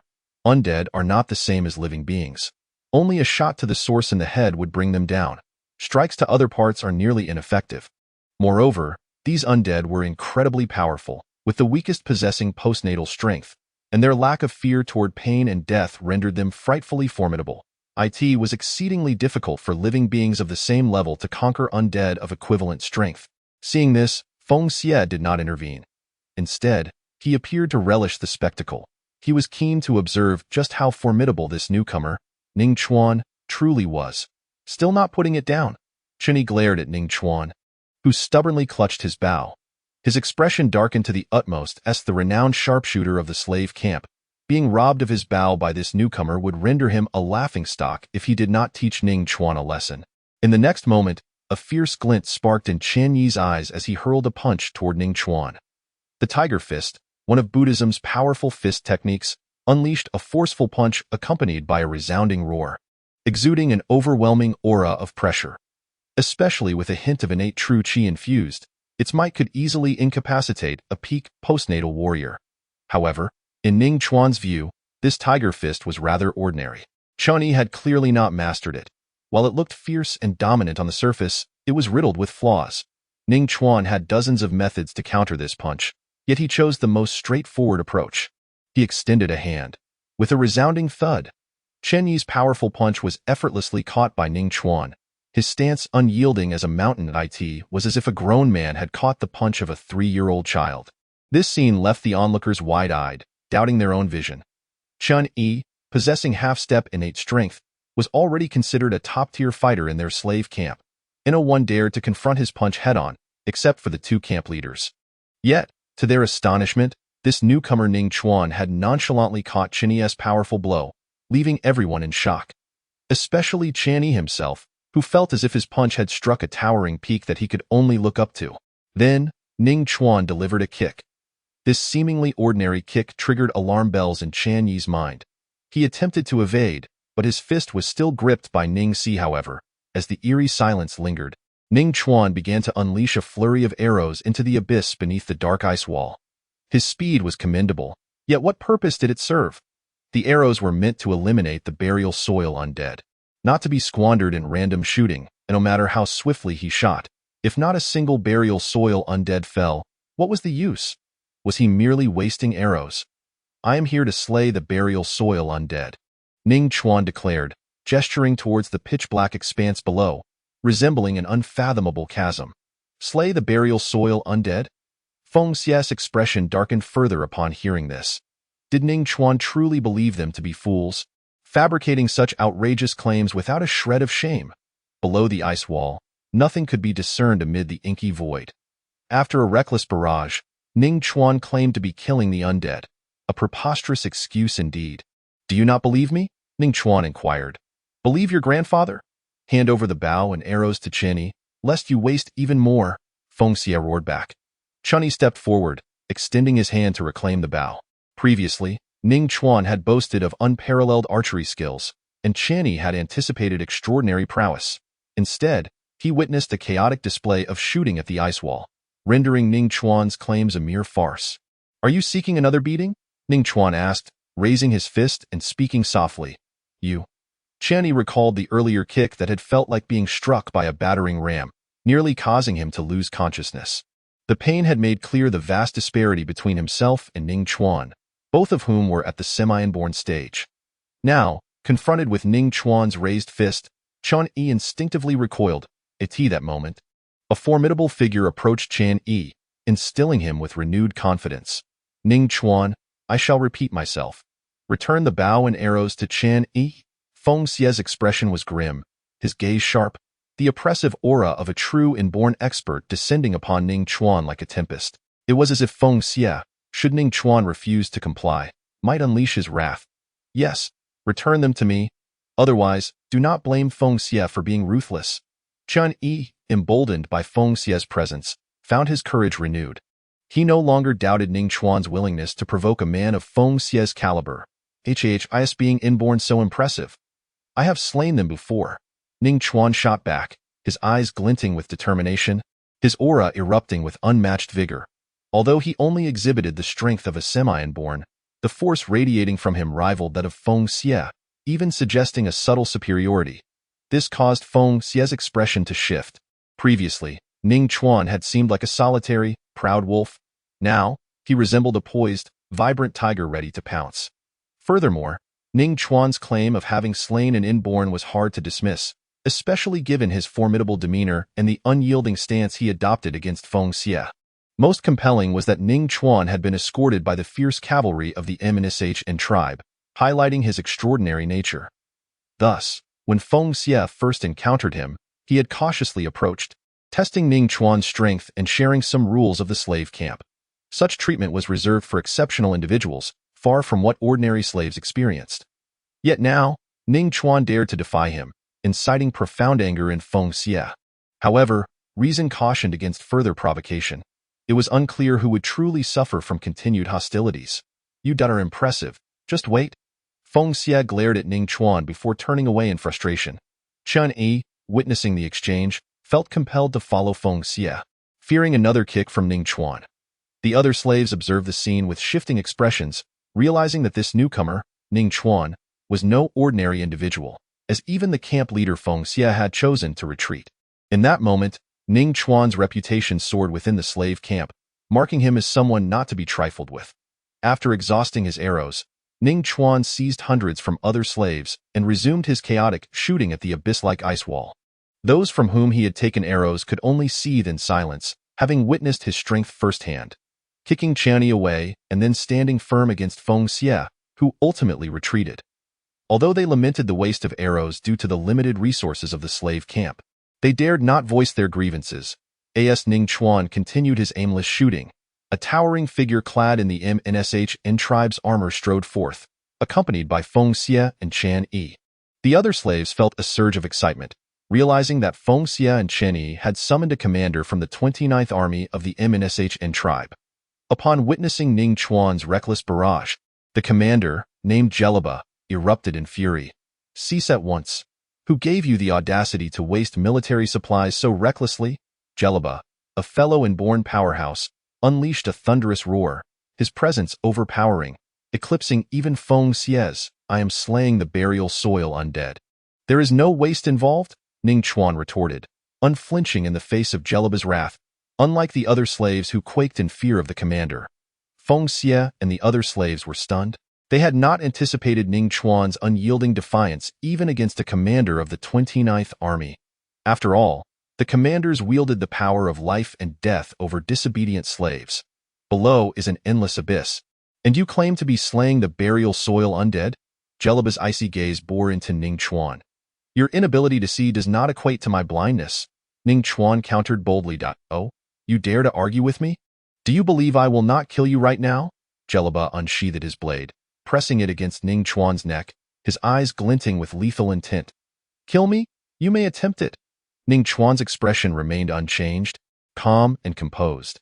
Even with the blade at his throat, he exhibited no fear. The other slaves were left speechless, marveling at Ning Chuan's audacity. To stand firm against Feng Xie was audacious enough, but to confront a commander of the 29th Army was tantamount to courting death. They assumed Ning Chuan would soon meet his end at Jelaba's hands. Yet, much to their astonishment, Jelaba sheathed his weapon, his forehead veins bulging with suppressed rage. Who was he? The commander of the 29th Army, holding sway over the lives of the slaves. Yet, before so many witnesses, a mere slave had dared to defy him, and he found himself powerless to retaliate due to the edict of the Embarks king forbidding any harm to Ning Chuan. Though Jelaba could not fathom why such an order was issued, he dared not disobey it. Resentment surged within him, but he had no choice but to contain it. However, he was determined to teach Ning Chuan a lesson. In a flash, Jelaba swung a furious punch towards Ning Chuan, only to find Ning Chuan meeting him with his own fist. The collision produced a thunderous sound, unleashing a powerful shockwave that momentarily stilled the swirling snow and wind within a 10-meter radius. Jelaba staggered back, his eyes fixed on Ning Chuan, filled with astonishment. To confront a semi-inborn and find oneself at a disadvantage? My heavens! Is Ning Chuan truly this strong? The onlookers were left agape, unable to comprehend the magnitude of Ning Chuan's strength. Even Feng Xie, one of the camp's leaders, felt his heart race. If he, too, could not claim superiority over Jelaba, how had Ning Chuan managed to do so? Had he truly killed an inborn? Feng Xie inhaled deeply, his mind racing. For an ordinary martial artist, the inborn realm was a tremendous leap in power. Typically, an inborn could easily overwhelm a semi-inborn. Yet, Jelaba's furious punch had been countered, and Ning Chuan had emerged victorious. For Ning Chuan, this was merely a typical encounter. Had he unleashed his full strength, harnessing the power of his Xinluo body, he could have easily dispatched Jelaba with a single blow. Still wish to fight?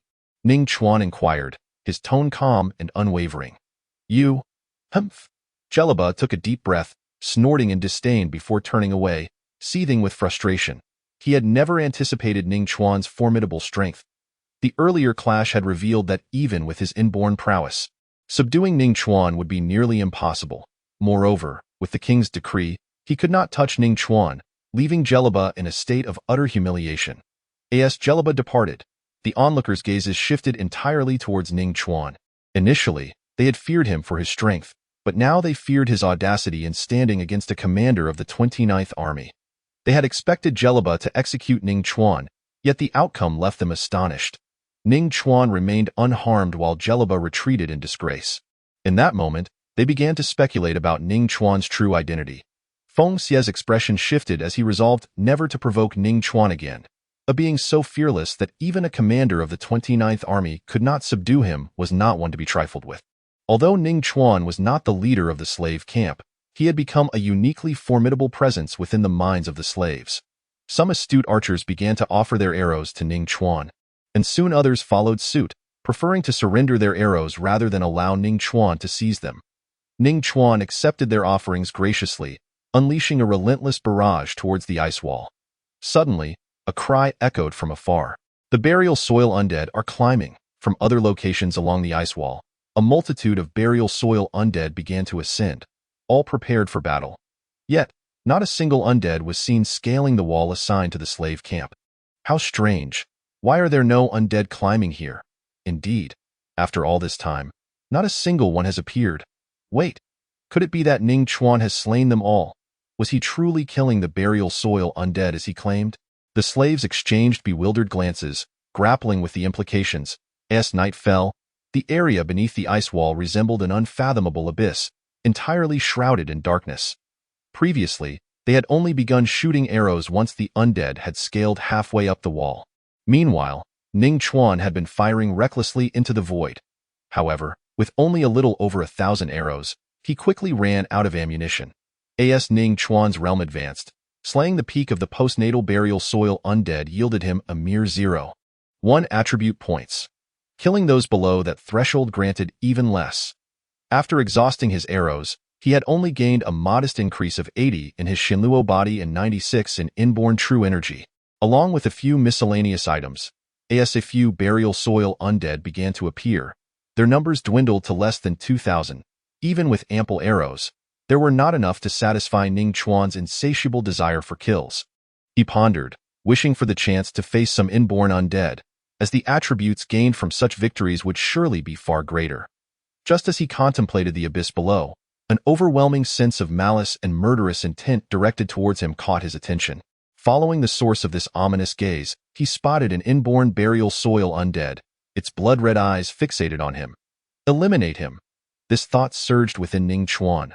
The inborn undead, noticing Ning Chuan's gaze, grinned menacingly and made a slashing motion across its throat. Ha! You dare to challenge me from below the ice wall? Do you think that just because I have exhausted my arrows, I am powerless against you? With a cold smile, Ning Chuan readied his bow. An arrow, crafted from his inborn true energy, soared towards the sentient inborn undead. The undead, initially dismissive, drew a bone dagger to intercept the arrow. Yet, the moment their weapons clashed, their expression shifted from arrogance to shock. Soon after, terror overcame them as black smoke enveloped their form, as if seared by hellfire. The anguished cries reverberated through the air, instilling dread in the hearts of all who heard. Finally, with a resounding explosion, the inborn undead was reduced to mere ash by Ning Chuan's arrow. The Xin Luo Body 3, innate true Qi 2. The undead are suffused with a chilling aura of death, while my cultivation of the Xian Yang technique, a supreme method, manifests true Qi that is both unyielding and radiant, making it the absolute nemesis of these undead. Ning Chuan's gaze flickered. The techniques left behind by his ancestor, Ning Chuan, proved to be formidable, utterly countering these burial ground specters. Given this, could he venture into the burial grounds? Naturally, Ning Chuan knew he must prepare adequately and refrain from delving too deep. He possessed a clear understanding of his own strength. It was certain that more powerful undead lay dormant within the burial grounds. With his innate realm prowess, a stroll around the periphery should pose no issue, as the first light of dawn broke across the horizon. Darkness receded, and the world brightened, allowing people's vision to extend further. Then, Feng Xie and a group of slaves, filled with intense skepticism and curiosity, gazed towards the base of the icy wall. Last night, Ning Chuan had adamantly claimed to have slain the burial ground undead. During his archery, indeed, no undead had managed to scale this section of the wall.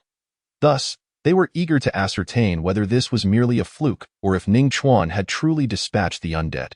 To their astonishment, the ground below was strewn with the bodies of the undead.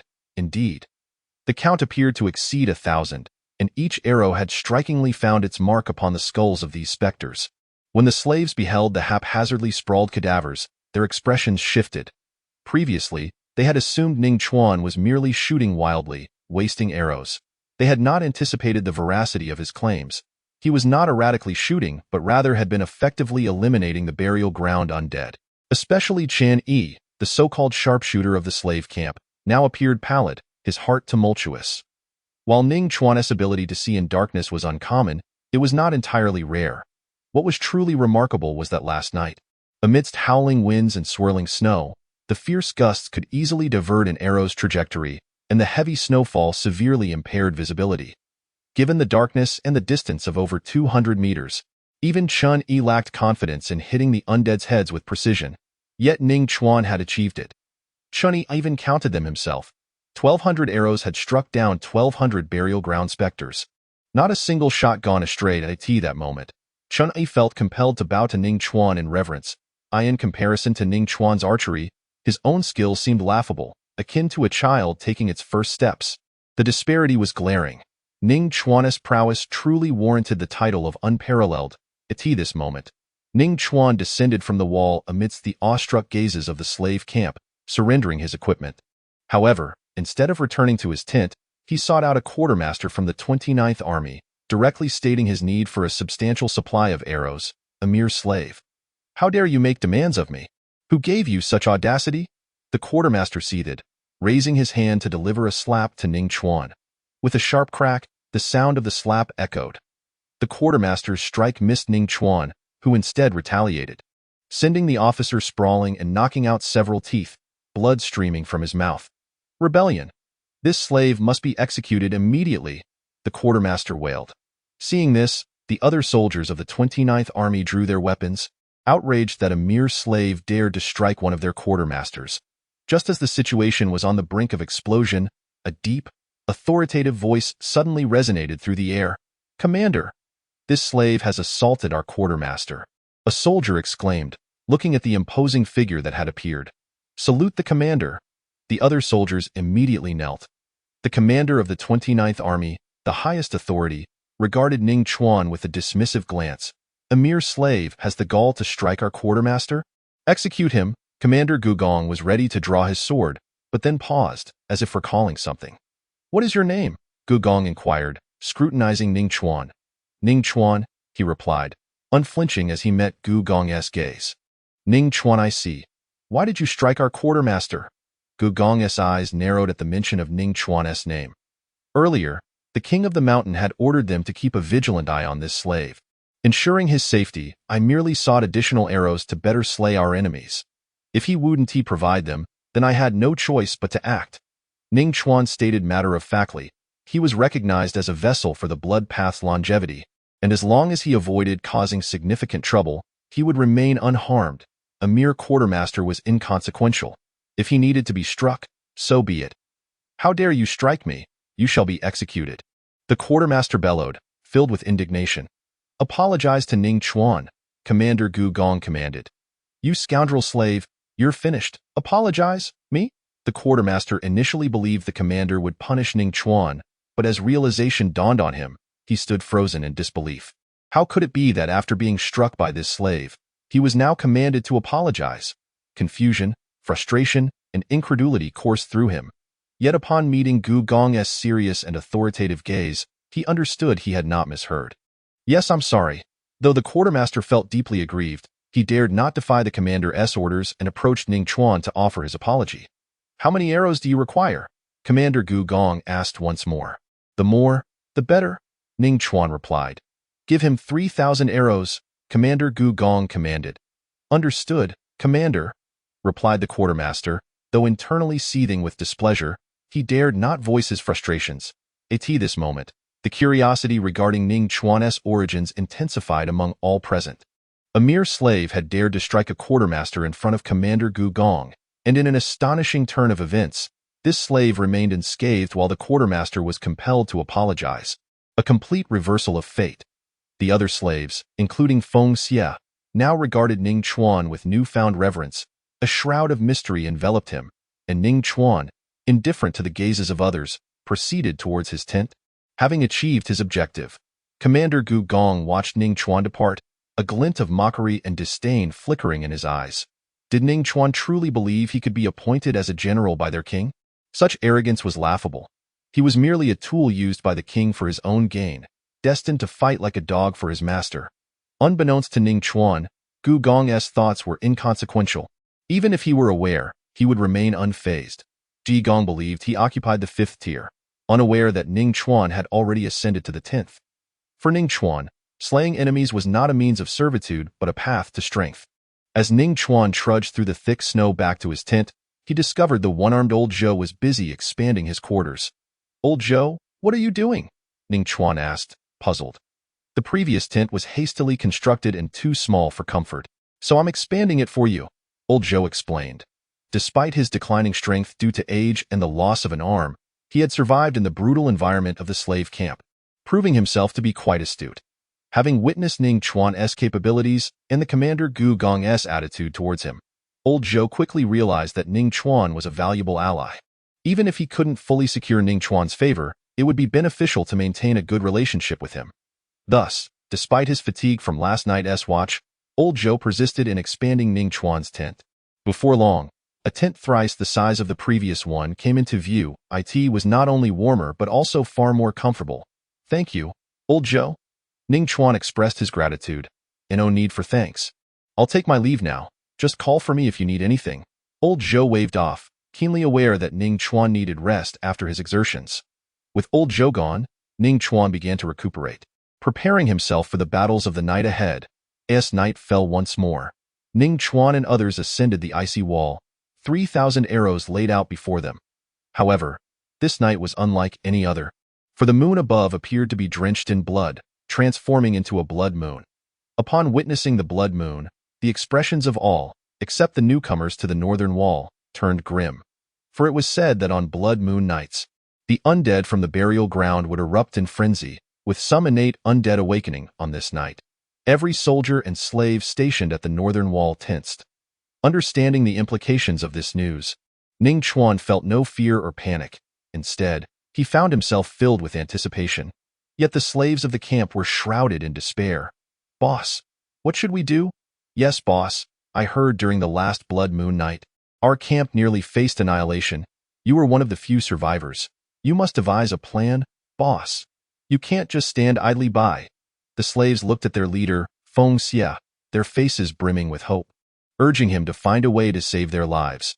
Observing their anxious expressions, Feng Xie rubbed his brow, equally troubled. On a blood moon night, the undead would go berserk, and even more powerful specters would emerge.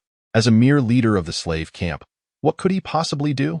Nonetheless, possessing innate realm strength, he believed that as long as he remained cautious, surviving this blood moon night would not be overly difficult. As for the others, that was beyond his concern, so he could only continue to reassure the slaves. The plan? Of course, there is none. The moon hung high, completely enveloped in blood-red hue. A chilling, eerie roar erupted from the burial ground. Sending shivers down spines, it felt as if tonight was the undead's wild revelry. Even amidst the howling winds, the sentinels atop the icy wall could faintly hear the rustling sounds rising from below. Ning Chuan peered down, and as expected, numerous undead with blood-red eyes began to rapidly scale the icy wall, their speed tripling compared to before. Excellent. If only they were as concentrated as during the Harki tribe's assault on Iron Castle. We could swiftly resolve this with a volley of arrows, Ning Chuan mused, surveying the 3,000 arrows around him, then began to draw his bow and nock an arrow. Whoosh, whoosh, whoosh. The iron arrows glistened as they relentlessly struck the undead below, each shot finding its target. Simultaneously, Ning Chuan sought out the more powerful undead. Meanwhile, the northern wall was already drenched in blood, the air filled with screams, roars, and the sounds of gnashing teeth, creating an atmosphere thick with dread. Yet on the icy wall manned by the 29th Army's slave camp, not a single undead had managed to ascend. At this moment, the slaves gazed at Ning Chuan, who was tirelessly shooting arrows, and felt a profound sense of admiration. It was he, through sheer will, who had kept their section of the icy wall untouched by the undead. Ning Chuan, these arrows are all for you. Ning Chuan, your archery truly is unparalleled. I am in awe. Ning Chuan, I apologize for underestimating you earlier. In that moment, as the slaves referred to Ning Chuan, they unconsciously added the title of boss. This was undoubtedly an acknowledgement of Ning Chuan's strength and status within the slave camp. Feng Xie, one of the leaders, felt a tumult of emotions as he listened to the slaves' newfound respect for Ning Chuan. His position as leader had been obtained through sheer force, with the others begrudgingly recognizing his authority. Yet now, Ning Chuan, on this night of death, had ensured that no casualties had occurred within the camp, and his prestige had likely surpassed Feng Xie's, winning the hearts of the people. Ning Chuan, however, paid no heed to their adulation, continuing to shoot arrows at the advancing undead. Some clever slaves began to collect the arrows, loading them into quivers and passing them to Ning Chuan. All he needed to do was reach out to grasp the arrows and continue his relentless assault. Ning Chuan cast a glance of appreciation towards these resourceful individuals, which sent them soaring with joy, as they believed they had earned the acknowledgement of their boss. Ning Chuan felled over 2,000 undead. A formidable innate specter finally emerged. Yet it did not immediately ascend the icy wall. Instead, it watched its minions fall like dumplings, its cold, bloodthirsty gaze fixated on Ning Chuan, who was drawing arrows above. This was the very innate specter that Ning Chuan had previously felled with his arrow technique, and now it had truly returned to life. Come forth, innate undead. Hurry, let me slay you. Ning Chuan's eyes gleamed with excitement at the sight of the innate burial ground specter. Unfortunately, it remained beyond his effective range, and he eagerly awaited its approach so that he could engage it. Then, Ning Chuan spotted another innate specter appearing.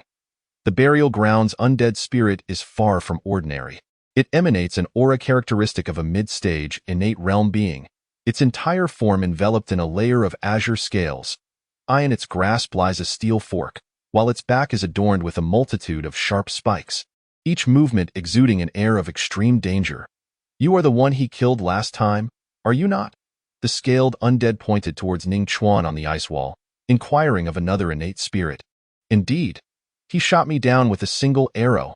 The innate spirit nodded, its gaze towards Ning Chuan brimming with animosity. Humph! You, a dignified innate realm being, were slain by a mere half-step innate. What a disgrace! The scaled undead, hearing this, displayed discontent, coldly snorting as it delivered a slap to the back of the innate spirit's head, sending it tumbling to the ground. But he is truly formidable. The innate spirit protested as it picked itself up. A look of defiance etched on its face, and no matter how strong he is, he remains merely a half-step innate. Watch how I vanquish him.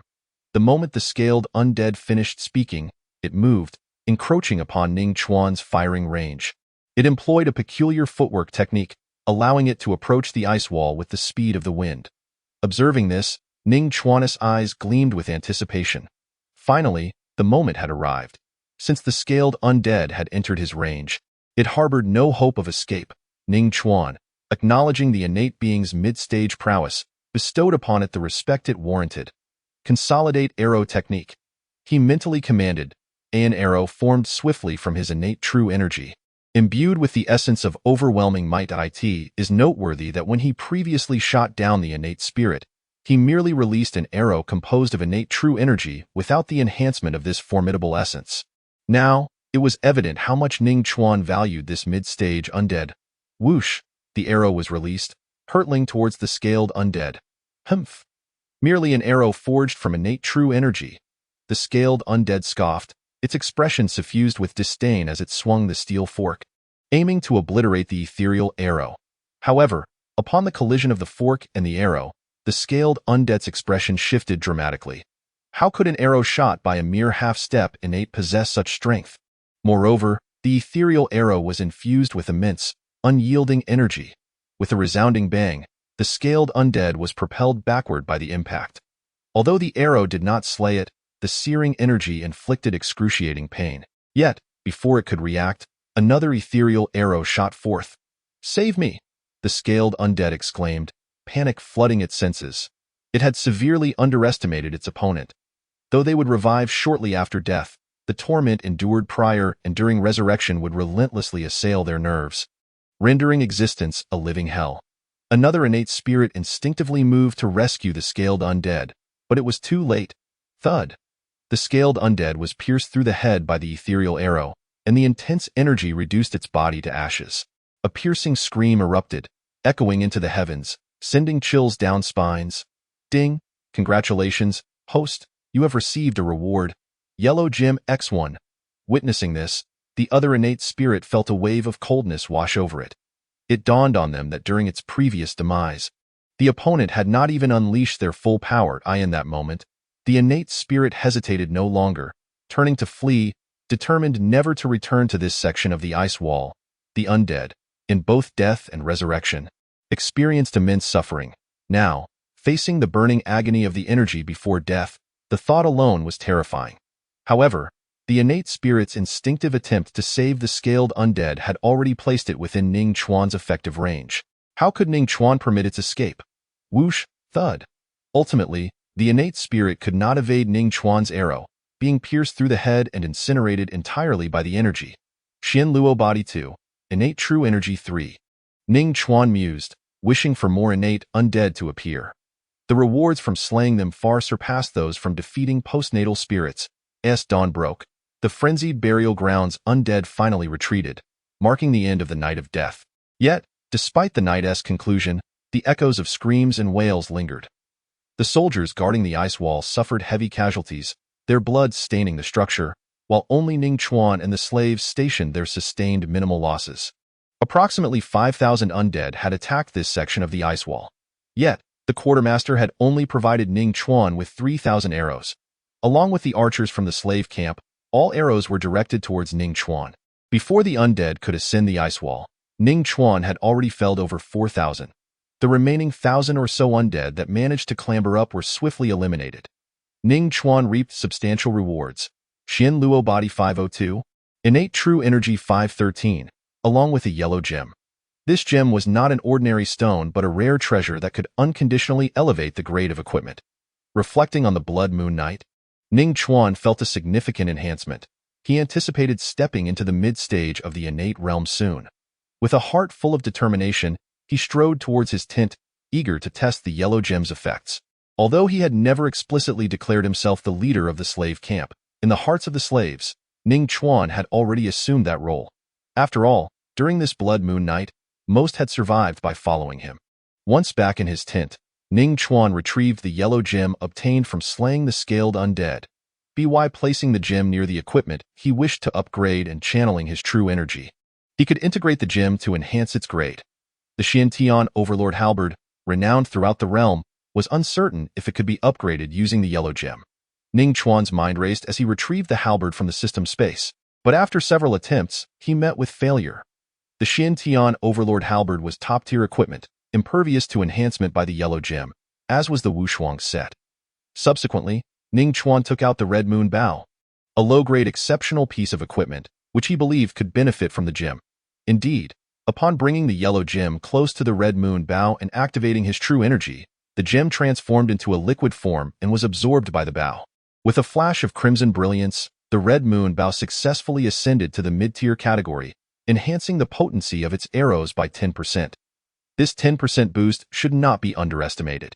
Previously, when Ning Chuan shot the scaled undead with the ethereal arrow infused with overwhelming might, with this additional enhancement, a second arrow would not be necessary to vanquish the scaled undead. Such was the disparity. Once I step into the mid-stage of the innate realm, I shall venture into the burial ground's life forbidden zone. Ning Chuan contemplated quietly. Currently, he was merely at the initial stage of the innate realm. Rashly entering the burial ground's forbidden zone would be unwise. Once he achieved the mid-stage, his Xian Luo body would likely reach a substantial level of completion. Additionally, his innate true energy would swell significantly, surpassing that of an ordinary mid-stage innate warrior, allowing him to unleash 3,000 to 5,000 ethereal arrows without difficulty. By noon, the snowfall had abated somewhat. The one-armed old Zhou brought Ning Chuan some food. Given Ning Chuan's status and reputation in the slave camp, he naturally received the finest fare, even drawing the ire of Feng Xie and another leader, who dared not say a word.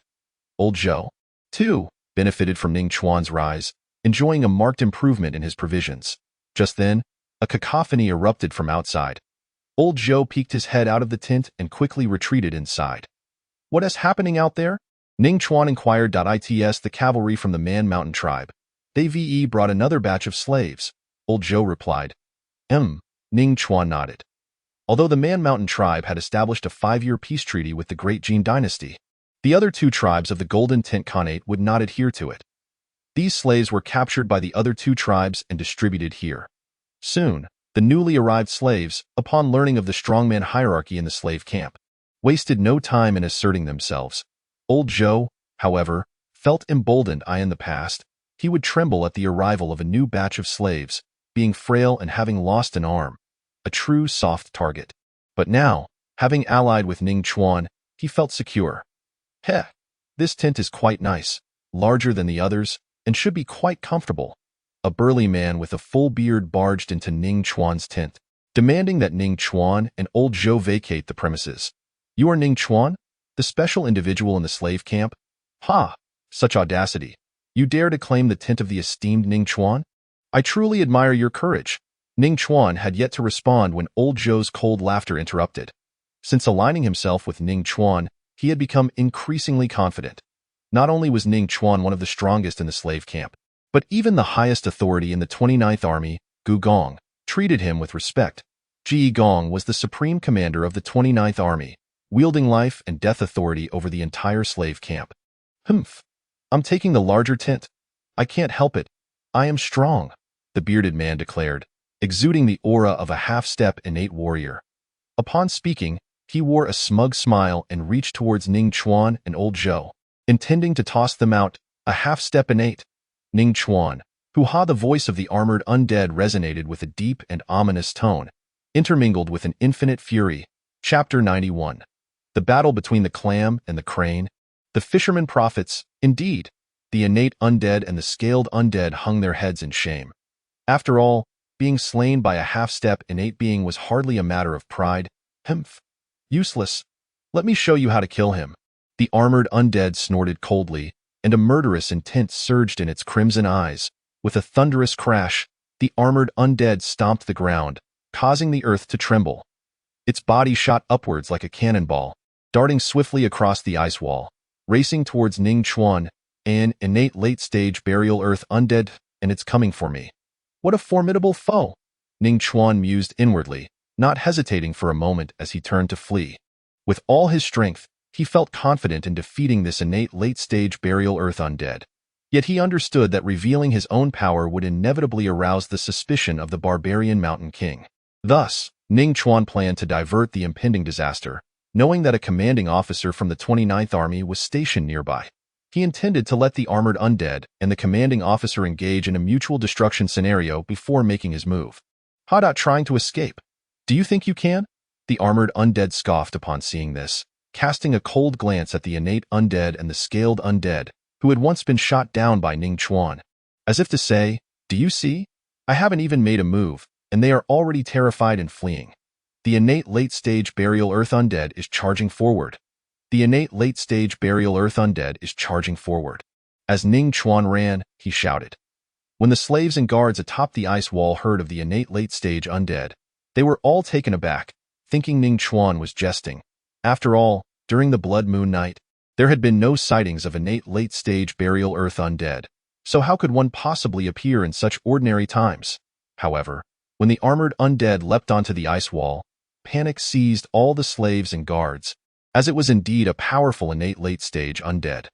The next moment, as the armored undead transformed into a meat grinder, every slave and guard that stood in its way was mercilessly slain. Yet, with Ning Chuan's shouts, the commanding officer of the 29th Army, an innate late-stage being, quickly reacted, drawing his battle blade and charging directly at the armored undead. If this armored undead was not halted in time, the ice wall could very well collapse, die. The armored undead's eyes blazed with murderous intent upon seeing the innate late-stage commanding officer blocking its path. With a sweep of its skeletal blade, a torrent of true energy surged forth, crashing towards the commanding officer like a tidal wave. The commanding officer's eyes flashed with determination as he too swung his blade. Boom. The clash between two innate late-stage powerhouses unleashed a powerful and violent energy that swept in all directions. For a time, neither could gain the upper hand. Meanwhile, Ning Chuan observed the fierce battle from the sidelines, occasionally shooting down some burial earth undead attempting to ascend the ice wall. Not long after, the commanding officer had sustained several wounds, each one crawling with a large amount of ominous and deadly energy, preventing his injuries from healing and causing blood to flow continuously. On the other hand, the armored undead, undeterred by its injuries, fought fiercely, suffering some losses but nothing of consequence. "Help! Someone help me!" The commanding officer's face had turned ashen. As expected, in a battle of equals, living beings were indeed no match for the undead. Therefore, the commanding officer could only call for assistance from the surrounding innate commanders and mid-tier commanders. Unfortunately, those innate commanders and mid-tier commanders were also restrained by their own innate undead foes. Damn it! How could there be an innate late-stage burial earth undead climbing up today? The commanding officer cursed internally. Typically, innate late-stage burial earth undead would be in slumber, only awakening under special circumstances. Yet what was happening now? "Commander, I will lend you a hand." Suddenly, Ning Chuan's voice rang out. Seeing the commanding officer on the verge of collapse, while the armored undead remained lively, Ning Chuan seized the opportunity to shoot an arrow imbued with the power of mountains and rivers. The commanding officer, upon hearing this, first glanced at Ning Chuan with surprise, but when he felt the aura of Ning Chuan's half-step innate realm, his expression darkened, and he inwardly cursed. "You, just a half-step innate? Think you can assist me? What a joke. It would be a blessing if you don't complicate matters." In the next moment, the arrow imbued with the power of mountains and rivers struck the armored undead. Though it did not hit the armored undead's head, the burning young energy caused it immense pain. The commanding officer, witnessing this, was instantly filled with joy, casting a grateful look at Ning Chuan, and seized the moment to launch a fierce assault on the armored undead. Ning Chuan's shot had decisively turned the tide of battle. "Keep going, keep shooting at it," the commanding officer shouted, eager for Ning Chuan to assist him further. "Here it comes." Ning Chuan shot off 2 more arrows. With the commanding officer's distraction, the armored undead was struck again. The searing young energy sent it into a frenzy of agony. "Ha ha ha! Excellent shot!" With Ning Chuan's support, the commanding officer laughed heartily, his fighting spirit invigorated. This infuriated the armored undead, which for the first time felt the might of Ning Chuan's archery skills. What was most vexing was that commanding officer. Had it not been for him, the armored undead would have long since dispatched Ning Chuan. "Damn it! If I can't kill that archer today, then I'll take care of you first." The armored undead appeared to be retreating under the combined pressure of Ning Chuan and the commanding officer. However, it had its own plans. If this battle continued, there was a real risk of death. Thus, when Ning Chuan and the commanding officer forced it back to the edge of the ice wall, a fierce glint flashed in the armored undead's crimson eyes. It swiftly lunged forward, seizing the unsuspecting commanding officer in a tight embrace, and jumped off the ice wall. It intended to eliminate the commanding officer first. As the flesh of an innate late-stage being was a tremendous boon for burial earth undead, it actually jumped down the ice wall. Ning Chuan, seeing the armored undead clutching the commanding officer and leaping down, felt a surge of delight instead of shock. He had been contemplating how to achieve a double kill, and the opportunity presented itself so quickly. Ning Chuan hurried to the edge of the ice wall. only to discover that the armored undead was astutely positioning the commanding officer above during their fall, effectively preventing Ning Chuan from attacking for fear of harming the commanding officer. However, the fate of one commanding officer meant little to Ning Chuan. To secure his double kill, he unhesitatingly unleashed 10 consecutive arrows infused with the power of mountains and rivers. Thud, thud, thud. 10 arrows, each imbued with the power of mountains and rivers, pierced through the bodies of both the commanding officer and the armored undead. In that moment, disbelief was evident on the faces of both the commanding officer and the armored undead. The commanding officer never imagined that this slave, Ning Chuan, would have the audacity to strike him. Meanwhile, the armored undead was filled with confusion. Weren't these two supposed to be allies? How could they turn against each other? Chapter 92. Stepping into the intermediate innate stage, the secret of Zhao Guangshan. With a thud, both the armored undead and the commanding officer hit the ground simultaneously.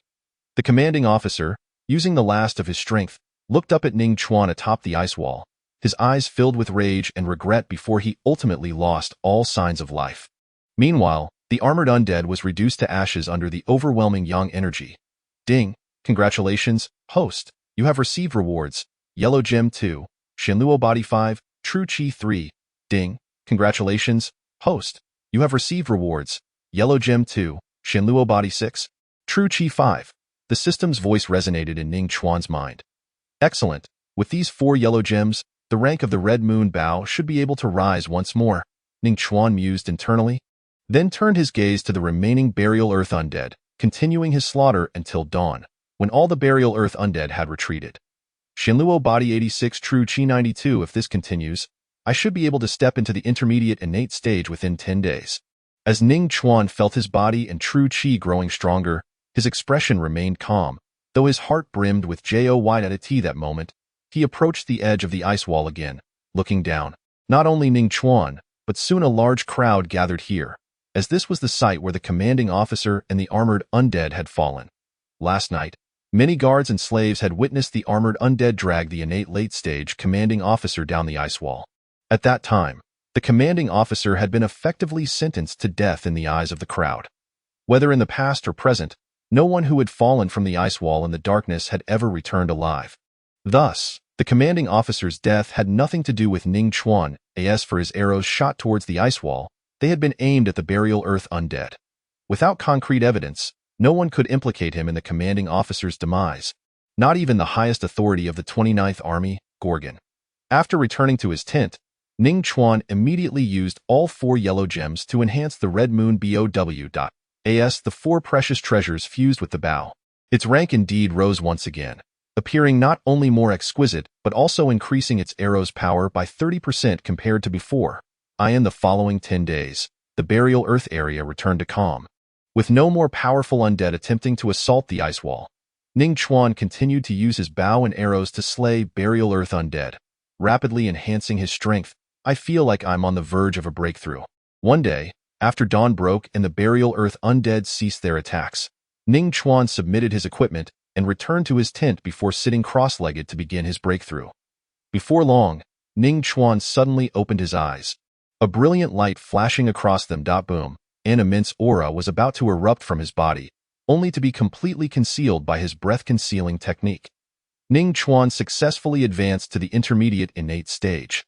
His energy C had expanded over 10-fold, and the quality of his innate true chi had significantly improved. Previously, when Ning Chuan broke through to the innate realm, his internal energy had already far surpassed his peers. Thus, after advancing to the innate realm, the richness of his true chi also exceeded that of others at the same stage. Now, having broken through to the intermediate innate stage, his energy C expanded even further, making it incomparable to ordinary peers. Currently, the total amount of true chi in Ning Chuan's energy C was nearly equal to that of 20 peers combined. Moreover, his speed in absorbing and converting the world's spiritual energy into innate true chi was now over 20 times faster than others at the same stage. Additionally, with the Shenluo body, after extensive battles, Ning Chuan's physical attributes had greatly improved. Through the body-refining techniques left by his ancestor, Ning Juanxiang, he had tempered his body with blood-evil energy, finally achieving minor success with the Shenluo body.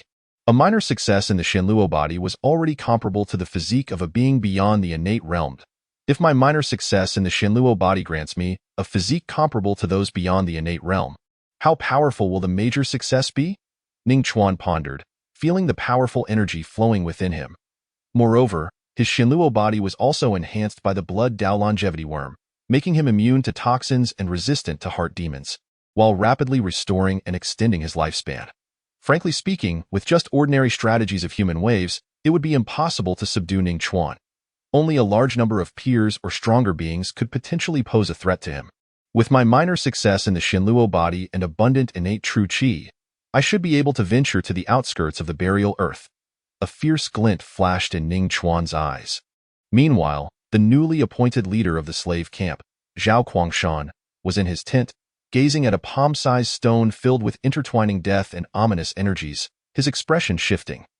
This stone was said to unlock a secret location within the burial earth, a place of life and death, and indeed, there was movement now. But can I truly obtain treasures from that secret place?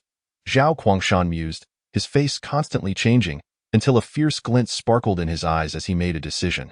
He had no way out. He must visit that secret place. However, the dangers there were immense. I need to call for some help.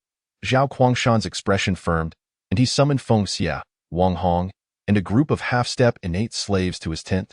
He directly stated that those who accompanied him would have their undead curses lifted upon their return, granting them freedom. You can really lift the undead curse from us? Feng Xia asked. First, if I say I can do it, then I certainly can, Zhao Guangshan replied, and with a wave of his hand over Feng Xia's heart, the mark of the undead curse immediately diminished considerably, causing great joy among the gathered slaves. If it weren't for the shackles of the undead curse, how could they find themselves slaves here? Chapter 93. Stepping into the burial earth life forbidden zone. Should we bring Ning Chuan along? Though he is only half-step innate, his strength is formidable, and his archery skills are exceptional. Feng Xia suddenly inquired. No need to bring him. Zhao Guangshan shook his head. Though he had only interacted with Ning Chuan for a brief moment, he sensed a threat emanating from him. Especially after witnessing Ning Chuan's archery skills, Zhao Guangshan began to harbor apprehensions. This expedition into the burial earth's secret location was of utmost importance to him. While Zhao Guangshan was confident in controlling Feng Xia and the others, he was uncertain about Ning Chuan's influence. Therefore, he would not allow any potential risks within the team that could jeopardize his plans. Ultimately, after dismissing the idea of including Ning Chuan, Zhao Guangshan and his companions began preparing for their journey into the burial earth. First and foremost, the expedition had to take place during the day, as that was when the burial earth undead were dormant. As long as they exercised caution, the undead should not awaken. Nevertheless, the burial earth life forbidden zone remained fraught with peril. Fortunately, Zhao Guangshan possessed a unique bone infused with death and ominous energies. Barring any unforeseen events, they should reach the secret location. After thorough preparations, Zhao Guangshan and his group set out stealthily at the same time. Ning Chuan also slipped away from his tent unnoticed, leaping down the ice wall and successfully entering the burial earth life forbidden zone. The burial earth life forbidden zone was vast and boundless. From the vantage of the ice wall, the entire area appeared shrouded in mist, obscuring its true extent and the number of undead buried within. As Ning Chuan stepped into the burial earth life forbidden zone, a wave of deathly energy rushed towards him, sending chills down his spine and raising the hairs on his body. He felt his strength suppressed by 20%. Good heavens, just entering the burial earth life forbidden zone brings such a sense of crisis. And my power has been suppressed by 20%. Ning Chuan was taken aback. His perception was inherently powerful, and the moment he stepped into the forbidden zone of the burial earth, an overwhelming sense of crisis surged through him like a tidal wave. Deep within the confines of this lifeless domain lay a great terror. Moreover, the mist concealed deadly toxins, yet for Ning Chuan, who possessed the Shinluo divine body, this was hardly a concern. Humph! With a cold snort, Ning Chuan donned the unparalleled battle armor left by his ancestor Ning Juanxiong and firmly grasped the legendary weapon, the Xin Tian Overlord Halberd, with the scarlet moon bow slung across his back. In this moment, Ning Chuan exuded an aura of unmatched might, as if he had transformed into an invincible general, directly dispelling the oppressive atmosphere of the burial earth. As long as I do not delve deeper into the forbidden zone, I shall face no issues. Ning Chuan inhaled deeply, whispering to himself.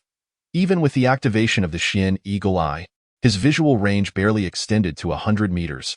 Upon entering the burial earth's forbidden zone, all external noises vanished, leaving an eerie silence. Creak. Stepping onto the snow, Ning Chuan moved cautiously, periodically activating his 1,000 miles tracking talent to follow the scent of the burial earth's undead.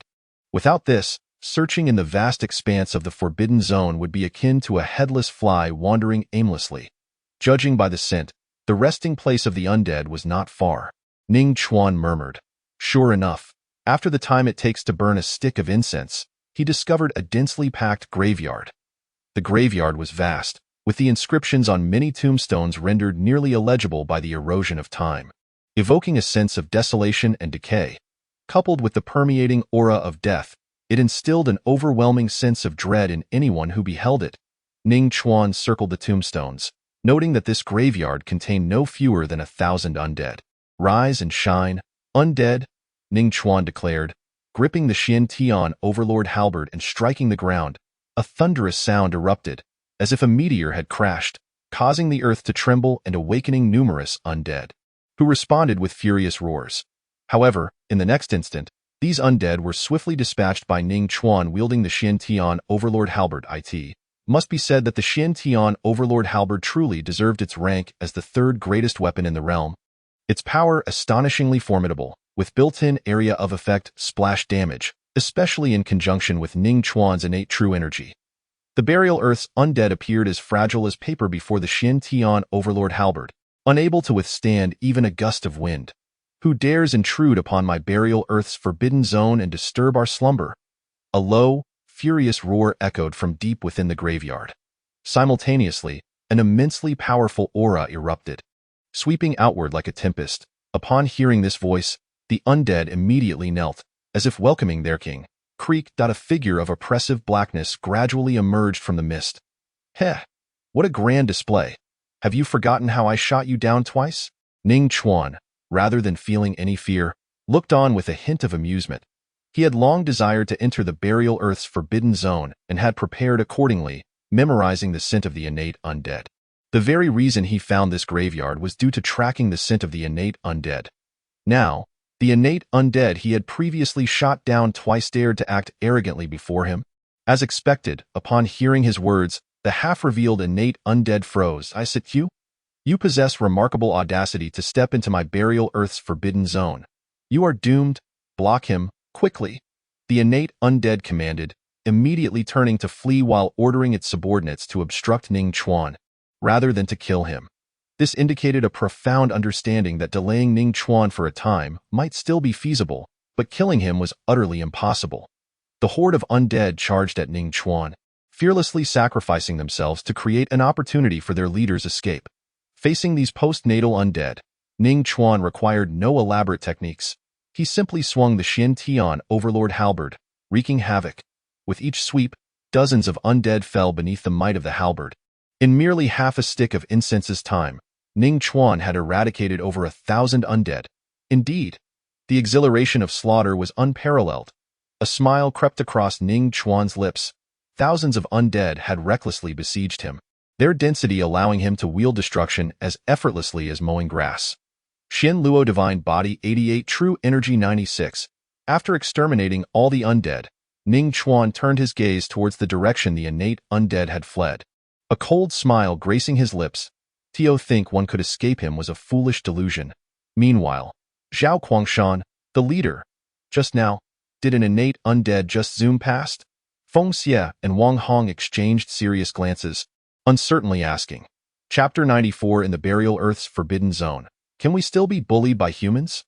The mists within the burial earth's forbidden zone not only obstructed vision but also diminished one's perception, disorienting individuals die in Zhao Guangshan's team. Only the innate level Feng Xie and Wang Hong faintly sensed an undead pass nearby, causing them immense unease. The burial earth's forbidden zone was already perilous, and if more undead were awakened, their chance of escaping would be uncertain. However, to lift the curse of the undead upon them, they were prepared to take the risk. Naturally, they also harbored thoughts about the secret place Zhao Guangshan had mentioned. One cannot catch a tiger without entering its den. Opportunity and danger coexist. Thus, under Zhao Guangshan's earnest assurances, they ventured forth. Yet upon entering the burial earth's forbidden zone and feeling the oppressive aura of death, a tinge of regret arose within them, but since they had already come, there was no turning back. Anyone daring to leave might be the first to perish. Zhao Guangshan would not allow this secret operation to be exposed. That must be your misconception. It is broad daylight now.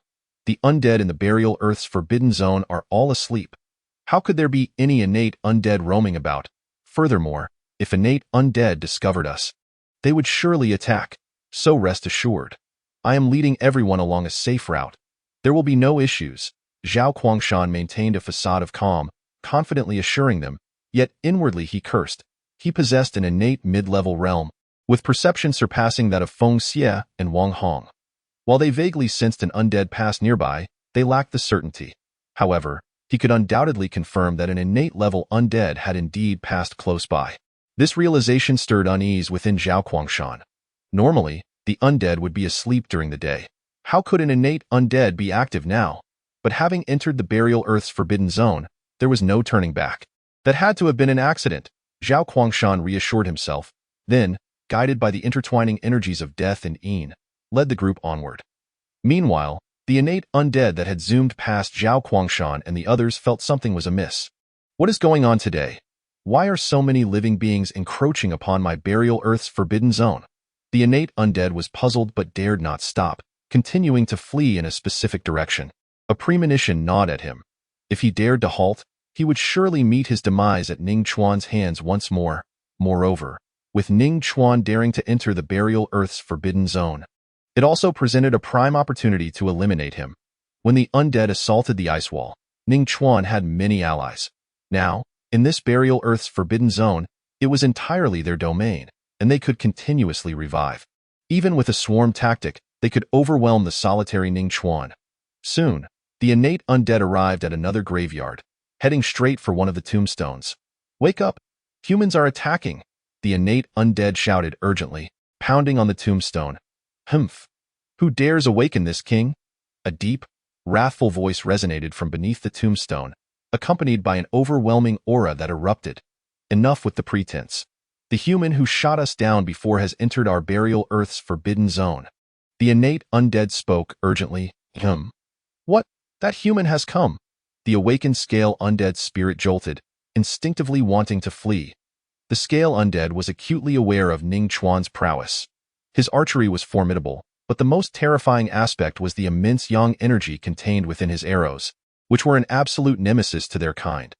Thus, upon hearing of Ning Chuan's arrival, he instinctively wanted to escape. But then he reconsidered. This was their territory, where they held all the advantages. Could they truly allow a mere human to bully them? Realizing this, the scale undead felt ashamed for his instinctive desire to flee. "Damn it! I have long wished to eliminate that human.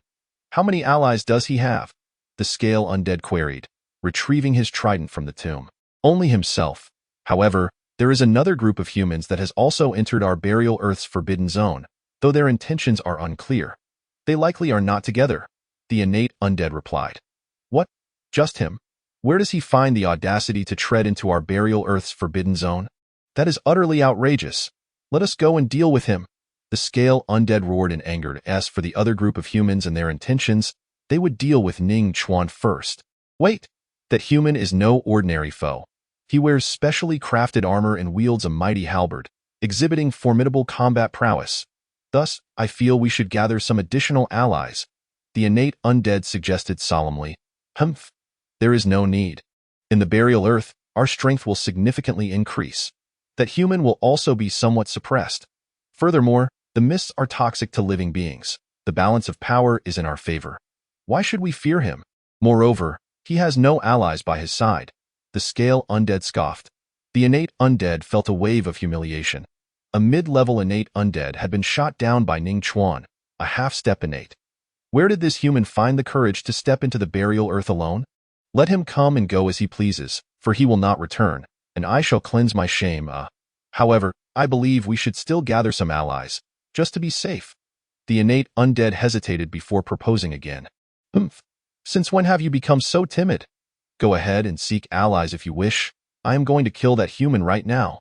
The scale undead snorted coldly, awakening thousands of his subordinates. With the heavens, Earth, and people all in RFA, the scaled wraith suddenly came to a realization, and his expression darkened to the utmost degree.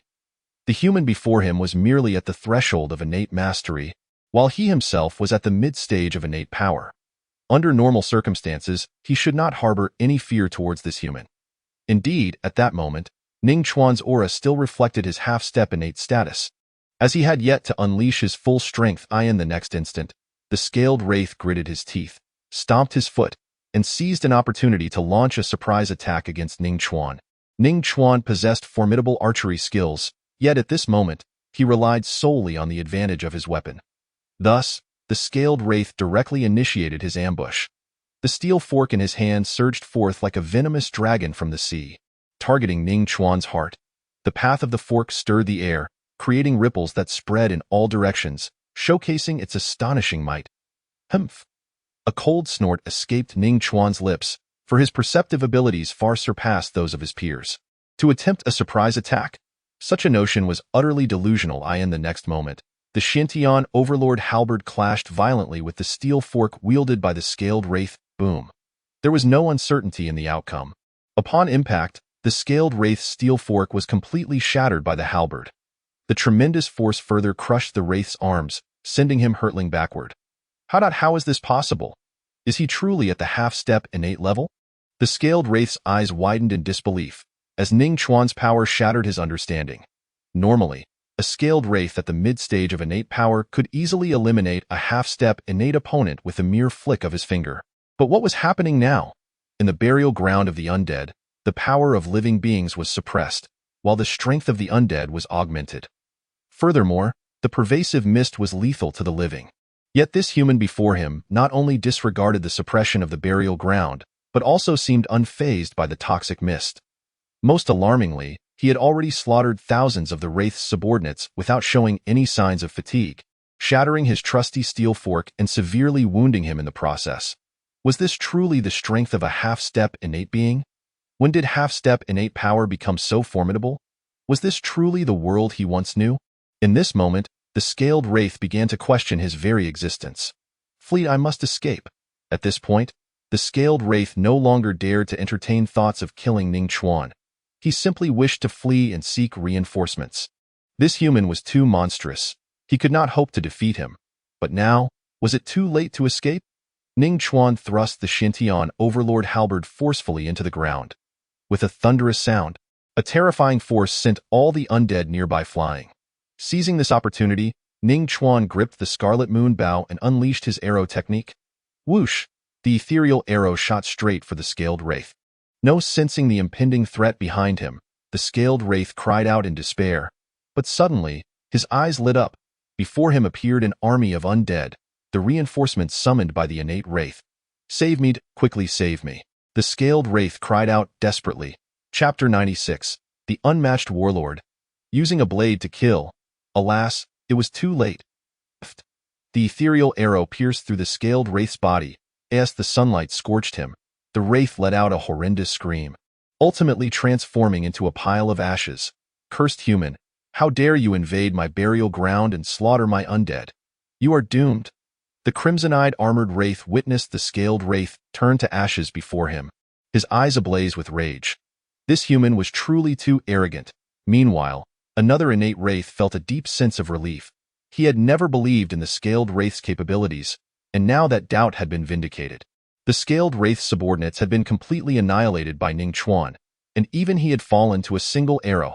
If he had not sought reinforcements earlier, he too would have met the same fate as the scaled wraith. The scaled wraith had once said the same, but alas, I am the one who remains alive, while he lies dead. Gazing at the suddenly appearing armored wraith, Ning Chuan felt not fear, but elation. He had yet to satiate his bloodlust. And now the armored wraith had brought thousands of undead with him, allowing him another chance to reap souls. Humph! They are but worthless trash. Had it not been for the powerful warriors on your side, do you think you would have survived this long? The armored wraith's gaze was icy, his words dripping with condescension. He had reached the late stage of innate power, and having devoured the flesh of the great captain, his strength had further increased, now just a step away from reaching the pinnacle of innate mastery. Such immense power naturally inflated his confidence. Even though Ning Chuan had slain the scaled wraith before him, he did not regard Ning Chuan as a threat. No matter how strong Ning Chuan was, he remained merely a half-step innate being, and his power must surely have its limits. Thus, today he intended to devour the flesh of this extraordinary being and ascend to the pinnacle of innate power. In the next moment, the armored wraith wielded his skeletal battle knife and struck downward toward Ning Chuan with tremendous force, akin to a colossal mountain crashing down, accompanied by a cacophony of ghostly wails that unsettled the mind. Hee. If I had not wished to conceal my true strength at that time, do you think you could be so arrogant before me with your late-stage innate power? As Ning Chuan uttered these words, he ceased to suppress his own strength, allowing his mid-stage innate aura to erupt forth in the face of the armored wraith's descending blade. Ning Chuan swung the Xintian overlord halberd with all his might. Rumble!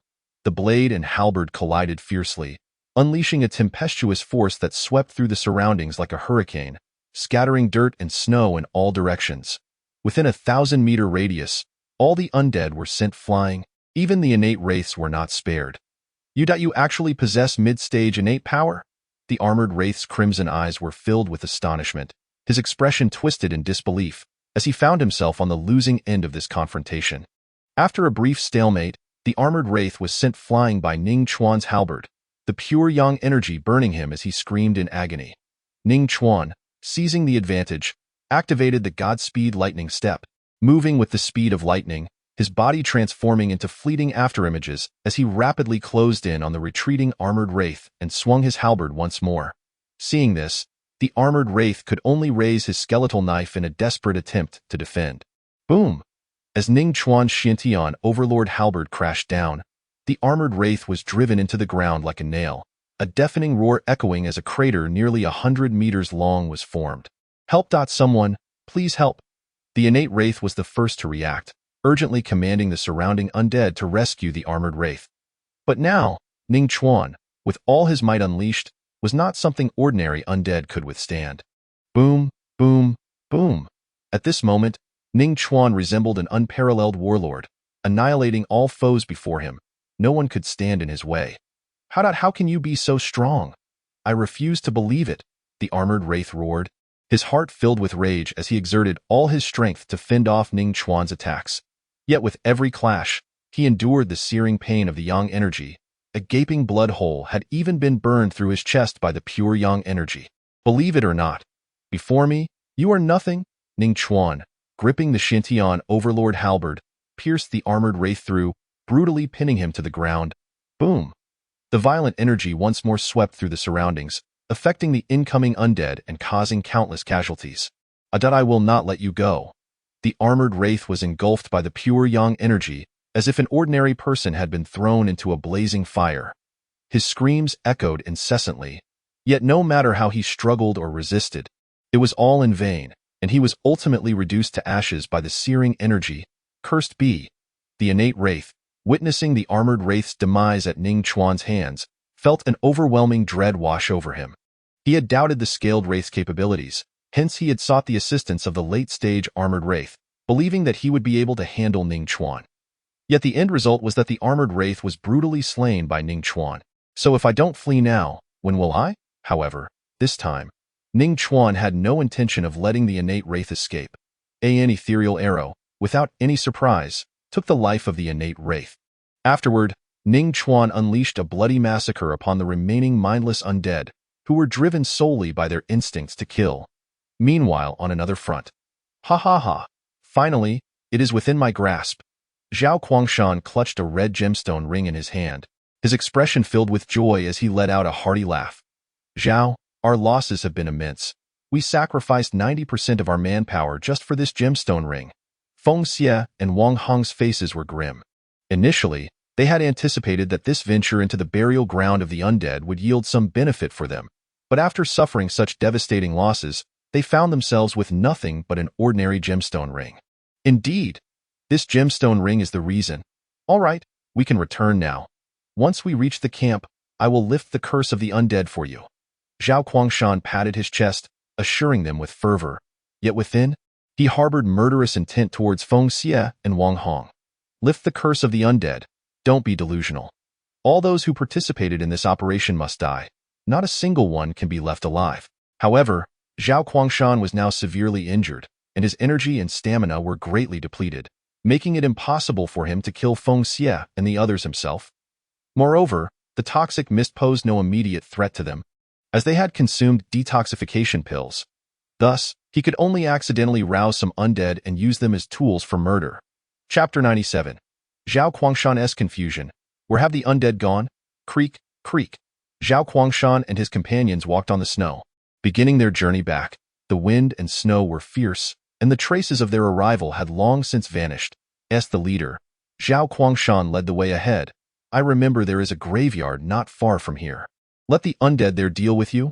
A fierce glint flashed in Zhao Guangshan's eyes as he silently directed Feng Xie and Wang Hong towards a graveyard.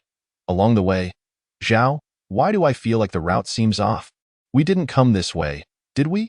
Feng Xie furrowed his brow, voicing his unease. Ever since Zhao Guangshan acquired that gemstone ring, a sense of foreboding had arisen within him. Indeed, Zhao, we have deviated from our original path. Haven't we? Wang Hong chimed in, questioning the leader. Although the burial ground was shrouded in mist, as innate martial artists, their perception far exceeded that of ordinary individuals, allowing them to discern that the path they were on was not the one they had initially taken. Humph, what do you know? Just because the path we took was safe does not mean the return path is as well, Zhao Guangshan retorted coldly. Feng Xie and Wang Hong felt a twinge of hesitation and unease, but chose not to press the matter further. After all, they were in this together, and despite Zhao Guangshan's superior strength, he was now at his wits' end. If Zhao Guangshan dared to harbor any ill intentions, they would not spare him either. They were all in the same boat. If one fell, they all would.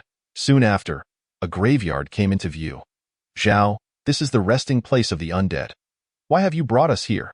Feng Xie and Wang Hong's expressions turned to one of extreme anger and fear. If they disturbed the undead in this graveyard, given their already precarious state, they would surely perish. If you wish to survive, follow me. Zhao Guangshan appeared calm on the surface, but inside, he was already laughing coldly. Simultaneously, he gripped the stone imbued with deathly and ghastly energy hidden in his sleeve, and infused it with his true energy. This stone could not only awaken the slumbering undead, but also render himself invisible among them. As long as he did not attack, the undead would never detect his presence. Moments later, Zhao Guangshan frowned. He had infused his true energy into the stone, yet it did not awaken the undead in the graveyard. Zhao Guangshan was puzzled as they entered the graveyard. He suddenly understood why. There were no undead present. The ground was littered with traces of where the undead had recently crawled out, and it seemed to have occurred not long ago. In that moment, Zhao Guangshan was engulfed in confusion. What is happening? It is daytime now, a time when the undead should be slumbering. Where have all the undead in this graveyard gone? Upon seeing this, Feng Xie and Wang Hong felt their wariness towards Zhao Guangshan diminish slightly. Zhao, you truly are remarkable. You seem to have known in advance that this graveyard contains no undead, Feng Xie praised him. Indeed, Zhao Guangshan is indeed a master planner, fully prepared. Wang Hong nodded in agreement. The others began to flatter Zhao Guangshan as well.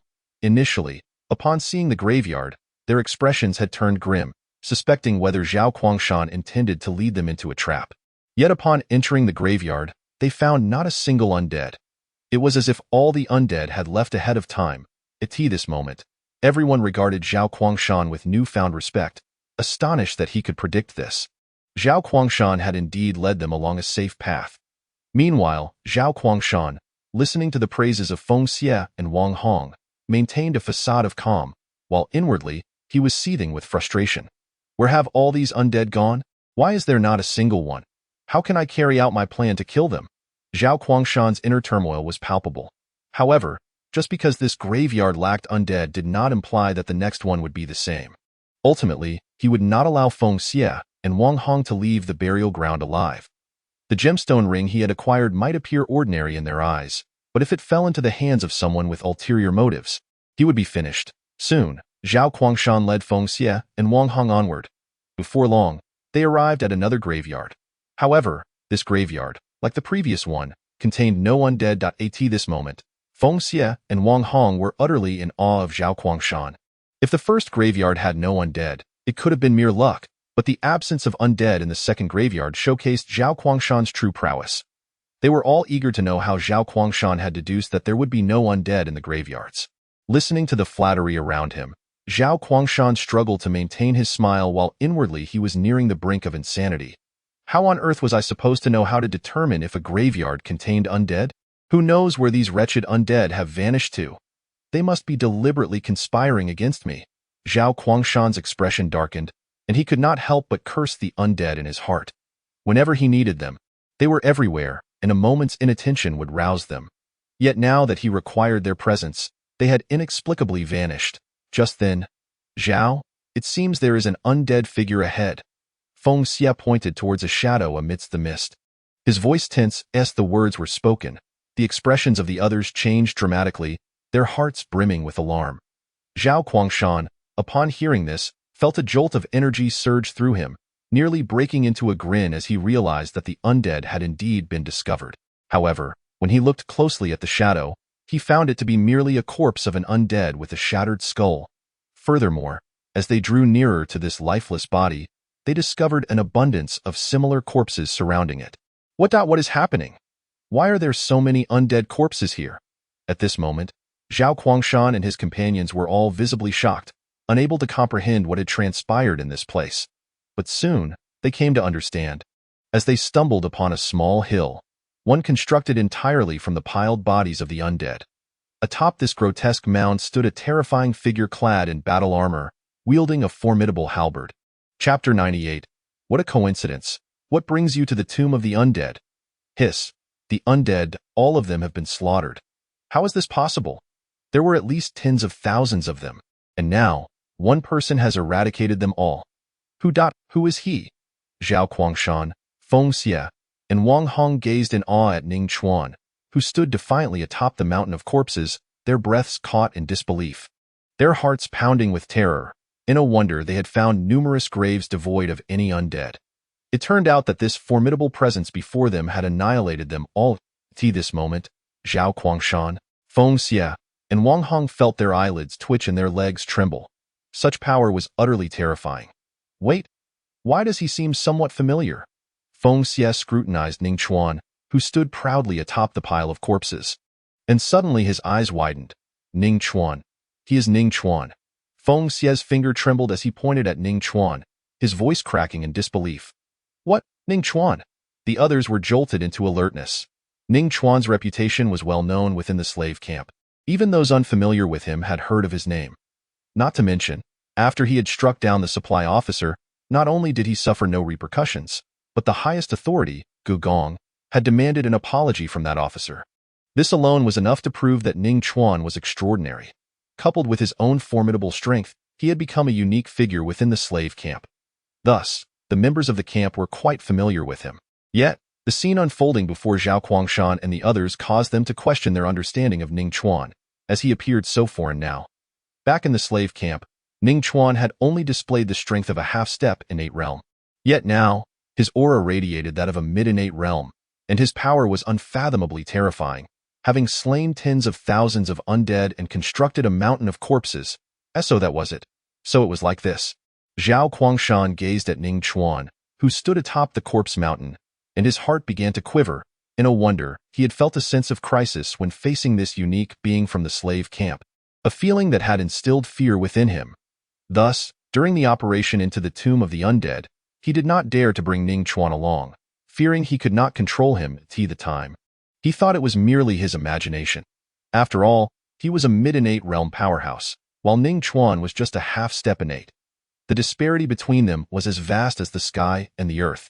Yet now, it appeared that his instincts had not failed him. Ning Chuan was indeed an exceedingly terrifying existence. The mountain of undead corpses stood as the most compelling evidence. What a coincidence. I never expected you all to enter the tomb of the undead as well. Zhao Guangshan and his companions had discovered Ning Chuan, and naturally, Ning Chuan had also noticed them. This made Ning Chuan narrow his eyes. He could not allow his strength to be revealed. What a coincidence. Zhao Guangshan nodded, forcing a smile while beads of cold sweat trickled down his forehead. The pressure he felt was immense. Why have you entered the tomb of the undead? Ning Chuan leapt down from the mountain of corpses. his piercing gaze suddenly locking onto Zhao Guangshan and the others. Boom. An invisible pressure erupted from Ning Chuan, not something he had intentionally created, but rather a terrifying bloodthirsty aura that had coalesced after he had slaughtered tens of thousands of undead. Now bursting forth in full force, this moment, Zhao Guangshan and the others felt as though they were a lone boat adrift in a vast ocean, in imminent danger of being engulfed by towering waves. Their expressions filled with sheer terror.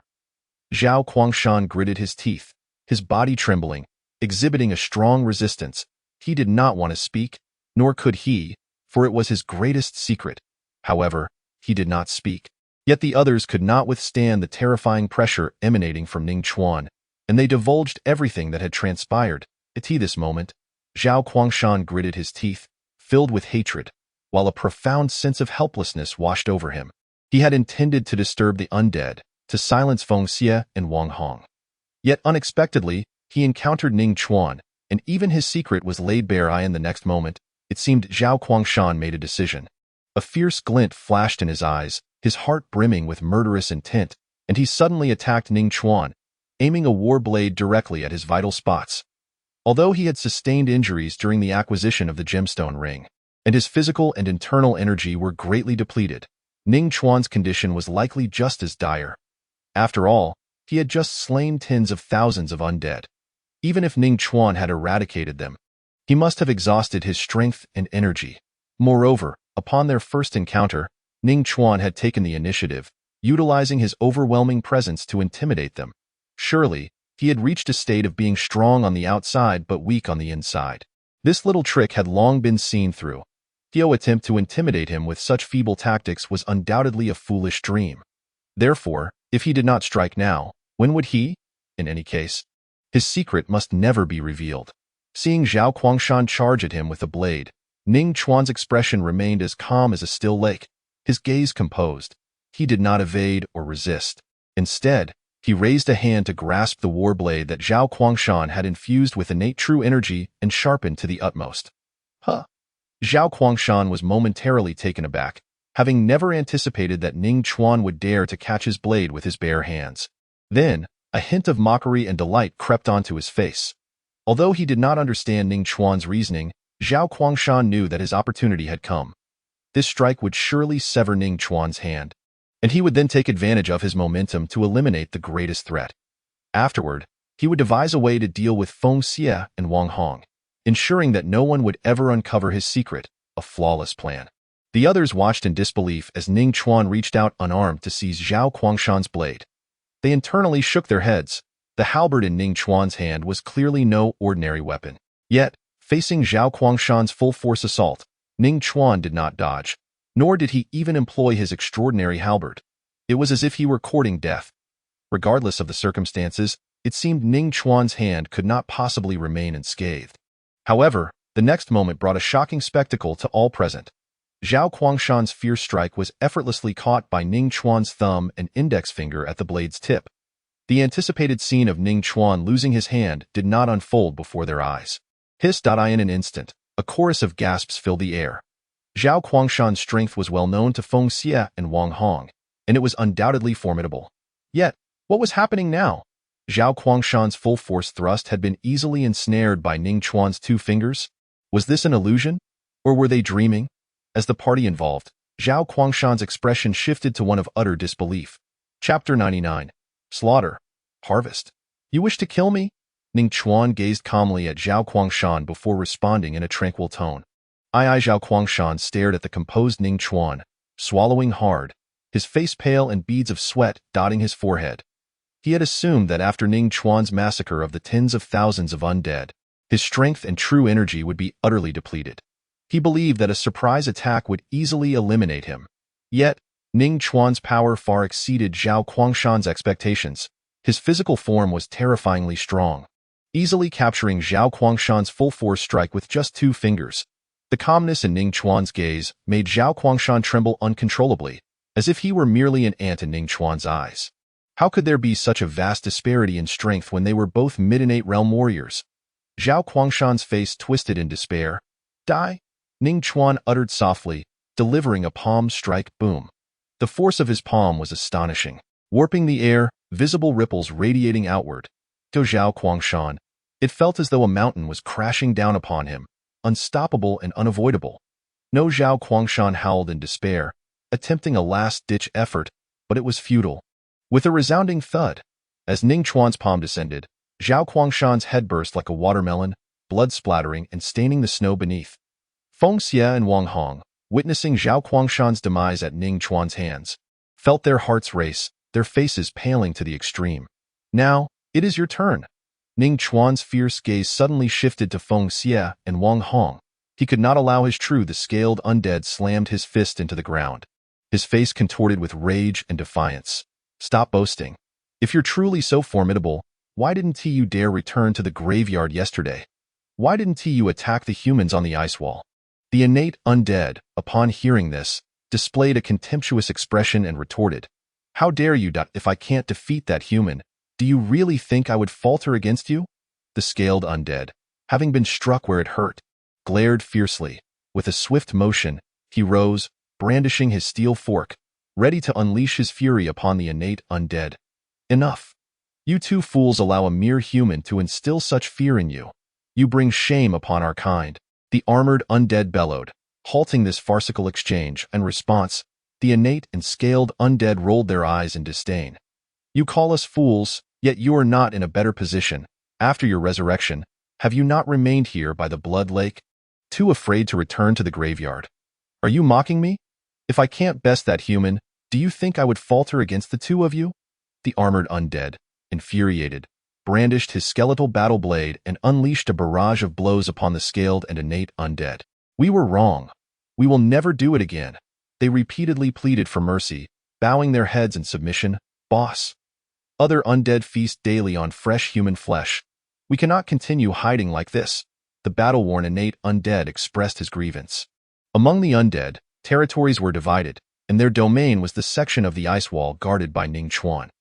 Every month, they were required to offer a certain amount of flesh and blood to a powerful entity in the blood lake, or they would face true death, unable to resurrect. Indeed, boss, shall we seek help? The scaled undead suggested.